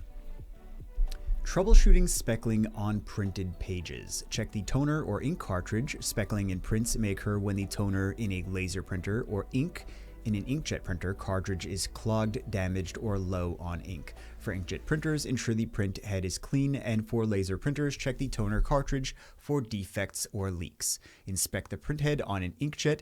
In inkjet printers, clogged or dirty print heads can cause ink to be distributed unevenly, resulting in speckling. Run the printer's cleaning cycle or manually clean the print head to resolve the issue.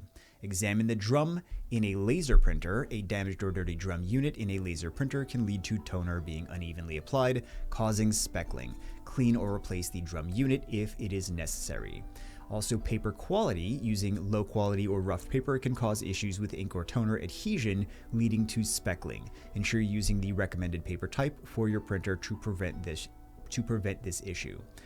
Also, you might want to check for environmental factors. Environmental conditions such as humidity or temperature fluctuations can affect both inkjet and laser printing, leading to poor toner or ink distribution. Ensure the printer is used in a stable environment with the correct paper.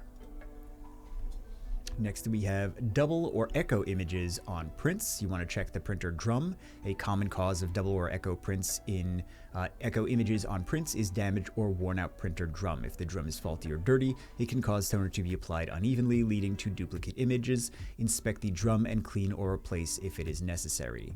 Examine the toner cartridge. A defective or improperly installed toner cartridge can lead to excess toner being deposited onto the paper, causing double or echo images. Verify that the toner cartridge is correctly seated and not leaking. Also, check for paper misalignment. If the paper is not properly aligned in the tray or loaded incorrectly, it can cause multiple passes of the toner, leading to double or echo images. Ensure the paper is correctly aligned and seated in the paper tray. You also want to inspect the fuser, which may be malfunctioning, causing the toner to fuse incorrectly to the paper, which can result in echoing or ghosting effects. Inspect the fuser for wear and consider replacing it if it is necessary. You also want to adjust printer settings. Sometimes print settings such as resolution or density may be incorrectly set, leading to over-application of toner. Review the printer's settings to ensure they are optimized for your print job. Some of these are just good overall general troubleshooting steps. Troubleshooting grinding noise in printers. Check for obstructions. A grinding noise in the printer is often caused by foreign objects or debris caught inside the printer, such as paper clips, torn paper, or dust. Carefully inspect the paper path and remove any obstructions. Check the rollers. Worn out or misaligned rollers can cause a grinding sound as they fail to grip the paper properly. Inspect the rollers for wear and replace them if necessary. Examine the gear mechanism. The printer's gears may be damaged, misaligned, or not lubricated properly. Check the gear mechanism for any issues, and if necessary, lubricate or replace the damaged parts. Check the fuser assembly. A malfunctioning fuser assembly can also create grinding noises if it is damaged or improperly aligned. Inspect the fuser for any issues and replace it if necessary.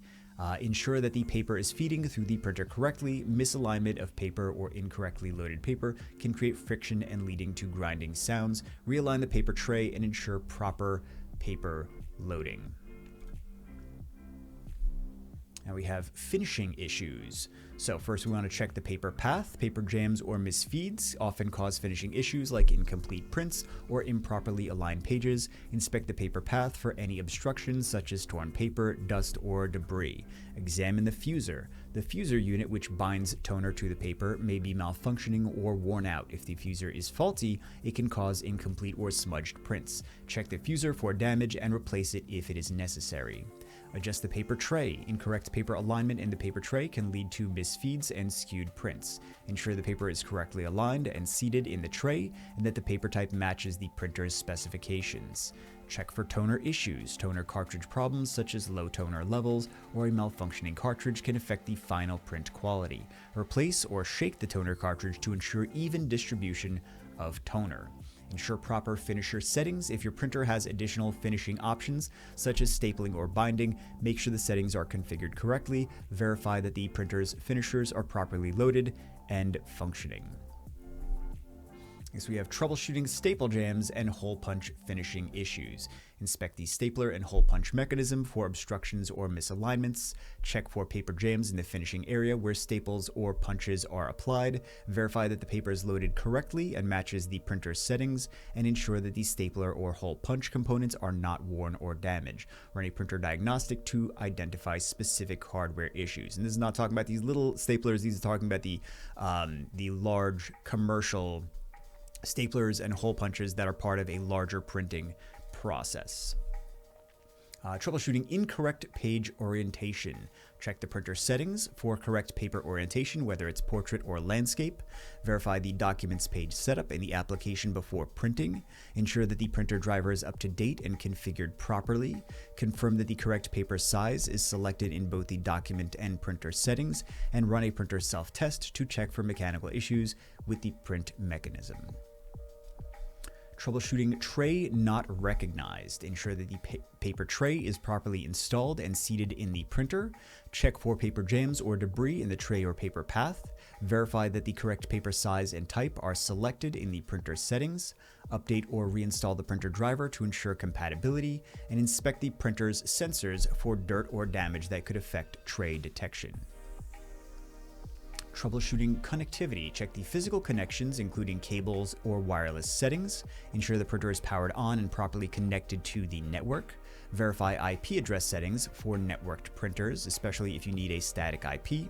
Restart the printer, router, or computer to resolve network glitches, and update printer drivers and firmware for compatibility with the system. Troubleshooting frozen print queue. Cancel or delete stuck print jobs from the queue. Restart the print spooler service to resolve freezing issues. Verify the printer connection and ensure that it is online. Reboot the printer and the computer to reset the print queue, and update or reinstall the printer drivers to fix software-related problems. I also want to add, make sure you're printing to the correct printer, because sometimes some printers may look like they're the same ones and you're actually printing to the wrong printer. This has happened more times than you would think. Now we are on the final section, is acronyms, and we're going to go over some things that we've already gone over and also fill in some holes of what some of the acronyms mean of things that we mentioned earlier. So first up we have authentication, authorization, and accounting, AAA. Authentication verifies the identity of users or systems. Authorization determines what resources or actions an authenticated user is allowed to access. And accounting tracks user activity and resource usage for auditing and monitoring purposes. Common methods include passwords, biometrics, and tokens for authentication. Accounting data helps identify unauthorized access and ensure compliance with policies. Next, we have quadruple-A, authentication, authorization, accounting, and auditing. Authentication verifies the identity of users or systems before granting access. Authorization controls access to resources based on user roles and permission. Accounting tracks user actions such as login times and resource usage for auditing, and auditing monitors and records system activities to ensure compliance and identify security issues. Common tools include logs, reports, and security monitoring software. Access control lists. Access control lists define which users or devices have permission to access resources. They can be implemented in both network and file system levels. ACLs specify permissions such as read, write, or execute for each user or group. They are used to enhance security by restricting unauthorized access to resources. Access control lists are commonly configured on routers, firewalls, and file servers. Automatic document feeders, or ADF. An automatic document feeder allows multiple pages to be fed into the printer or scanner without manual input. ADFs improve efficiency by automating the document handling process. They are commonly found in multifunction printers and scanners. ADFs can handle various paper sizes and types depending on the model. Regular maintenance, such as cleaning the rollers, is necessary to prevent paper jams. Next, we have Advanced Encryption Standard, or AES. Advanced Encryption Standard is a symmetric encryption algorithm used to secure data. It supports key lengths of 128, 192, or 256 bits, providing different levels of security. AES, or Advanced Encryption Standard, is widely used in various applications like VPNs, file encryption, and secure communications. It operates in different modes such as CBC, or cipher block chaining, and ECB, or electronic codebook. Those you shouldn't be asked on the exam. AES is considered highly secure and efficient, making it the standard for data encryption. AMD, or Advanced Micro Devices. Advanced Micro Devices is a leading semiconductor company known for its processors, graphics cards, and other computing technologies. The company produces CPUs for both desktop and mobile devices, competing with Intel in the processor market. AMD is also known for its Radeon line of graphics cards, which compete with NVIDIA's offerings. AMD's Ryzen processors and EPYC server processors have gained significant market share in recent years. The company focuses on performance and energy efficiency, particularly in gaming and high-performance computing. Apple File System, APFS. APFS, or Apple File System, is the default file system for macOS, iOS, and other Apple devices. It was designed to replace older HFS Plus file system with improvements in performance, security, and reliability. APFS, or Apple File System, supports features like native encryption, space sharing, and cloning of files and directories. It's optimized for solid-state drives and provides better management of free space. Apple File System is more resilient to corruption and offers better data integrity with its snapshot capabilities. Automatic Private Internet Protocol Addressing, or APIPA, and you will definitely get questions on this on the exam. APIPA is a feature that allows a device to assign itself an IP address when it cannot obtain one from a DHCP server. It assigns IP addresses in the range of 169.254.0.1 to 169.254.255.254. APIPA is used when a computer is unable to reach a DHCP server, such as when there is a network connectivity issue. Devices using APIPA, or Automatic Private Internet Protocol Addressing, cannot communicate outside their local subnet unless manually configured. APIPA is often used for troubleshooting and resolving local network issues when no DHCP server is available. Advanced Risk Machine, or ARM, ARM, Advanced Risk Machine. ARM, or Advanced Risk Machine, is a family of RISC, or Reduced Instruction Set computer architectures used in processors. ARM processors are widely used in mobile devices, embedded systems, and low-power applications. RISC architecture focuses on simplified instruction set to increase processing speed and efficiency. ARM processors are known for their energy efficiency, making them ideal for battery-powered devices. ARM Holdings designs the ARM architecture and licenses it to semiconductor companies for custom implementations. Advanced Technology Extended, or ATX. ATX is a motherboard and power supply standard used in personal computers. It defines the size, mounting points, and power connectors for motherboards and power supplies. ATX motherboards typically measure 12 by 9.6 inches and support a variety of expansion slots. The ATX standard includes specifications for cooling, power efficiency, and connectivity. Variations of ATX include Micro ATX and Mini ATX, which offers smaller form factors for compact builds. ATX, Advanced Technology Extended. Business Email Compromise, or BEC. BEC is a type of cyber attack where attackers impersonate legitimate business emails to defraud organizations. It often involves social engineering techniques to trick employees to transferring funds or sensitive data. Business email compromise attacks can target any organization regardless of size and typically exploit weak email security practices.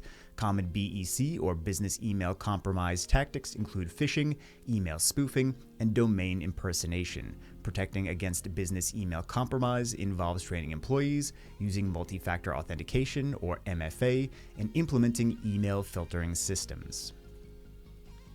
Basic Input-Output System or BIOS.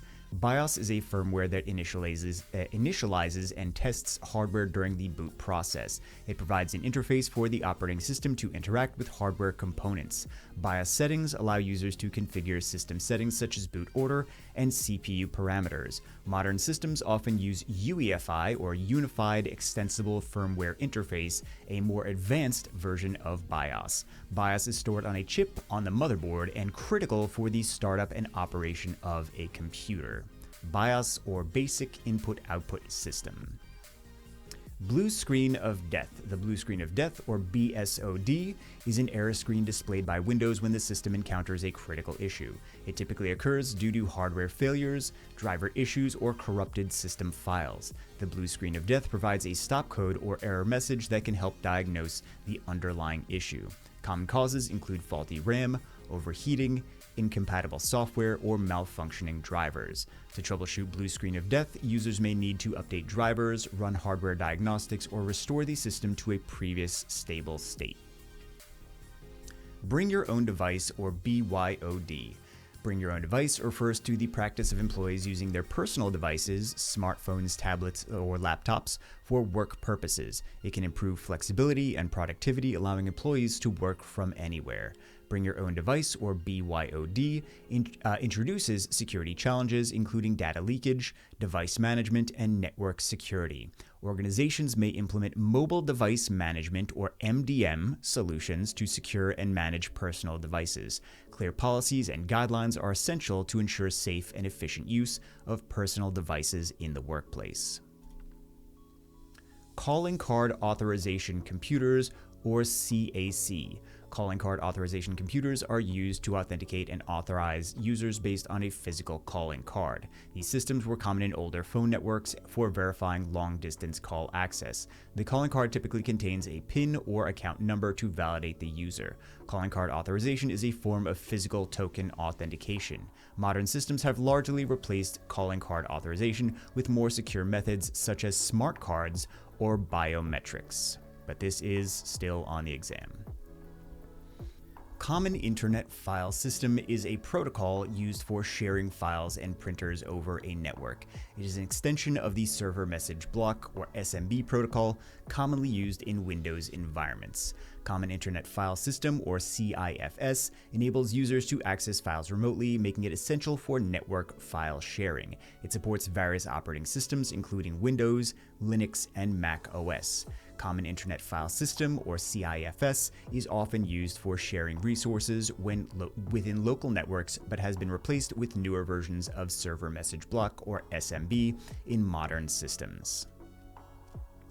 Configuration Management Database. A CMDB, or Configuration Management Database, is a repository used to store and manage information about the components of an IT environment. It tracks configuration items, or CIs, such as hardware, software, networks, and documentation. CMDB supports IT service management, or ITSM, processes like incident, problem, and change management. It helps organizations understand relationships between CIs and how changes impact the system. Maintaining an accurate CMDB, or Configuration Management Database, is crucial for effective troubleshooting, planning, and compliance. And I'm trying to use the acronyms and the names side by side multiple times in these so that it continues to get repetitive on purpose, so you guys will actually remember them on the exam. Canonical name, or CNAME, is a type of DNS record used to alias one domain name to another. It simplifies domain management by allowing multiple domain names to point to the same IP address. CNAME records, or canonical name records, are commonly used for subdomains, such as www pointing to the main domain. This type of DNS record is essential for load balancing and redundancy across different domain names. CNAME records help improve user experience by ensuring consistency and easier management of domain names, canonical name, or CNAME. Central Processing Unit, or CPU. The CPU is the primary component of the computer responsible for executing instructions and performing calculations. It consists of multiple cores, with modern CPUs often having multiple cores to handle parallel processing. The CPU operates at high speeds and interacts with memory, or RAM, and storage to execute programs. It's often referred to as the brain of the computer due to its central role in processing data. CPU performance is measured in clock speed, or gigahertz, number of cores, and cache size. 9-pin serial communications D-shell connector, or DB9. The 9-pin D-shell connector, DB9, is commonly used for serial communications, such as RS-232 connections. It consists of 9 pins that transmit data, control signals, and ground connections. The DB9 connector is often used for connecting peripherals like modems, printers, and mice to a computer. It is part of the D-submarine family of connectors and is distinguished by its trapezoidal shape. While largely replaced by USB and other interfaces, DB9 connectors are still used in some legacy systems. The 9-pin serial communications D-shell connector. You're not going to be expected to know all of this, just the DB9 and what it is effectively. Distributed denial of service attacks. A distributed denial of service, or DDoS, attack involves overwhelming a target system with traffic from multiple sources. A DDoS attack aims to make network service or website unavailable by flooding it with excessive requests. Attackers use a network of compromised devices known as a botnet to launch the attack. DDoS attacks, or distributed denial of service attacks, can be mitigated through strategies like traffic filtering, rate limiting, and using content delivery networks, or CDNs. Common types of DDoS attacks include volumetric, protocol, and application layer attacks. Double data rate. Double data rate, or DDR, refers to a type of memory that can transfer data on both the rising and falling edges of the clock signal. DDR memory, or double data rate memory, improves data transfer speeds by effectively doubling the data rate compared to single data rate, or SDR memory. DDR is commonly used in modern computers and devices for faster performance in tasks like gaming, video editing, and multitasking. DDR memory, or double data rate memory, comes in different generations such as DDR2, DDR3, DDR4, and DDR5, each offering improvements in speed, power, efficiency, and bandwidth. DDR modules are typically installed on motherboards in pairs for dual-channel or quad-channel configurations to further boost memory performance. Dynamic Host Configuration Protocol, or DHCP. DHCP is a network protocol used to automatically assign IP addresses to devices on a network. It reduces the need for manual IP address configuration by dynamically assigning addresses based on availability. DHCP operates on a client-server model where the server provides IP addresses to requesting clients. It can assign other network configuration details such as default gateways and DNS servers. DHCP, or Dynamic Host Configuration Protocol, helps prevent IP address conflicts and simplifies network management. Dual Inline Memory Module, or DIMM. A DIMM, or Dual Inline Memory Module, is a type of memory module used in desktop computers to provide additional RAM. DIMMs have separate electrical contacts on each side, allowing for faster data transfer and increased memory capacity. They come in various sizes and types, such as DDR, DDR2, DDR3, and DDR4, each offering different speeds and power efficiencies. DIMMs, or Dual Inline Memory Modules, are installed into memory slots on the motherboard and are crucial for improving system performance. The number of DIMM slots on a motherboard determines how much memory can be installed in a computer. Also keep in mind, a little asterisk, is the architecture of the computer will also, if it's an x86 architecture, it will limit the amount of memory that you can use on the machine. So even if you have, because I know they love to throw these questions in there, these sneaky little questions. So even if you have, for example, 16 gigs and it's only showing as 4, the architecture will throttle that, will limit that. Domain Keys Identified Mail, or DKIM. DKIM is an email authentication method used to verify the email content has not been altered and is from its authorized sender. It uses public key cryptography to add a digital signature to emails, which is checked against the sender's domain.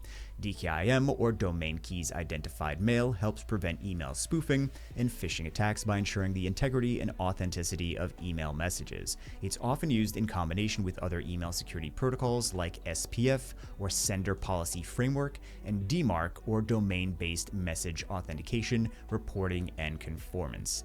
DKIM, or Domain Keys Identified Mail, is commonly used by email providers and organizations to increase trust in email communication.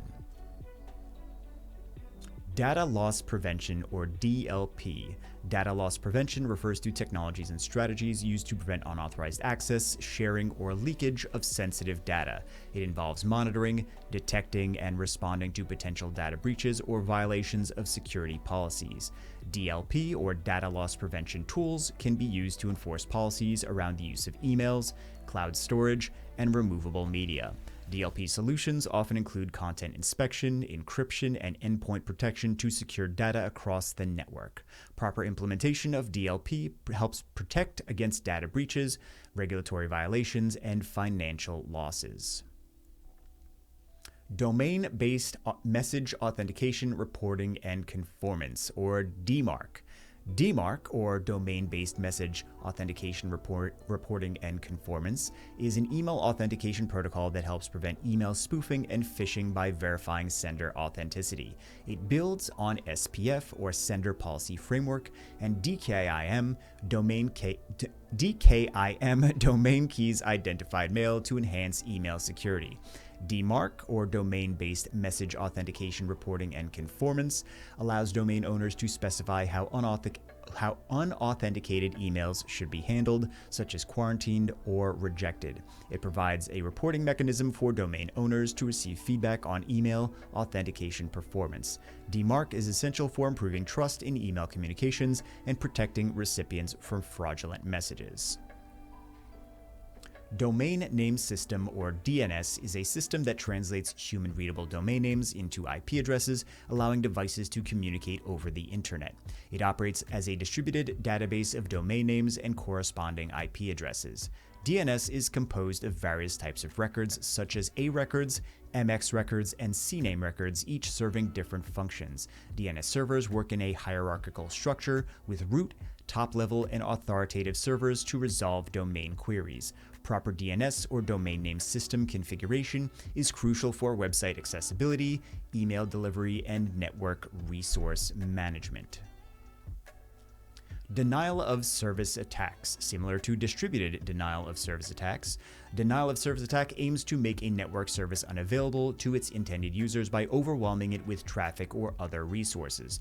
DOS attacks, or denial of service attacks, are typically launched from a single source, such as a compromised computer. That is the difference between DOS and DDoS. DOS is denial of service attack. DDoS is distributed denial of service, where the attacks are distributed from multiple different machines.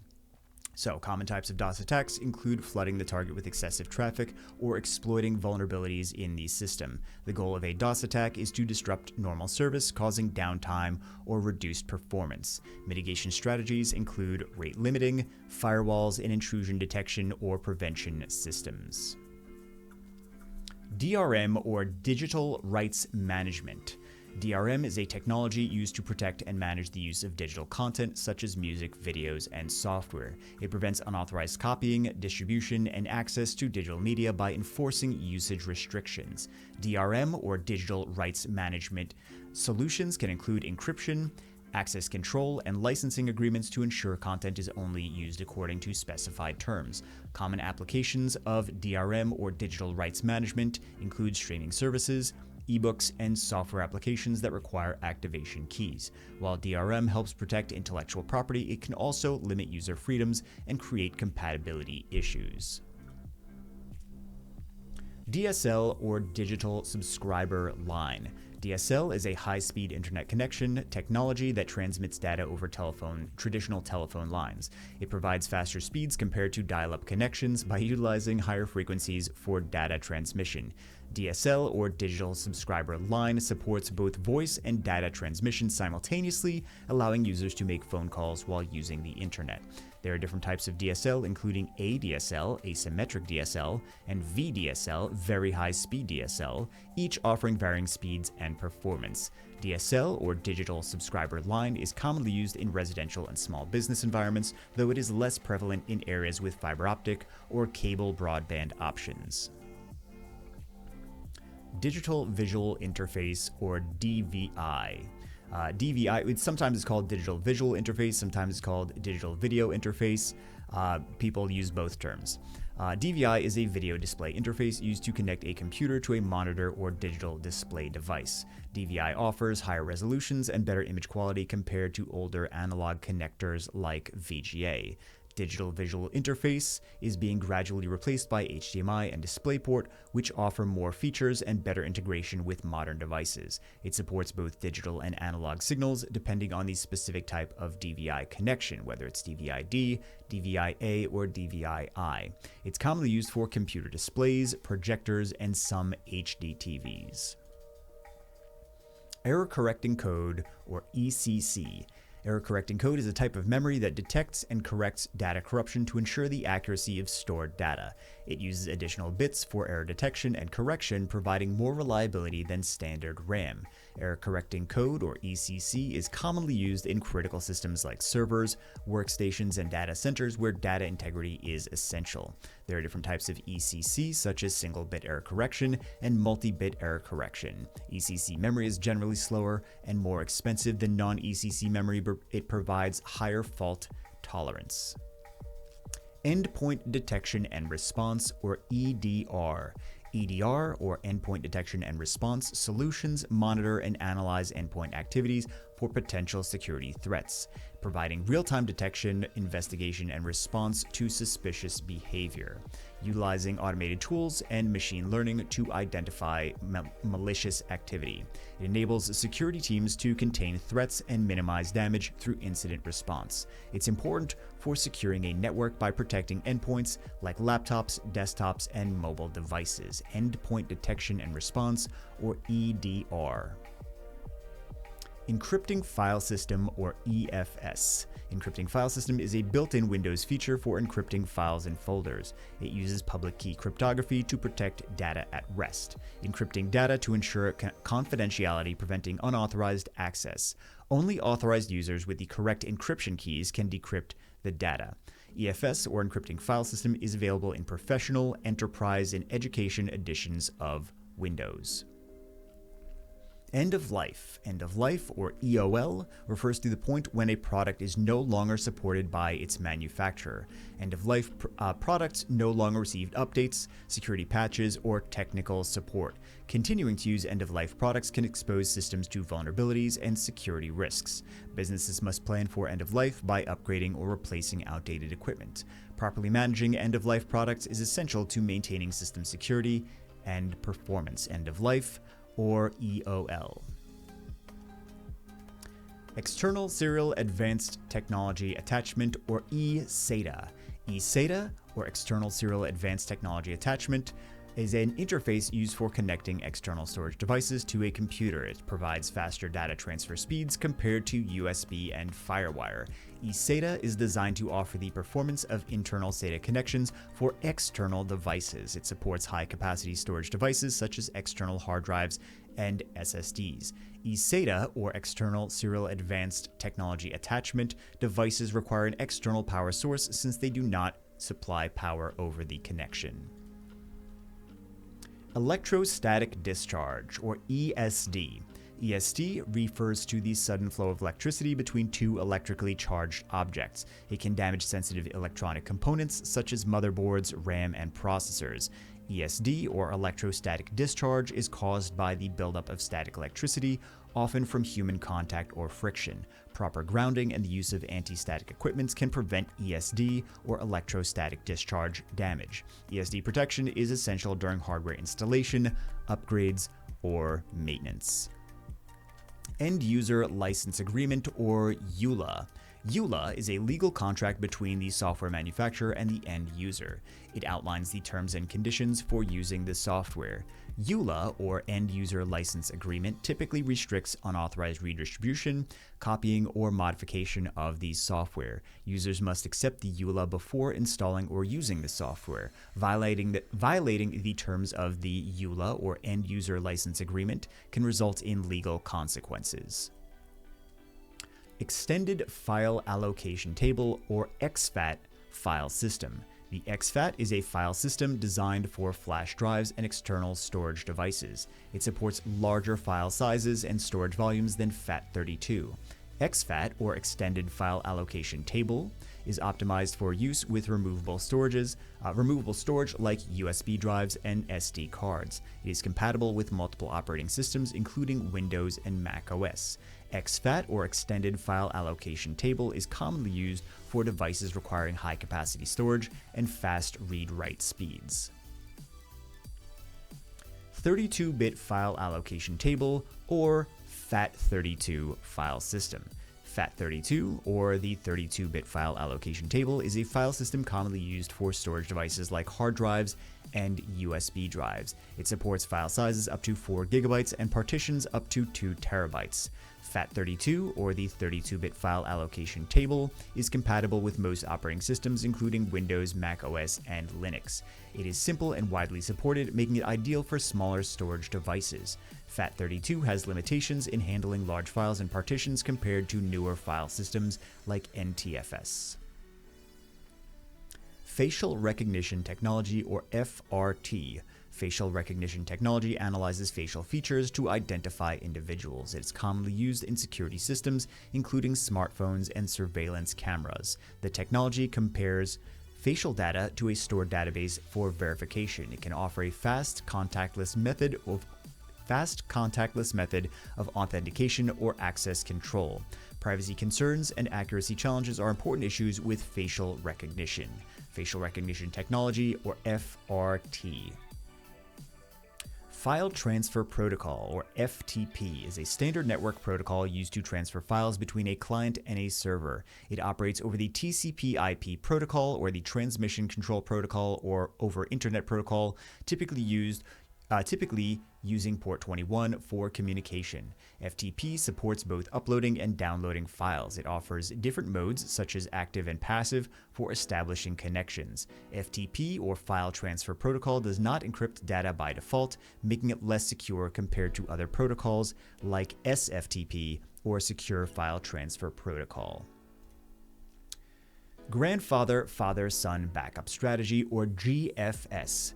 The GFS backup strategy, Grandfather Father-Son, uses 3 types of backup copies: daily, weekly, and monthly. Son backups are performed daily and the most recent copies. Father backups are weekly backups typically taken at the end of the week, and grandfather backups are monthly backups stored for longer periods. This strategy ensures a balanced approach to data retention and recovery with multiple levels of backups. Grandfather Father-Son Backup Strategy, or GFS.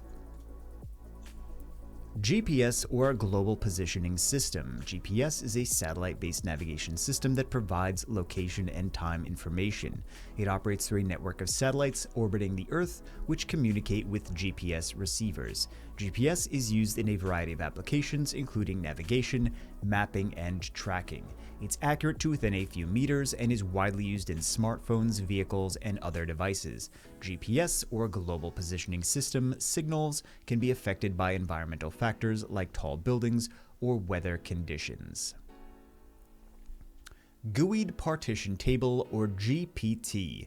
GPT is a disk partitioning system that uses GUIDs, or globally unique identifiers, to uniquely identify partitions. It replaces the older Master Boot Record, or MBR, partitioning system. GPT, or GUID Partition Table, supports larger disk sizes over 2 TB and more partitions than MBR, or Master Boot Record. It is required for booting systems with UEFI, Unified Extensible Firmware Interface. GPT, or GUID Partition Table, provides redundancy by storing multiple copies of partition data for reliability. Globally Unique Identifier, or GUID. A GUID is a unique identifier used to distinguish objects or data across systems. GUIDs, or globally unique identifiers, are 128-bit values typically represented as hexadecimal strings. They are widely used in databases, software applications, and partition tables.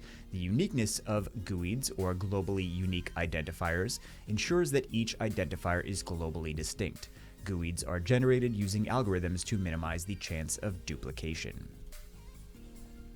Hard disk drive, or HDD. A hard disk drive is a mechanical storage device that uses spinning disks to read and write data. HDDs are commonly used for storing large amounts of data on desktops, laptops, and servers. They have moving parts, including a read-write head and spinning platters. HDDs, or hard disk drives, offer larger storage capacities at lower cost per gigabyte compared to solid-state drives, or SSDs. Performance is affected by factors like disk speed, or RPM, and fragmentation. High Definition Media Interface, or HDMI. HDMI is a standard for transmitting high-definition video and audio between devices. It supports both uncompressed video and multi-channel audio. HDMI, or High Definition Media Interface, is commonly used for connecting TVs, monitors, projectors, and other multimedia devices. It supports various resolutions, including 1080p, 4K, and even higher depending on the version. HDMI cables, or high-definition media interface cables, are typically used in home entertainment systems, gaming consoles, and computers. Hardware Security Module, or HSM. An HSM is a physical device used to generate, store, and manage cryptographic keys securely. It provides a high level of security by isolating keys from the rest of the system. HSMs, or Hardware Security Modules, are used in applications like encryption, digital signatures, and secure authentication. They comply with standards like FIPS 142 to ensure data protection. That should not be on the exam. That will not be on the exam. It will be on other exams, though. HSMs, or Hardware Security Modules, are commonly used in industries requiring high security, such as banking and government. HTTP, or Hypertext Transfer Protocol, is a protocol used for transferring data between a client, usually a web browser, and a server. It operates over the TCP/IP protocol, typically on port 80. HTTP, or Hypertext Transfer Protocol, defines how messages are formatted and transmitted and how servers and browsers respond to requests. It is the foundation of data communication on the World Wide Web. HTTP is stateless, meaning each request is independent and does not retain information from previous requests. HTTPS, or Hypertext Transfer Protocol Secure. HTTPS is a secure version of HTTP, using encryption to protect data exchanged between the client and server. It uses SSL over TLS protocols to encrypt the communication, ensuring data privacy and integrity. Hypertext Transfer Protocol Secure operates on port 443 as opposed to Hypertext Transfer Protocol's port 80. It provides authentication, preventing man-in-the-middle attacks and ensuring the server's identity. HTTPS, or Hypertext Transfer Protocol Secure, is essential for secure online transactions such as banking or e-commerce. Infrastructure as a Service, or IaaS. Infrastructure as a Service provides virtualized computing resources over the internet, including servers, storage, and networking. It allows businesses to scale resources up or down based on demand without the need for physical hardware. IaaS, or Infrastructure as a Service, eliminates the cost and complexity of maintaining physical infrastructure. Popular IaaS providers include Amazon Web Services, or AWS, Microsoft Azure, and Google Cloud. IaaS offers flexibility as users can install and configure their own software on the provided infrastructure. Identity and Access Management, or IAM, or IAM. IAM refers to the processes and technologies used to manage and secure digital identities and access to resources. It involves authentication, which is verifying user identity, and authorization, granting appropriate access. IAM, or Identity and Access Management Systems, help enforce security policies ensuring that only authorized users can access specific systems or data. Common IAM methods include usernames and passwords, multi-factor authentication or MFA, and biometric verification. IAM, or Identity and Access Management, is critical for ensuring compliance with privacy regulations and protecting sensitive information. Internet Mail Access Protocol, or IMAP. IMAP is a protocol used by email clients to retrieve messages from a mail server. It allows users to access and manage their emails from multiple devices while keeping the messages stored on the server. That is the big key for IMAP. IMAP, or Internet Mail Access Protocol, syncs changes made on one device, like reading or deleting an email, across all devices. It operates on port 143 by default, with secure versions using port 993. IMAP is more flexible than POP3 as it does not download emails to the device, leaving them on the server. Input-output operations per second, or IOPS. IOPS is a performance metric used to measure the speed at which a storage system can read and write data. It's particularly important in evaluating hard drives, solid-state drives, and storage area networks, or SANs. Higher IOPS, or input-output operations per second, indicates faster data processing, improving system performance, especially in databases and high-demand applications. IOPS is influenced by factors like disk speed, RPM, the type of storage medium, HDD versus SSD, and workload characteristics. It's often used alongside other metrics such as latency and throughput to assess overall storage efficiency.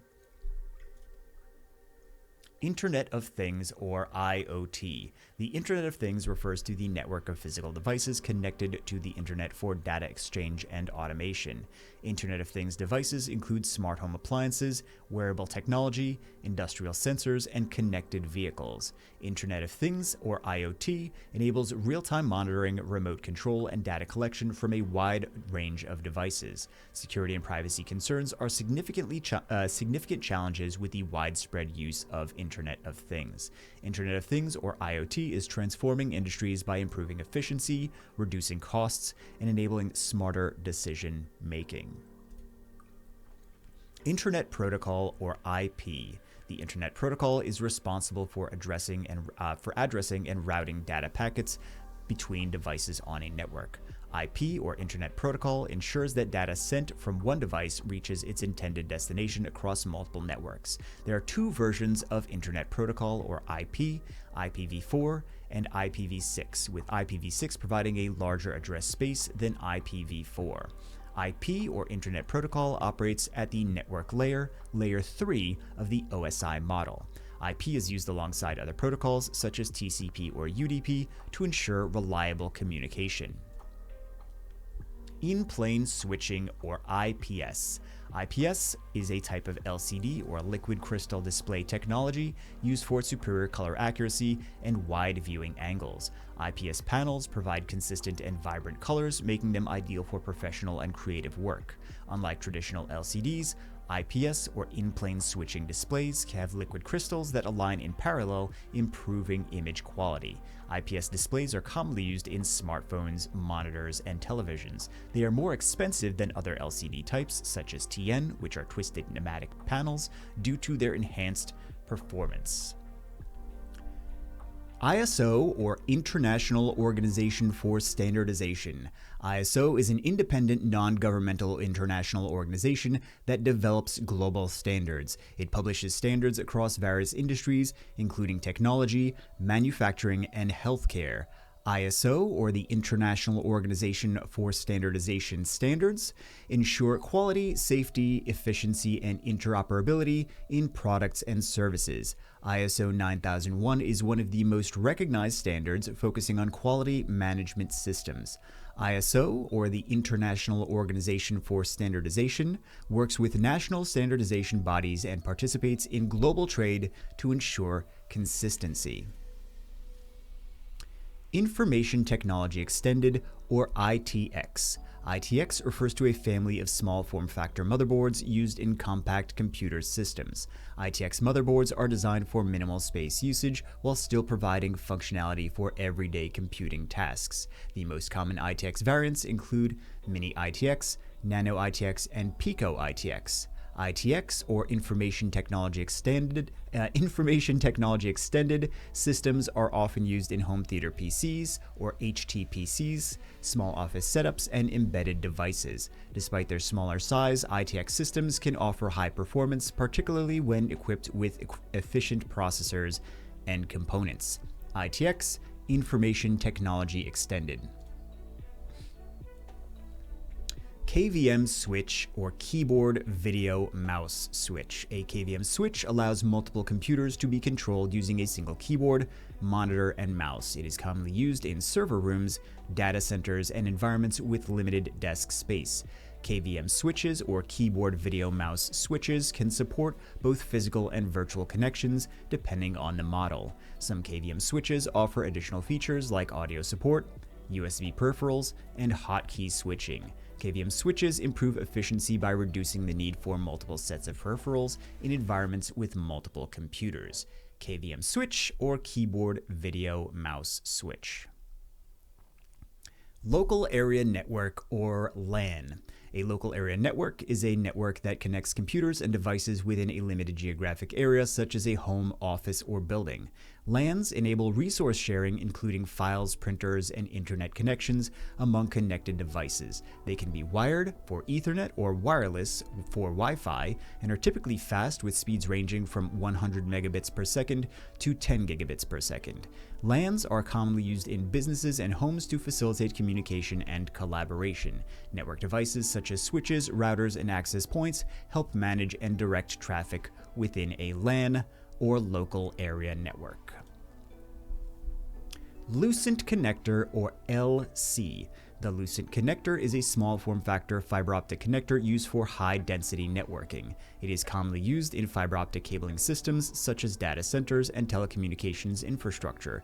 LC connectors feature a latch mechanism similar to RJ45 Ethernet connectors, ensuring a secure connection. LC connectors support single-mode and multi-mode fiber, providing flexibility for different network setups. Their compact size makes them ideal for use in high-density environments where space is limited. LC, or Lucent connector. Liquid crystal display, or LCD. Liquid crystal display is a flat panel display technology commonly used in monitors, televisions, and mobile devices. It works by manipulating liquid crystals that align to block or allow light to pass through, creating images. LCDs, or liquid crystal displays, are energy efficient and provide sharp, clear images with vibrant colors. They are available in various types such as TFT, thin film transistor, and IPS, in-plane switching, offering different levels of performance. LCDs are widely used due to their slim design, affordability, and ability to produce high-quality visuals. Lightweight Directory Access Protocol, or LDAP. LDAP is a protocol used to access and manage directory services over a network. It is commonly used to manage user credentials and network resources in systems like Active Directory. LDAP, or Lightweight Directory Access Protocol, allows for efficient searching, querying, and updating of directory information, such as usernames, passwords, and email addresses. It operates over TCP/IP and typically uses port 389 for non-secure connections and port 636 for secure, or LDAPs, Lightweight Directory Access Protocol Secure, connections. LDAP is essential for centralized authentication and authorization in enterprise environments. Light Emitting Diode, or LED, or LED. An LED is a semiconductor device that emits light when an electric current passes through it. LEDs are energy efficient with lower power consumption compared to traditional incandescent bulbs. They are widely used in displays, indicators, and general lighting due to their long lifespan and brightness. LEDs, or light-emitting diode technology, is used in a variety of applications, including televisions, computer monitors, and automotive lighting. LEDs come in various colors and sizes, offering versatility in both commercial and consumer products. Media Access Control, or MAC. Media access control is a protocol that controls access to the physical transmission medium in a network. It is responsible for ensuring that data is transmitted without interference between devices on the same network segment. MAC addresses are unique identifiers assigned to network interfaces for communication on the data link layer or layer 2 of the OSI model. MAC addresses are used by Ethernet and Wi-Fi networks to route data frames to the correct device. The MAC protocol helps prevent data collisions by using mechanisms such as carrier sensing and collision detection.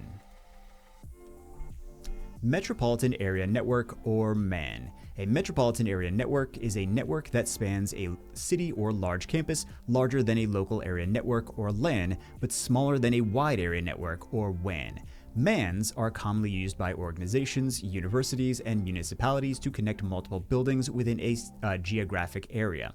They support high-speed data transfer and can be used to connect LANs within the area to the internet or other external networks. MANs typically use fiber optic cables or high-speed wireless technologies to provide fast, reliable connections. They offer a cost-effective solution for managing communication and data flow within a city or large campus environment. MAN, or Metropolitan Area Network. Master Boot Record, or MBR. The master boot record is a boot sector located at the beginning of a storage device, such as a hard drive. It contains the bootloader, which is responsible for loading the operating system when the computer starts. MBR, or Master Boot Record, supports up to 4 primary partitions, or 3 primary partitions and 1 extended partition. MBR is limited to addressing disks up to 2 terabytes in size and uses 32-bit partitioning. It has been largely replaced by the GUID partition table in modern systems due to its limitations. MBR, or Master Boot Record. Mobile Device Management, or MDM. Mobile device management refers to the administration and management of mobile devices such as smartphones, tablets, and laptops within an organization. MDM allows IT departments to enforce security policies, configure devices remotely, and ensure compliance with company standards. Common MDM features include remote wiping, app management, and enforcing password policies. MDM solutions help secure corporate data on mobile devices, reducing the risk of data breaches and unauthorized access. Popular MDM platforms include Microsoft Intune, VMware AirWatch, and Mobile Iron. MDM, or Mobile Device Management. Managed Detection and Response, or MDR. Managed Detection and Response is a cybersecurity service that provides continuous monitoring, threat detection, and incident response. MDR services use advanced tools and threat intelligence to detect and respond to security threats in real time. It often includes 24/7 monitoring by cybersecurity experts who handle alerts, analyze incidents, and provide remediation actions. MDR helps organizations improve their security posture without the need for in-house security expertise or resources. It is commonly used by businesses to detect advanced threats that may bypass traditional security measures like firewalls and antivirus software. MDR, Managed Detection and Response. Multi-factor authentication, or MFA. Multi-factor authentication requires users to provide 2 or more forms of verification before granting access to a system or application. MFA typically combines something the user knows, for example a password, something the user has, for example a smartphone or token, and something the user is, for example biometric data. MFA, or multi-factor authentication, enhances security by adding multiple layers of defense, making it harder for unauthorized users to gain access. It is commonly used in online banking, email accounts, and enterprise systems to protect sensitive data. Popular MFA methods include SMS codes, authenticator apps, fingerprint scanning, and facial recognition. MFA, or multi-factor authentication. MMC, or Microsoft Management Console. Microsoft Management Console is a framework used to manage various system tools and administrative tasks in Windows. MMC provides a centralized interface for administrators to configure and monitor system settings. It supports the use of snap-ins, which are individual tools or utilities that can be added to the console. Common snap-ins include Device Manager, Event Viewer, and Disk Management. MMC is customizable, allowing administrators to create tailored consoles for specific management needs. MMC, or Microsoft Management Console. Mutual Non-Disclosure Agreement, or MNDA. A mutual non-disclosure agreement, or MNDA, is a legal contract where two parties agree not to disclose confidential information shared between them. It is used to protect sensitive information during negotiations, partnerships, or joint ventures. The agreement defines what information is considered confidential and the consequences of unauthorized disclosure. MNDA is commonly used in business, IT, and legal settings when both parties need to share proprietary or sensitive information. The agreement ensures that both parties maintain confidentiality for a specified period, even after the relationship ends. MNDA, or Mutual Non-Disclosure Agreement. Mini Serial Advanced Technology Attachment, or MSATA. MSATA is a smaller version of the Serial Advanced Technology Attachment Interface, or SATA interface, designed for use in compact devices. It is commonly used in laptops, ultrabooks, and tablets to provide solid-state storage in a compact form factor. MSATA offers faster data transfer speeds than traditional hard drives, using the same interface as SATA but in a miniaturized form. It connects to the motherboard via a mini PCIe slot, providing a space-efficient solution for high-performance storage. MSATA has been largely replaced by M2 storage in newer devices, but remains relevant in older systems. Material Safety Data Sheet, or MSDS. Material Safety Data Sheet provides detailed information about the properties and hazards of a chemical substance. MSDS includes safety precautions, handling instructions, and first aid measures in case of exposure. It helps employees and employers understand the risks of chemicals in the workplace and how to mitigate those risks. MSDS, or Material Safety Data Sheets, are required by regulatory agencies like OSHA to ensure a safe work environment. The format of an MSDS typically includes sections on chemical composition, physical properties, health hazards, and emergency procedures.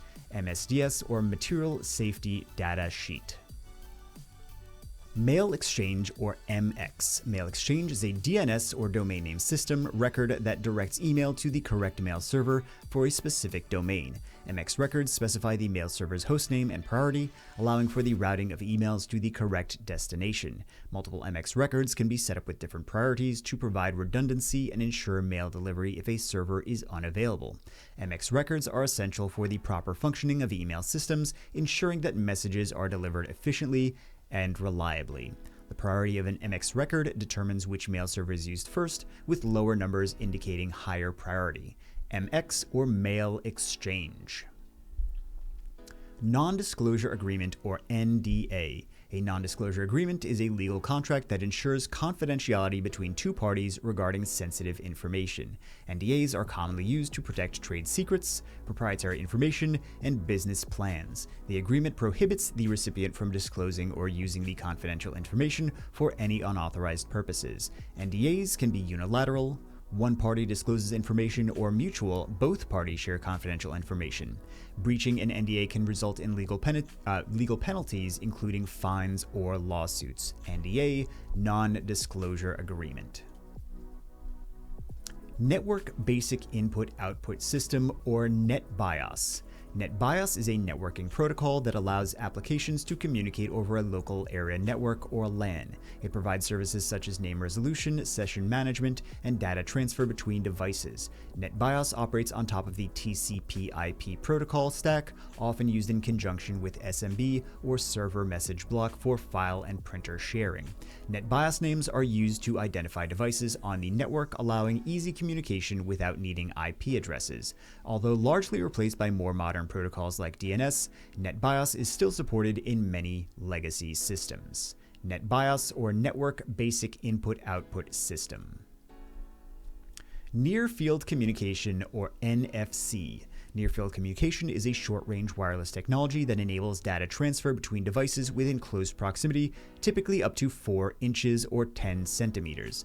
NFC, or near-field communication, is commonly used in contactless payment systems, ticketing, and pairing devices like smartphones and Bluetooth accessories. NFC operates on the 13.56 MHz frequency and uses electromagnetic induction to transmit data. It supports secure data transfer by requiring close physical proximity, making it suitable for secure secure transactions. NFC technology is widely adopted in mobile devices, enabling features like mobile wallets and keyless entry systems. NFC, or Near Field Communication. Network Interface Card, or NIC.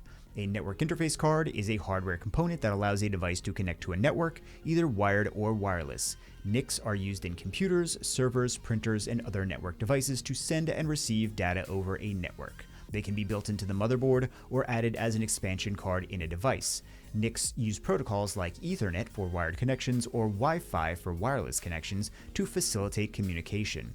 Modern NICs, or network interface cards, often support features like gigabit speeds, wake on LAN, and advanced error correction. Network interface card, or NIC. New Technology File System, or NTFS, is the default file system used by modern Windows operating systems, offering enhanced performance and security. It supports large file sizes, file permissions, encryption, and journaling for data integrity. NTFS allows for advanced features like disk quotas, file compression, and hard links. It provides better security and reliability compared to older file systems like FAT32. NTFS is fully compatible with Windows, but read-only support is available for macOS and Linux systems. NTFS, or New Technology File System. Network Time Protocol, or NTP. Network Time Protocol is a protocol used to synchronize the clocks of devices over a network. It ensures accurate timekeeping across devices, which is crucial for logging, scheduling, and secure communications. NTP works by using a hierarchical system of time sources, with each level called a stratum. The protocol can synchronize time across large networks, from local systems to internet-connected devices. NTP is widely used in enterprise networks, telecommunications, and financial systems to ensure time accuracy. NTP, or Network Time Protocol. Non-Volatile Memory Express, or NVMe. Non-Volatile Memory Express is a high-performance storage protocol designed for solid-state drives, or SSDs, to maximize their potential. It connects directly to the CPU via the PCIe, or Peripheral Component Interconnect Express interface, offering faster data transfer speeds compared to SATA, or SAS. NVMe provides lower latency and higher IOPS, or input-output operations per second, than older storage protocols. It is commonly used in modern computers, servers, and data centers for high-speed storage solutions. NVMe is scalable, supporting a wide range of storage capacities and configurations, from consumer SSDs to enterprise-level storage arrays. NVMe, or Non-Volatile Memory Express. OLED, or Organic Light Emitting Diode. OLED is a display technology that uses organic compounds to emit light when an electric current passes through them. Unlike traditional LCDs, OLED displays do not require a backlight, making them thinner and more energy efficient. OLED offers superior color accuracy, contrast ratios, and faster refresh rates compared to other display technologies. OLED is commonly used in smartphones, televisions, and wearable devices for vibrant, high-quality displays. OLED screens provide deeper blacks and wider viewing angles, enhancing the overall viewing experience.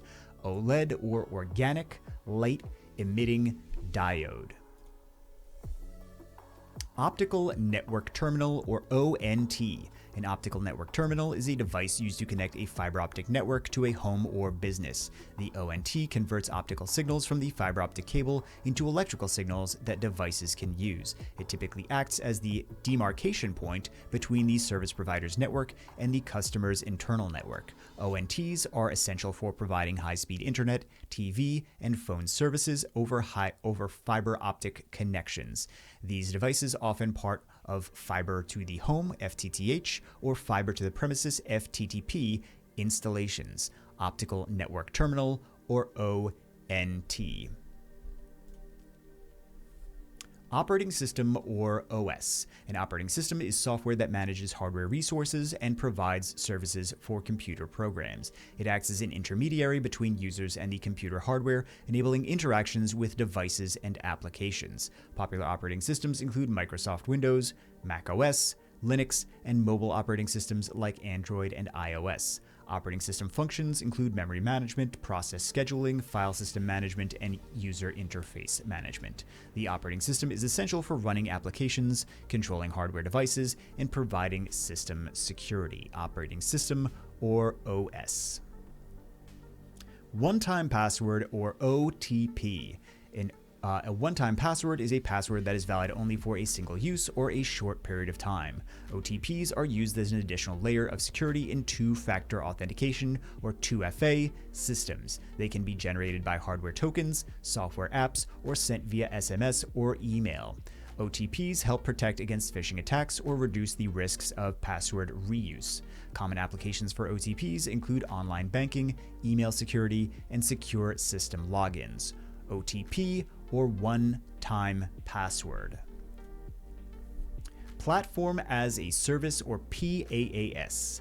Platform as a Service provides a platform allowing developers to build, deploy, and manage applications without worrying about the underlying infrastructure. It includes tools, libraries, and services for application development, along with pre-configured operating systems, databases, and development environments. Platform as a Service platforms are scalable, offering the ability to adjust resources based on demand. Popular Platform as a Service providers include Microsoft Azure, Google App Engine, and AWS Elastic Beanstalk. Platform as a Service is ideal for developing and deploying web applications, mobile apps, and enterprise-level software.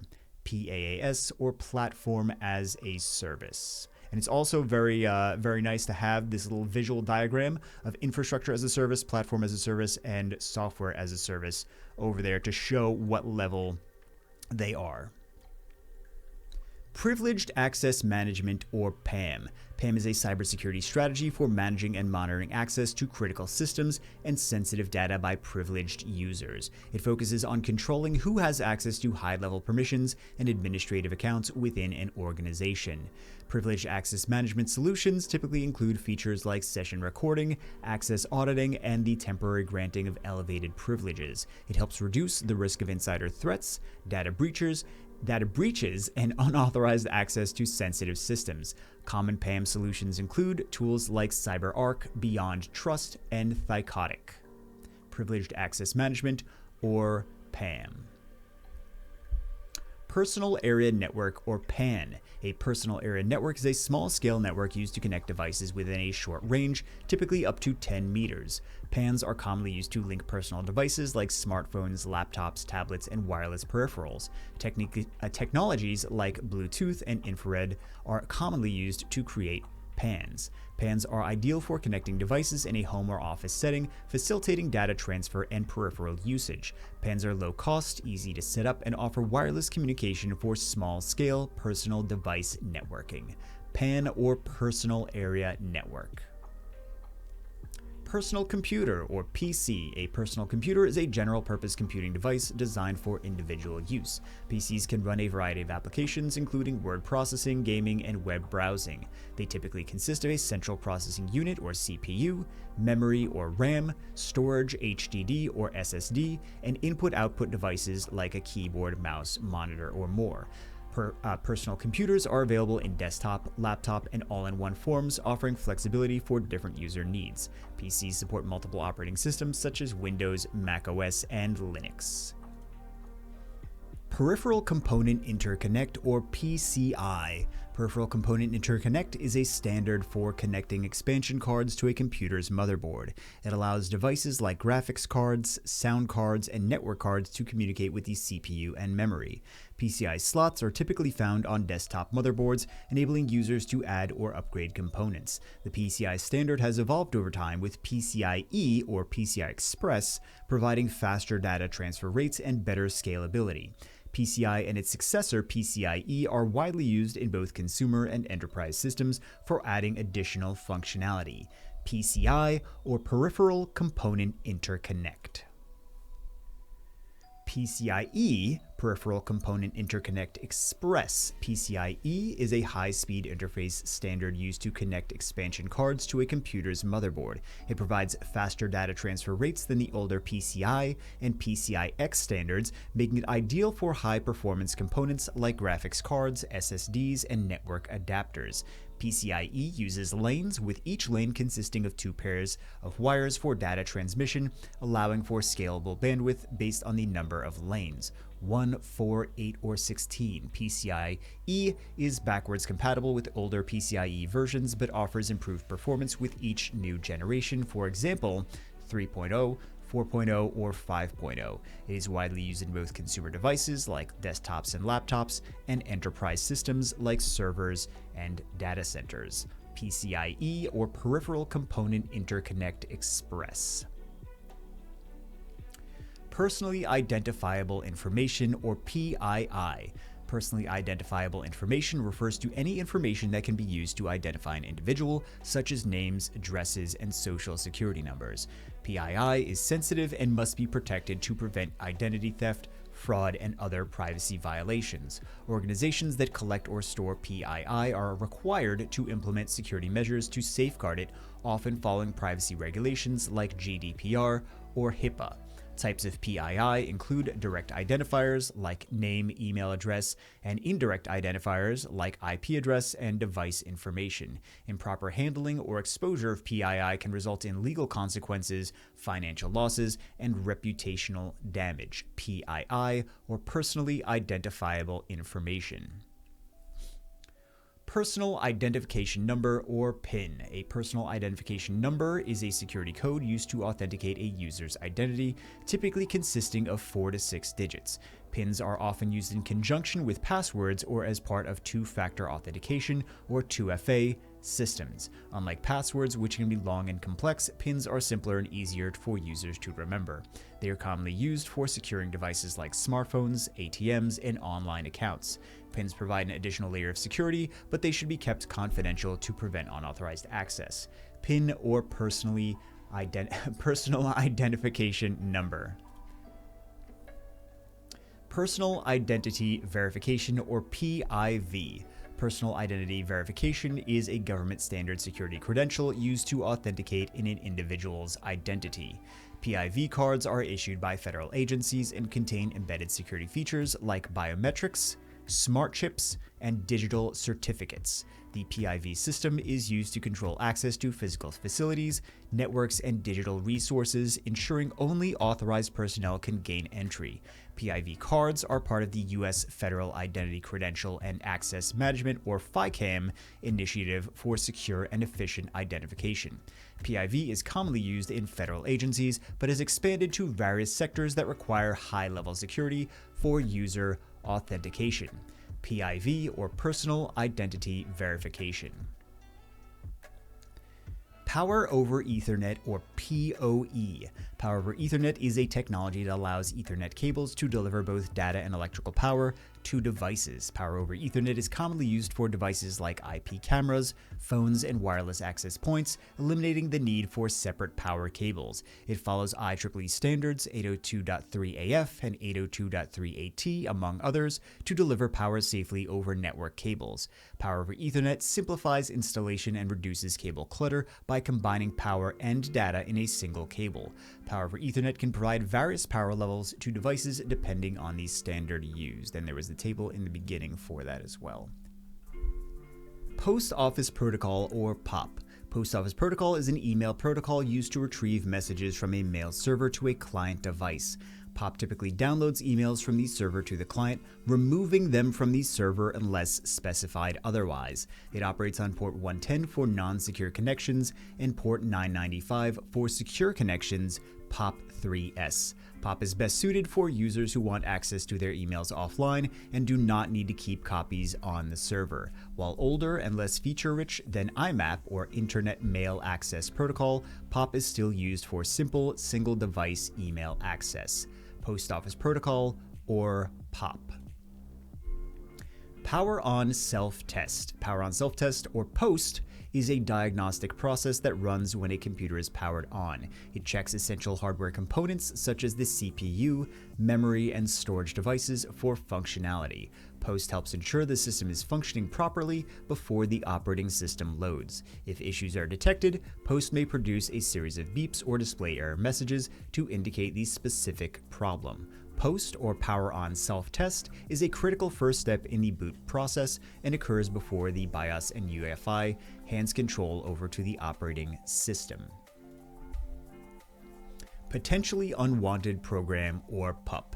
A potentially unwanted program is software that may not be malicious but can negatively affect a user's system or experience. PUPs often come bundled with legitimate software and may include adware, toolbars, or other software that affects performance or privacy. While not strictly classified as malware, PUPs can be intrusive, slowing down systems or displaying unwanted ads. Users can avoid PUPs or potentially unwanted programs by being cautious during software installations and using trusted security tools. Some antivirus and anti-malware programs detect and remove PUPs to help maintain system performance and security. PUP or potentially unwanted program.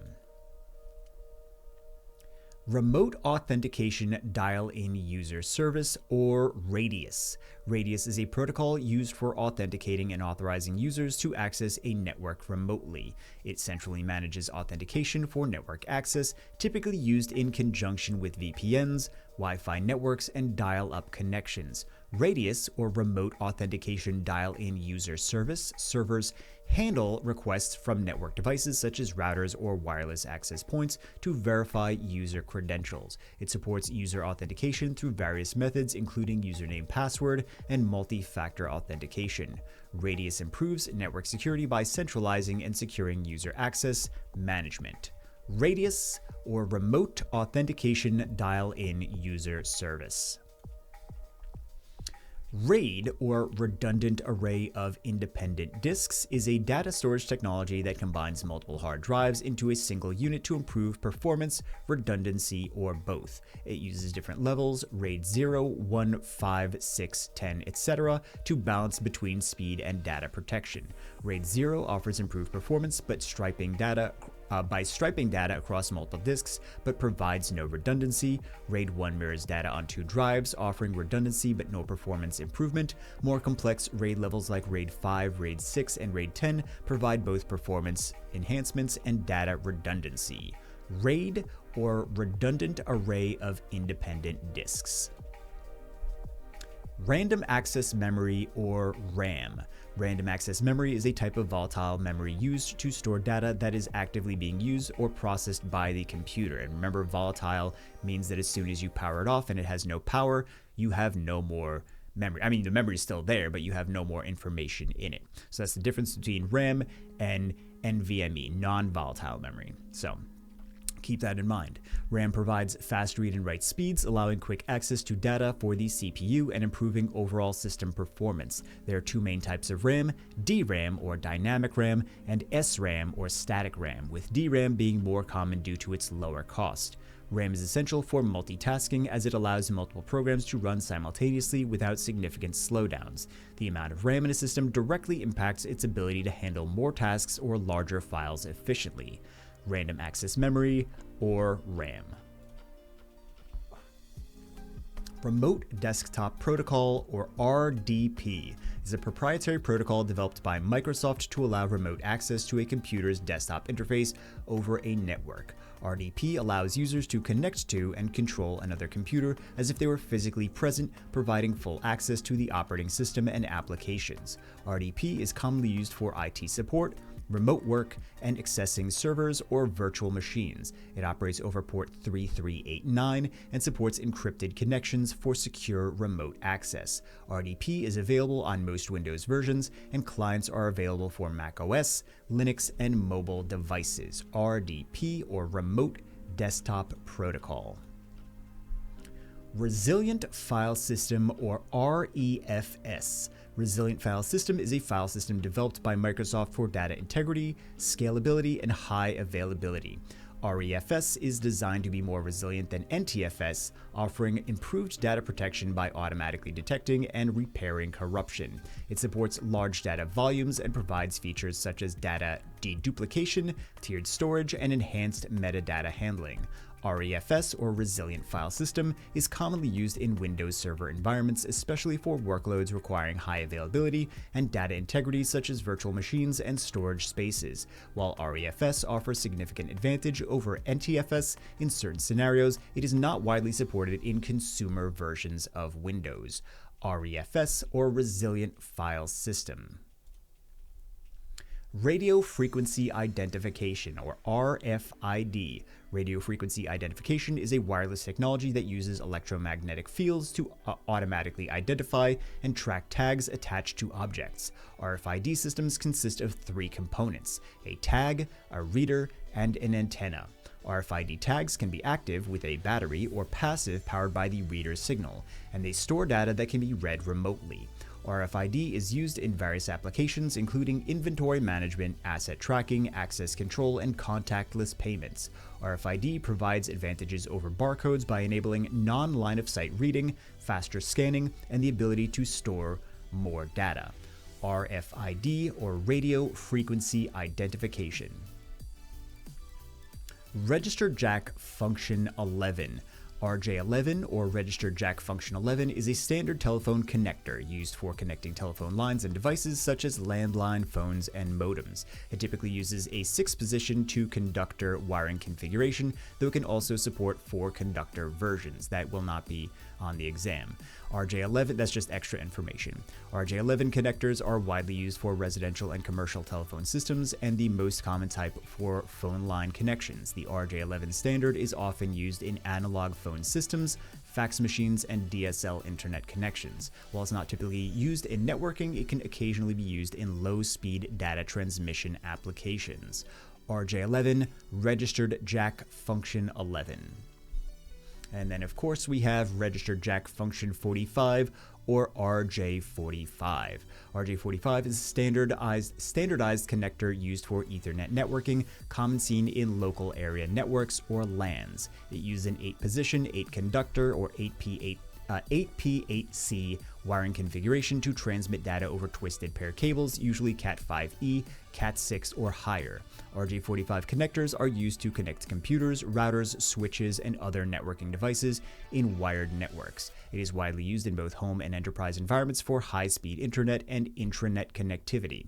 RJ45 is the standard connector for networking cables in Ethernet-based communication, supporting speeds from 10 megabits per second to 100 gigabits per second, depending on the cable and network infrastructure. RJ45, or Registered Jack Function 45, and we see the T568A and T568B configurations down there at the bottom. Remote Monitoring and Management, or RMM. Remote monitoring and management refers to tools and practices that allow IT professionals to monitor and manage network devices and systems remotely. RMM software enables proactive system monitoring, patch management, troubleshooting, and software deployment without on-site intervention. It is commonly used by managed service providers, or MSPs, to offer support to clients, ensuring system health and security. RMM tools provide alerts, automate maintenance tasks, and generate reports to help improve system performance and reduce downtime. Popular RMM solutions include SolarWinds, ConnectWise, and CompTIA. Remote Monitoring and Management, or RMM. Also, I think that it's important to note, even though CompTIA does not have it on the exam objectives, you should know MSPs, Managed Service Providers. That's another one that I feel you should know just in the industry overall, even though it's not on the exam objectives, the acronyms. RSR, or Rapid Security Response, refers to the quick and efficient actions taken to address and mitigate security threats or breaches. It involves identifying vulnerabilities, containing the issue, and implementing corrective measures to prevent further damage. A rapid response is crucial for minimizing downtime, protecting sensitive data, and maintaining system integrity. Effective rapid security response often involves real-time monitoring, automated alerts, and collaboration between IT security teams. It is an essential component for an organization's overall incident response plan, ensuring quick recovery from cyber attacks. RSR, or Rapid Security Response. Software as a Service, or SaaS. Software as a Service is a cloud computing model where software applications are delivered over the internet, typically on a subscription basis. Users access software as a service applications via a web browser, eliminating the need for local installation or infrastructure management. Popular SaaS offerings include Microsoft 365, Google Workspace, and Salesforce. SaaS provides benefits like scalability, automatic updates, and cost savings by reducing the need for on-premises hardware and IT maintenance. It is ideal for businesses looking for easy-to-deploy solutions without the complexity of managing software and infrastructure. Software as a Service, or SaaS. Storage Area Network, or SAN. A storage area network, or SAN, is a dedicated high-speed network that provides access to consolidated block-level storage. SANs are used in data centers to improve storage management, performance, and scalability. They allow multiple servers to access shared storage devices such as disk arrays or tape libraries as if they were local drives. SANs typically use fiber channel or iSCSI protocols for data transfer, providing high-speed connectivity. A SAN enhances data availability, redundancy, and disaster recovery capabilities in enterprise environments. Storage Area Network, or SAN. Security Assertions Markup Language, or SAML, S-A-M-L. Security Assertions Markup Language is an XML-based framework used for exchanging authentication and authorization data between parties, primarily between an identity provider and a service provider. SAML is commonly used for single sign-on systems, allowing users to authenticate once and gain access to multiple applications without re-entering credentials. It facilitates secure communication by using signed assertions to transfer user identity and security data. SAML is widely used in web-based applications and services, providing seamless and secure access control. Major platforms like Google, Microsoft, and Salesforce utilize SAML for federated identity management. SAML, or Security Assertions Markup Language. Serial Attached SCSI, or SAS. Serial Attached SCSI is a high-speed data transfer protocol used for connecting storage devices such as hard drives and SSDs to a computer's motherboard or storage controller. SAS offers faster data transfer speeds, scalability, and better reliability compared to its predecessor Parallel SCSI, or PATA. It supports multiple devices in a daisy chaining configuration, allowing for expanded storage capacities. SAS is commonly used in enterprise-level storage solutions, including data centers and server environments for high-performance, high-capacity needs. SAS drives are typically more reliable and robust, designed for heavy workloads and 24/7 operations. SAS, or Serial Attached SCSI. Serial Advanced Technology Attachment, or SATA. SATA is a widely used interface for connecting storage devices like hard drives and solid-state drives to a computer's motherboard. SATA replaced the older Parallel ATA or PATA standard, offering faster data transfer speeds and smaller cables. SATA supports different versions such as SATA 1 at 1.5 gigabits per second, SATA 2 at 3.0 gigabits per second, and SATA 3 at 6.0 gigabits per second, each providing increasing data transfer rates. It's commonly used in desktop computers, laptops, and other devices for mass storage applications. SATA cables are thinner and more flexible compared to PATA cables, improving airflow and ease of installation. SATA, or Serial Advanced Technology Attachment. SC, or subscriber connectors, are used in fiber optic cabling to connect fibers to devices or other cables, ensuring proper alignment for light signal transmission. SC connectors are push-pull connectors commonly used in high-speed networks, offering reliable, low-loss connections.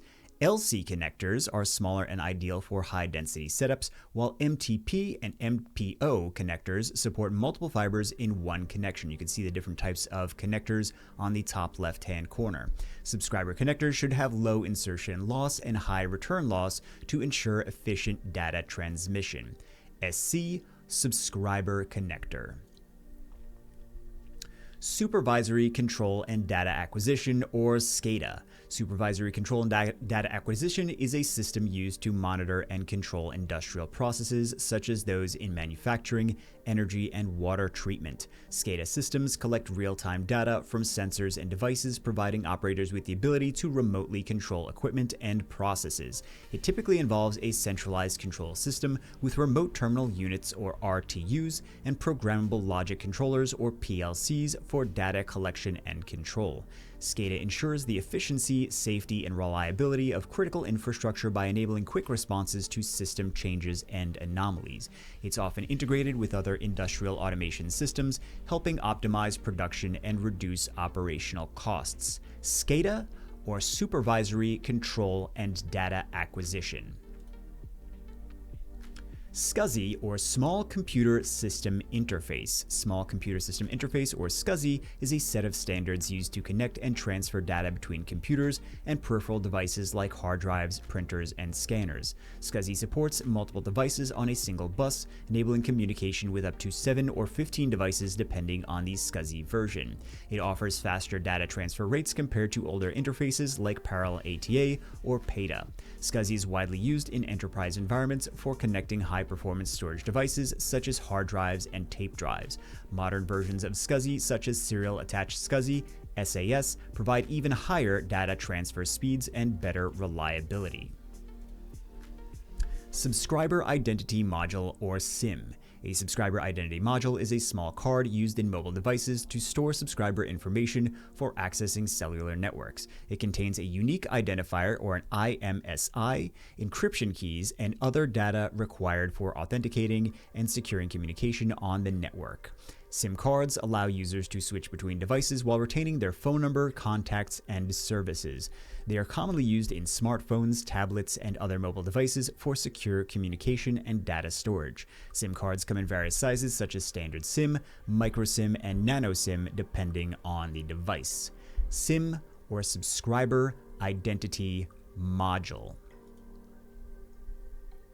Service Level Agreement, or SLA. A service level agreement is a formal contract between a service provider and a client that defines the expected level of service. SLAs outline specific performance metrics such as uptime, response time, and resolution time for support issues. They help set clear expectations for both parties, ensuring accountability and service quality.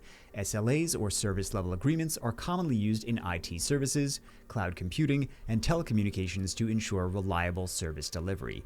Breaching an SLA can result in penalties or compensation depending on the terms agreed upon. SLA, or Service Level Agreement.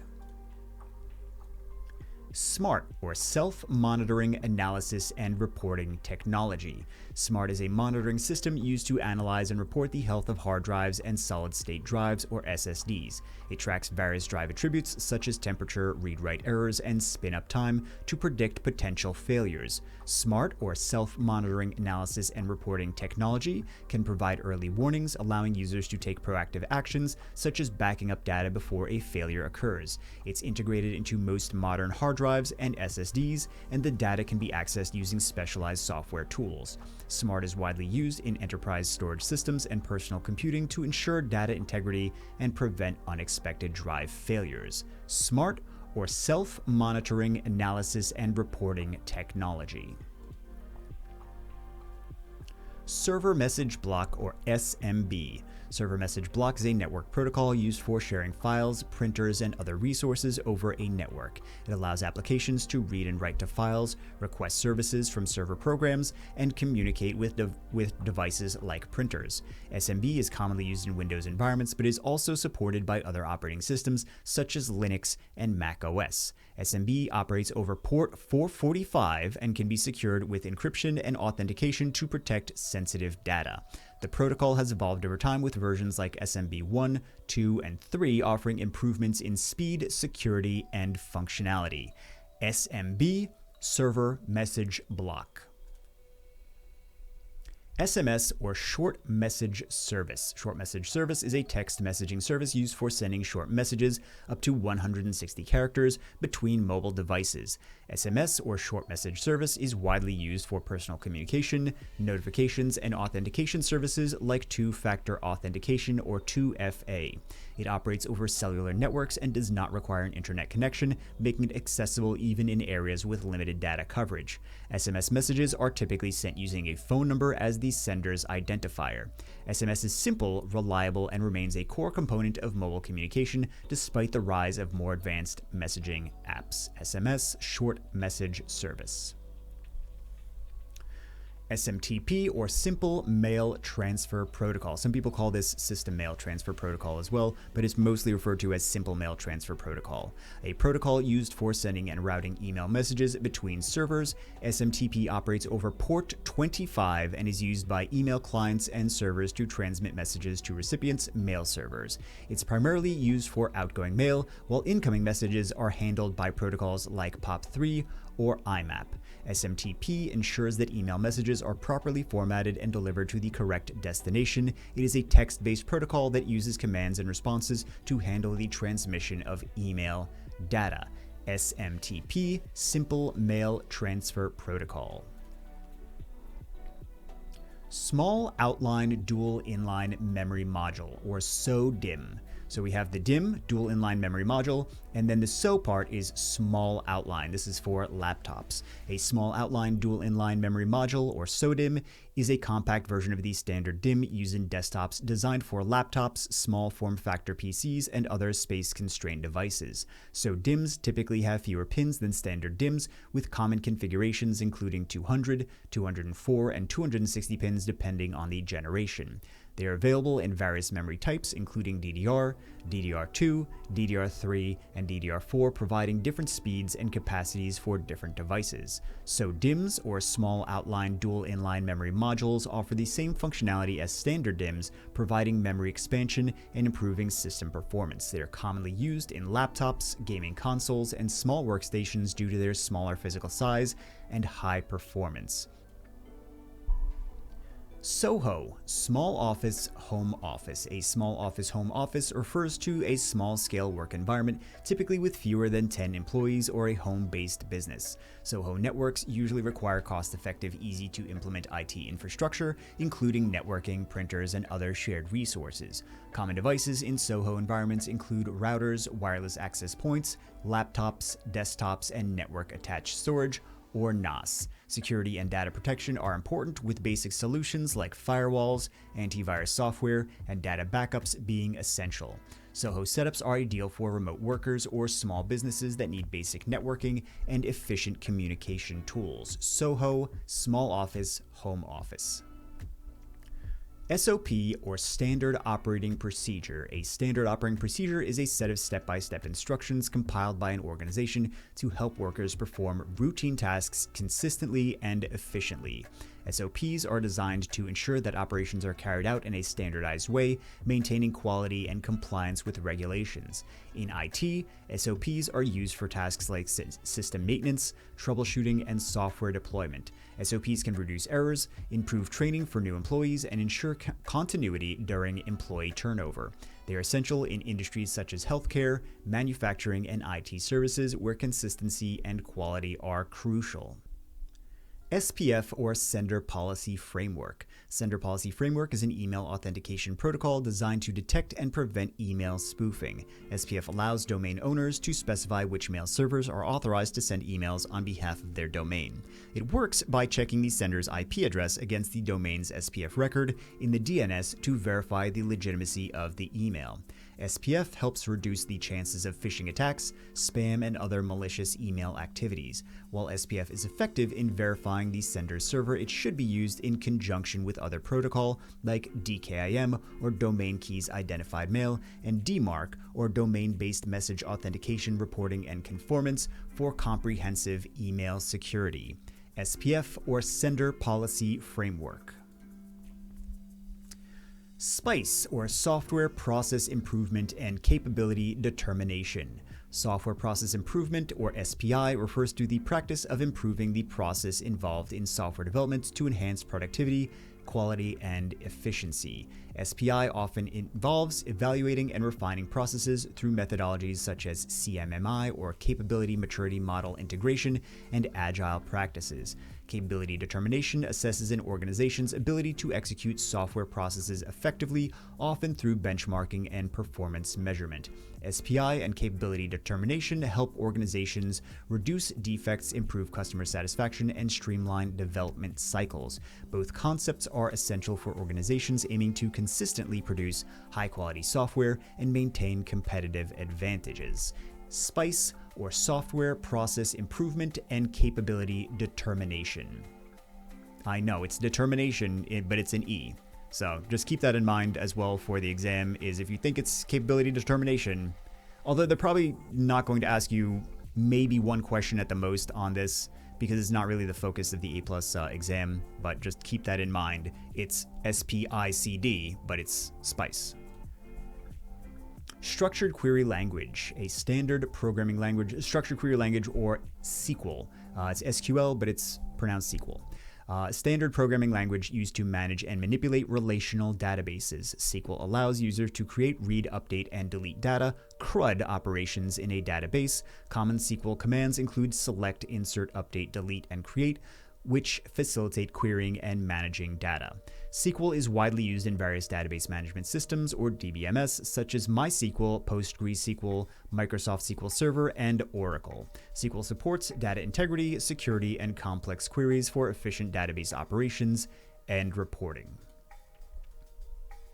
Solid-state drive, or SSD. Solid-state drive is a type of storage device that uses NAND-based flash memory to store data, unlike traditional hard disk drives, or HDDs, which use spinning disks. You're not going to be asked about NAND-based flash memory, though. SSDs offer faster read and write speeds compared to HDDs, leading to improved system performance and faster boot times. SSDs have no moving parts, making them more durable and less prone to mechanical failure than HDDs. They are available in various form factors such as 2.5-inch, M2, and PCIe, with PCIe SSDs offering even higher speeds. While SSDs are typically more expensive than HDDs, their performance and reliability make them a popular choice for modern computing systems. SSD, or solid-state drive. Secure Shell, or SSH. Secure Shell is a cryptographic network protocol used to securely access and manage remote systems over an unsecured network. SSH provides a secure channel by encrypting the communication between the client and the server, preventing eavesdropping and man-in-the-middle attacks. It is commonly used for remote login, file transfer, and managing network devices or servers securely. SSH replaces older, less secure protocols like Telnet and FTP, offering more robust security features such as public key authentication. SSH typically operates on port 22 and is widely used in system administration, particularly for Linux and Unix-based servers. Secure Shell, SSH. SSID, or Service Set Identifier. A service set identifier is a unique identifier used to distinguish one wireless network from another. It is essentially the name of a Wi-Fi network, allowing devices to connect to a specific network in environments with multiple wireless networks. The SSID can be broadcasted by the router or access point, or it can be hidden for additional security. The SSID is up to 32 characters long and can include letters, numbers, and symbols. Networks with the same SSID can be part of the same wireless network group, often in larger enterprise or mesh network setups. SSID, or Service Set Identifier. SSO, or Single Sign-On.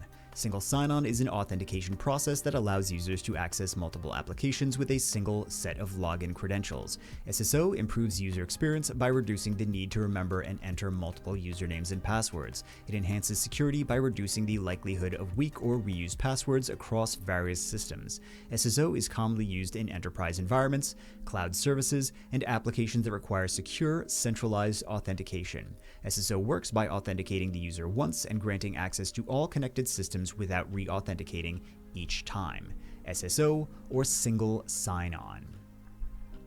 ST or straight tip connector. The straight tip connector is a type of fiber optic connector used in network communication systems. It uses a bayonet style coupling mechanism, providing a secure and reliable connection.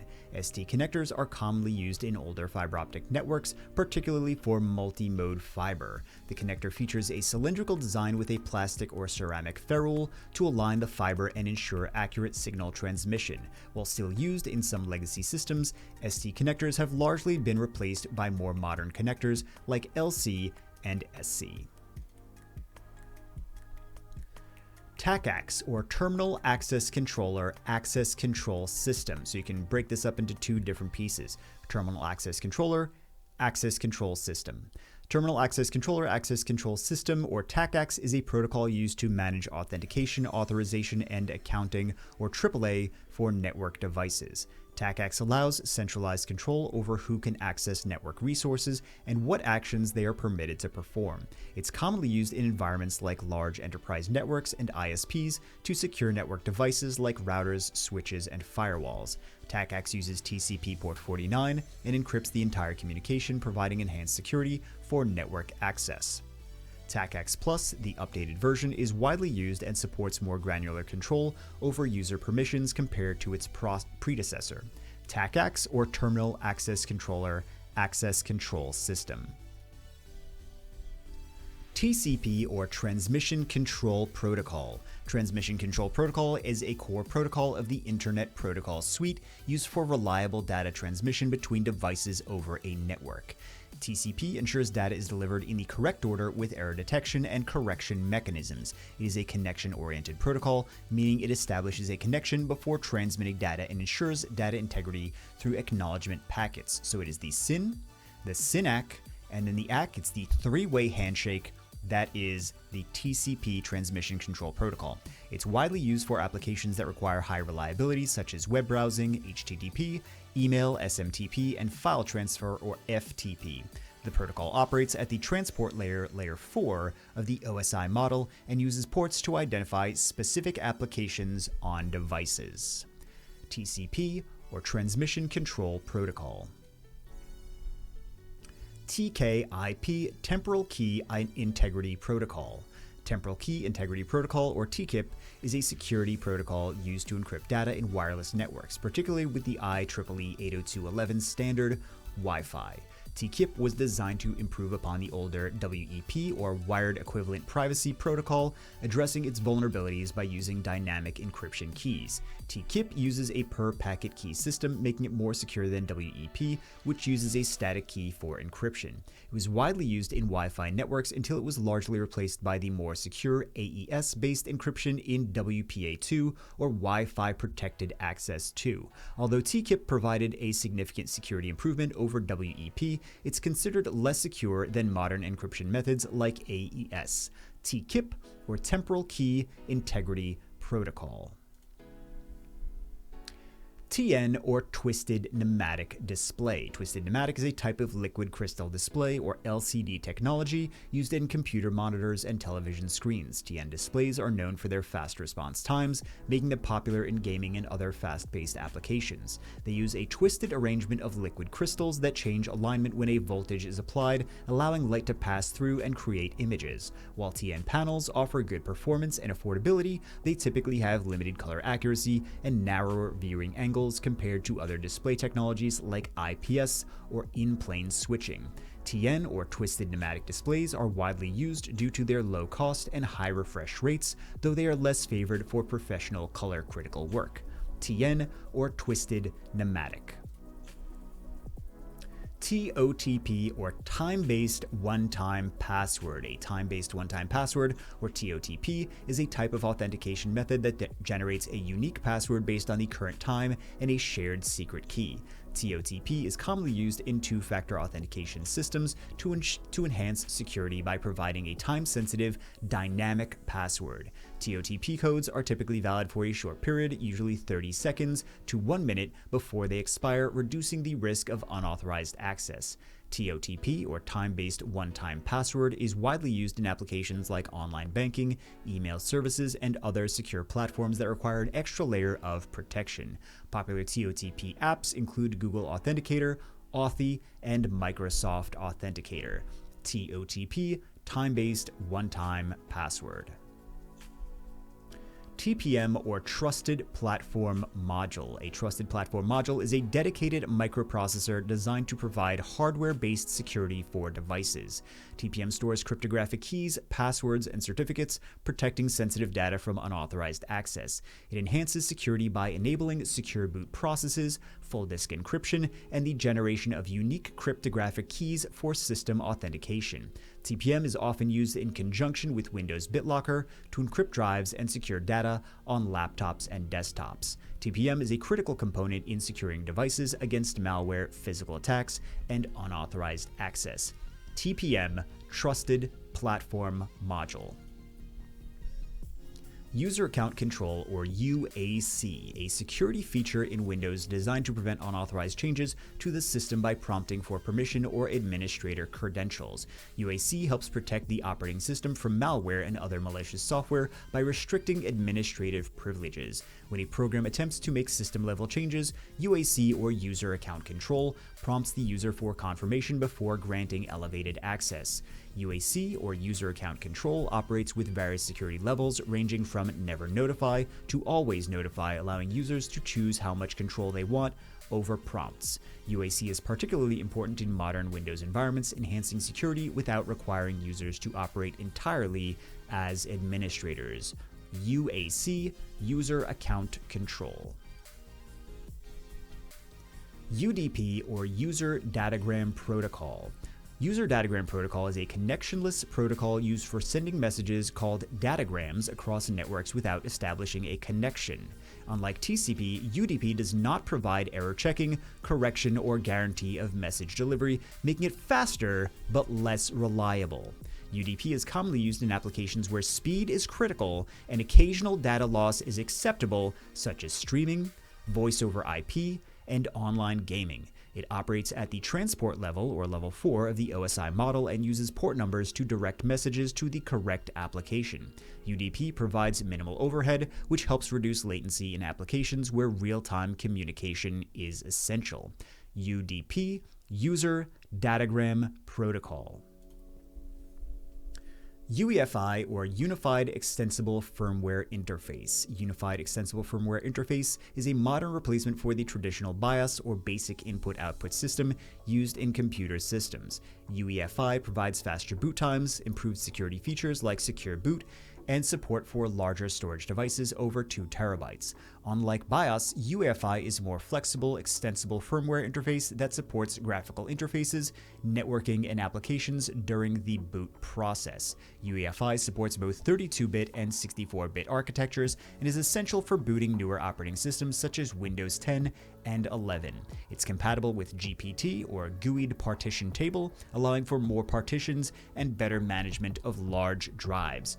UEFI, Unified Extensible Firmware Interface. UPnP, or Universal Plug and Play. Universal Plug and Play, or UPnP, is a set of protocols that allows devices on a network to automatically discover and communicate with each other. UPnP simplifies device setup by enabling automatic configuration of network devices like printers, cameras, and routers without manual intervention. It supports various services, including service discovery, service advertisement, and event notification, making it ideal for home networks. UPnP operates on top of standard network protocols like TCP/IP and HTTP, using ports for seamless communication. While convenient, UPnP can pose security risks if not properly managed, and it can allow unauthorized devices to access network resources. UPnP, Universal Plug and Play. UPS, or Uninterruptible Power Supply. An uninterruptible power supply is a device that provides emergency power to connected devices when the main power source fails. It ensures that critical equipment such as computers and servers remain operational during power outages, preventing data loss and hardware damage. UPS units offer surge protection and conditioning, helping to safeguard against power fluctuations and spikes. UPS devices come in different sizes and capacities, from small personal models for home use to large industrial-grade systems for data centers. Battery Memory runtime varies depending on the UPS's size, capacity, and the power requirements of the connected devices. UPS, or uninterruptible power supply. USB, or Universal Serial Bus. Universal Serial Bus is a standard interface used to connect computers and peripheral devices for data transfer, power supply, and communication. USB supports plug-and-play functionality, making it easy to connect devices without the need for additional software or configuration. There are different USB standards, including USB 2.0, USB 3, USB 3.1, and USB 4, each offering increased data transfer speeds and improved power delivery. USB ports are commonly used for connecting devices such as printers, keyboards, mice, external drives, and smartphones. USB connectors come in various forms, including Type A, Type B, and Type C, each with different shapes and uses. USB Universal Serial Bus. UTM, Unified Threat Management. Unified Threat Management is an integrated network security solution that combines multiple security devices into a single device or platform.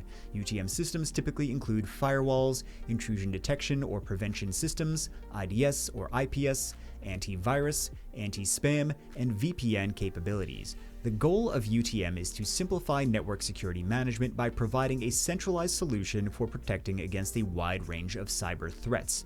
UTM is commonly used in small to medium-sized businesses to reduce complexity and improve security posture without requiring multiple separate devices. UTM devices often offer real-time monitoring, reporting, and analytics to help identify and respond to security incidents quickly. VA, or vertical alignment. Vertical alignment is a type of liquid crystal display technology, or LCD technology, known for its superior contrast ratios and deep blacks. VA panels, or vertical alignment panels, use liquid crystals that align vertically when no voltage is applied, allowing for better light control compared to other LCD technologies like twisted pneumatic or TN. VA displays offer excellent viewing angles and color reproduction, though they may have slower response times compared to TN panels. They are commonly used in high-quality monitors and televisions, especially for media consumption and gaming. VA technology is often a middle ground between the fast response times of TN panels and the superior color accuracy of in-plane switching or IPS panels. VA, or vertical alignment. VDI, or Virtual Desktop Infrastructure. Virtual Desktop Infrastructure is a technology that hosts desktop environments on a centralized server, allowing users to access their desktop remotely from various devices. VDI provides a secure and scalable solution for organizations by centralizing data storage and management, making it easier to update and maintain desktops. It enables users to run desktop applications from virtually any device, including thin clients, laptops, and tablets. VDI improves security by storing all the data on the server, reducing the risk of data loss or theft from individual endpoints. It's commonly used in enterprise environments to support remote work, BYOD, or bring your own device policies, and large-scale desktop management. VDI, or Virtual Desktop Infrastructure. VGA, or Video Graphics Array. Video Graphics Array is an analog video display standard introduced by IBM in 1987, widely used for connecting monitors to computers. VGA supports a resolution of 640 by 480 pixels and 16 colors, though higher resolutions and color depths are possible with extensions and adjustments. It uses a 15-pin connector to transmit video signals from the computer's graphics card to the monitor. VGA was the dominant display standard for many years, but has largely been replaced by digital standards like HDMI and DisplayPort. Despite being outdated for most modern systems, VGA is still used in some legacy devices and projectors. VGA, or Video Graphics Array.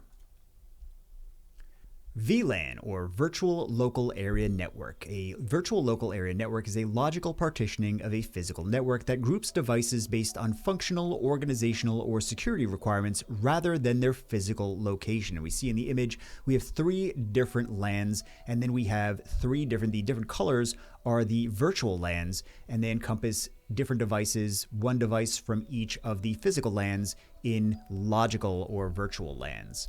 So VLANs improve network efficiency, security, and performance by isolating traffic within the same network and reducing congestion. They are configured on network switches and can span across multiple physical locations or switches. VLANs are often used to segment networks into smaller subnetworks for better traffic management, enhanced security, and simplified administration. VLANs can be implemented using protocols such as IEEE 802.1q to tag Ethernet frames for identification. VLAN, or Virtual Local Area Network. VNC, or Virtual Network Computing. Virtual Network Computing is a remote desktop sharing technology that allows users to control another computer over a network connection. VNC uses the Remote Frame Buffer, or RFB protocol, to transmit screen images and keyboard mouse inputs between the client and server. It's cross-platform, meaning it can be used to connect computers running different operating systems such as Windows, Mac OS, and Linux. VNC is often used for remote troubleshooting, technical support, and accessing desktop environments from remote locations. Popular VNC software includes Real VNC, Tight VNC, and Ultra VNC, which provide varying features such as encryption and performance optimization. VNC, Virtual Network Computing. VoIP, or VoIP, Voice over Internet Protocol. Voice over Internet Protocol is a technology that allows voice communication to be transmitted over the internet or other IP-based networks instead of traditional telephone lines. VoIP converts analog voice signals into digital data packets which are transmitted across the network and reassembled at the receiving end. VoIP offers several benefits, including lower costs, scalability, and the ability to integrate voice communication with other data services like email and video conferencing. It requires a stable internet connection and is commonly used in both personal and business communications, including services like Skype, Zoom, and WhatsApp. VoIP can be implemented through dedicated devices, IP phones, computer software, or mobile apps. VoIP, VoIP, Voice over Internet Protocol. VPN, or Virtual Private Network. A virtual private network creates a secure encrypted connection over a public network, typically the internet, allowing users to access private networks remotely. VPNs are commonly used to protect sensitive data during transmission, ensuring privacy and security for users accessing the internet from unsecured networks like public Wi-Fi. VPNs can be configured using different protocols such as PPTP, L2TP, IPsec, and OpenVPN, each offering varying levels of security and performance. Businesses use VPNs to provide remote employees with secure access to corporate resources, applications, and data. VPN services are also widely used by individuals to maintain online privacy, bypass geographical restrictions, and hide browsing activity. VPN, Virtual Private Network. VRAM, or Video Random Access Memory. Video Random Access Memory is a specialized type of memory used by graphics processing units, or GPUs, to store image data, textures, and frame buffers. VRAM allows for high-speed access to graphical data, enabling smoother rendering of images and videos in games, video editing, and other visual applications. It's optimized for use with graphical workloads, offering faster data transfer rates and reducing bottlenecks between the GPU and the system's main memory. Common types of VRAM include GDDR, graphics double data rate, and HBM high bandwidth memory, with newer versions offering faster speeds and higher capacities. VRAM is essential for gaming, 3D rendering, and other high-performance computing tasks where large amounts of graphical data need to be processed quickly. VRAM, Video Random Access Memory. WAN, or Wide Area Network. A wide area network is a telecommunications network that extends over a large geographical area, such as cities, countries, or continents. WANs are typically used to connect to multiple local area networks, or LANs, or smaller networks, allowing for communication and data sharing across remote locations. Common technologies used to build WANs include leased lines, satellite links, fiber optics, and virtual private networks. WANs enable businesses, government organizations, and educational institutions to support remote offices, employees, and branch locations. They can be private or public, with public WANs being provided by telecom companies or internet service providers. The largest WAN is, of course, the internet. WinRM, or Windows Remote Management. Windows Remote Management is a Microsoft protocol used to remotely manage and configure Windows-based systems. It allows administrators to run commands, manage services, and perform system configurations on remote computers. WinRM uses the WS Management Protocol, enabling secure, encrypted communication between devices over a network. It's commonly used in IT environments for automating administrative tasks and for managing servers and workstations remotely. WinRM is integrated into Windows PowerShell, providing enhanced capabilities for automation and scripting in remote management. WinRM, Windows Remote Management. WISP, or Wireless Internet Service Provider. A wireless internet service provider is a company or service provider that delivers internet access to customers using wireless technology, often in areas where traditional wired connections like DSL or cable are unavailable or impractical. WISPs use radio waves to transmit data from a central base station to the customer's location, typically using fixed wireless broadband technologies like Wi-Fi, WiMAX, or LTE. WISPs are generally useful in rural or underserved areas where wired internet infrastructure is limited, offering a viable alternative to traditional broadband services. To connect to a WISP, customers typically require an antenna or wireless modem installed at their location, which communicates with the WISP's base station to receive the internet signal. The main advantage of WISPs is providing internet access in remote locations. However, they may be limited by factors such as signal range, weather conditions, and line-of-sight obstructions that can affect performance. WISP, or Wireless Internet Service Provider. WLAN, or Wireless Local Area Network. A wireless local area network, or WLAN, is a network that uses wireless communication to connect devices within a limited geographic area, such as a home, office, or campus. WLANs typically use Wi-Fi standards like IEEE 802.11 to transmit data over radio waves, eliminating the need for physical cables. WLANs allow devices like laptops, smartphones, and tablets to connect to the internet and other network resources without the constraints of wired connections. Security protocols such as WPA2, Wi-Fi Protected Access 2, are essential for protecting data and ensuring secure communication over a WLAN. WLANs offer mobility and convenience, but can be susceptible to interference, signal range limitations, and security threats like unauthorized access. WLAN, or Wireless Local Area Network. WPA, or Wi-Fi Protected Access. Wi-Fi Protected Access is a security protocol designed to secure wireless networks by encrypting data and providing authentication. WPA was introduced as a more secure alternative to the outdated WEP, or the Wired Equivalent Privacy Protocol, addressing key vulnerabilities. WPA uses Temporal Key Integrity Protocol, or TKIP, for encryption, offering dynamic encryption keys that improve security. There are two main versions, WPA with TKIP and WPA2, which uses the more secure Advanced Encryption Standard, or AES. WPA2 is widely adopted in modern wireless networks due to its stronger encryption and security features compared to WPA. WWAN, Wireless Wide Area Network. A wireless wide area network is a type of network that provides wireless data transmission over large geographical areas such as cities or countries. WWANs use cellular technologies like 3G, 4G, and 5G to connect devices to the internet or private networks. They are commonly used in mobile broadband services, providing internet access to laptops, smartphones, and other mobile devices on the go. WWANs are often used in remote or rural areas where wired broadband infrastructure is unavailable or impractical. Security, network coverage, and speed are critical factors influencing the performance and usability of WWANs. WWAN, Wireless Wide Area Network. XDR, Extended Detection and Response. XDR, or Extended Detection and Response, is an advanced cybersecurity solution designed to provide integrated detection, investigation, and response capabilities across multiple security layers.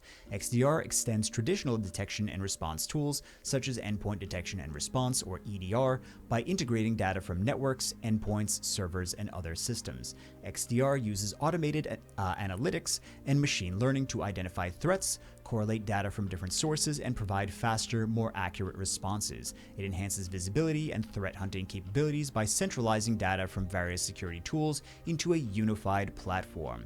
XDR is commonly used in enterprise environments to improve security posture, reduce response times, and mitigate complex, multi-stage attacks. XDR, Extended Detection and Response. EXT, or Extended File System. Extended File System is a family of file systems used in Linux operating systems for storing and organizing data on storage devices. The most common versions are ext2, ext3, and ext4, with ext4 being the most widely used due to its improvements in speed, reliability, and support for larger volumes. ext supports journaling, which helps protect the integrity of data by keeping a log of changes before they are made to the file system. ext4, the latest version, offers features such as larger file sizes, improved performance, and better handling of fragmented data. EXT file systems are known for their stability, robustness, and ability to handle high-performance tasks in Linux environments. EXT, Extended File System. XSS, or cross-site scripting. Cross-site scripting is a security vulnerability that allows attackers to inject malicious scripts into web pages viewed by other users.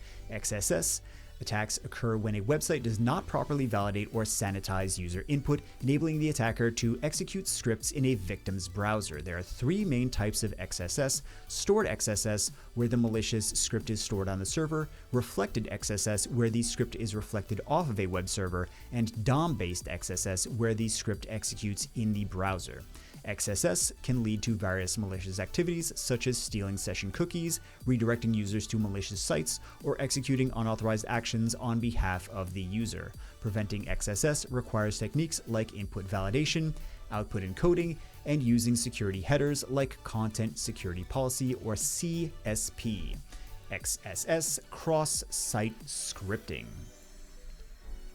And that is it for the CompTIA A+ 220.12.01 course. This is version 1.0. I wanted to get this out as quickly as possible. This is just a foundational course. Of course, if you feel like you need more information on any specific area, you can always go look at, we have some dedicated videos on a few things as well, which I included some in this video, but we're also going to be recording and producing some more in the future. So if you have any recommendations for things you want integrated into the next version of this, please let us know in the comments so that we can make a better version for the next one and continue to keep making better and better versions. So I hope you guys enjoyed it. Hopefully you got a lot of value out of it. I know some things were, I'm sure, you already knew, but hopefully there was some insight into some new things that you didn't already know, or just some reinforcement of things that you're going to need for the exam. Good luck, and I will see you as always in the next one.